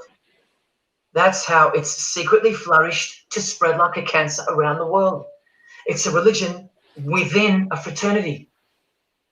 The name of the international fraternity, the one that camouflages, conceals, and cloaks the secret religion inside it, is this: Freemasonry. This is their official symbol, the square and compass, sometimes with a G in the middle, and sometimes with the eye, the all-seeing eye. This is the same eye that these people are referring to. That's where it comes from. The eye is sometimes placed in a triangle, and that's where this comes from, the eye in the triangle. Here's Chris Angel doing it, standing also next to a mate with a square and compass shirt on. Not a coincidence. This is not something Jay-Z invented. This is the religion Jay-Z belongs to, and proudly, as you're about to see. The Freemasons also placed the eye at the top of a pyramid because the Egyptian pyramid is integral to their secret system. Here it is on Chris Angel's shirt and Madonna's jacket. That's a Masonic symbol. The Freemasons are sometimes called the Masons for short. It'll all come together and make sense really soon. Here it is hidden in plain sight at the Australian MTV Awards. And this is the MTV headquarters, by the way. Trust me, there's no doubting this. Here's the same eye in a pyramid on a Crowded House logo. Yes, initiated Freemasons. Here's the eye on the Harbour Bridge for a New Year's Eve gig. And I wonder what that eye could be referring to. So what's the connection? The religion is the connection, the secret religion. And you'll see. Prepare yourself for an incredible revelation and the amazing climax that comes at the end of this video. Now, this is where the Freemasons are counting on you to lose interest. Roll your eyes and move on. Because in their beliefs, the uninitiated, meaning you, are ignorant and stupid compared to them. You're technically called the vulgar and the profane. Please prove them wrong. Prove them wrong. And stay with me just a little longer. Now, the secret identity of this one eye lies in the heart of this religion that lives, breathes, feeds, and grows deep inside of Freemasonry. And Freemasonry camouflages it very successfully. So it goes undetected and undisturbed until it ultimately fulfills a thing called the great work. That's what they call it. And they will succeed very shortly. Nothing can stop it now. And I think some of you can sense that something's coming. And who do we trust more than anyone in the world right now? This bloke. And there he is, giving the sign of the hidden hand in front of the whole world. The hidden hand sign is technically called the sign of the master of the second veil in Freemasonry. Veil, get it? Meaning hidden. Now, am I saying that... Sorry. Troublesome Trill, did you know that the hidden hand sign was called the sign of the master of the hidden veil? Lie and tell me that you knew that that's what it was called. Since you said that there's no new information, lie and tell me you knew that. J Trill Sniper, lie and tell me you knew this. No information in a 5-hour video. Have they seen the video already? They ain't seen shit. They've seen this bit and they're like, oh, not a new. That's why your name Troublesome Trill, yeah? Too troublesome. All right, so you didn't know that. So you have learned something new. Boom, there you go. There you go. New information for you. Boom. So it's been worth you watching the last 14 minutes then. You already got a new piece of information which you can go and run off and go and explore and research and come back and be like, I chatting shit. Or be like, oh, you know what? That was real. Like, I'm not vouching for this brother. I think we're getting up to the max of what I watched. And no doubt I'm going to be familiar with a lot of themes here. But, like, you know, people seem to give me, like, ratings. Like, oh, yeah, Judge, you know this and you know that. And I'm always telling them, I don't know shit. I don't know nothing. And I feel the best way to amass information is to be receptive to it, and not meet it with a closed mind or a presumption that you already know, even if it's on a topic you've already studied. There's usually going to be one tidbit that adds to what you already know. Like, do you know what I mean? It's already like adds. I'm just advising people just to take that kind of approach when it comes to information. Just kick back, rollers will be listening. It's all good. And if you know everything that's been said here, then you're in a good place. I think you're in a good place. You know, I think you're in a good place. Can I just add to that as well? Yeah, as soon as I pressed play yesterday, when I had a quick about 12 minutes in about where we are now, but as soon as I pressed play, as soon as I heard the man talking, my initial instinct was disingenuous, but I deliberately carried on for the sake of hearing what he had to say, so I could make a proper determination whether it's a plant for sharing the real information or fake information, or whether it's a genuine person. Like, someone made a good point in the chat, which is once you sell your thing, you can't buy it back. I agree. Yeah, I agree. But there's the thing of, see, when a man's trying to do too little, too late. For us, we could still maybe get something out of that. You know what I mean? Yeah, but there seems to be a buyout clause, but the obviously you have to keep the secret, innit? Well, he did kind of say that. You jump out, but you can't open your mouth. Yeah, you can't open your mouth. So there's people out there who've made it to the other side, but we would never know because they would never tell. Right. That's what they're telling us, but right. I don't believe that's true. Yeah, I don't know. Yeah, I don't know either, bro. I don't know either. I think whistleblowers is a big thing. So you don't think the people way at the top do whatever the fuck they want, and there's people at the top who trust that these other ones at the top ain't gonna fuck the whole pyramid over? Of course there are. So just let them do what they want and live how they live. As long as they don't fuck the pyramid over, they can do what they want. Of course they can. I don't see that as even slightly hard to believe. I hear you, yeah. I often think about the prison system when it comes to this kind of thing. I think about prison. I think about Bobalicious offering you some honey buns, and you taking the honey buns, and then thinking you're gonna just mosey on out of it without paying back what you owe. I just feel like it don't work like that. Of course not. Yeah, of course not. But the ones who have paid their dues, it comes to a point where, I don't know, they start at the bottom, they work their way up. But once you're at a high level in anything, like, you don't have to be running around doing grunt work. So I'm not saying they get out of it. They don't get out of it. But I don't know, they don't talk about it either. But they just continue their own personal whatever the fuck it is, and anything they've got planned, they can come back to it and say, yeah, look, this is what I've got going, and they'll get assistance with it. It serves them, is what I mean. And once they get past a certain level, it must serve them more than them serving it, because it's a pyramid. It only stands to reason. Do you know what I mean? But if looking at the pyramid, you sound like you disagree. But looking at I'm not gonna lie, it's something so about it though. Sorry, go on. Go for it, bro. Yeah, no, I feel like the higher up you go, the more tied in you are. You might get more perks, but so the person right at the top is the most tied in, then, or the person right at the top can have anyone's head. I look at it. It's like a loan shark, isn't it? It's like the devil's a loan shark. Like, they're borrowing and borrowing. You can keep borrowing, but I would say low level guys are the ones more likely to leave and to be able to leave and just go crazy, catch a cancer. Yeah, catch a cancer, go nuts, get wiped out, end up a bum, end up having a mental breakdown, end up fucking. I'm not talking about that. I'm not talking about that. What I'm saying is that, like, from what I can see, once people get in, they don't come out. Once they're in, they don't come out. Yeah, I don't.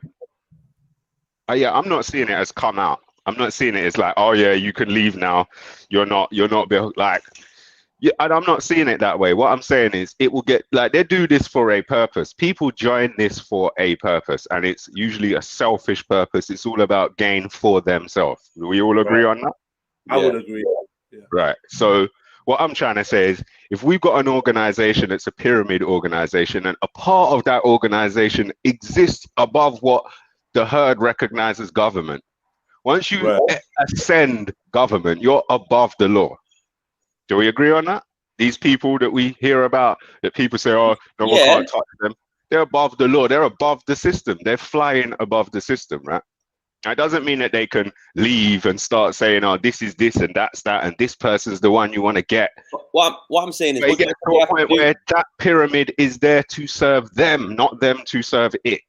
No, that's why I don't agree. I feel like you're always serving the pyramid. Yeah, you're always serving the pyramid, man. Do you know what I mean? Always, and yeah, you reaping benefits. Hi. But This is where I was saying earlier, what is with the bit at the top, that I see the pyramid as just like a concept, as oh shit, I can't. Sorry, brain's too frazzled. Going back on mute. I feel like the more. Right, let's choose everyone's favorite. Let's choose everyone's favorite savior, Bill Gates, right? What would Bill Gates have to do to make those people take his head off?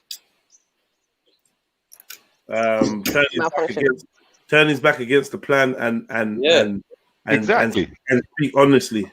Stop doing what he does, isn't it? Now, outside of that, as long as he's not doing that, I'm sure Bill Gates can do whatever he wants as long as he don't step on anyone else's toes, right?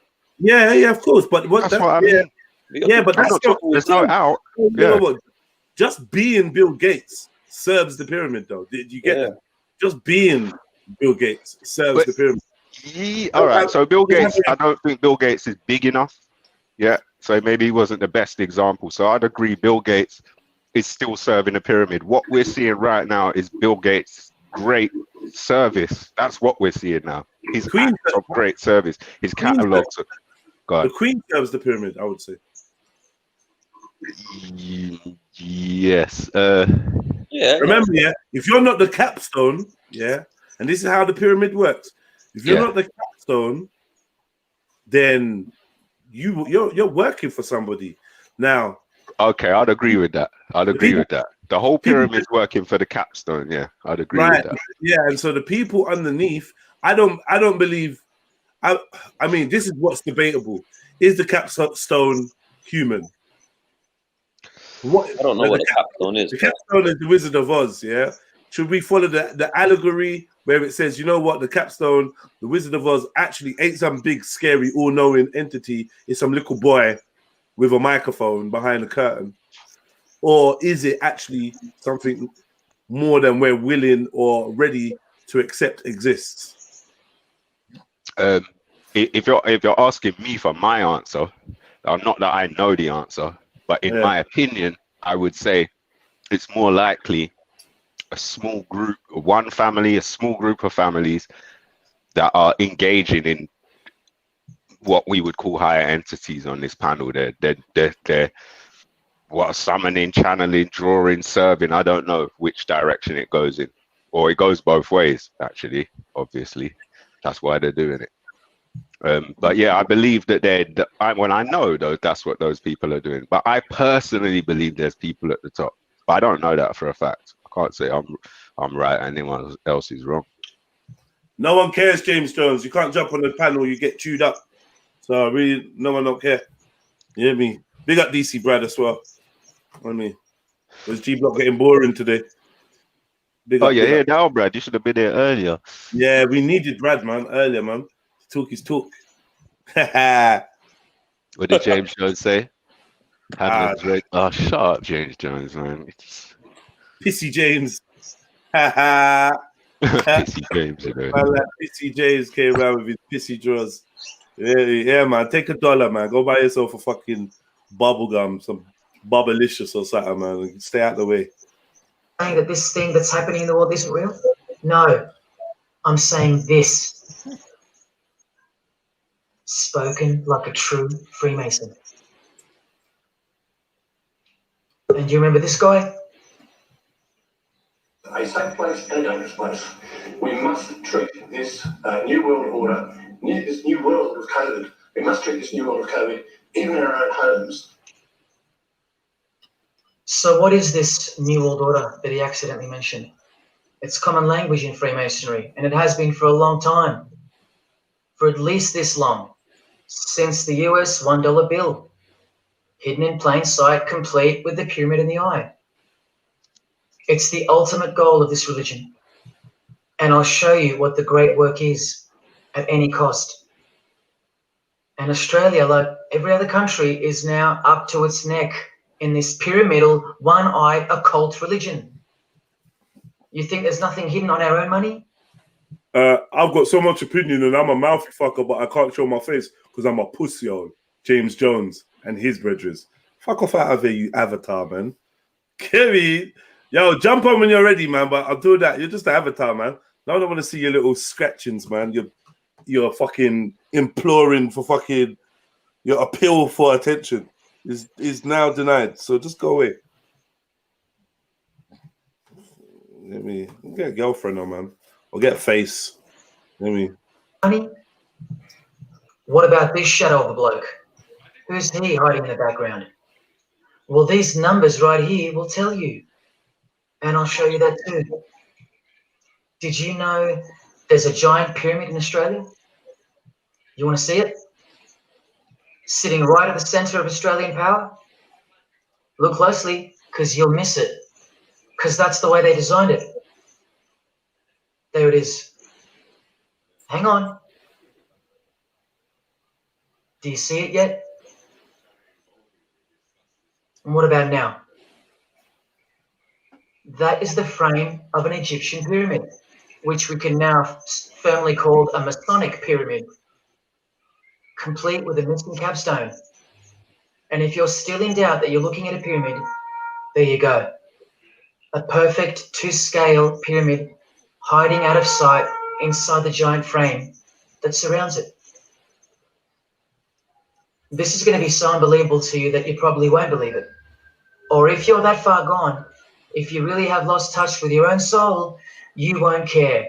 And you'll miss the opportunity to have your own eyes open first to the worst news and then to the best news you could ever wish for on this godforsaken planet in which you're destined to lose everything you have and everything you love until eventually you lose yourself. We have to establish what this religion that's hiding inside of Freemasonry actually is, and we will. And it's shocking, but it's reality. The symbol of the Freemasons itself is not what it seems. It's a squaring compass on the surface, but it conceals something that'll become obvious when I show you. But before we uncloak Freemasonry to see its true nature, its ugly face and its shameful nakedness, because I gave you my word that I'm going to prove it to you. This is the oath they have to take. This is the oath that I took. And your favorite actors and singers, just about all your heroes, just about, even some of your relatives, who probably have no idea what Freemasonry is or was, and why they took such gruesome oaths. So for those who are going to say, my grandfather was a Freemason, he was a great bloke, or don't the Freemasons run that retirement home? Just wait, because I'm talking to Freemasons here as well. And don't you worry, they're going to come out of the woodworks, but they're all under the oath of secrecy. Don't forget that, no matter who they are, Adele, Neil Finn, Chris Angel, or Scott Morrison, the oath comes first. And here it is. This is taken from an official Masonic publication, not intended for the public. This is Duncan's Ritual of Freemasonry. In brief, I, of my own free will and accord, do hereby promise and swear that I will never reveal any of the secrets, arts, parts, point, or points of the Master Mason's degree to any person or persons whosoever. This I solemnly, sincerely promise and swear, under no less penalty than having my body severed in two, my bowels taken out and burnt to ashes, so no more remembrance be had of so vile and wicked a wretch as I, should I ever violate my Master Mason's obligation. So now you know what they think of me. I'm a vile and wicked wretch for breaking my oath. So how can anyone ever trust a Freemason when he speaks about Freemasonry? Unless you're speaking to a rare breed like me. Never reveal any parts, not even a single point, to anyone. Here's another penalty from another degree, this time from Richardson's Monitor of Freemasonry, a legitimate Masonic publication for instructing and laying out the ritual. Binding myself under no less penalty than having my throat cut across, my tongue torn out by the roots, and my body buried in the rough sands of the sea. These are the penalties they swear to. And yes, the lodge has penal authority to execute. This is how they look when they're initiated. They have to remove all their clothing and jewelry, including wedding rings, crucifixes, the most meaningful things to them, no matter what. They have to go because complete allegiance to the society is required. You're blindfolded at every initiation because you symbolize someone who lives in utter darkness before you receive the light of Freemasonry. And that light will become so obvious to you in a bit. The secret that is being unveiled by incremental degrees to the candidates in the lodge is staring us in the face in daily life. And that truth is pretty scary if all you know and all you have is this world. But they know much more than that. Shut up, DC, Brad. At one point, when the blindfold comes off, this is what you're surrounded by. Blokes dressed like this, holding swords to your face. And that's nothing compared to what comes later. So your own wife or daughter don't qualify for discussion in these matters unless they too are initiated to the same level as you. So please don't tell me that your grandfather or your neighbor is a Freemason and that there's nothing wrong with Freemasonry. How would you know when they're under oath never to reveal anything to anyone? The whole successful system is constructed by the art of lying to the public and to their own members of lower degrees. And we trust these people. Now, here are the illustrations for the signs and handshakes. And you only receive them after the oath has been taken. This is the sign you do upon entering and exiting the ritual room while facing the Grand Master. It stands for throat slit. And it goes like this. A continual reminder of where you are and what awaits you if you have a change of heart or rebellious spirit. And here you have the illustrations of the secret handshakes. Look familiar? And this is the sign of the Master of the Second Veil.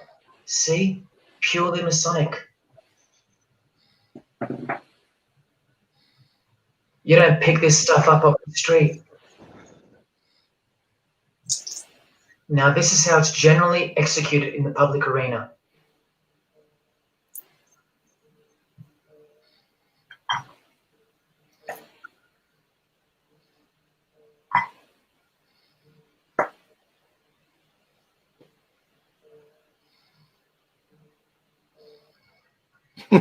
Sneaky, sneaky, huh?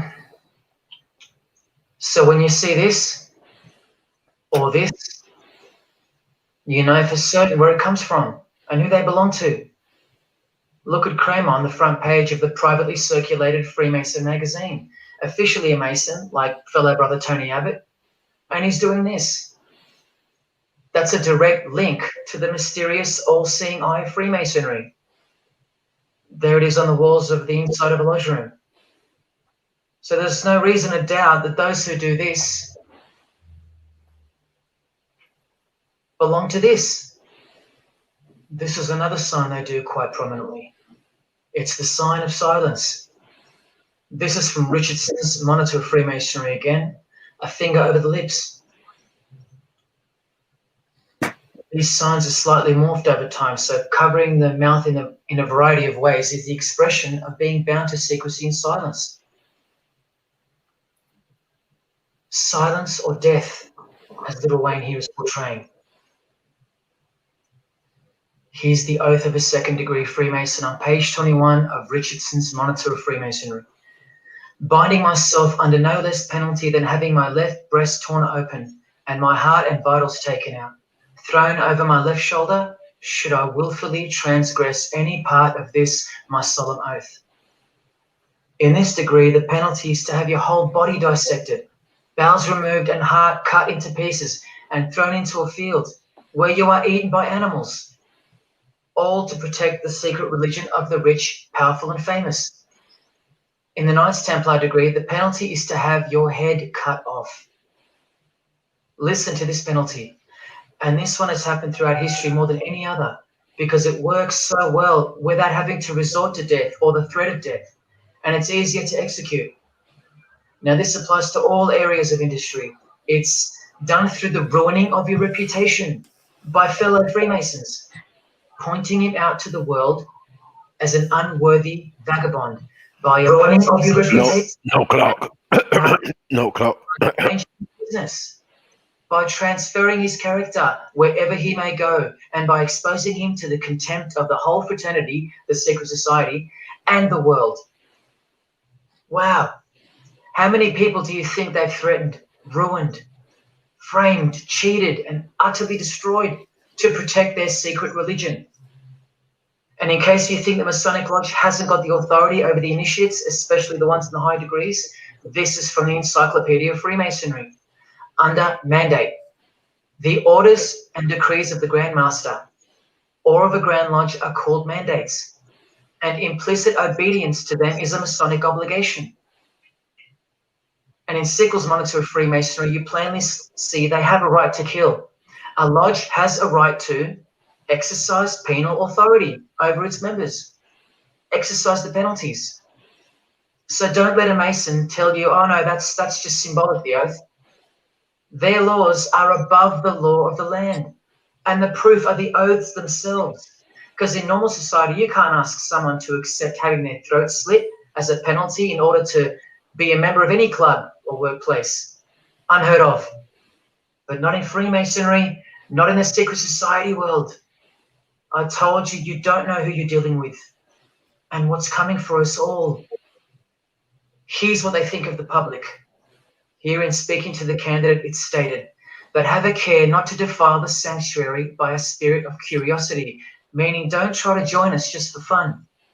And take care not to increase the number of the vulgar and profane, meaning don't invite too many outsiders to join because they're vulgar and they're profane. This is more or less an invitation-only fraternity. Here from the Encyclopedia of Freemasonry again, written for Masons only and written by 33rd degree Masonic legend Albert Mackey, stating the same thing. Masonic definition of profane: one who is ignorant of the sacred rites of Freemasonry, one who is not allowed to enter the temple and behold the mysteries, and here, being uninitiated. That's the world at large. And here from this old ritual book written by the same legendary author, in the 33rd degree initiation, the Mason drinks wine from a human skull, which has been the cause for a few to leave Masonry because they wonder, whose skull is this?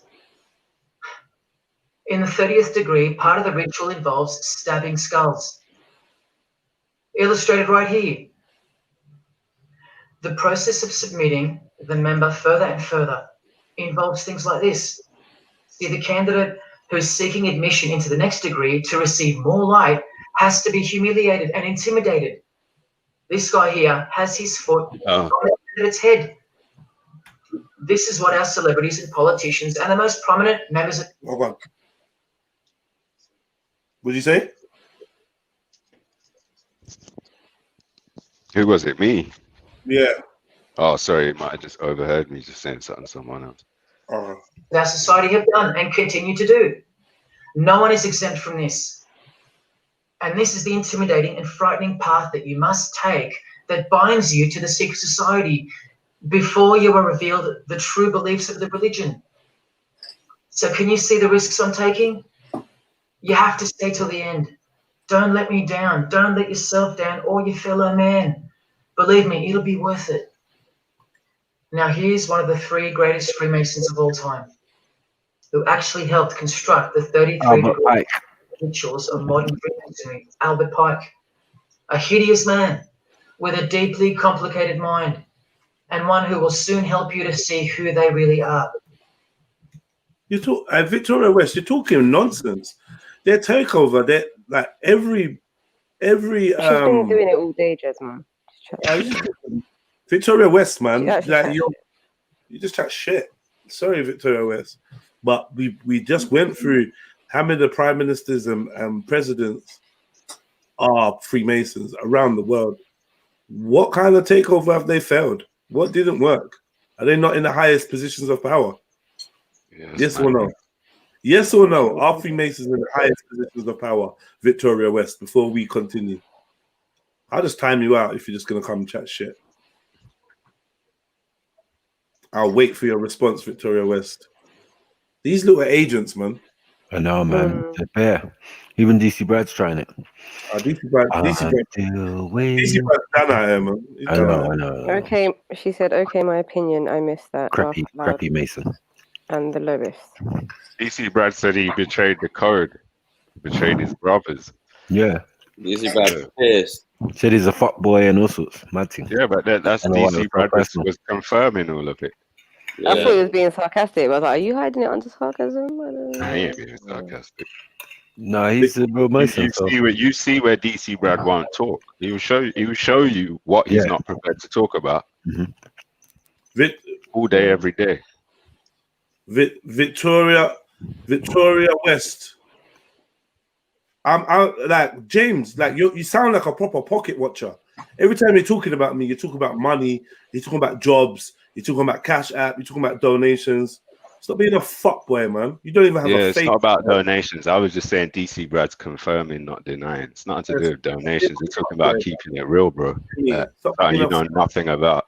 And DC Brad is entertaining, and he does come on and provide his commentary. And yes, he donates, and yes, I appreciate him donating. Like, what the fuck do you not get with? Like, he actually shows that he's willing to put $1 in my pocket. I'm cool with that. I respect that.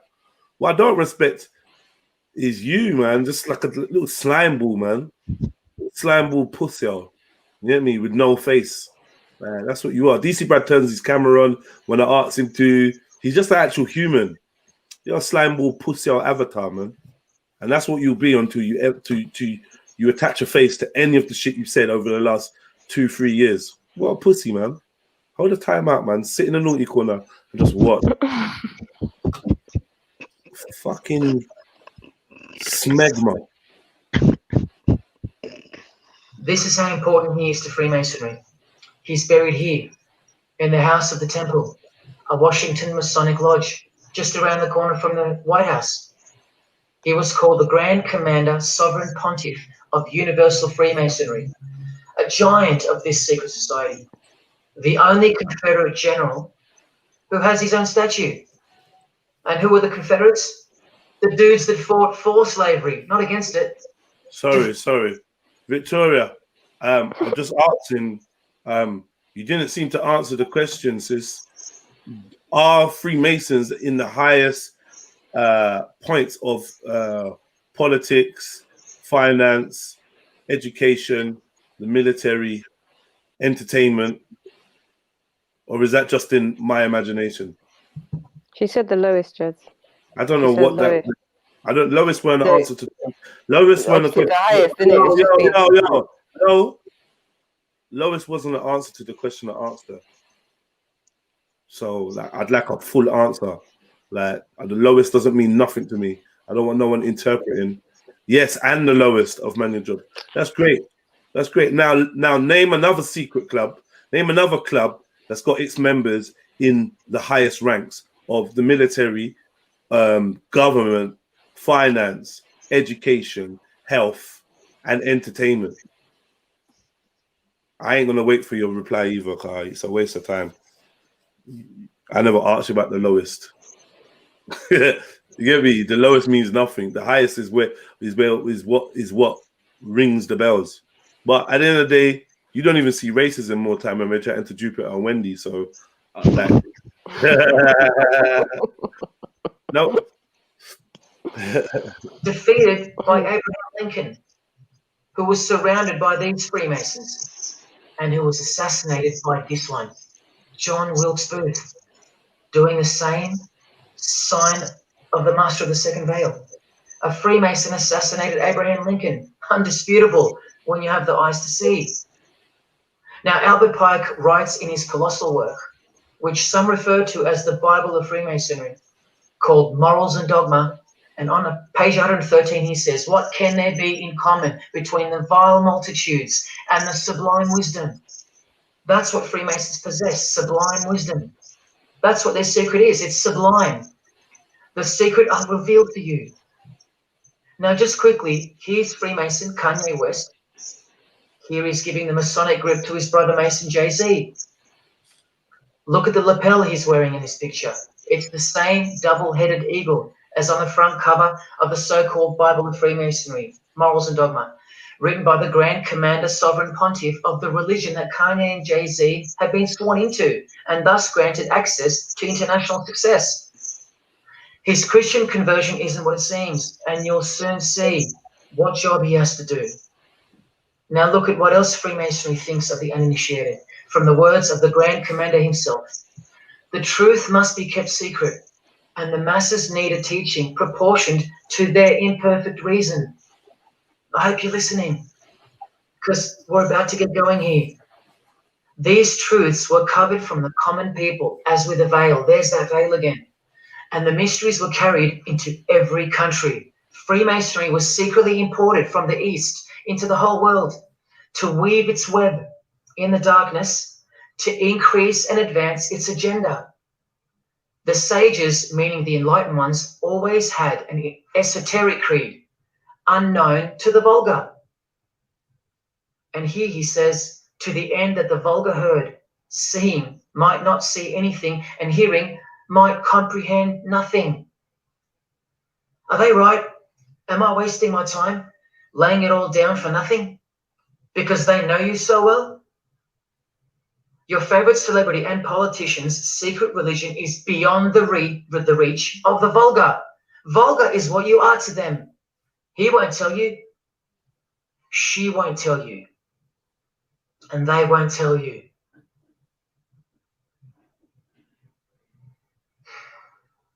Because the other obscene penalties from the rituals of Freemasonry include having your ear and hand chopped off, or both hands, being hung in your own home,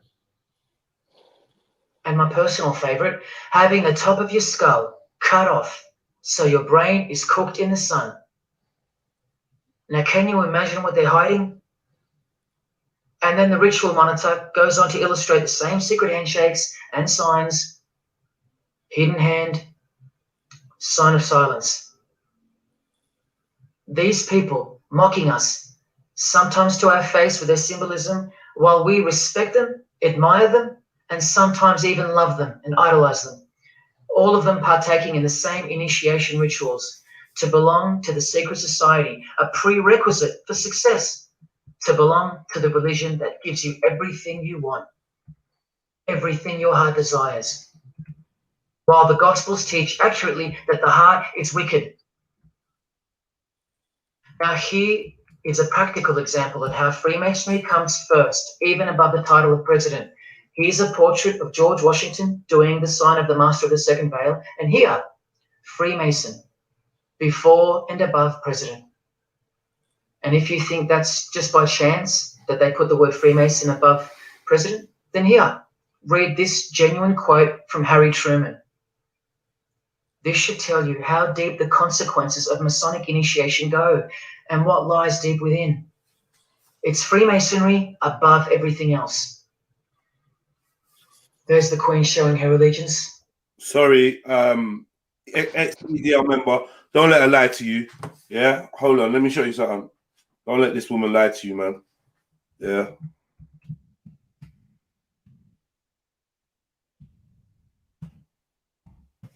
I live 10 minutes from a female Freemason lodge. Yeah? Don't let this woman lie to you. Yeah? We all do. Yeah? No, we don't all do. No, we don't. Yeah. But look, yeah, no, we don't all. The Order of Women Freemasons. Tell her to explain why she just said women can't be Masons. Tell her to explain why she said that. Is she coming from a place of knowing, or is she just chatting shit in a chat room? Does she know what she's talking about? What she defends, or what? Or is this made up? Huh? The secret world of female Freemasons. Is this made up? Yeah? We go to images. Are these women just pretending to be Freemasons? There's other ones as well, like Eastern Star and that. Yeah, we know. Are these women pretending to be Freemasons? Does it say Eastern Star here? Is that what it says here? Does it say Eastern Star here? No, forget Eastern Stars. Eastern Stars is something different. Why do we like to talk like we know? Sure, it's not for the wives. What does that even mean? These are female Freemasons. So I beg anyone saying you can't be a female Freemason, tell them to shut up, man. Tell them to stop lying. That's what you say to them. Stop being a fucking liar. Yeah, or stop saying shit you don't know what you're talking about. BBC, you can go and watch the BBC program about it, The Secret World of Female Freemasons. They could jump off the live stream, stop chatting shit, and trying to misdirect people. And the Queen is a Freemason. Come on, stop it. For many orders, she's a matriarch of many orders. Queen Mother, the same thing. How are you gonna say many? How are you gonna say many talk as if they know? Yeah, when you're the one that was talking, your comments on the screen, while the Queen's doing a Masonic handshake, while we just looked at female Freemason lodges, while I just told you I live 10 minutes from a female Freemason lodge, your dumb comments on the screen saying women can't be Masons either, so I wouldn't be. So you're wrong. Yeah, you are wrong. It's not many talk as if they know. You talk as if you know, and you didn't. And if you did, you was deliberately misdirecting somebody in my chat. Right, let's carry on, man. Over and over. And here's the Queen leaving a very special hospital with a very special nurse. And this was the Queen's father, fully dressed in his Masonic. Oh, but they're at the lowest.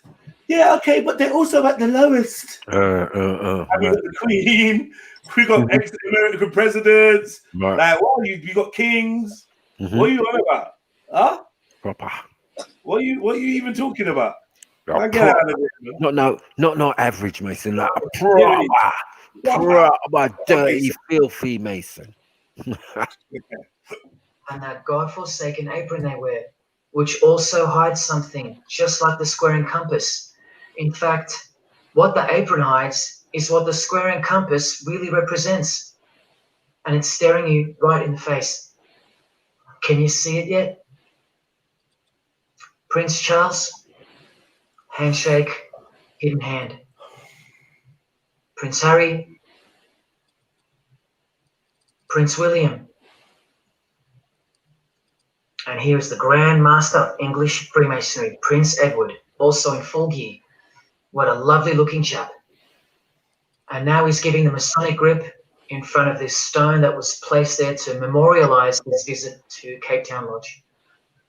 And what about this guy? Prince Philip, husband of the Queen. Do you remember him saying this? Yeah. And here's the article in case you think he didn't. Initiated member. Do you slowly see what the Masonic mindset is? We are beneath them. And the craziest thing is, if they can turn you into what they think of you, then you deserve what's coming. It's a natural law. It's the law of nature. And I'll soon show you their real Bible, for lack of a better term, which justifies it all, and the one which guides their morals. And it makes a lot of sense, because the power of the deceptive phenomenon of Freemasonry lies in the fact that it contains real truth, intertwined with untruth. Now, this actual book that guides their morals and plans, it isn't written by hand, and it's been around longer than the Bible.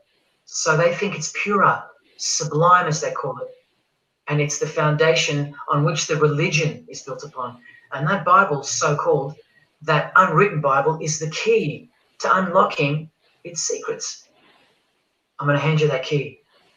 And it's all going to come together like a flood. So they're going to own it all by their own words and actions. And they're going to introduce us to a new system of life, but only after a number of shocking events take place, which I'm so close to telling you about. But first, I have to tell you the name of the secret religion and the identity of the I. Now, for the few of you that think of hospitals and charities and nursing homes when you hear the word Freemason, a word which I soon hope to never speak again after this video. Well, it's a front, a cover story. And like everything else in this presentation, I'm going to show you. This too is for the poor Freemasons that are going to have the call to make an appearance in the comments section, trying to defend their beloved fraternity. This is 33rd degree Freemason Manly Hall, who was named Freemason of the Century by the Scottish Rite Journal.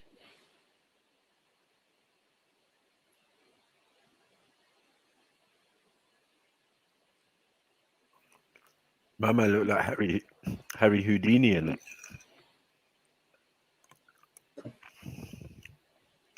Was that Harry Houdini? Maybe.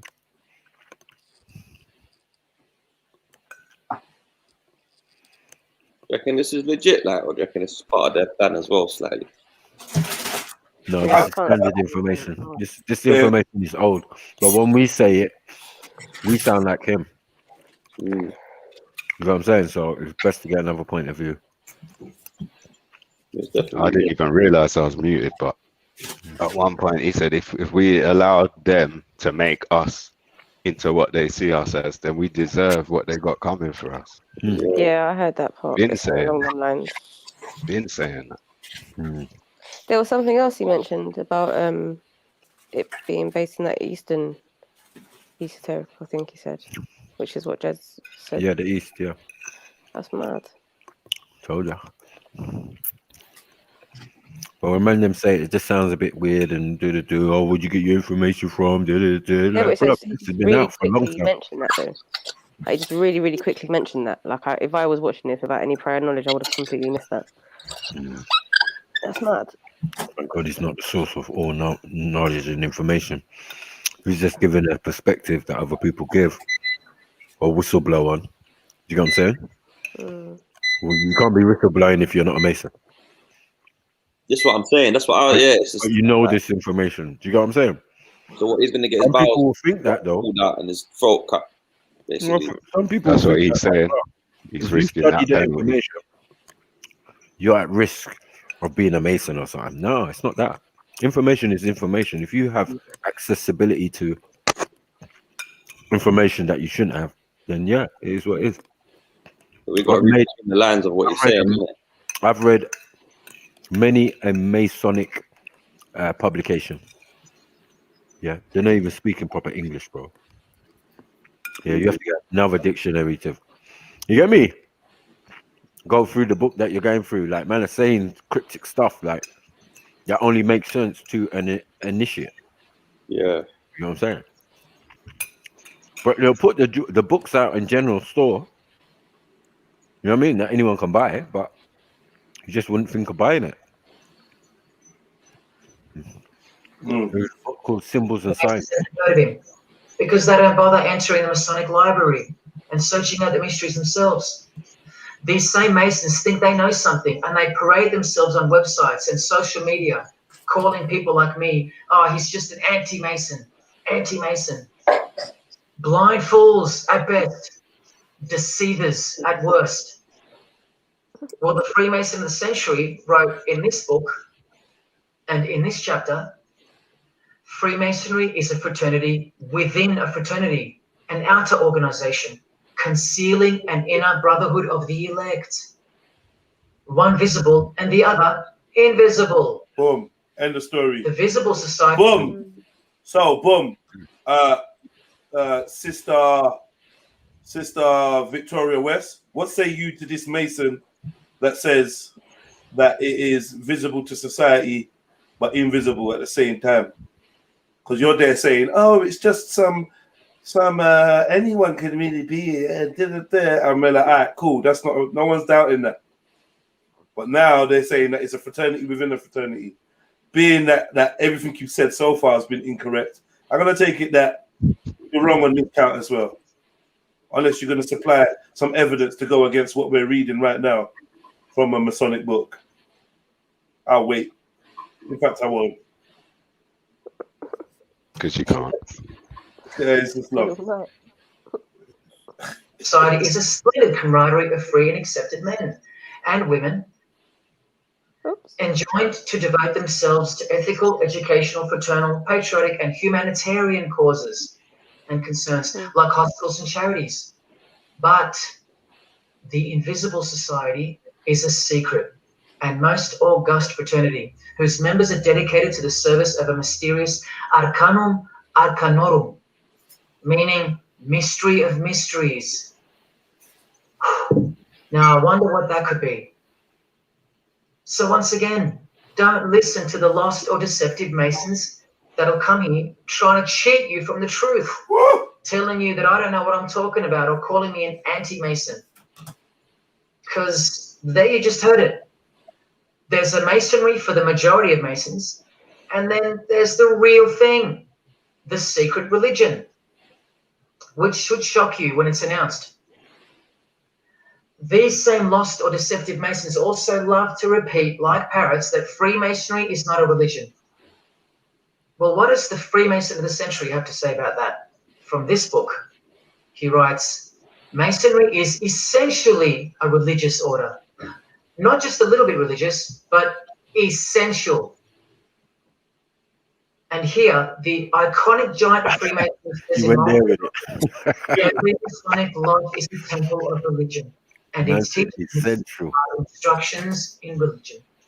So please, sit down, Masons, because Freemasonry is a religion. And soon, I'm going to tell you what it's really called. Now look at this from the same book, and speaking about fellow Freemasons being initiated in the lodge room. Part of the symbols are displayed there to the initiate, but he is intentionally misled by false interpretations. Their true explication is reserved. Is this true, Brad? Is this true, Brad? The whole body of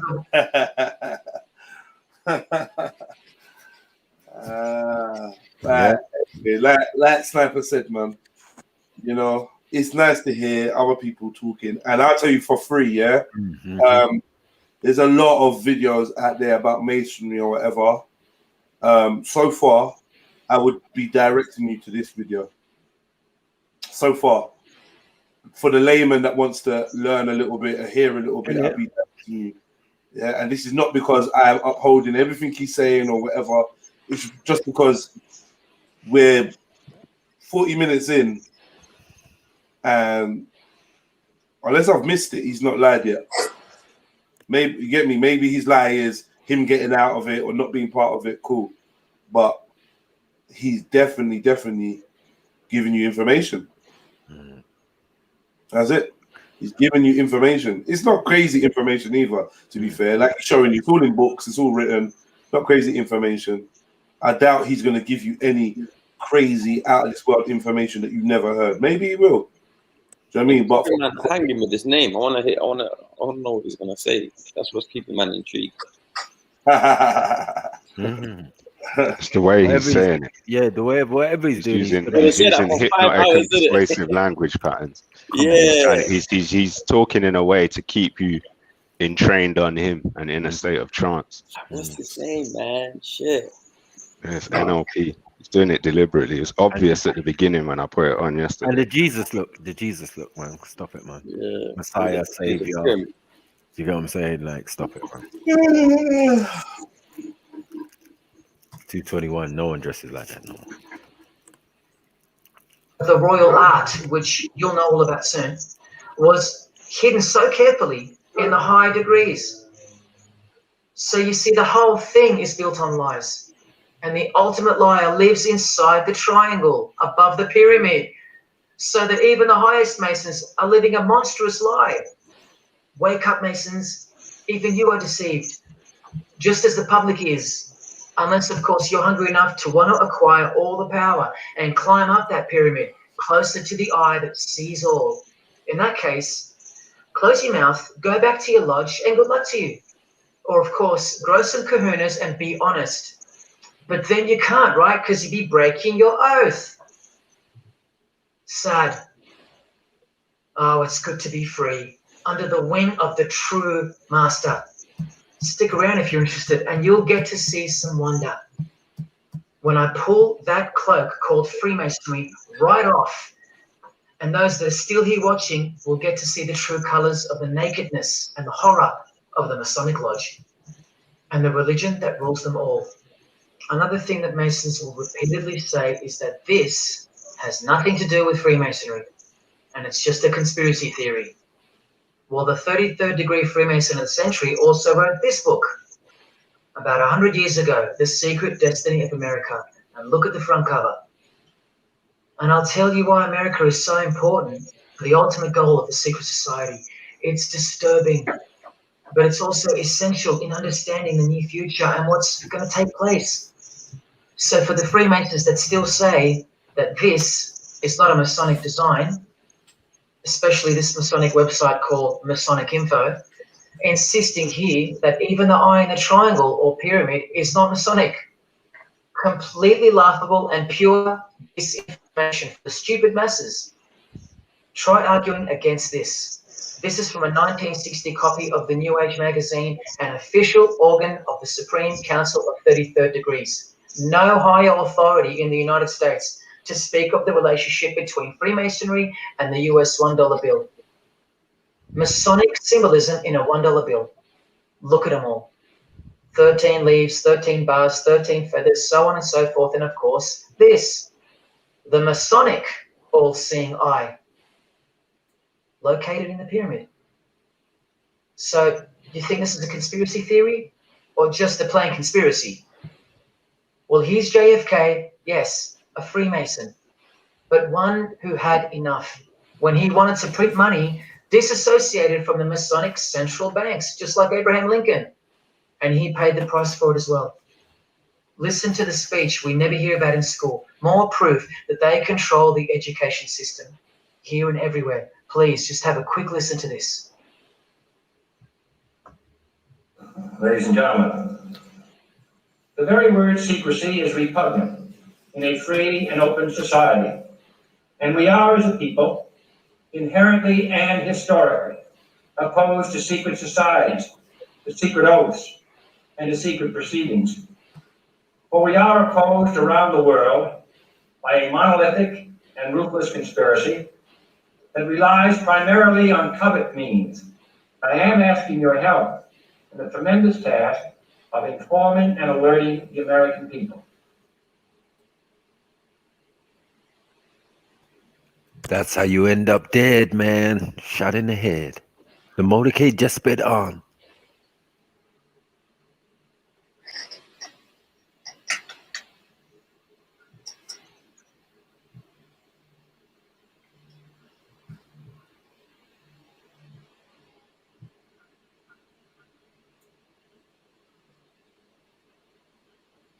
I know some of y'all pissed. Who are your favorites? Yeah.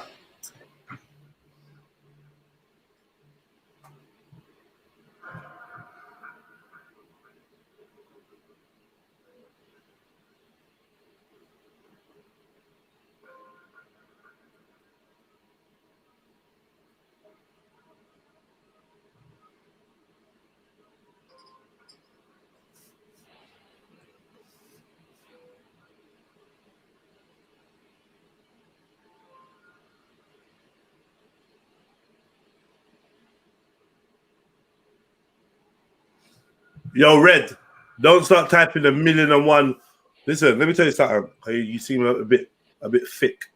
Yeah, don't start typing 1,000,001 comments in that fucking chat. I don't want to see red with one line that don't make sense. I will just block you.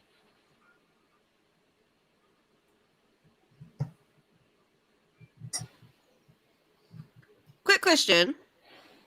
Yeah. So the Kennedy thing, Yeah. is it as black and white as what this video is saying, for example? Yeah. What what do you mean? His speech? What did the video say? The video didn't say nothing. Well, he got assassinated because he spoke out. Did the video say that? You know what? That's a good point. No. Because I know that story. It didn't say Right. Right. Oh, you know that story? That's the story that I know.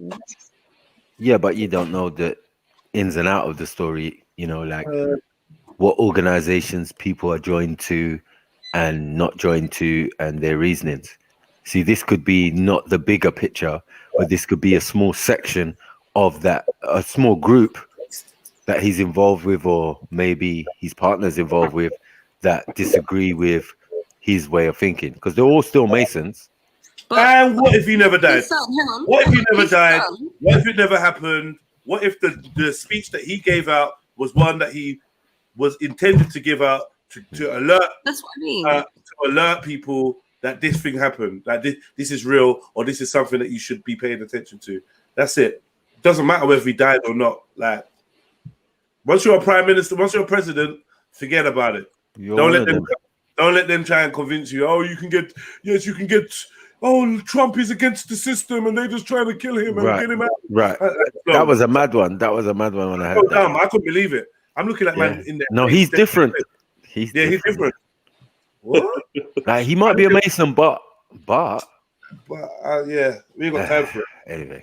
Yeah, because I was just going to say that his son was at those protests last year.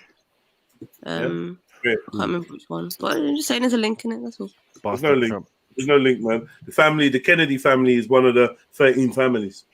So, that's what people think they're protesting for freedom. That's the link I'm implying. Sorry? I said his son is at a protest where people think they are protesting for freedom, and he was a spokesperson for the protest.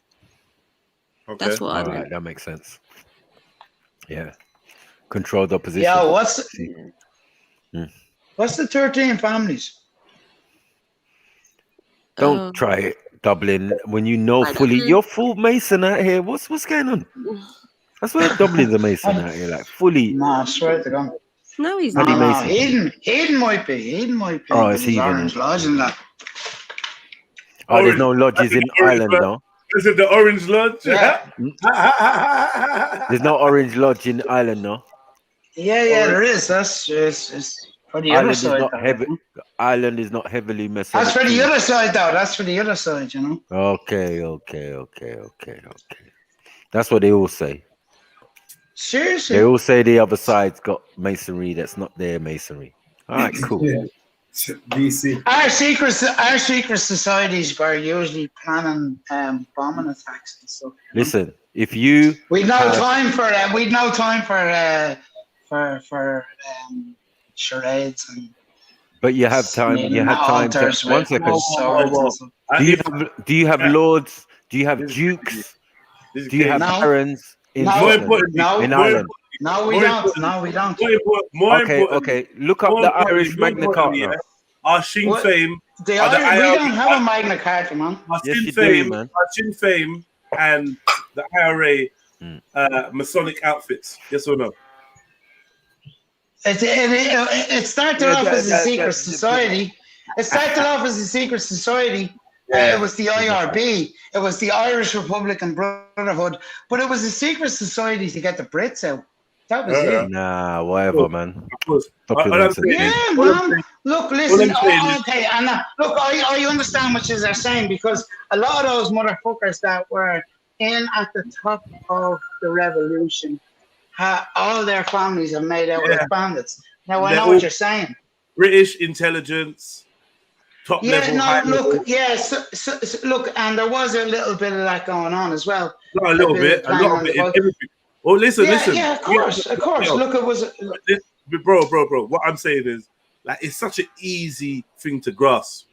Yeah, you get to the top of power. Yeah, you're implicated. You are one of them. That's it. Simple. It's very simple, you know. We don't have to. Look, I've always said it about. Let's not let our IDs or our egos tell us that. Oh no, what they're Igbo? No, there's no Masons there. I know that. Look, I know that. That's why. I know. It's not for you. It's not just for you, you know. It's like for others. Like, they will dress in your clothes.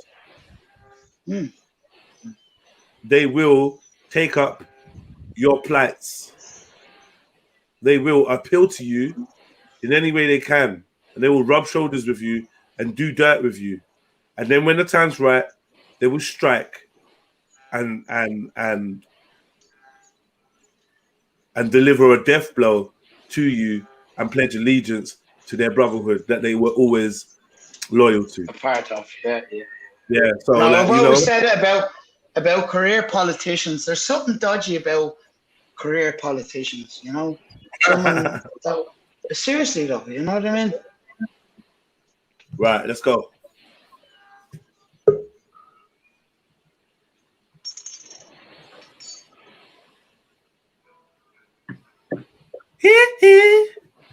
Oh, he's not a pedophile. No. Not Michael Jackson. So, Jedi, let me pick your brains, right? So, do you believe all this stuff has got hidden power?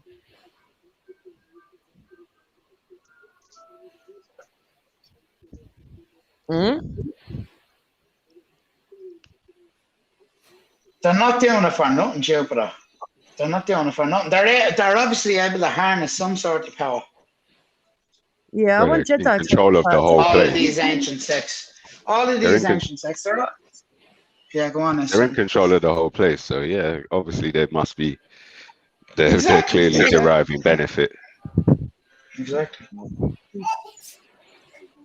Yeah. So, Jedi, do you believe they've got hidden power? Sorry, just 1 second. 1 second.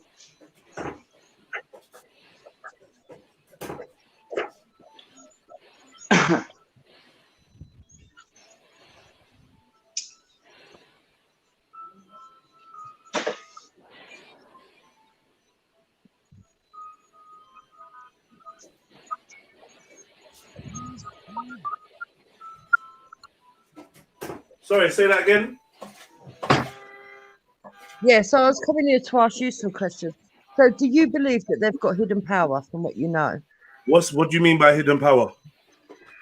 Well, Who's do you they? think that- Who's they? Huh? Who's they? All these Masons, all these Freemasons, All and these people coming up on the screen.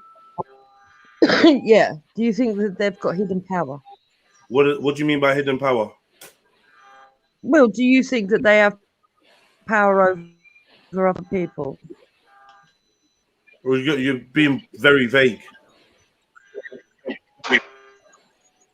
Well, do you believe that the rituals and the rites and everything that they do actually gives them power? Do you believe it works? Sorry, I'm not sure what you mean. I don't know who suggested that they do rituals to gain power. I'm gonna mute someone because someone's got this Transformers kind of sound in the background. I don't know who it is. It's gonna mute anyone. Oh, it's Dublin. I should know. Yeah, I don't know. I don't know what rituals are we talking. It's very general, you know, very very general. I need to go to. Okay, so when you see these people saying that they're giving, yeah, that background noise is still there. So when you say that there are people giving hand signals, what would they be giving? What does it mean then? To communicate things, to communicate their allegiance. This is what? You know what I mean? To what? To what? To their whatever they belong to. Their sect that they belong to. Right. And why would they belong to a sect? So you think it's just because they've joined and taken an oath? Yeah, I agree. So these people, they've joined and taken an oath to a sect, and what benefit does it give them? Well, we know who they are. For one, like, look where they are. Jupiter. First of all, it's about networking. Any society. Keep the noise back. Keep the noise back. Keep the noise back. We're looking at prime ministers, actors, sportsmen, decorated, celebrated, rich, successful people from our like in our society. This is what they've gained. Right, so they've gained that. How did they gain that? Do you... Because of networking. Because when you're in a secret society and people are at the top, they'll give a hand up to the other people in the society to get up to the top as well. And that's the way of it. That's the way of it. Doors open. Yeah, exactly. So if that's the case, there's nothing evil about it. Then anybody could start up a society and help each other up. Yes. Yeah. I'm not. No, I'm not saying yeah. What do you mean? I mean, because why not, people. I beg Sorry, bro. Grind in silence. Like all of that, please, man. So Jupiter, I mean, you're asking me why they're doing these symbols. I'm saying to identify themselves or to communicate a message. Often the message I don't think is always known exactly what is being communicated, but it marks some form of affiliation to some form of society, which is like in Freemasonry. A lot of these symbols are written down as to what they mean or what they symbolize. I'm sure used in certain settings, wearing certain colors, done by the right person, they probably communicate a little bit more than just that. But on the whole, I would say, yeah, it was that kind of communication. Then you're like, what for? Why did they join or whatever? For fame, for power, for knowledge. But I'm not sure why that equates to it not being there not being anything evil. I'm not sure how we worked that out. I didn't come to that conclusion myself. Okay, good. So what you're saying is that what they do, they do some practices that are evil, in your belief. I'm saying the Freemasonry, the god of Freemasonry is Lucifer. Mm-hmm. So what if I told you that, yeah, I know that, I agree with you, I agree with all of that. But what if I told you that everything that they get taught, all their knowledge, everything that they know, if somebody that didn't believe that it was coming from Lucifer practiced all that knowledge, it wouldn't be evil? I wouldn't agree. Right. Okay. So tell me why. I believe because some of that knowledge in itself put there for destructive purposes. It's put there for selfish gains and not for the good of mankind. Okay, so what if that's not true? What if the knowledge is there to be used wisely, and it's just that mankind are inherently corruptible? Well, the Freemasons are corrupted, so it's not done them any good. Yeah, no, I know that. I know that the Freemasons are corrupted. I'm not trying to defend anybody here. Sounds like you are, though. It sounds like you are, though. Be real. But she's not, though. But she's not, though. So she says she's not. It's a dead argument to start if she's already said she's not. Yeah, no, so I'm trying to say is, do you believe, right? Because it's all about balance. Yeah, you would understand that as above. Do you believe that you have access to all the rites and rituals and information that a 33rd degree Master Mason does? Do I believe that I have? Yeah. I believe it's possible, yes. But do you believe you have? Never asked about possibilities. I'm just asking whether you think you do have access to all the information that a 33rd degree Freemason does.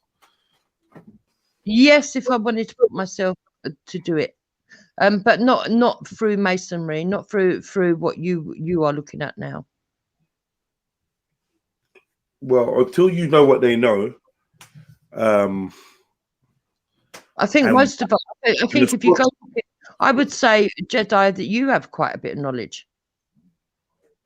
You just don't realize that it's Masonic knowledge. Why are you versed on what I realize or what I don't realize? Because I watch what you say and what you concentrate on, and how much knowledge you have of various religions. And like you said, you have no clue. No one has any clue. You have no clue. Respectfully, humbly, you don't have any clue, and I definitely don't come online shouting off my mouth about everything I know.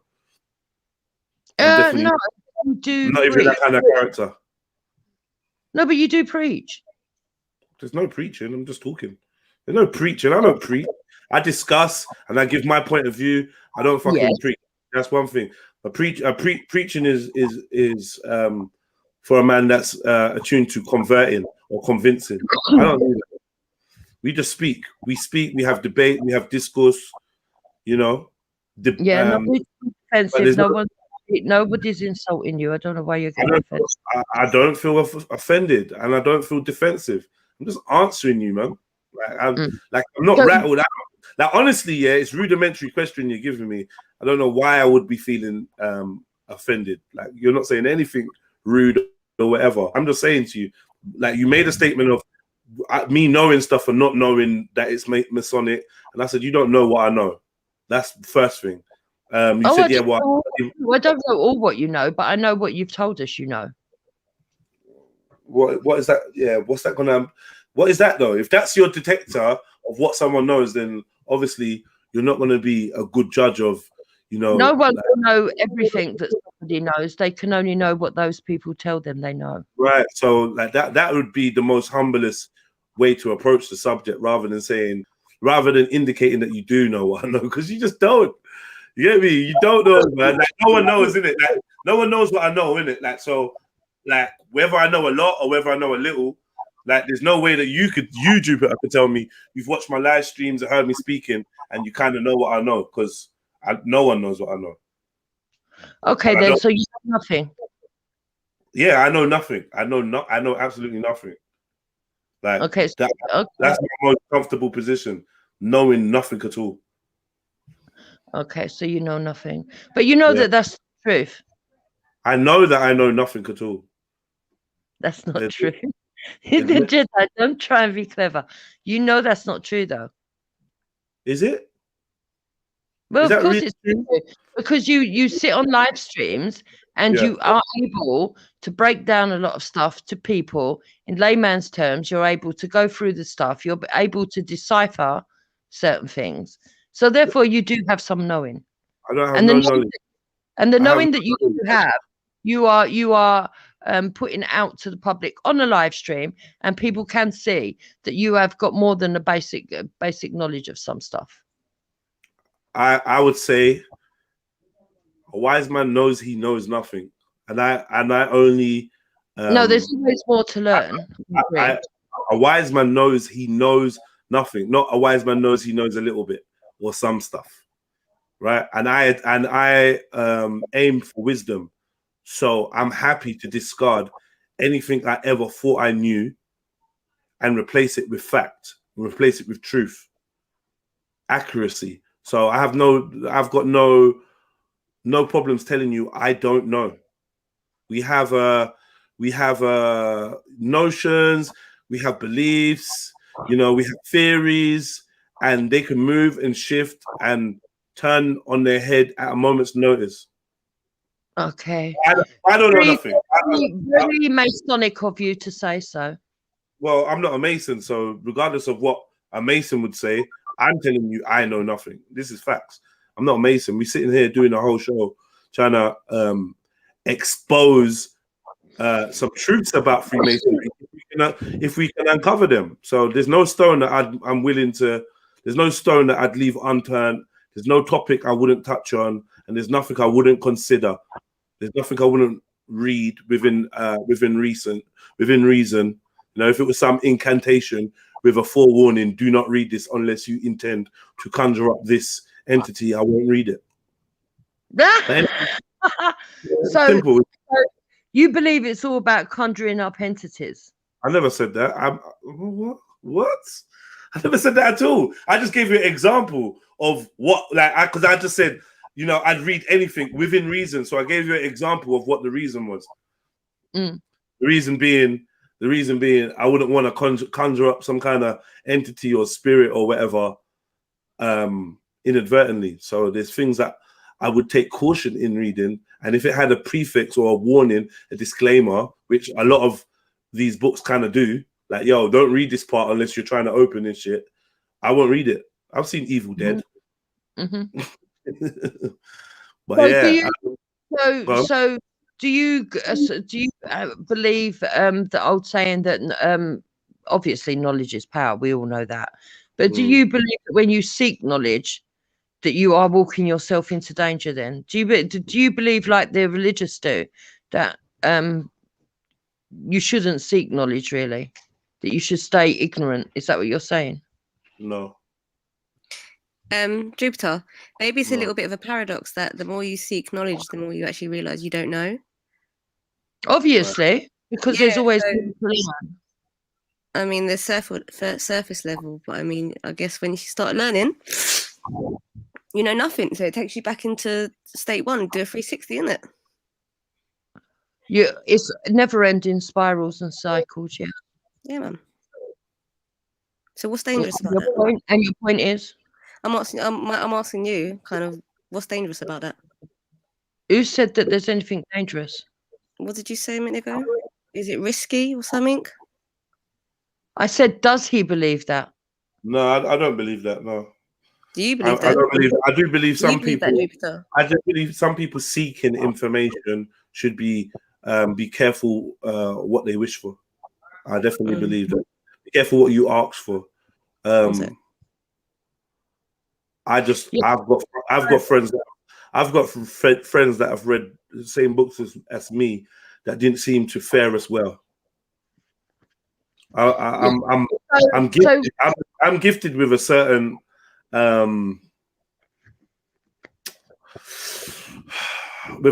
anchoring within my own psyche and within my own mind and my spiritual aspects. I have a certain anchoring, which means that I'm not easily swayed or affected by like influences such as drugs and alcohol and things of that nature, hypnotism, whatever you want to call it, suggestive language, magic. I'm not easily affected by these things. Not saying it's impossible, but it will take a lot, and usually it comes down to a decision. I have to decide to give in to that, even when I'm fucking drunk out of my nut. I got a level of focus that always get me home. Never have me pissing my pants. Never have me doing a madness, not remembering what I've done, or do you understand what I'm saying? Like, I don't change, my personality don't change. I don't turn into a weirdo or a maniac once I've, do you know what I mean? And I've done all kinds of drugs. I've taken all kinds of hallucinogenics. You know what I mean? I've been subject to quite a few different ordeals that I have definitely taken control of others. Whereas like I said, I seem to have a very anchored mind, body, spirit. So do you believe everything in this world is dark then? Or do you believe there's light as well? I'm not sure what you mean by dark or light. Well, because you say that all this stuff is just evil. Yeah. Or what stuff? All the Masonic stuff, all the rituals and everything else. You say you don't know the rituals. I wouldn't take part in a ritual myself. It was evil earlier. You said it was evil. I wouldn't take part in a ritual myself. Yeah, no, I agree with that. Yeah, I'm not saying you should. And I wouldn't knowingly worship Lucifer. I wouldn't sign or join Lucifer or work for Lucifer. I wouldn't have him as my boss. I wouldn't hail him or acknowledge him publicly or privately. And I wouldn't do any practices that brought me closer to that state. I wouldn't intentionally do his bidding. And what would be the practices that brought you closer to that stage? So that I wouldn't intentionally do practices. I'm not saying I'm aware of them. I wouldn't be doing them. Like, there's all sorts of rituals in it. So it's up to you. If you know, in it, like, I wouldn't be doing any of them. So I don't dabble. I don't dabble with spirits. I don't use symbols. I don't use signs. I keep myself pure of all of these things. Okay, I don't take oaths. I don't take oaths. I don't join fraternities. I don't join clubs. I don't join religions. If you like a lot of chocolate in your biscuit, join our club. No shahadas, no baptism, no christening, no bar mitzvahs, nothing. I'm pure. Okay, so do you have a faith, Jedi? Excuse me? Do you follow any religion? Are you atheist? No, I'm not atheist. I don't follow religion. Okay, so what do you believe in, just yourself? What do I believe in, just myself? I don't know. Is there a need to believe in something? Is that some default setting of man? Because I'm not just believing in things. What am I just believing in? I was raised a Jehovah's Witness for around about 13 years of my life. And that when I departed Jehovah's Witnesses, I left with a default setting to believe in a monolithic creator, and that monolithic creator, that belief in that's still not monolithic, monotheistic. Yeah, one God. That default belief still resides somewhere within me, but it's not one that I clutch to or seek comfort from. I seek the truth, but I'm aware that it exists. If you ask me, do you believe in God? I'm going to say yes. Do I know who God is? I'm going to say no. You get me? And do I believe in myself? Do I believe I exist? I have a belief in my own existence. Yes. Can I prove I exist? No. Yeah, it's just like Jupiter saying she's a witch, innit? I mean, I believe her. You know what I mean? Yeah, I don't mind you believing that. No, I believe that. I believe that. Like, you know, like what people are calling witches are not really how the impression of witches that we have nowadays. They're worse. Me. So no, it's not you. So would you say that juju, for example, in Africa, all of that stuff, would you say that that's evil? I don't practice it. But would you say it's evil? I wouldn't practice it. I don't know. I'm not really sure what is. I'm not really sure where evil and good stand on anymore. So rather than use those terminologies, I'll just tell you that it's not a practice that I am interested in undertaking or will ever undertake or would advise for my children, my friends, or my family. Okay, so do you believe that good and so you say that you don't know where good starts and evil starts? So would you say there's a duality always? I don't know. Okay. Who's breathing like that? Who's breathing like that? It's not yeah. Hold that breath. Yeah, hold that last breath. Hold that last breath. I don't believe it was that close. Yeah, sorry, man. Good. Yeah. Sorry, go ahead, Jupes. I'm gonna stop asking questions because people are right. not so. You're always watching what other people are doing. This is what surprises me. I don't like to other people, man. Just listen, focusing on me, man. Yeah, it's my name at the top of the fucking header, mate. Like, just talk to me. I'm willing to have a conversation with you. Stop worrying about what other people say. That's like a very but I don't want to ruin your audience for you, if you understand what I mean. Don't worry, man. Don't worry. It's all good. It's all good. Okay. Carry on, Jupiter, man. What else you want to ask? So, because the very basic teachings, very, very basic teachings would be that there is balance, that there is good and evil. You have to start off from that premise to understand most of this shit.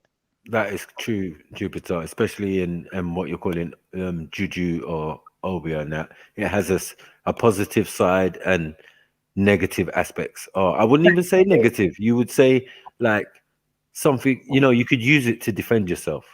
But these are definitely practices. You still have to practice something. It's still tangible or physical or, Yeah, you still have to have some sort of belief. And I agree with that. I agree with that, Maku. That's why I asked, what did he believe? I also believe that there is balance. Why did you go to voodoo, though? Why did you go to juju when it came to Jedi? Because I wanted to see if he felt the same about all kinds of spirituality, mysterious sex. I wanted to see if he was fair across the board. Oh, yeah. I think you'll find that, in most cases he is still. I mean, he's open-minded. I mean, that's what the whole point of being open-minded is that you can, you're open to suggestion.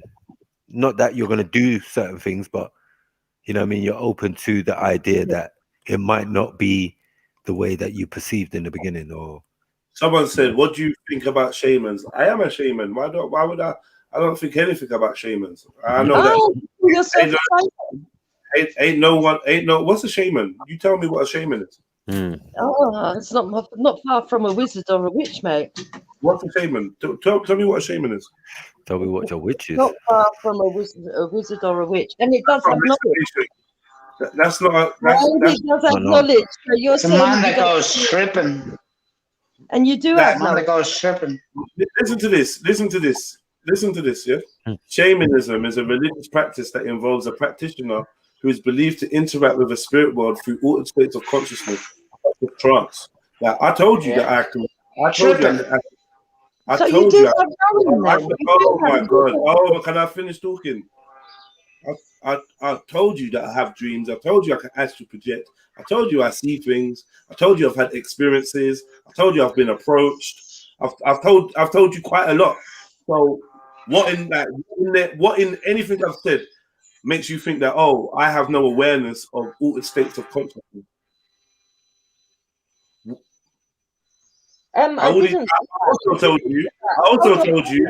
I also told you that I'm free of signs, symbols, text, wording, oaths, and anything else that would associate me with any one single or plural entities, spirits, principalities, demons, urges, demiurges, whatever.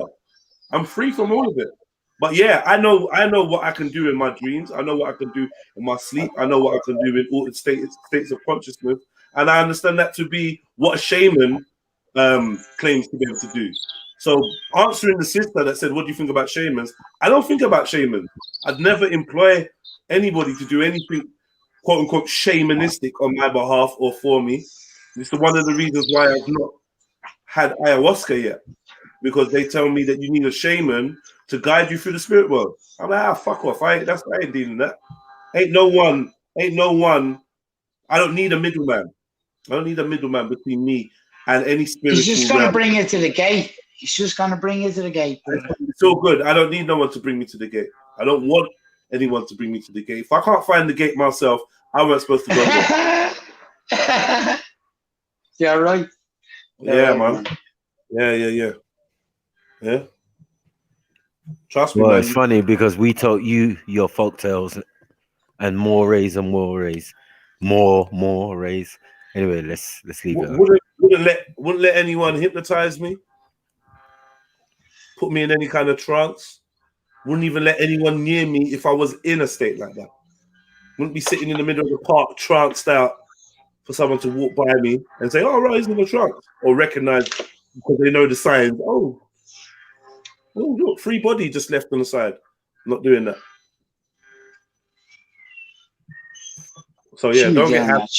Don't get happy when we talk about shamans. I'm not saying I'm a shaman like that. I'm just saying I understand the definition of a shaman. You're your own shaman. Right. And in that sense, I could be my own wizard. Exactly. You know what I mean? I think some of our ancestral information would suggest so. That witches and gods and demons or devilish type people exist and always existed, and you are part of that. So if they're your ancestors and they're doing all this magic and doing amazing stuff that we can't do now, what's to say that you can't tap into that? And that's what I think we've been driven so far from nature that we can't tap into that anymore, or we don't have the access to tap into it as easily anymore. Because I think some people never had access. There could be also that fact. They had limited. That's the sheeple information or stolen information. You gotta understand, it takes a lot to decipher something that's not your own. In fact, it seems to take thousands of years for people to be able to decipher some other people's information. Sometimes they don't, and sometimes they never do. Well, we always, whatever they do, we're not able to decipher any of the stone circles. No, I mean, whatever they do, we end up with their byproducts. So when they can't do something, like they can't split the atom properly, you know what I'm saying? You get nuclear fusion and all of this type of stuff. Now that becomes a weapon against us as human beings, you get it? But maybe thousands of years, we're finding plutonium deposits. It was supposed to be good. It was for good. Yeah. No, it's also being used but it never caused such devastating damage. That's what I'm saying. Yeah. Yeah. Well, yeah, it was for energy and Right. Like you can't mine plutonium. You make plutonium. So to find plutonium deposits, it's crazy. supposedly thousands and thousands of years ago, in certain areas, is not humanly possible. Me and Ellery were just talking about this in the chat. Family, 1 second. So what, Dupes, is that the end of the question and answer session? I'm sure you got more questions. Try, man.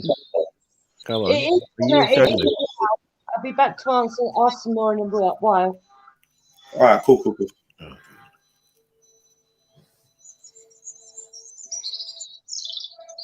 I'm gonna put you on mute, yeah, even though the birds sound lovely.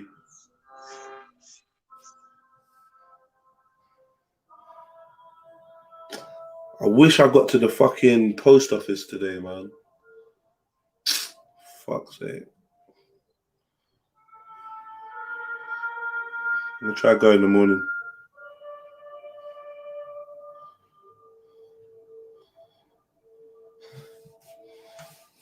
All right, he's just gonna show us bare hands and all that, which is great stuff. How long is it gonna go on for? Is he gonna say something? Bob Marley. Ouch.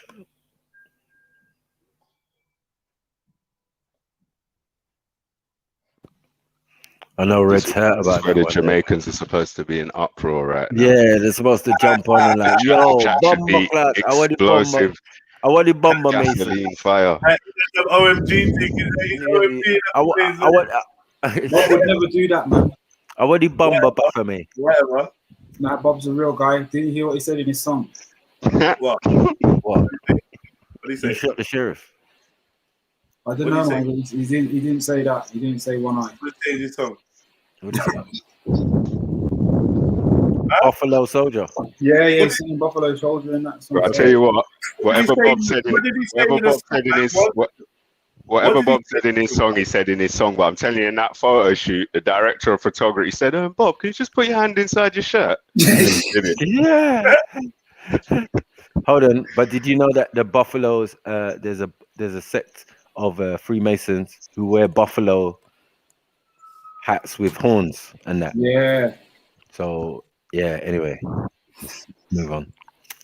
Buffalo Soldier. Buffalo Soldiers fraternity. I'm staying out of it. The secret roof of the Buffalo Soldier. Yeah, you know there's this masonic meaning to the song. Fuck's sake. From the art of America. Because there's no buffaloes in Jamaica, is there? Is he really not talking this whole time though, or is something gone wrong? Nah, he's not talking. He's just. No, we can do our own Ronin commentary. Yeah. Yeah, so that Buffalo Soldier might have new connotations. Yeah, we knew about DiCaprio. We know about, bruh. There'd be Gagas. There'd be all sorts in there, mate, in a minute. Yeah, you saw Idris earlier, mate. Fucking guy. Palestine and Israel. Come on. More importantly. Got it. Yeah, that's all I know. I mean, they got the same guy who was. Even. Yeah, I know, even. Berlusconi, my dude.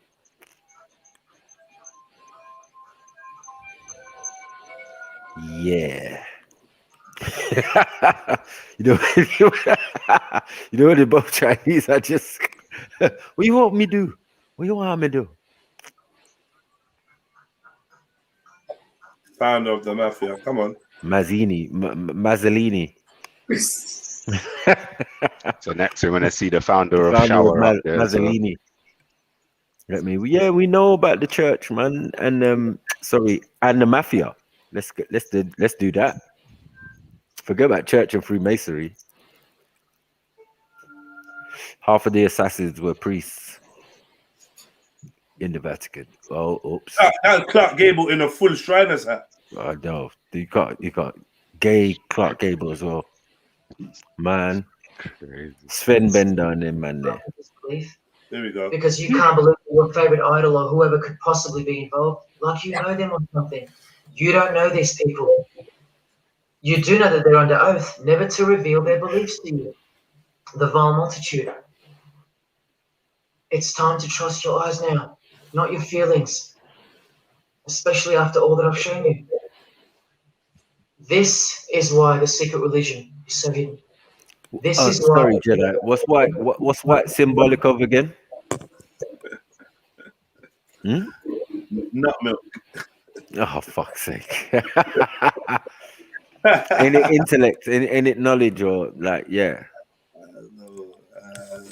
Well, at least he ain't drinking it, he's wearing it. So let's go. Layers of lies upon lies, cloak upon cloak, and oath upon oath, concealing the truth for its chosen few.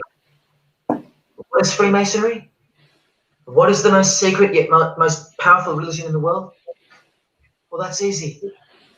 We live in an evil, evil world. So there's only one religion that befits it. Freemasonry is Satanism in disguise. Now start the clock. Jeez, lot of mercy.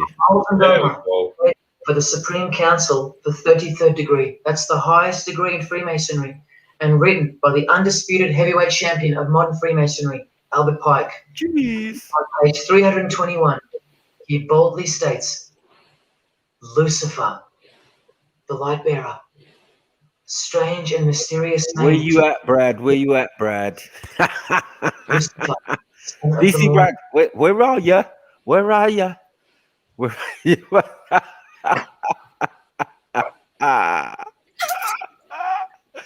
That's why you called him a fuck boy, innit? Yeah, you knew he was getting here. Did you hear that? Lucifer is God, and do not doubt it. Come on now, stay with me. Here from the Encyclopedia of Freemasonry, written by 33rd degree Freemason, a beloved member of the craft, Albert Mackey. He tells us whose name represents the good principle in Freemasonry's secret worldview, writing under the Masonic meaning of the word pentagram.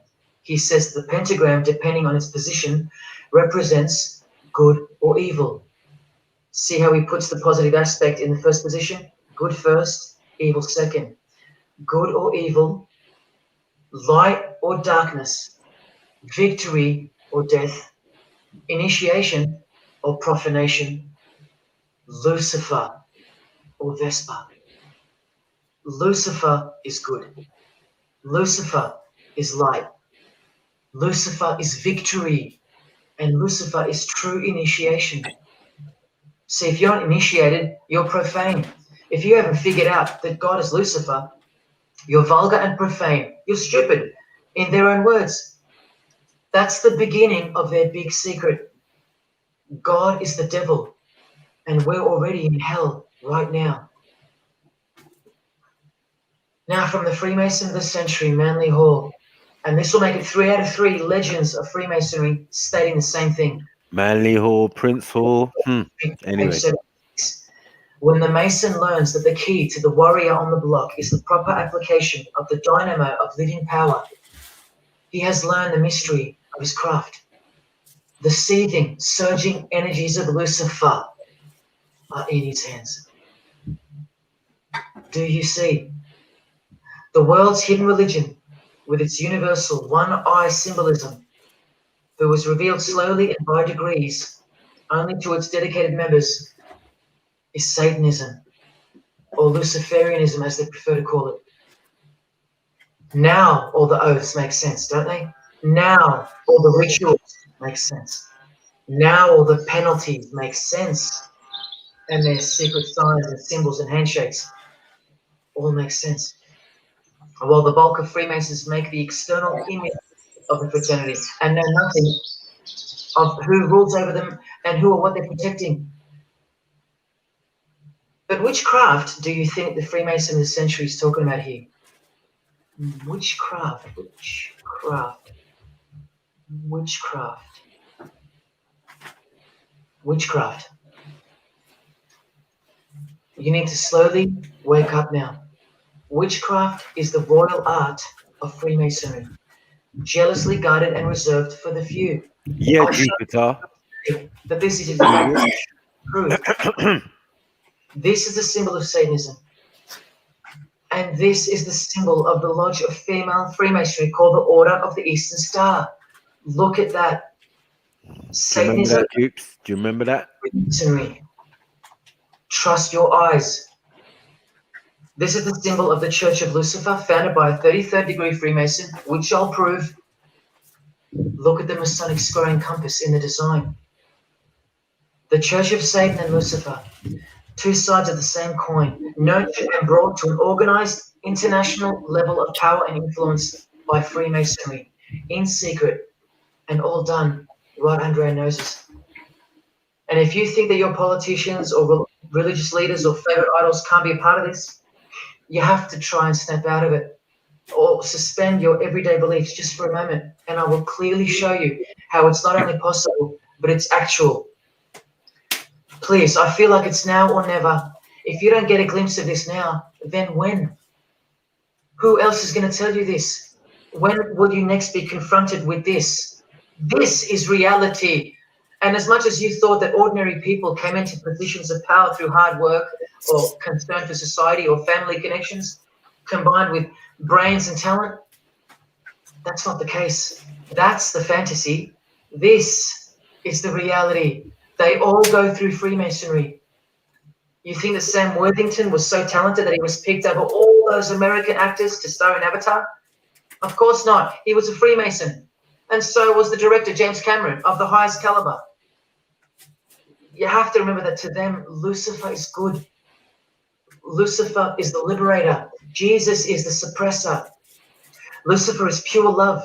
Jesus is impure love. Lucifer left heaven for you. Jesus was crucified because he was a false Messiah.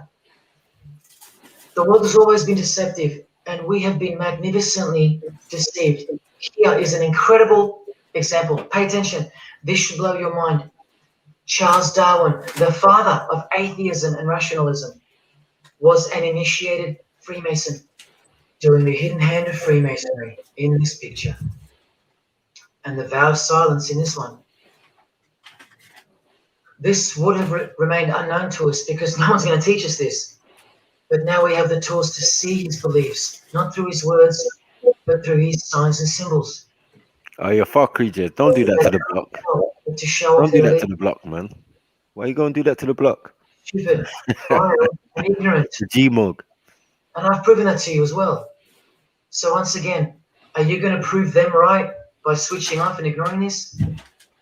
Well, unfortunately, more than 90% of you will. What I'm giving you here is priceless knowledge because no amount of money or success can substitute its importance. And I'm risking everything but my own salvation to share it with you. If only for the few of you. Think about what you've just seen here with Charles Darwin, because I don't know if you got it. You cannot be accepted as a candidate of Freemasonry unless you believe in a supreme being, as exemplified here with Phil Collins. Speculated by some to be an atheist, but this seems impossible because being a Freemason, he has to believe in a higher power, or more accurately, supreme being. And I can personally vouch for that. And look here at the Masonic Oath itself. The candidate says, I will not aid or be present at the initiation of an atheist, a madman, or a fool.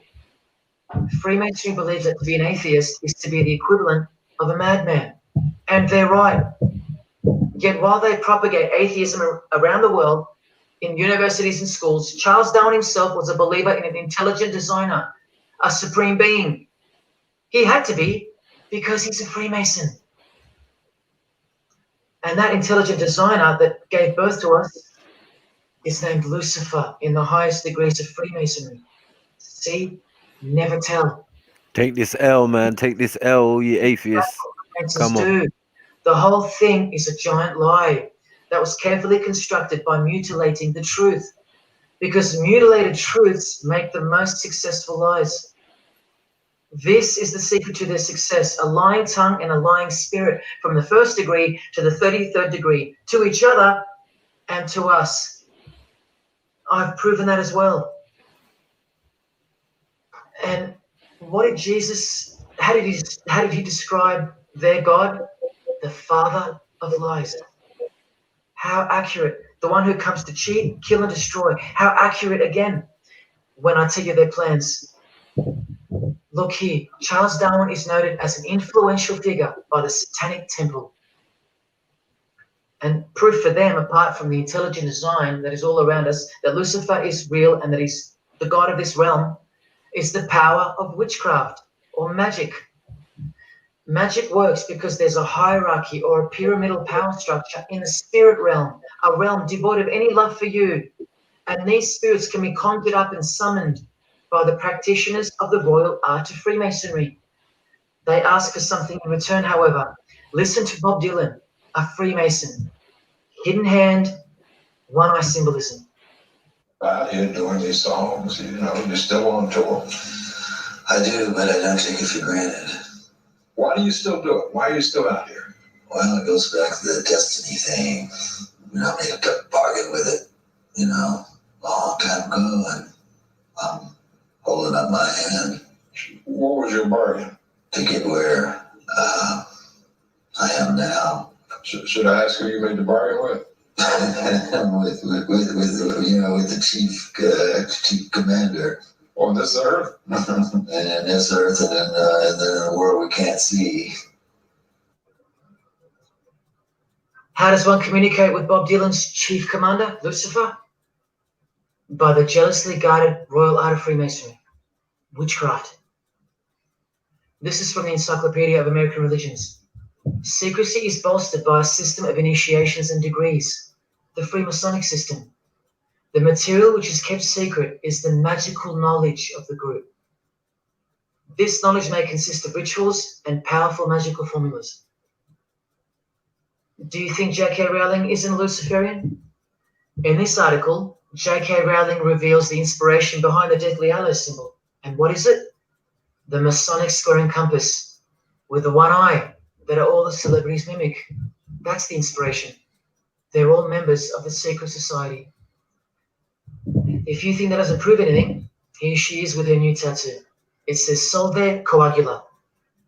Also a song titled by fellow Freemason Marilyn Manson. And where does it come from? Here, the Baphomet. The image of Lucifer as conceptualized by another Freemason, Eliphas Levi, in his book, The Doctrine of Transcendental Magic. This horrid thing, with breasts, a penis, and a goat's head with two horns, has these words written on its arms, Solve Coagula. The impact of the meaning of these two words should disturb you to soberness when I tell you about them. Because apart from other things, they involve the process in which the new system will be implemented at unbelievable cost to you and I. Here's a statue of the Baphomet at the temple, Satanic Temple, complete with two little kids admiring. That's J.K. Rowling's religion, Satanism.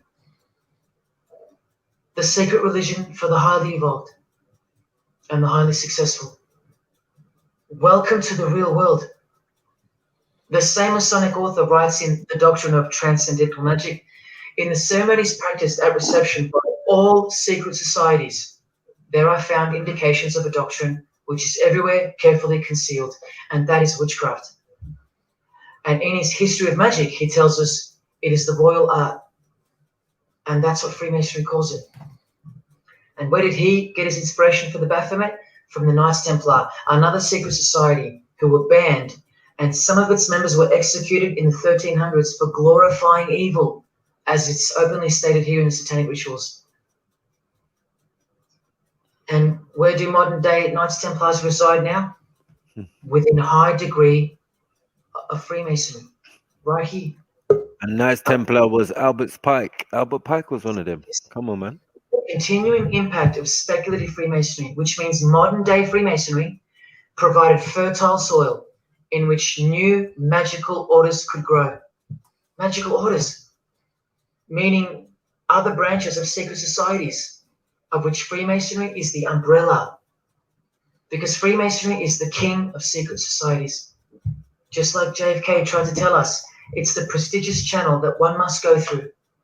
And it is the reason that the oldest religion in the world has made a colossal comeback and is now on the brink of success, which, as I said, nothing can stop now. And again from the encyclopedia, the groups wear ritual garb and meet in magical lodges. And where do Masons meet? in the Masonic Lodge. Like here with a magical pentagram on their checkered floorboard. Are you believing Did me you see right? Buffalo? Did you see Buffalo there? I'm still. Here's another statue of the Baphomet at a satanic temple doing the sign of the horned god Lucifer. The hand sign mimicking the horns on his head. And of course, the upside down cross. And here's Barack Obama doing the same sign. And the sign of silence with a twist. Who do you think he's mocking here? You and I, but mainly Christians. Because Christianity is the one force that has stood between you and the inconceivable horror that is awaiting us and is on its way. Here's an That was article his on first lie. as his hands adjusting his presidential. What was his first lie? That it's not one and the same thing. That it's not upside down Christianity is Satanism. Like Yeah, the dark, what do you call it? The night mass, midnight mass, and all of that, the black mass and all of that they do in churches after. You know what I'm saying? It's all one and the same thing. Yeah, as S said, stop lying, man. But it might be he's on a need to know basis, as in he's only telling you what his limited knowledge can. Do you get it? Initial seal. That part's not added up through the whole thing. And the sign of the devil's horns. Over and over. Freemasonry and Satanism are intertwined. Look at these Masonic politicians throwing up the devil's horns. George W. Bush. Look how sneaky and sinister the look on his face is here. And the manner in which he's delivering the sign. In front of the whole world. Is he a fan of rock music?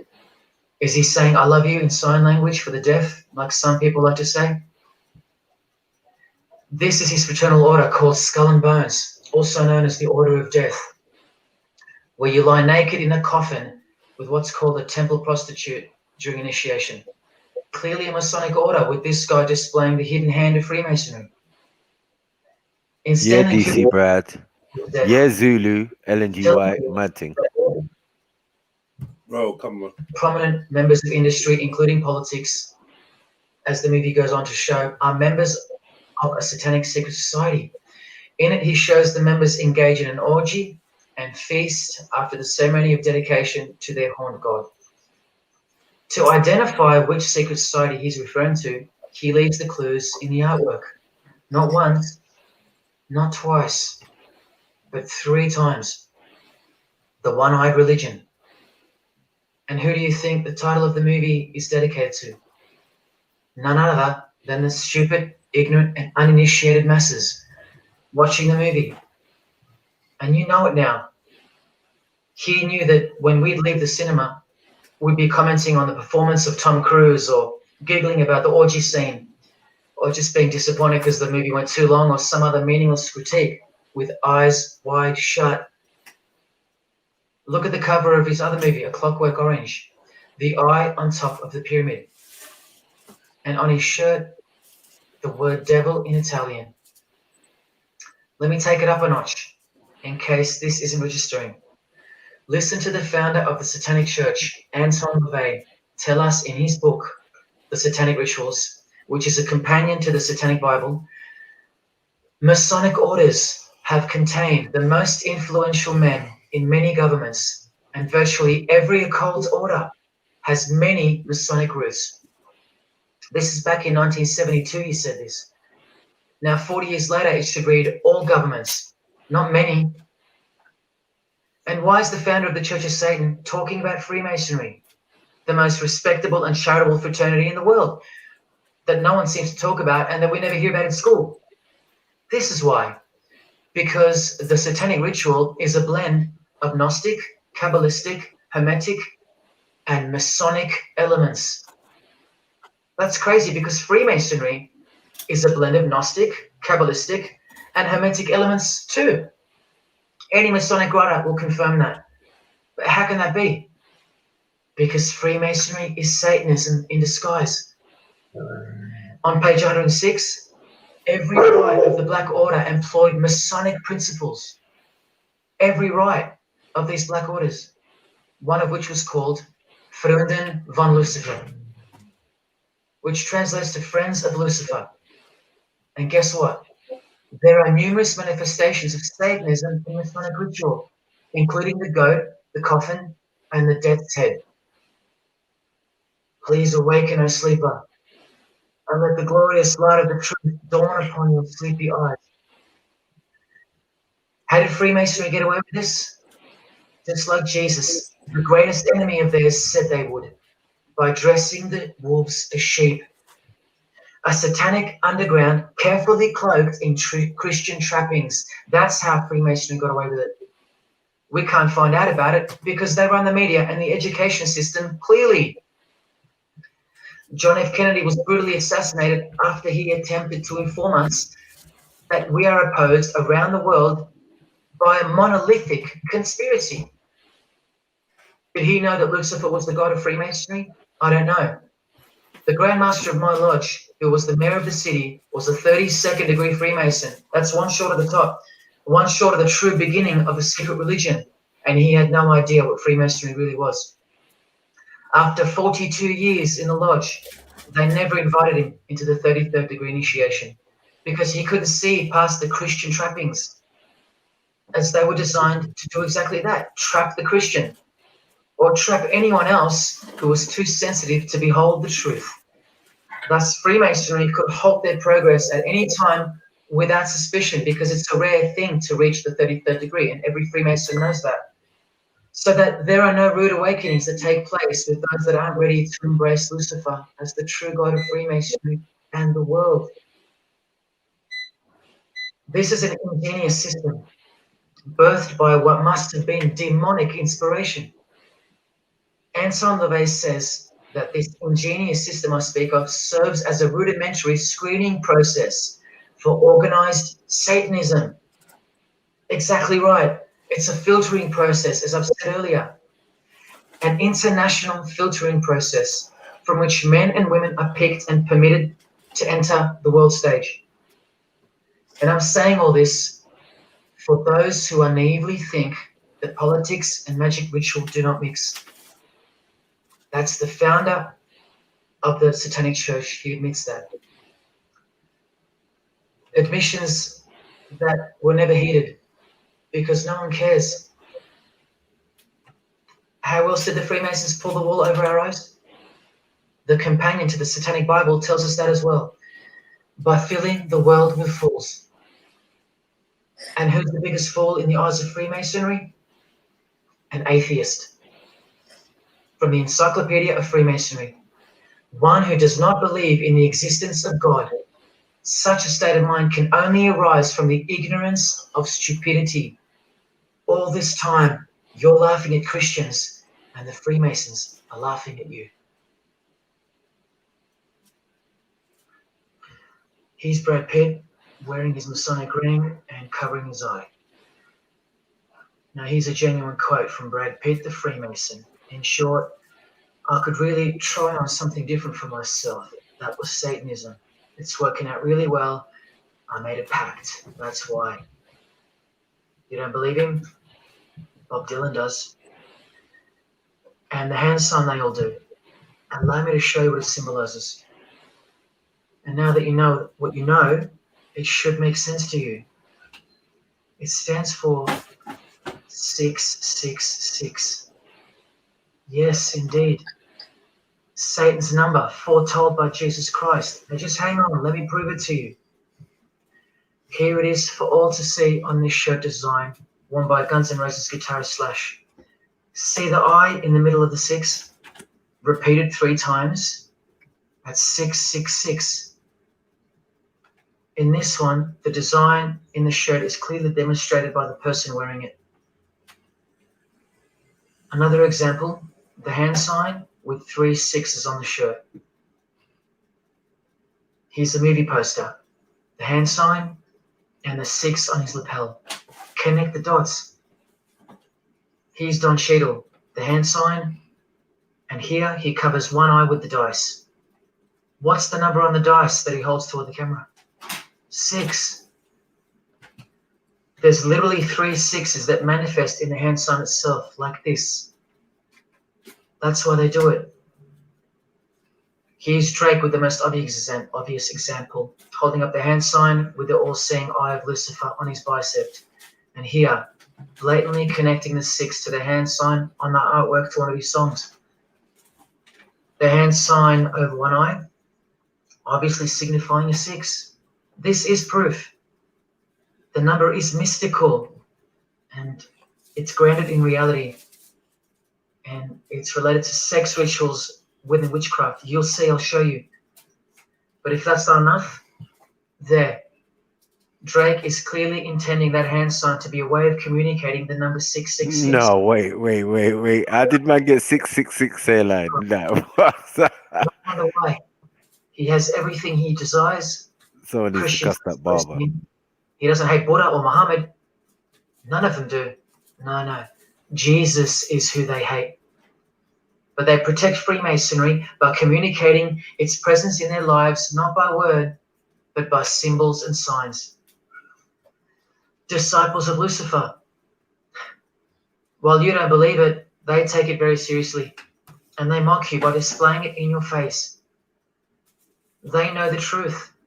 The chief commander, the one at the top of the pyramid, is Satan, the god of this world, just like Jesus told you who he is. Britney Spears doing the 666 over the eye, and look at this, the devil's horns, while she wears the seal of the US $1 bill, designed by Freemasons. You know why now. You just have to stop denying it. Freemasonry is Satanism in disguise. This is how they tell you. Let's go to Britney's close friend, whom she tongue-kissed in front of the world, sexualized as these people are, and for all the girls out there to be inspired and corrupted by. Madonna, wearing the same masonic design as Britney. 666 hand sign, the one-eye symbolism, and the vow of silence.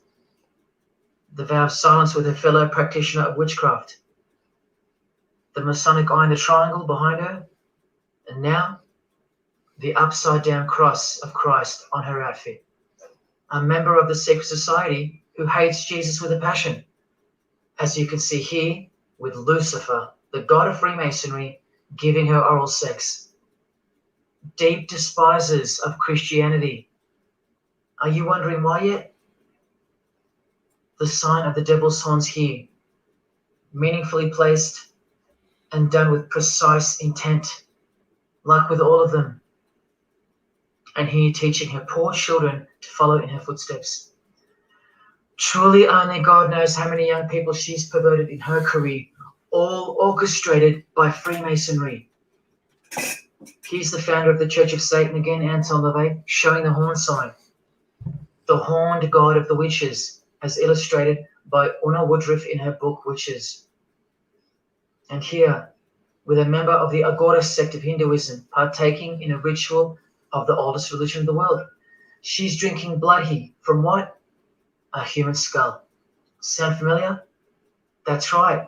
That's what all the high-level Freemasons do, except they use wine, until they themselves are invited into the secret religion.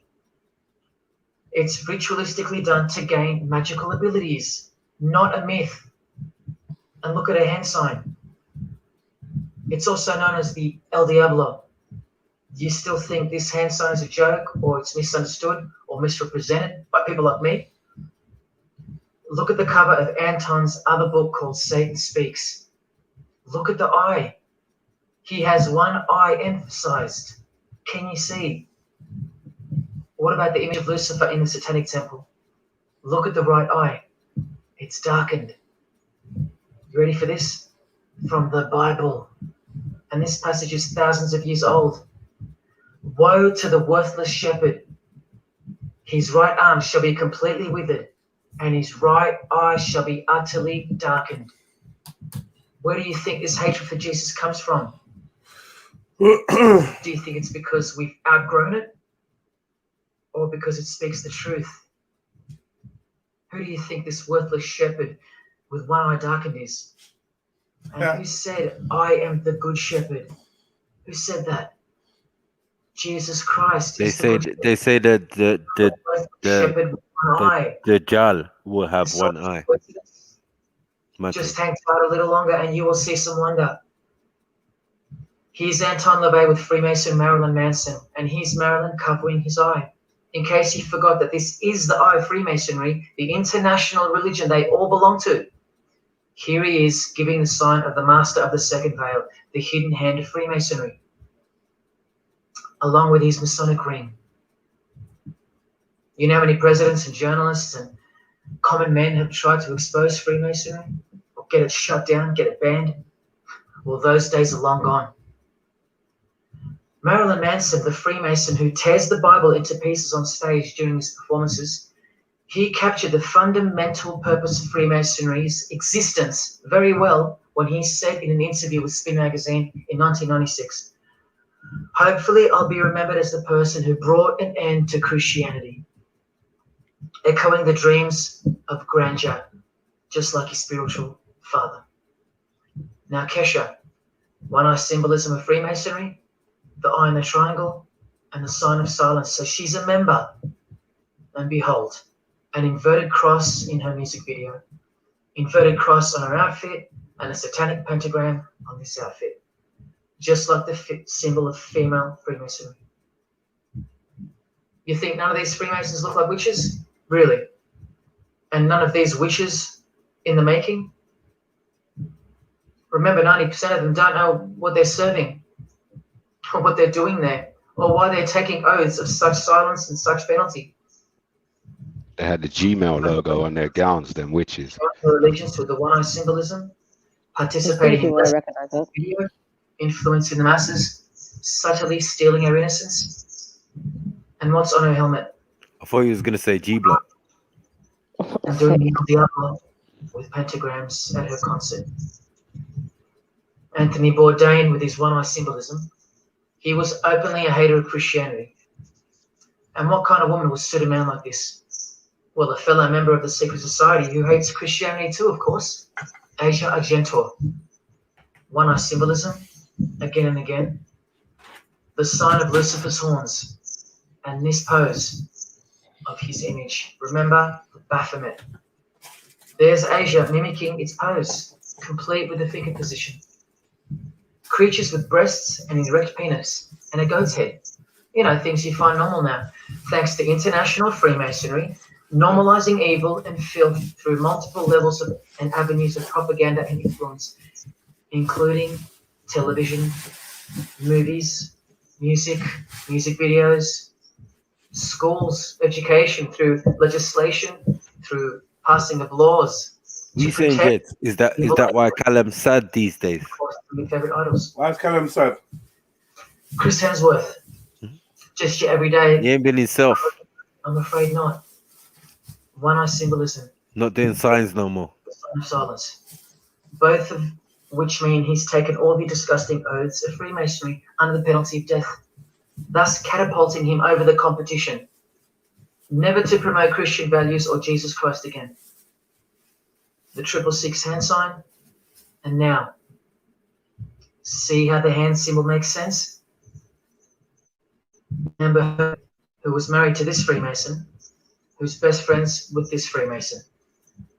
I told you they only date, marry, and associate with their secret society. Here with the 666 over one eye, and this tweet. I think it's a tweet, I don't know. Look at the one eye closed, darkened if you will, and identifying its meaning with the devil's hand symbol. Of course, she camouflages the whole thing with her misdirecting words for the dumb masses. But we can see through that now, right? But look, it's Elon Musk replying. He's a fan of Amber Heard. Good sign. Or is there more to it? Good sign, he says. The sign of the devil's horns. The fertility god. The sex god. That's what he's referring to. Why on earth would he point that out? You know why. But to be sure, let's go to his wife or girlfriend, Grimes. One eye. And whose eye is it? You know that too now. The God of this world. Who hates Jesus Christ just like she does. Two inverted crosses of Christ and the pentagram. And what about Elon's mother? All members of the secret society. Most of Mama Musk. What is it, Mama Musk? Mama Musk takes the lilies. Hey, Mama Musk is violating the whole Mama thing. Musk is like, yo, she's like John Terry's mom and shit. You look like Cruella de Vil on I steroids. know. What the hell? Masonic Cruella de Vil. What the fuck? She could have looked nice if she tried. I know. Oh, do your friends want to come up for some tea? Nah. Oh no. Nah, we good. Yeah. Good to see Tyrone and them. Look, who's that? Daddy Dyer. What the fuck? Blink 182. This is that in that DC brand? I was gonna say in the corner, the little the chubby one. We'll see him there, man. Yeah. So I know you should be getting the apology emails soon, forthwith, Jets. Years of doubt. There was a comment. There was a comment from Sister Victoria West. She said, I've always understood that the all-seeing eye was God. So is the light, especially as Lucifer is Latin for light. Jen question, do they still use Latin? What a silly question is that? I don't understand the question. It's kind of a confused question because it says, especially as Lucifer is Latin for light. Yeah. And there's so much about Lucifer and light that's been exposed even in the last, not exposed, been repeated in the last 4 weeks on this panel alone, much less everywhere else. Come on. Not only and it's being more propagated and promoted just in everything we're seeing as well. Like it's no secret anymore that the light is Lucifer. Yeah, send your apology letters to the extremely balanced advice show at gmail.com. All y'all doubters. Anyway, let's continue, Jeds, man. Man. So from it. Vow of silence, sign of the devil. Cyndi Lauper, all-seeing eye. Vow of silence, the sign of the God of this world. Christian Bale, who thanked Satan at an award show, doing the sign of the master of the second veil, the hidden hand of Freemasonry. Ashley Tisdale, all-seeing eye, social media post, and hanging out with her boyfriend, who proudly wears the satanic cross. You think they belong to the same religion? Of course they do. Bonnie Wright, one eye, and the satanic horns. John Cleese, I include him here because he's a well-known hater and mocker of Jesus Christ and Christianity. He got rich off it, and he's a proud Freemason, showing his allegiance. Motley Crue, Nikki Sixx, Tommy Lee, Vince Neil holding a cross upside down, and their album cover. Secretly Freemasons under oath while promoting Satanism in the open, doing their job and influencing the masses to hate Jesus and Christianity and to live a life of sin through seduction of their music. Secret society member Jimi Hendrix hiding one eye and telling you about the secret powers of music. Nah, not Jimmy. Kurt, bass player Chris, Dave Grohl, Dave and Jack Black making the sign of the pentagram, a geometric tool used in the magical curriculum. Dave wearing his upside down cross. Hard to listen to all those beautiful songs he's written now. Courtney Love and her daughter glorifying the symbol of Satan, and Nirvana discovering something on a road trip while covering some numbers up. Proud Satanists, all secret Freemasons. Here's Quentin Tarantino.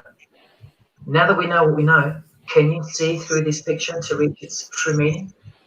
The all-seeing eye, whose identity is revealed by the hand gesture, which is 666, with the vow of silence and throwing up the devil's horns.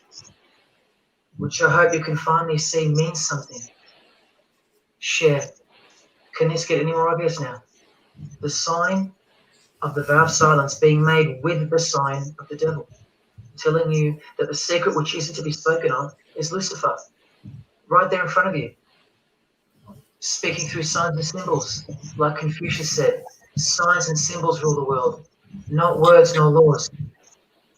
Cardi B, I just want you to see a few connections between the one-eye symbolism, the 666 hand sign, and the horned God symbol. Eddie Izzard, all-seeing eye, hidden hand, and mimicking the horns of the Masonic God. Oh, but men love the darkness rather than light, as the scriptures put it so solemnly. Look at how precise that statement is. With high-ranking Freemasons loving the darkness so much that they define the darkness itself as light. Watch. In MasonicWorld.com, an article by Worshipful Master John Alexander, who has journeyed from the lower degrees to the high and sublime degrees. This is the religion of our leaders and celebrities. So listen, he writes, every ritual from the high and sublime degrees that I've ever read contains the statement, I beg you to observe that the light of a Master Mason is darkness visible. I put it to you, brethren, that this is the most accurate description of Masonic light that you will ever find.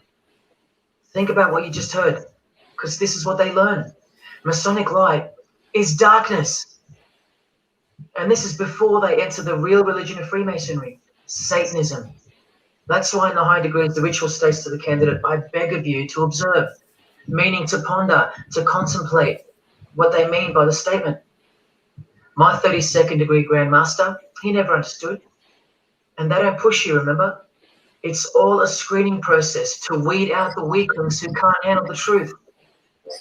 The truth that this is how the all-seeing eye sees things. Evil is good and good is evil. Look at what he says immediately afterwards.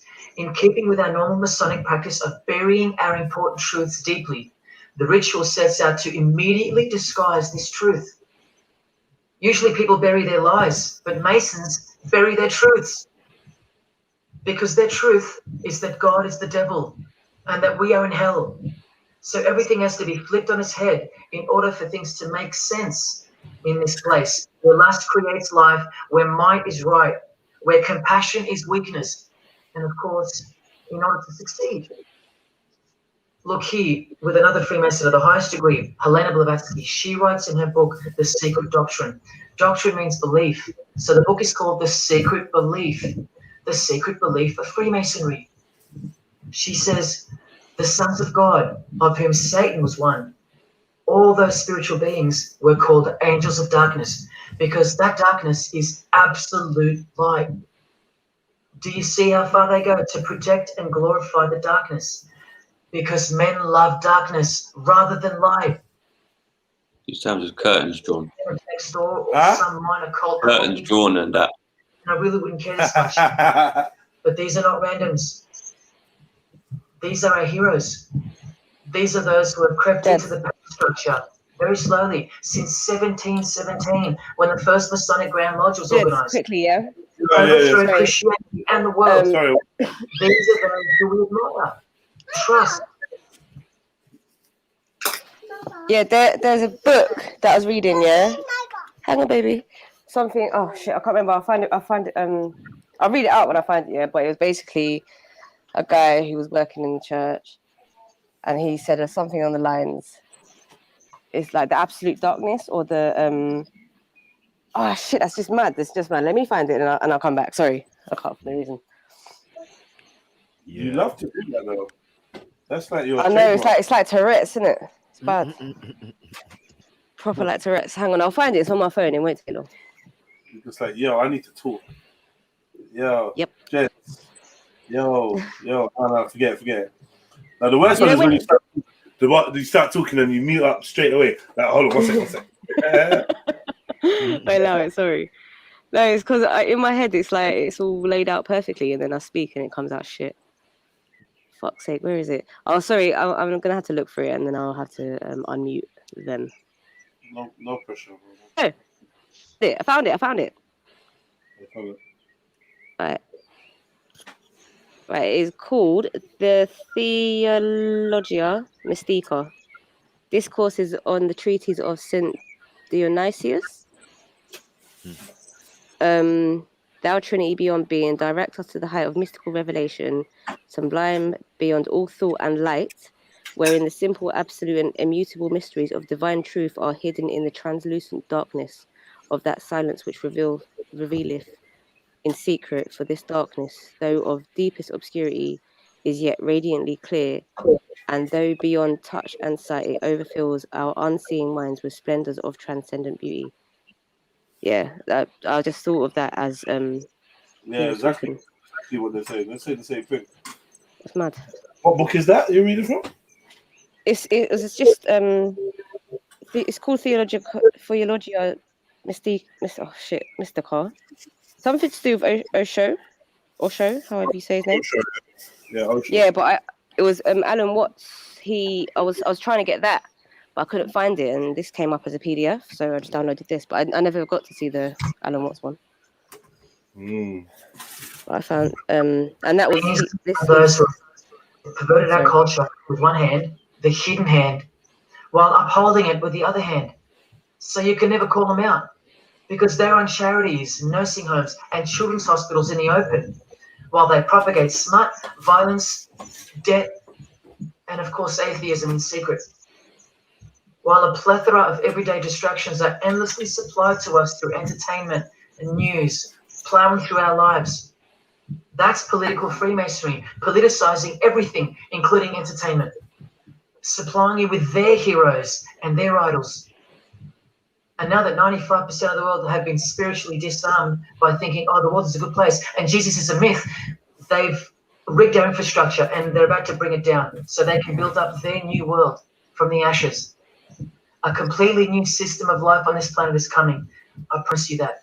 In a book called Satan's Master Plan, LaVey affirms his commitment to destroy Christianity. Now check out Anton LaVey, once again in perfect parallel with Freemasonry, stating in the Satanic Bible, waiting at the darkness visible for that bright and morning star. Bright morning star being a reference to Lucifer, the exact same expression as the Freemason and worshipful master John Alexander that we just heard describing Masonic light. Darkness visible, identical language, because Freemasonry is Satanism in disguise. This is what the initiated queen of Freemasonry, Helena Blavatsky, says of the bulk of Freemasons in her book. The knowledge of their members about the full signification of their symbols is nil. And that's, of course, true to the Freemasons listening. How do I know she's a Freemason? Because her diploma was reproduced on page 66 in Freemasonry Universal, Volume 5, Part 2, in the Autumn Equinox, 1929. And also because she's displaying the Masonic penalty sign, like all these Freemasons.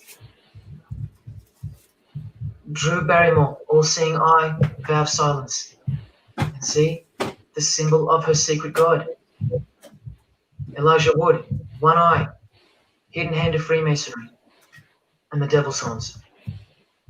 Sammy Davis Jr., the eye of the Freemasons is the all-seeing eye of Lucifer. Because here he is with Anton LaVey, the founder of the Church of Satan. So when you see him hanging with other celebrities like Bill Cosby, can you be sure that they belong to the same religion? Sure you can. I told you they don't hang out with the uninitiated. You think the Rat Pack weren't Freemasons? Well, here's their leader, Frank Sinatra, doing the hidden hand.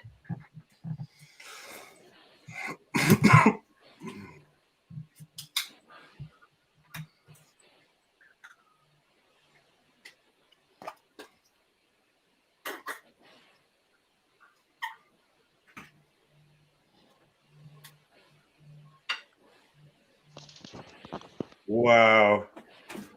Wow. Wow. Even Something like I ain't been keeping up with these little Mason pictures that these people do, yeah. But her and Jake have just taken it to the next level. Yeah, I know. Underarm tattoo and all sorts. All seeing underarm eye. Anyway. 1 second.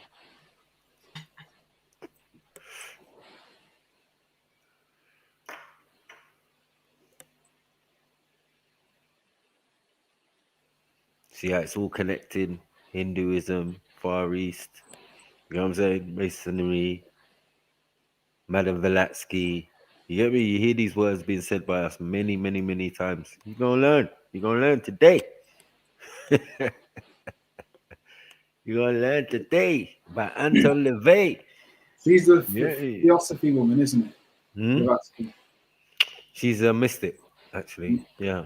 Okay. She founded the Theosophical Society and Yeah, the I've Fuli. got a book about that. And the Fuli Society, and yeah, she's the one who inhabited or invokes spirits for these guys and tells them their future and makes even spirits inhabit individuals' bodies, gives them knowledge and stuff. Like Tesla and Hitler and Tesla, Hitler, similar. But yeah, let me be up.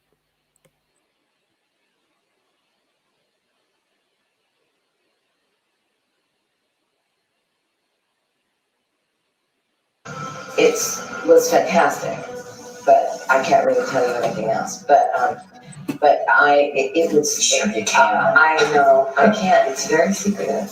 It's a very secret society.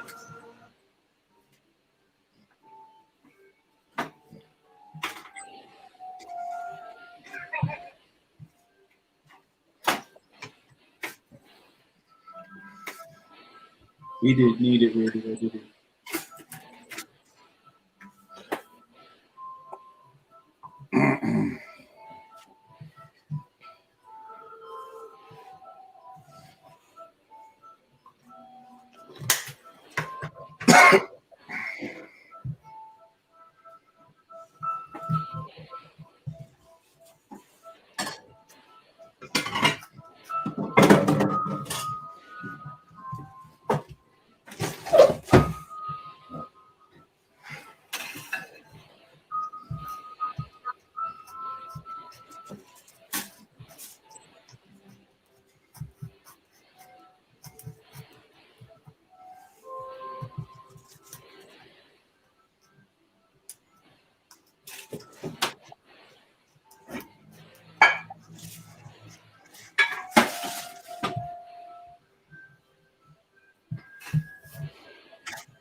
You may feel a small light prick.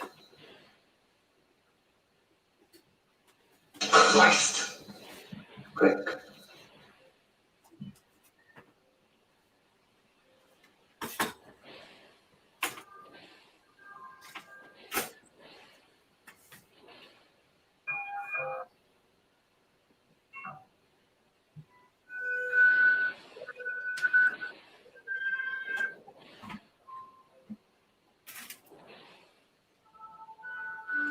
Right, you get the picture of all of this. Everyone's involved. I was gonna say, yeah, he's just hotting up bare celebrities, but yeah.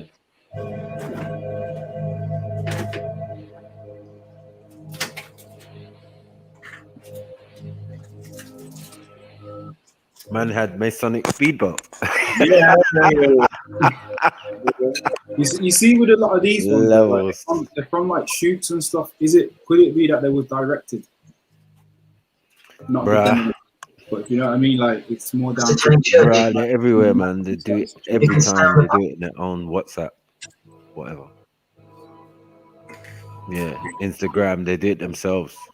Yeah, true.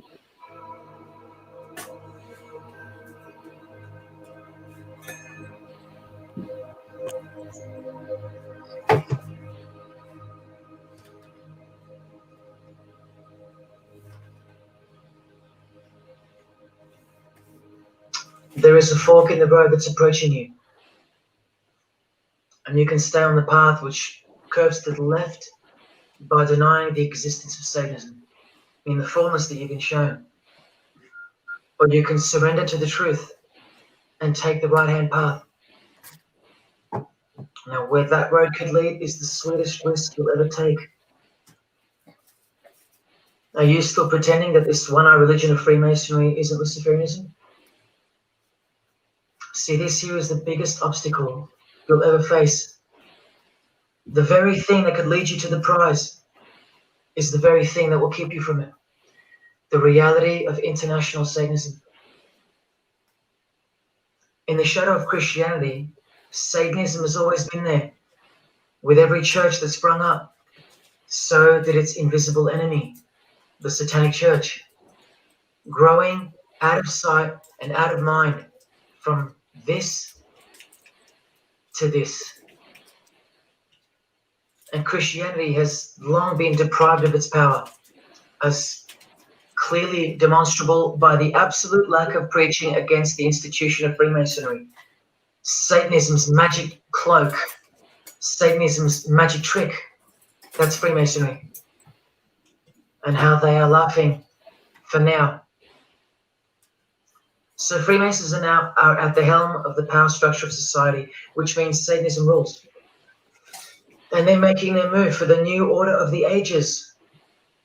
Are you that besotted by this evil world that you'll even deny the existence of secret societies? And what about the American president, John Kennedy? Was he just a nut job like me? Yeah. Warning us about an international secret society with an international secret plot. A Freemason trying to tell you and the world about Freemasonry. Shot through the head. I've shown you who they are. I've shown you how they successfully operate with degrees of initiations and horrific and illegal oaths of secrecy. And I've shown you why they are a secret society. I've proven it to you. And only now that I've done that, I can show you in this many minutes what the shocking new order that Freemasonry has so cautiously been guiding us toward actually looks like. And of course, you won't believe that either. By now, there's a 98.5% chance that you belong to the world. And in that case, the world can do, will do, and is doing whatever the hell it wants to do with you. And when all you have is the world, you'll do anything to hold on to it. Christian or not, most of you will follow this world straight to the slaughterhouse in the name of peace, safety, and progress, clinging to it, because all you love is inside it, blissfully ignoring people like me warning you of who's really in charge of it. Actors, singers, businessmen, and politicians, all interlocked, whose God is named Lucifer. You've seen it with your own eyes, but now you can hear it with your own ears from this 33-degree Freemason in person, just in case the Masonic literature wasn't enough for you. Define Lucifer for me. Jupiter, how do you know that? Jupiter says NRX are Freemasons. I just want to know how you know that, Jupes. How do you know that? Well, if the highest level of Freemasonry is witchcraft. Yeah, anyway.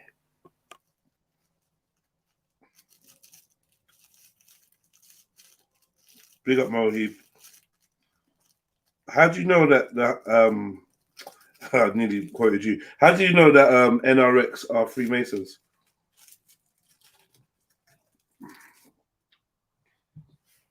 Virtuous, wholesome, innocent individual that's out to help people. Lucifer is? Yeah. Say that again. Lucifer is a pure, holy, virtuous. Now see the Lucifer that God created? That's the same one. Oh man, this is great. I'm going to put this on the internet. God bless you, brother. Because that's exactly what the Shrouders of Masons teach us, that Lucifer is light. No. And you're going to those hospitals. You know what, sir? Jesus said, many will say to me on that day, Lord, Lord, we did not do these good deeds in your name. And you'll say, away from me, you workers of iniquity, I never knew you. Jesus said that in Matthew chapter 5. You've been bred from childhood to fall for the biggest lie ever told, that Satan doesn't exist.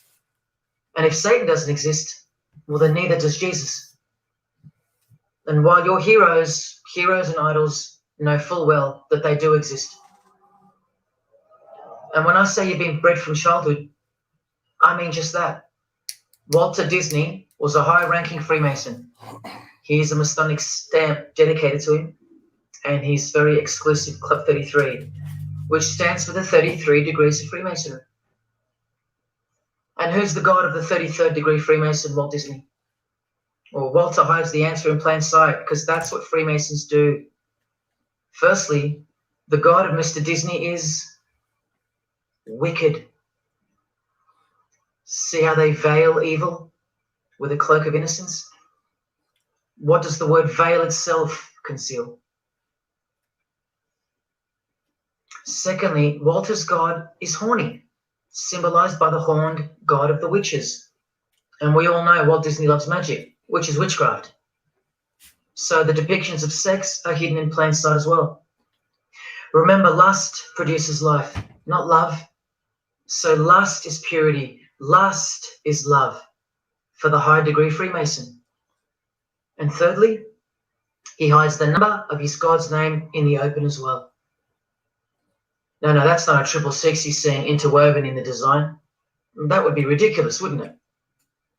Not even when they separate the sixes from the name, all three of them, and place them together for you like this, in plain sight.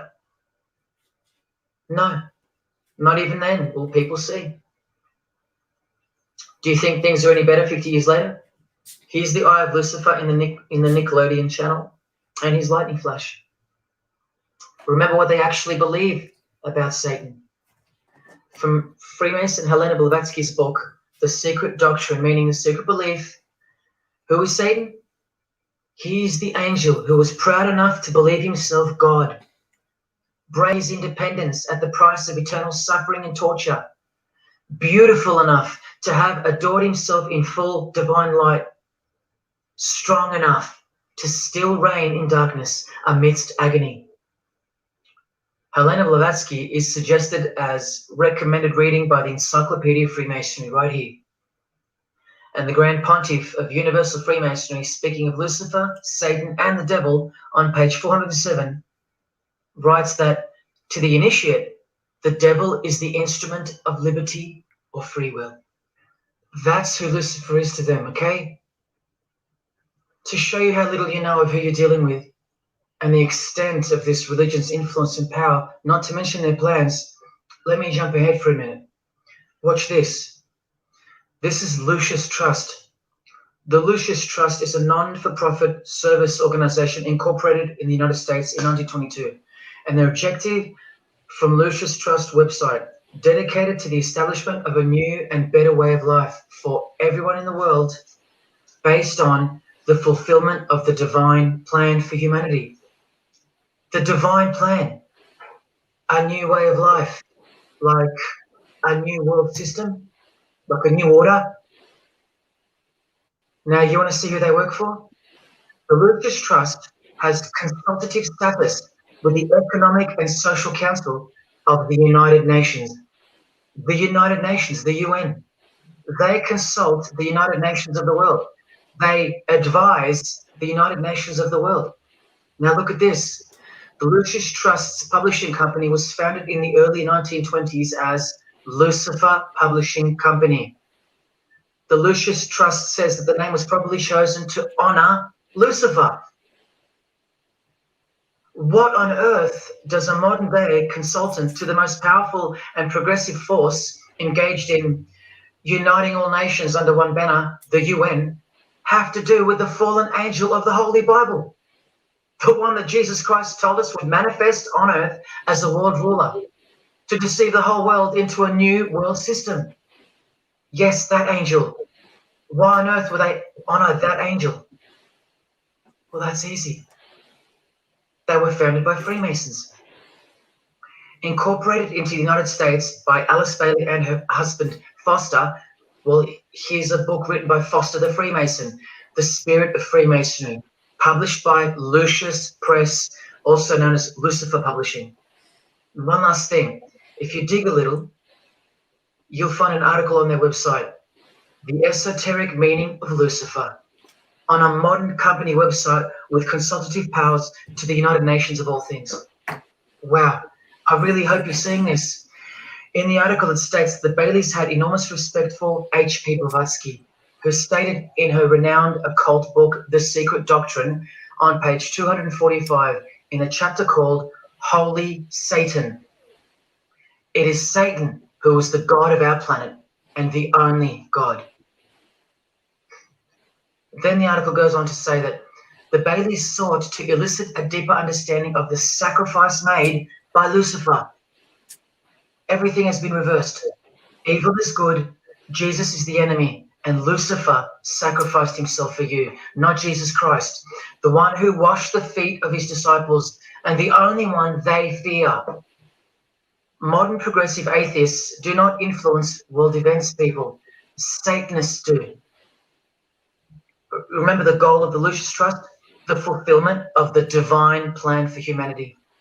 Yeah, the divine plan exposed by Jesus Christ in the Gospels. Hence their war on the Bible and the abolition of it from the school system and even from modern Christian churches who dare not preach from the book of Revelation. Your most highly evolved and contemporary leaders of society secretly believe that in the theosophical perspective, the descent of these solar angels was not a fall into sin or disgrace, but rather an act of great sacrifice. They believe in the fallen angels and their revolt against God as revealed in the Bible, led by the devil, the chief commander of Freemason Bob Dylan, remember? These people make contact with these fallen angels, with the royal art of Freemasonry called witchcraft. Please stick around. Let me show you that. How many solar angels does the Bible say followed Lucifer out of this heavenly realm? 3/3. A third, yeah. Third.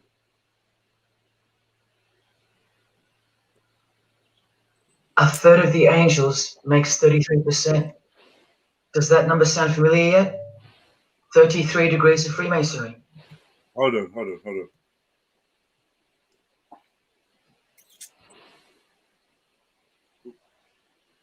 Why is a third 33%? It's actually 33.3 recurring. Yeah. Okay.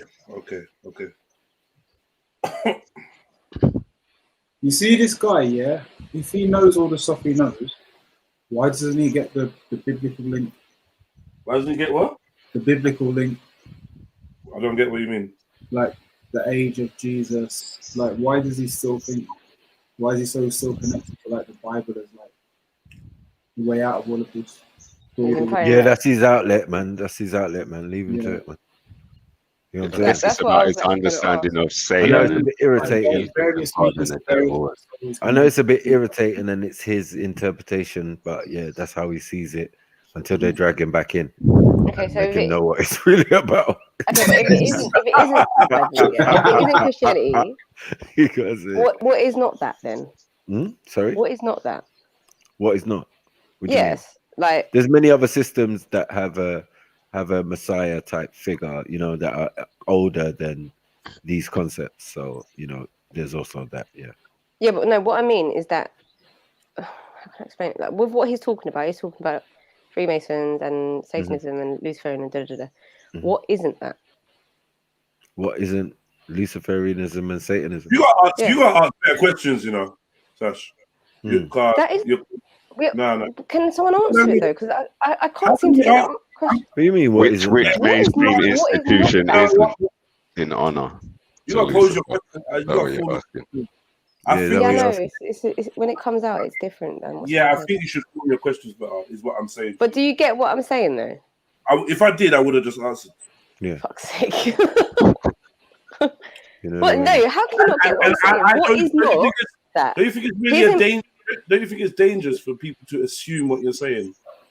Well, no, because okay, fair enough. Okay, what I'm getting at in this video, he's implying the opposite, or what is not the Luciferian stuff is Christianity, right? If we're saying that that's his outlet, he's saying Christianity is not what they're fighting against. In his video, that's what he's saying, right? Right, yeah. But I guess the consensus on the panel is that it's not. Like, we're not going to say that. Right, Like, what I'm saying is, oh, fuck, man. We're saying that's his outlet. He's obviously a Christian now. Do you get what I'm saying? So we're saying that's his get out, but he's was definitely in. What's our before. get out? Huh? What's our get out? Not being in it. Obviously not that, but Not from in it. when we're Being in being it. educated in the system, we're paying into the system, we're living in the system. No, but it's different. So what's that got to do with? He's I don't joined know. something. He's joined. He's joined something. something. Secret You fraternity. Yeah, willingly. but these people are supposedly running the world, Yeah. Okay. which we are living in. So what I'm Yeah. asking is, what is not that? Like, what is a world without that? The one you You create. won't know.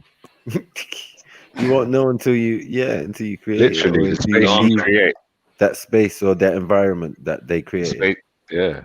Hmm. You got to carve out that space. Your own bubble, man. Your own Hopefully house. grow it. Should be your own house right now. But you could have enemies within. You never know. Like, it's just here's what it is, man. But like, just remember, he's entered the system. He's actually joined the club and signed up. Yep. If you want to know what's the opposite of the club, I suppose, would be not being part of the club. Yep. Okay. But others will try and convince you to join their club. But it don't mean you're free. But yeah, if that's what you're thinking, so. Probably why Okay. I've never joined the club. I've got a lot of questions. And I don't intend to really join any club.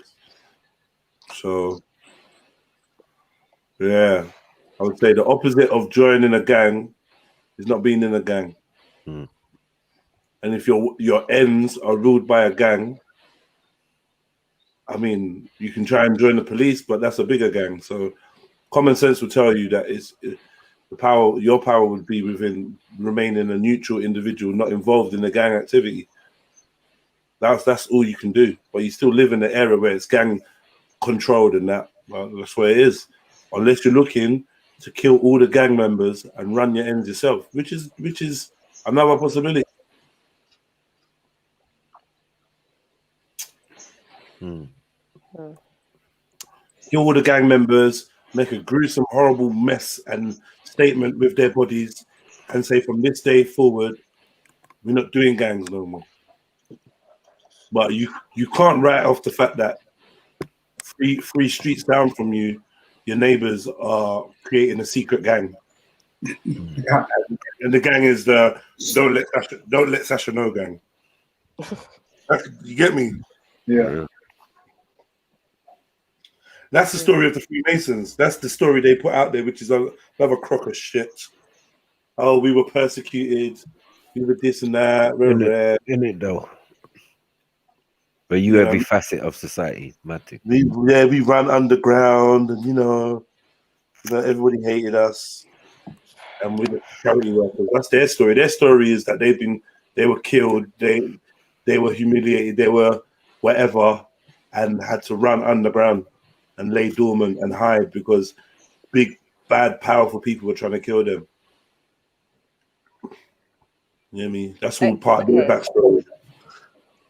So I'm not sure how this is going to come out. Spiritually, they are worshipping an entity, right? I guess. Or am I wrong? Yeah. Entities. Okay. Entities. Yeah. There's multiple. Okay. Baphomet is one. Dionysus is another. Pan is another. The many-faced god. You say Dionysus? Al-Kabulon. And what's his name? Yeah. Yo, back dude, all these names are not even going to help Sash. Oh, yeah. But no, you just said Dionysus. That's the thing I just put in the back chat. That thing I read out earlier is from Saint Dionysus. See where? Yeah, we know. But like I said to you, he's saying the exact same thing as the woman she was quoting from. We said this. Yeah. They're saying the same thing, the exact same thing. The beauty of the light is dark. That is actually darkness, and and all this jargon.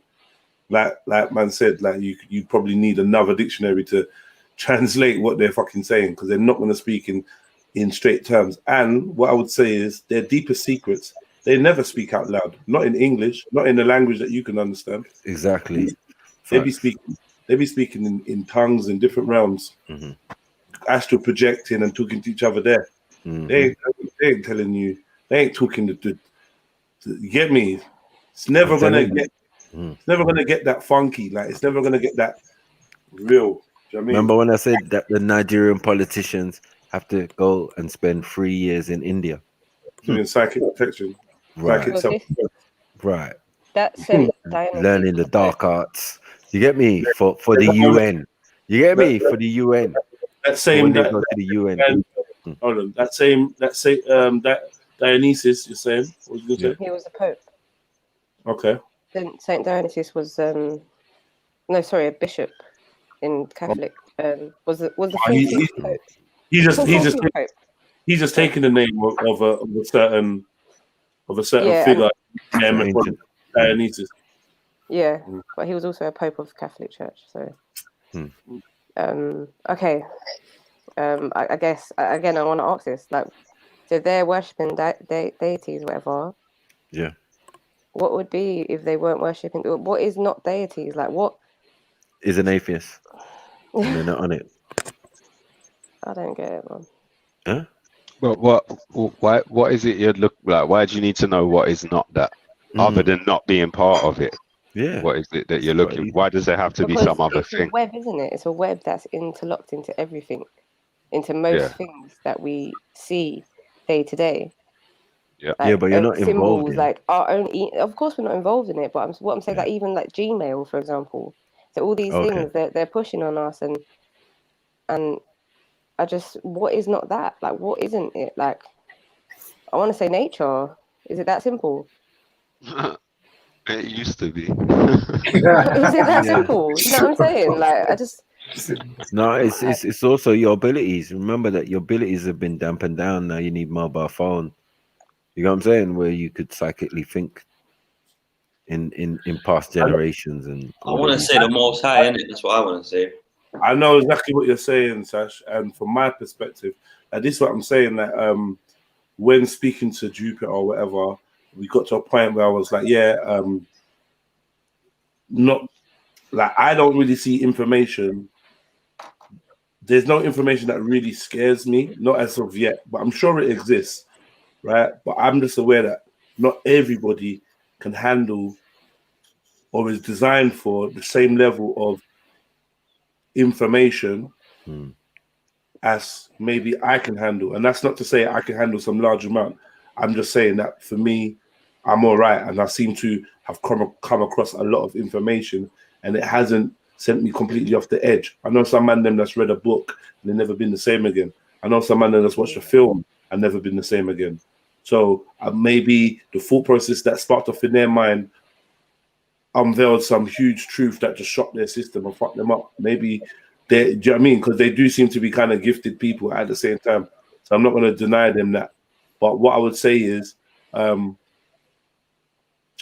think your approach to information actually dictates the way that you deal with it and receive it. So I would say, like, just take your time with info. Don't take anything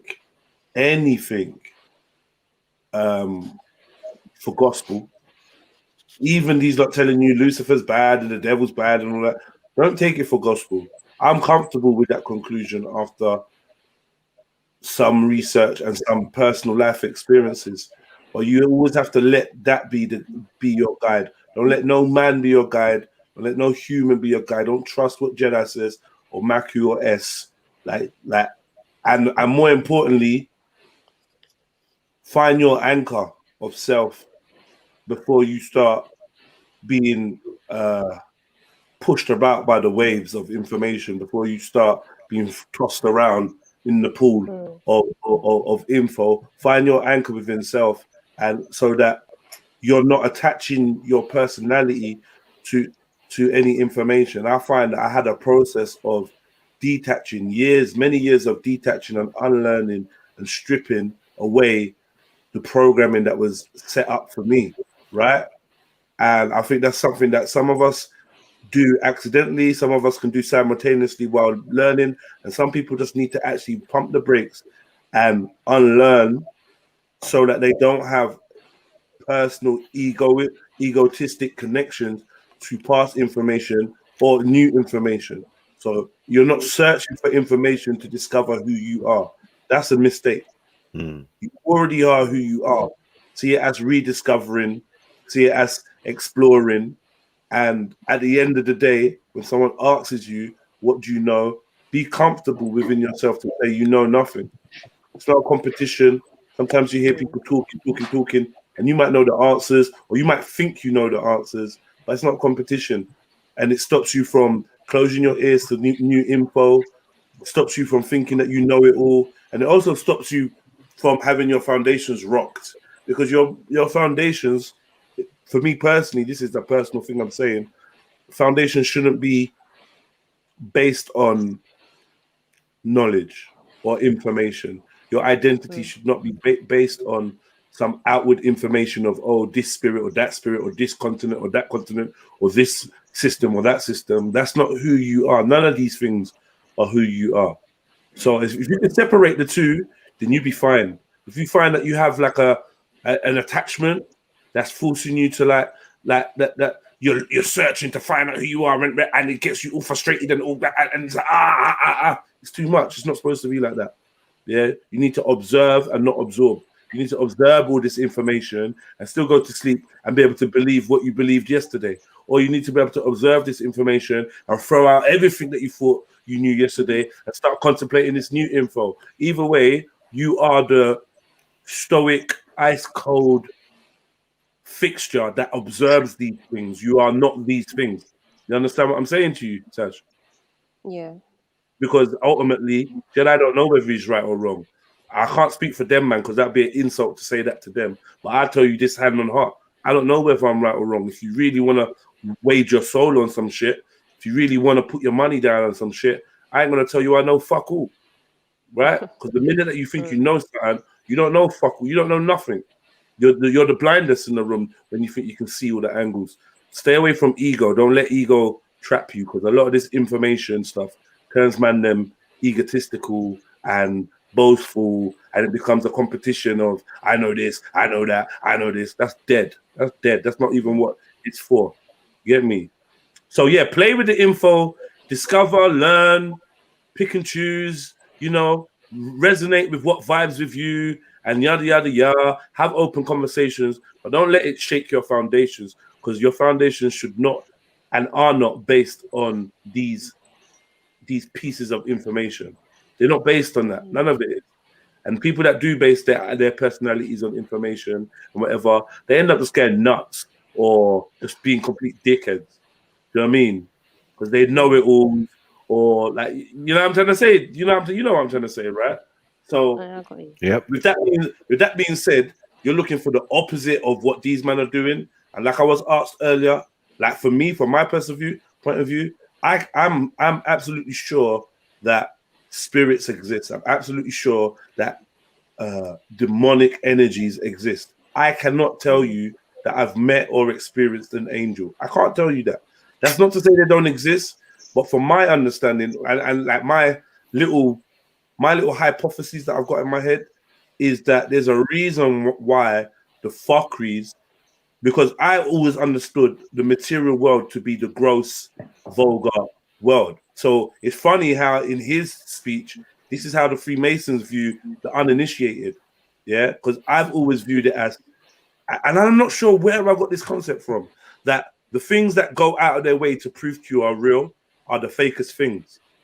And the things that you only have an essence of but can never put your finger on, that's the trillest shit. I'm wondering whether God is a God that's even bothered to come down here and sort out our fuckeries, right? God or his angels. Are they going to come down there and do Captain Save-A-Hole and push you out the way of a truck and change my landlord's mind so he gives me another week and saves my baby from leukemia and does this and does that and saves our queen and all that stuff? Is that the God that I believe in, or is that the God that they're pushing onto me? Is that not the God in the Bible when the devil's saying, well, why don't you jump off this if God will save you? Probably knowing that God would not save you. Maybe it doesn't work like that. Maybe God gave you all the tools you need to be your own defense system, to be your own hero, to be your own champion. right? Maybe just maybe you have the power to battle and compete against the strongest, most influential of spirits or beings or whatever, or interdimensional consciousnesses. Maybe you are that warrior, and its plan is to trick you into asking for help or assistance from some other entity, which then gives them jurisdiction over you. This is why I won't do no oath or accept no symbols or do none of that shit, because I ain't trying to give anyone else jurisdiction over me. And this is why I think sovereignty is so key to us. So yeah, that being said, what's the opposite of what all these men are on? I don't know. And I'm not going to be so desperate as to go and plunge myself headfirst into some stupidness and get myself all fucked up because I was so desperate to find something that could help me. And I've been battling firsthand. I could tell you, it's me and you can sit down. I could tell you firsthand my personal experiences, names, faces, locations, all sorts. You get me? Like, the shit. Yeah, that's the best I can tell you. I don't want you to feel like there's a right answer, because maybe there's not. Maybe there's no right answer. Maybe there's no saving. Maybe there's no savior coming down for us to help us. Maybe there's no one to pray. There's no secret words you can say, or some secret angel, or the secret clique of heroes that are battling against the fuckeries. You get me? Maybe it's just a bunch of people that know they can get away with the fuckeries because we ain't gonna stand up and do shit about it. Because we waiting for the sky daddies that they provided. No offense to anybody. Yeah. Get me? So they ain't gonna beautifully put. Get me? Mm. You know? I hear you, man. So yeah, so I don't want you to think that you're just missing some absolute truth and it's there and it's. I don't even like. I think that's part of the scam that they're trying to create, because they're gonna provide you. They go all the libraries. They got all their books all up in the libraries. You find a book that'll tell you this is the facts. Remember, this man's telling you that the key to all of this is Christianity, and then next Muslims are telling you that Freemasonry is really the secret of Freemasonry is Islam. Albert Pike tells you that. So the same Albert Pike that tells you that the god of Freemasonry is Lucifer, will tell you that the secret of Freemasonry is Islam, which is a goddamn lie. So you know, I mean, I don't know if it's a lie, because, like we said, like Freemasonry being a sect of Sufism kind of rings a bell to me, and from the things that I've seen, I know that they do. Like, but I just feel like what their version of Islam is going to be just as twisted as their version of Christianity. Everything, yeah. There's a lot of Islam written on the hat. Have you seen? Yeah. I self-law. Yeah, I self-law Muslims, the Shriners, Fezes, all of that shit, man. And the actual term is not Islamic. That's the worst part about it. Remember, their god is one of their deities is Baphomet, and a lot of people interpret the word Baphomet to be a perversion of a version of Muhammad, like the name. You know, who is worthy of praise? That's what it means. Yeah, so exactly. Take a deep breath and you just gotta let it wash over you and just observe it. Oh, okay, yeah, cool, rare, but you never know, because like I said, this whole video in itself is its own type of psyop. Exactly. Like I said that earlier, but I was, you know what, honestly, Jed, like the only thing that makes sense, in my head, is just accepting it don't make no fucking sense. If I'm honest, it's a good basis. I mean, like that's it. Like nothing makes sense. All what we've learned today, I mean, all what we was into today has come full circle with this guy. Do you get what I'm saying, Sash? Yeah. He's made it all like kind of make sense for the layman, for somebody who's just learning about it like yourself. Do you get To be honest, these kind of like I appreciate the information these videos kind of give out. Like I don't try to clock whatever they're pushing, but I think that the most I learn daily is from individual people. Like, but hear what he said though. He said keywords that about it being like an iceberg. You know, an iceberg is only small at the top. It's much bigger at the bottom. So he can only skim the surface and give you, you know, in a couple of hours. It would take a number of days, you know, to actually go through it and be, you know, go individual. And these are some deep books that a lot of people can't even get their hands on. That's what I liked about what he's presented still, is like the stuff from the books. Because the stuff from the books, that's what's good when you come across like a low-level member that starts chatting all this shit. Yeah, it can't be changed quickly, like on Google. Like, well, okay, fair enough. Let's go to your book and chat to you about your book. Like, Yeah. oh, it's not my book, away, it's your granddad's book, then, isn't it? Like, here we are. What happened on page 25? Y'all be quoting each other. Fact, I don't know how long you've been even looking at info, Sash, or whatever, innit? But something he said today will probably resonate with you 5 years later. 8 years time, 10 years time, when you're looking That's at how I something. research Jedi. And you're just like, oh, right, I remember one day, like, I can't remember who it was, or you might remember the very day, the very person, and people are like, right, how do you remember that? Like, yeah, I just remember, it was watching a video, the man said, and it makes sense because, and then you start hearing. Has he come from the South Africans? No, it's me. See what I said earlier, Jens, about the whole thing of... What I'm going to say is, you start observing interweaving thread through different topics and different subjects, and I'm not to say that it starts making sense to you, but the picture stops. The picture stops being so much just jumbled shit, and you're like, oh right, you know what? A lot more things are linked in a casual way, like it's just a very casual linkage, and the linkages are just everywhere, and so then this is gonna sound fucked. So then you can sit down and listen to this guy and be like, right, he's just chatting bare sense. Like even the lie that the man them said he said the lie. I'm not sure that it was necessarily a lie. Still a truth to him. I don't even know if it's a lie full stop. Do you know what I mean? Because it could be a truth to him, or how he's perceived it. Remember that he's still under restraint, or still on the need to know basis, like you said from before. Some people may feel Jesus is Lucifer. Some people may feel Jesus is Lucifer. Some people may feel that Lucifer is trying to deliberately impersonate Jesus and put information out there to make it confusing. Remember, these books have been edited and translated in certain ways. So you have to make up your mind. But I wouldn't be so fast to say Jesus exists, Jesus doesn't exist, Muhammad exists, Muhammad doesn't exist, Islam is correct, Christianity is correct, none of them are correct. I don't need to make a decision on any of them. I just allow all these schools of thoughts to present the information and for me to just observe. It has no bearing on who I am as a human being or who I am as Jedi. It's not going to change my foundation, because my foundation was not based on it. I came from a place where I don't think this wasn't relevant. So I'm comfortable with that fact. When you were born, you came from another realm, and whether you was reading in that realm or not, I don't know.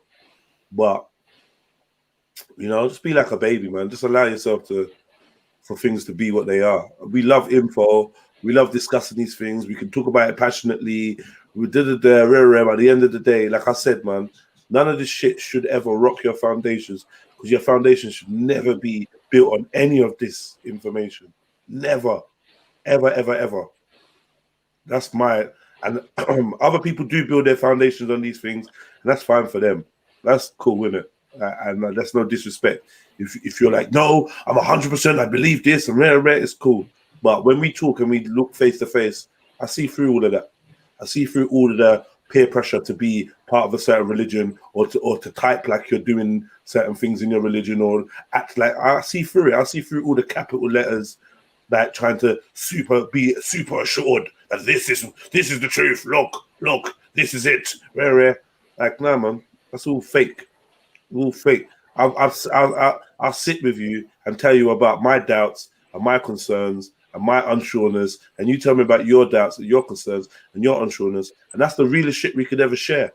All these other pompous people running around that they got the truth, we call it dream in a bottle. All these dream in a bottle motherfuckers, stay clear of them, man. Ain't no one got no dream in the fucking bottle, man. Get me? Ain't no one got all the answers. Ain't no one know it all. Get me? It's a Jupiter was trying to push me to say, oh yeah, I know stuff. Right? What the fuck do I know? You think you know stuff. That's why you think you know what I know. But I'd never tell you what I knew. She knows because, Wicca. Yeah, well, whatever she knows, isn't it? Like, I'd never tell you what I know. Do you know what I mean? There's people that know a lot more than me, and this and they demonstrate it through their casual ability to just emit factual vibration. You hear me?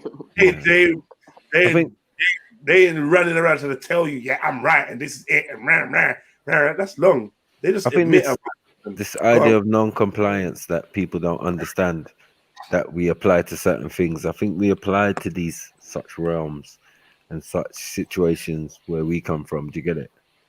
Where it comes to like voodoo and, you know, mystical practices and rituals and blah, blah, blah. You know what I'm saying? So like we choose not to comply. You know what I'm saying? Yeah, we apply the same thinking to the government and all of these institutes and things that are going on that we've learned about. Because as I said, the more you learn, the less you know, because you're just going to end up in the same place asking, but hold on, one more question. If that's that, why is this now? Do you get what I'm Do you know saying? what? Yeah, I hear you, but it's like, I said it earlier, yeah? Like with the pyramid, we were discussing the levels and stuff like that. But I've always done this, and it's something that I've always actually been punished for as a student, if you like, is to just get an overall picture rather than wasting my time and wasting my breath and my energy, because you can spend all day, because not like if you people could talk about 3 hours about broccoli and the vitamins it contains. Do you know what I mean? Like we could be here all day. So I like to I tend to look over something. Yeah, patience is quickly. When dealing with information, patience is your best friend, mate. You reckon? You reckon? Oh, I don't know. All right. You know what? Forget that. But like what you said. Forget that. Here, take this piece of paper. Quickly sign this. It just says you agree. Sign it. Oh, Yeah. Okay, no, I get what you're saying. No. Quick. We ain't got time. Half 10. This got to get sent off. Just sign it. Quick. Just sign it. Trust me, it's all good. Like, look, read the beginning. Read the last couple lines, and let's go. Now, if you wouldn't do that with your car, car